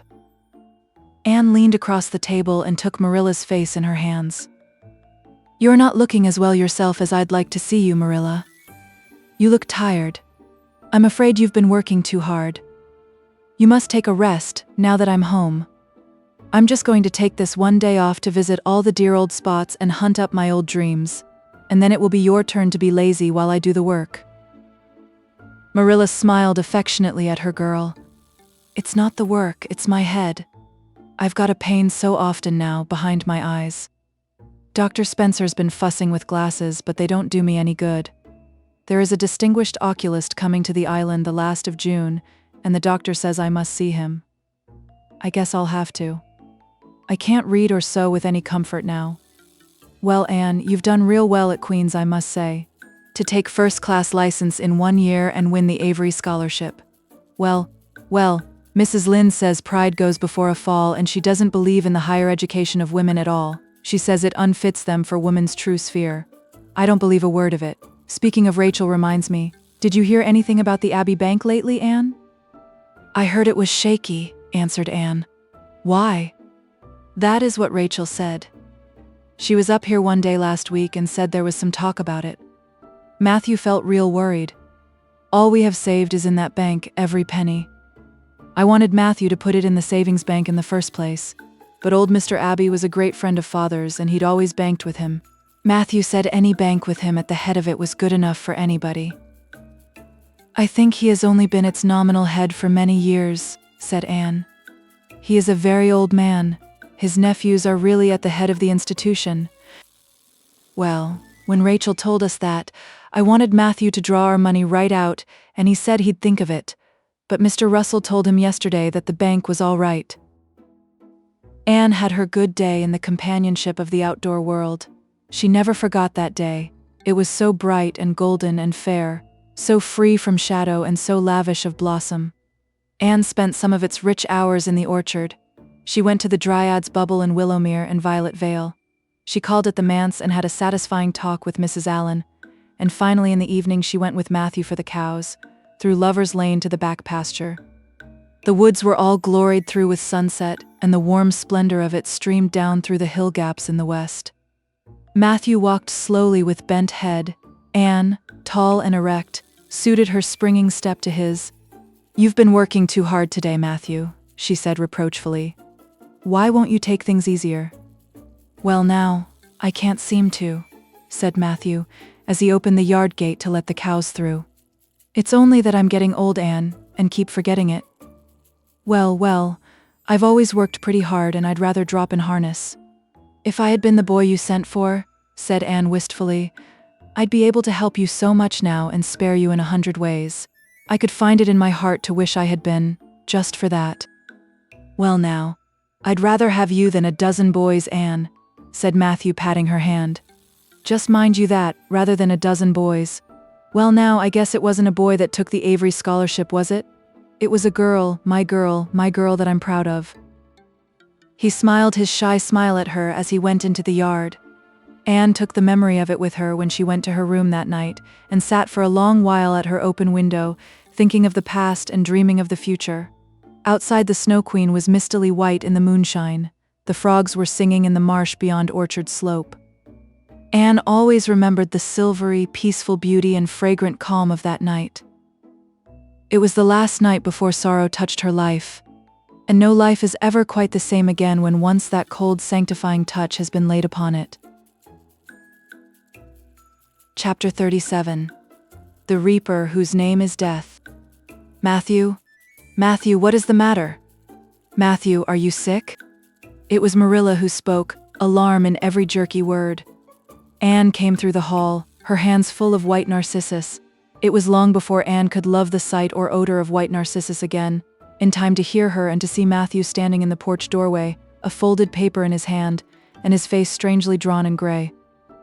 Anne dropped her flowers and sprang across the kitchen to him at the same moment as Marilla. They were both too late. Before they could reach him, Matthew had fallen across the threshold. "He's fainted," gasped Marilla. "Anne, run for Martin, quick, he's at the barn." Martin, the hired man who had just driven home from the post office, started at once for the doctor, calling at Orchard Slope on his way to send Mr. and Mrs. Barry over. Mrs. Lynde, who was there on an errand, came too. They found Anne and Marilla distractedly trying to restore Matthew to consciousness. Mrs. Lynde pushed them gently aside, tried his pulse, and then laid her ear over his heart. She looked at their anxious faces sorrowfully, and the tears came into her eyes. "Oh, Marilla," she said gravely, "I don't think we can do anything for him." "Mrs. Lynde, you can't think Matthew is. Anne could not say the dreadful word. She turned sick and pallid. "Child, yes, I'm afraid of it. Look at his face. When you've seen that look as often as I have, you'll know what it means." Anne looked at the still face and there beheld the seal of the Great Presence. When the doctor came, he said that death had been instantaneous and probably painless, caused in all likelihood by some sudden shock. The secret of the shock was discovered to be in the paper Matthew had held and which Martin had brought from the office that morning. It contained an account of the failure of the Abbey Bank. The news spread quickly through Avonlea, and all day friends and neighbors thronged Green Gables and came and went on errands of kindness for the dead and living.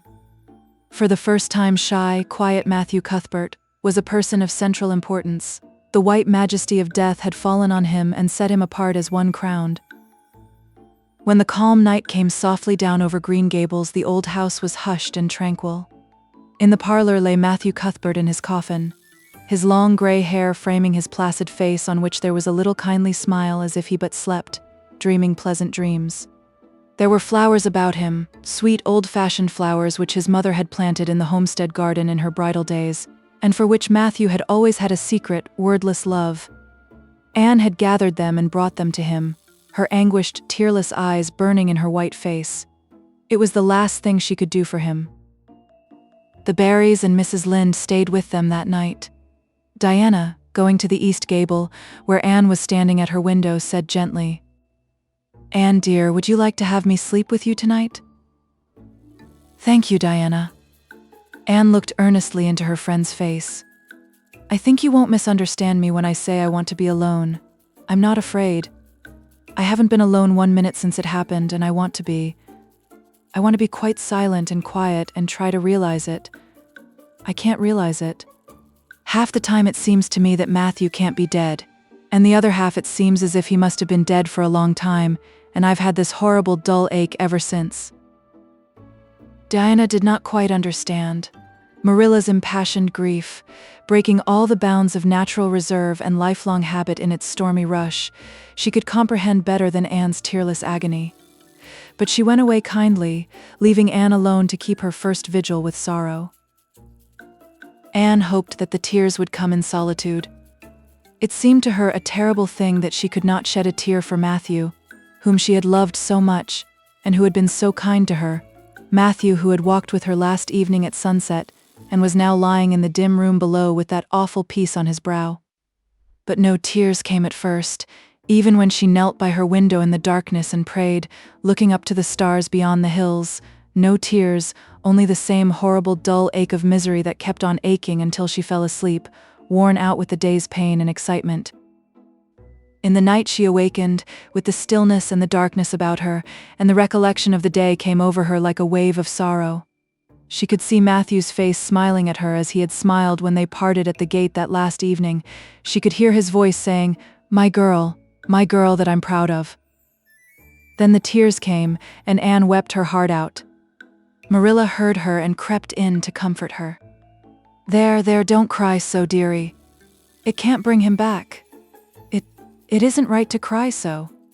I knew that today, but I couldn't help it then. He'd always been such a good, kind brother to me, but God knows best." "Oh, just let me cry, Marilla," sobbed Anne. "The tears don't hurt me like that ache did. Stay here for a little while with me and keep your arm round me, so." "I couldn't have Diana stay. She's good and kind and sweet, but it's not her sorrow. She's outside of it, and she couldn't come close enough to my heart to help me. It's our sorrow, yours and mine. Oh, Marilla, what will we do without him? We've got each other, Anne. I don't know what I'd do if you weren't here, if you'd never come." "Oh, Anne, I know I've been kind of strict and harsh with you maybe, but you mustn't think I didn't love you as well as Matthew did, for all that. I want to tell you now when I can. It's never been easy for me to say things out of my heart, but at times like this it's easier. I love you as dear as if you were my own flesh and blood, and you've been my joy and comfort ever since you came to Green Gables." 2 days afterwards they carried Matthew Cuthbert over his homestead threshold, and away from the fields he had tilled, and the orchards he had loved, and the trees he had planted, and then Avonlea settled back to its usual placidity, and even at Green Gables affairs slipped into their old groove, and work was done and duties fulfilled with regularity as before, although always with the aching sense of loss in all familiar things. Anne, new to grief, thought it almost sad that it could be so that they could go on in the old way without Matthew. She felt something like shame and remorse when she discovered that the sunrises behind the firs and the pale pink buds opening in the garden gave her the old inrush of gladness when she saw them, that Diana's visits were pleasant to her, and that Diana's merry words and ways moved her to laughter and smiles, that, in brief, the beautiful world of blossom and love and friendship had lost none of its power to please her fancy and thrill her heart, that life still called to her with many insistent voices. "It seems like disloyalty to Matthew somehow, to find pleasure in these things now that he is gone," she said wistfully to Mrs. Allen one evening, when they were together in the manse garden. "I miss him so much, all the time, and yet Mrs. Allen, the world and life seem very beautiful and interesting to me for all. Today Diana said something funny and I found myself laughing. I thought when it happened I could never laugh again, and it somehow seems as if I oughtn't to. When Matthew was here, he liked to hear you laugh and he liked to know that you found pleasure in the pleasant things around you, said Mrs. Allen gently. He is just away now, and he likes to know it just the same. I am sure we should not shut our hearts against the healing influences that nature offers us, but I can understand your feeling. I think we all experience the same thing. We resent the thought that anything can please us when someone we love is no longer here to share the pleasure with us, and we almost feel as if we were unfaithful to our sorrow when we find our interest in life returning to us. I was down to the graveyard to plant a rose bush on Matthew's grave this afternoon, said Anne dreamily. I took a slip of the little white Scotch rose bush his mother brought out from Scotland long ago. Matthew always liked those roses the best. They were so small and sweet on their thorny stems. It made me feel glad that I could plant it by his grave, as if I were doing something that must please him in taking it there to be near him. I hope he has roses like them in heaven. Perhaps the souls of all those little white roses that he has loved so many summers were all there to meet him. I must go home now. Marilla is all alone and she gets lonely at twilight. She will be lonelier still, I fear, when you go away again to college, said Mrs. Allen. Anne did not reply. She said good night and went slowly back to Green Gables. Marilla was sitting on the front doorsteps and Anne sat down beside her. The door was open behind them, held back by a big pink conch shell with hints of sea sunsets in its smooth inner convolutions. Anne gathered some sprays of pale yellow honeysuckle and put them in her hair. She liked the delicious hint of fragrance as some aerial benediction above her every time she moved. Dr. Spencer was here while you were away, Marilla said. He says that the specialist will be in town tomorrow and he insists that I must go in and have my eyes examined. I suppose I'd better go and have it over. I'll be more than thankful if the man can give me the right kind of glasses to suit my eyes. You won't mind staying here alone while I'm away, will you? Martin will have to drive me in and there's ironing and baking to do. I shall be all right. Diana will come over for company for me. I shall attend to the ironing and baking beautifully. You needn't fear that I'll starch the handkerchiefs or flavor the cake with liniment. Marilla laughed. What a girl you were for making mistakes in them days, Anne. You were always getting into scrapes. I did used to think you were possessed. Do you mind the time you dyed your hair? Yes, indeed. I shall never forget it, smiled Anne, touching the heavy braid of hair that was wound about her shapely head. I laugh a little now sometimes when I think what a worry my hair used to be to me. But I don't laugh much, because it was a very real trouble then. I did suffer terribly over my hair and my freckles. My freckles are really gone and people are nice enough to tell me my hair is auburn now, all but Josie Pye. She informed me yesterday that she really thought it was redder than ever, or at least my black dress made it look redder, and she asked me if people who had red hair ever got used to having it. Marilla, I've almost decided to give up trying to like Josie Pye. I've made what I would once have called a heroic effort to like her, but Josie Pye won't be liked. Josie is a pie, said Marilla sharply, so she can't help being disagreeable. I suppose people of that kind serve some useful purpose in society, but I must say I don't know what it is any more than I know the use of thistles. Is Josie going to teach? No, she is going back to Queen's next year. So are Moody Spurgeon and Charlie Sloane. Jane and Ruby are going to teach, and they have both got schools, Jane at Newbridge and Ruby at someplace up west. Gilbert Blythe is going to teach too, isn't he? Yes, briefly. What a nice-looking fellow he is, said Marilla absently. I saw him in church last Sunday, and he seemed so tall and manly. He looks a lot like his father did at the same age. John Blythe was a nice boy. We used to be real good friends, he and I. People called him my beau. Anne looked up with swift interest. Oh, Marilla. And what happened? Why didn't you? We had a quarrel. I wouldn't forgive him when he asked me to. I meant to after a while. But I was sulky and angry, and I wanted to punish him first. He never came back. The Blythes were all mighty independent. But I always felt rather sorry. I've always kind of wished I'd forgiven him when I had the chance. So you've had a bit of romance in your life too, said Anne softly. Yes, I suppose you might call it that. You wouldn't think so to look at me, would you? But you never can tell about people from their outsides. Everybody has forgot about me and John. I'd forgotten myself, but it all came back to me when I saw Gilbert last Sunday. Chapter 38. The Bend in the Road. Marilla went to town the next day and returned in the evening. Anne had gone over to Orchard Slope with Diana and came back to find Marilla in the kitchen, sitting by the table with her head leaning on her hand. Something in her dejected attitude struck a chill to Anne's heart. She had never seen Marilla sit limply inert like that. "Are you very tired, Marilla?" "Yes. No, I don't know," said Marilla wearily, looking up. "I suppose I am tired, but I haven't thought about it. It's not that." "Did you see the oculist? What did he say?" asked Anne anxiously. "Yes, I saw him. He examined my eyes. He says that if I give up all reading and sewing entirely and any kind of work that strains the eyes, and if I'm careful not to cry, and if I wear the glasses he's given me, he thinks my eyes may not get any worse and my headaches will be cured. But if I don't, he says I'll certainly be stone blind in 6 months. Blind, Anne. Just think of it." For a minute, Anne, after her first quick exclamation of dismay, was silent. It seemed to her that she could not speak. Then she said bravely, but with a catch in her voice, "Marilla, don't think of it. You know he has given you hope. If you are careful, you won't lose your sight altogether. And if his glasses cure your headaches, it will be a great thing." "I don't call it much hope," said Marilla bitterly. "What am I to live for if I can't read or sew or do anything like that? I might as well be blind or dead. And as for crying, I can't help that when I get lonesome.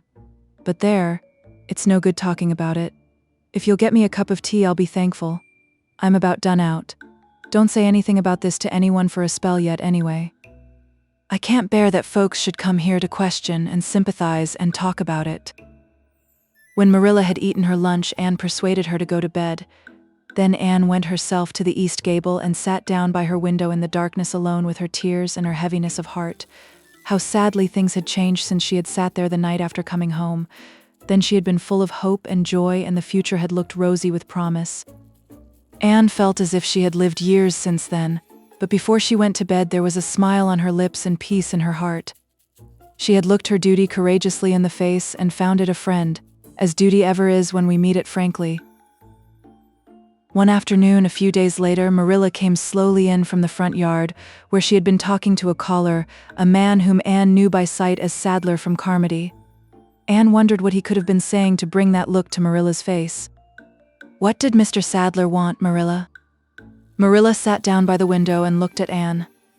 There were tears in her eyes in defiance of the oculist's prohibition, and her voice broke as she said, "He heard that I was going to sell Green Gables and he wants to buy it." "Buy it? Buy Green Gables?" Anne wondered if she had heard aright. "Oh, Marilla, you don't mean to sell Green Gables." "Anne, I don't know what else is to be done. I've thought it all over. If my eyes were strong, I could stay here and make out to look after things and manage, with a good hired man. But as it is, I can't. I may lose my sight altogether, and anyway, I'll not be fit to run things. Oh, I never thought I'd live to see the day when I'd have to sell my home. But things would only go behind worse and worse all the time, till nobody would want to buy it. Every cent of our money went in that bank, and there's some notes Matthew gave last fall to pay. Mrs. Lynde advises me to sell the farm and board somewhere with her, I suppose. It won't bring much. It's small and the buildings are old, but it'll be enough for me to live on, I reckon. I'm thankful you're provided for with that scholarship, Anne. I'm sorry you won't have a home to come to in your vacations, that's all. But I suppose you'll manage somehow." Marilla broke down and wept bitterly. "You mustn't sell Green Gables," said Anne resolutely. "Oh, Anne, I wish I didn't have to. But you can see for yourself. I can't stay here alone. I'd go crazy with trouble and loneliness. And my sight would go, I know it would." "You won't have to stay here alone, Marilla. I'll be with you. I'm not going to Redmond." "Not going to Redmond!" Marilla lifted her worn face from her hands and looked at Anne. "Why? What do you mean?" "Just what I say. I'm not going to take the scholarship. I decided so the night after you came home from town. You surely don't think I could leave you alone in your trouble, Marilla. After all you've done for me, I've been thinking and planning. let me tell you my plans. Mr. Barry wants to rent the farm for next year, so you won't have any bother over that. And I'm going to teach. I've applied for the school here, but I don't expect to get it, for I understand the trustees have promised it to Gilbert Blythe. But I can have the Carmody school. Mr. Blair told me so last night at the store. Of course that won't be quite as nice or convenient as if I had the Avonlea school, but I can board home and drive myself over to Carmody and back, in the warm weather at least. And even in winter I can come home Fridays. We'll keep a horse for that. Oh, I have it all planned out, Marilla, and I'll read to you and keep you cheered up. You shan't be dull or lonesome, and we'll be real cozy and happy here together, you and I. Marilla had listened like a woman in a dream. Oh, Anne, I could get on real well if you were here.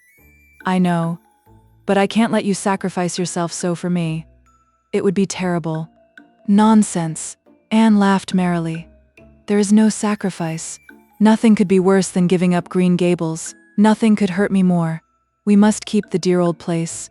My mind is quite made up, Marilla. I'm not going to Redmond, and I'm going to stay here and teach. Don't you worry about me a bit? But your ambitions and... I'm just as ambitious as ever, only I've changed the object of my ambitions. I'm going to be a good teacher, and I'm going to save your eyesight. Besides, I mean to study at home here and take a little college course all by myself. Oh, I've dozens of plans, Marilla. I've been thinking them out for a week. I shall give life here my best, and I believe it will give its best to me in return. When I left Queens, my future seemed to stretch out before me like a straight road. I thought I could see along it for many a milestone. Now there is a bend in it. I don't know what lies around the bend, but I'm going to believe that the best does. It has a fascination of its own, that bend, Marilla. I wonder how the road beyond it goes. What there is of green glory and soft, checkered light and shadows. What new landscapes, what new beauties, what curves and hills and valleys further on. I don't feel as if I ought to let you give it up, said Marilla, referring to the scholarship. But you can't prevent me. I'm 16 and a half, obstinate as a mule, as Mrs. Lynde once told me, laughed Anne. Oh, Marilla, don't you go pitying me. I don't like to be pitied, and there is no need for it. I'm heart glad over the very thought of staying at dear Green Gables. Nobody could love it as you and I do, so we must keep it. You blessed girl, said Marilla, yielding. I feel as if you'd given me new life. I guess I ought to stick out and make you go to college, but I know I can't, so I ain't gonna try. I'll make it up to you though, Anne. When it became noised abroad in Avonlea that Anne Shirley had given up the idea of going to college and intended to stay home and teach, there was a good deal of discussion over it. Most of the good folks, not knowing about Marilla's eyes, thought she was foolish. Mrs. Allen did not. She told Anne so in approving words that brought tears of pleasure to the girl's eyes. Neither did good Mrs. Lynde. She came up one evening and found Anne and Marilla sitting at the front door in the warm, scented summer dusk. They liked to sit there when the twilight came down and the white moths flew about in the garden and the odor of mint filled the dewy air. Mrs. Rachel deposited her substantial person upon the stone bench by the door, behind which grew a row of tall pink and yellow hollyhocks, with a long breath of mingled weariness and relief. I declare I'm getting glad to sit down. I've been on my feet all day, and 200 pounds is a good bit for 2 feet to carry round. It's a great blessing not to be fat, Marilla. I hope you appreciate it. Well, Anne, I hear you've given up your notion of going to college. I was real glad to hear it. You've got as much education now as a woman can be comfortable with. I don't believe in girls going to college with the men and cramming their heads full of Latin and Greek and all that nonsense. But I'm going to study Latin and Greek just the same, Mrs. Lynde, said Anne, laughing. I'm going to take my arts course right here at Green Gables and study everything that I would at college. Mrs. Lynde lifted her hands in holy horror. Anne Shirley, you'll kill yourself. Not a bit of it. I shall thrive on it. Oh, I'm not going to overdo things. As Josiah Allen's wife says, I shall be medium. But I'll have lots of spare time in the long winter evenings, and I've no vocation for fancy work. I'm going to teach over at Carmody, you know? I don't know it. I guess you're going to teach right here in Avonlea. The trustees have decided to give you the school. Mrs. Lynde, cried Anne, springing to her feet in her surprise. Why, I thought they had promised it to Gilbert Blythe. So they did. But as soon as Gilbert heard that you had applied for it, he went to them. They had a business meeting at the school last night, you know, and told them that he withdrew his application and suggested that they accept yours. He said he was going to teach at XXIII. Of course, he knew how much you wanted to stay with Marilla, and I must say I think it was real kind and thoughtful in him. That's what. Real self-sacrificing too. For he'll have his board to pay at XXIII, and everybody knows he's got to earn his own way through college. So the trustees decided to take you. I was tickled to death when Thomas came home and told me. I don't feel that I ought to take it, murmured Anne. I mean, I don't think I ought to let Gilbert make such a sacrifice for me. I guess you can't prevent him now. He's signed papers with the XXIII trustees. So it wouldn't do him any good now if you were to refuse. Of course you'll take the school. You'll get along all right, now that there are no pies going. Josie was the last of them, and a good thing she was, that's what. There's been some pie or other going to Avonlea School for the last 20 years, and I guess their mission in life was to keep school teachers reminded that Earth isn't their home. Bless my heart. What does all that winking and blinking at the Barry Gable mean? Diana is signaling for me to go over, laughed Anne. You know we keep up the old custom. Excuse me while I run over and see what she wants. Anne ran down the clover slope like a deer and disappeared in the fiery shadows of the haunted wood. Mrs. Lynde looked after her indulgently. There's a good deal of the child about her yet in some ways. There's a good deal more of the woman about her in others, retorted Marilla, with a momentary return of her old crispness. But crispness was no longer Marilla's distinguishing characteristic. As Mrs. Lynde told her Thomas that night, Marilla Cuthbert has got mellow. That's what. Anne went to the little Avonlea graveyard the next evening to put fresh flowers on Matthew's grave and water the Scotch rosebush. She lingered there until dusk, liking the peace and calm of the little place, with its poplars whose rustle was like low, friendly speech, and its whispering grasses growing at will among the graves. When she finally left it and walked down the long hill that sloped to the lake of shining waters, it was past sunset and all Avonlea lay before her in a dreamlike afterlight, a haunt of ancient peace. There was a freshness in the air as of a wind that had blown over honey-sweet fields of clover. Home lights twinkled out here and there among the homestead trees. Beyond lay the sea, misty and purple, with its haunting, unceasing murmur. The west was a glory of soft mingled hues, and the pond reflected them all in still softer shadings. The beauty of it all thrilled Anne's heart, and she gratefully opened the gates of her soul to it. Dear old world, she murmured. You are very lovely, and I am glad to be alive in you. Halfway down the hill, a tall lad came whistling out of a gate before the Blythe homestead. It was Gilbert, and the whistle died on his lips as he recognized Anne. He lifted his cap courteously, but he would have passed on in silence if Anne had not stopped and held out her hand. Gilbert, she said, with scarlet cheeks, I want to thank you for giving up the school for me. It was very good of you, and I want you to know that I appreciate it. Gilbert took the offered hand eagerly. It wasn't particularly good of me at all, Anne. I was pleased to be able to do you some small service. Are we going to be friends after this? Have you really forgiven me my old fault? Anne laughed and tried unsuccessfully to withdraw her hand. I forgave you that day by the pond landing, although I didn't know it. What a stubborn little goose I was. I may as well make a complete confession. I've been sorry ever since. We are going to be the best of friends, said Gilbert, jubilantly. We were born to be good friends, Anne. You've thwarted destiny enough. I know we can help each other in many ways. You're going to keep up your studies, aren't you? So am I. Come, I'm going to walk home with you. Marilla looked curiously at Anne when the latter entered the kitchen. Who was that came up the lane with you, Anne? Gilbert Blythe, answered Anne, vexed to find herself blushing. I met him on Barry's Hill. I didn't think you and Gilbert Blythe were such good friends that you'd stand for half an hour at the gate talking to him, said Marilla with a dry smile. We've been good enemies. But we have decided that it will be much more sensible to be good friends in the future. Were we really there half an hour? It seemed just a few minutes. But you see, we have 5 years lost conversations to catch up with, Marilla. Anne sat long at her window that night, companioned by a glad content. The wind purred softly in the cherry boughs, and the mint breaths came up to her.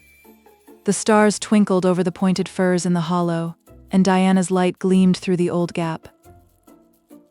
Anne's horizons had closed in since the night she had sat there after coming home from Queen's, but if the path set before her feet was to be narrow, she knew that flowers of quiet happiness would bloom along it. The joy of sincere work and worthy aspiration and congenial friendship were to be hers. Nothing could rob her of her birthright of fancy or her ideal world of dreams, and there was always the bend in the road. "God's in his heaven, all's right with the world," whispered Anne softly. The end.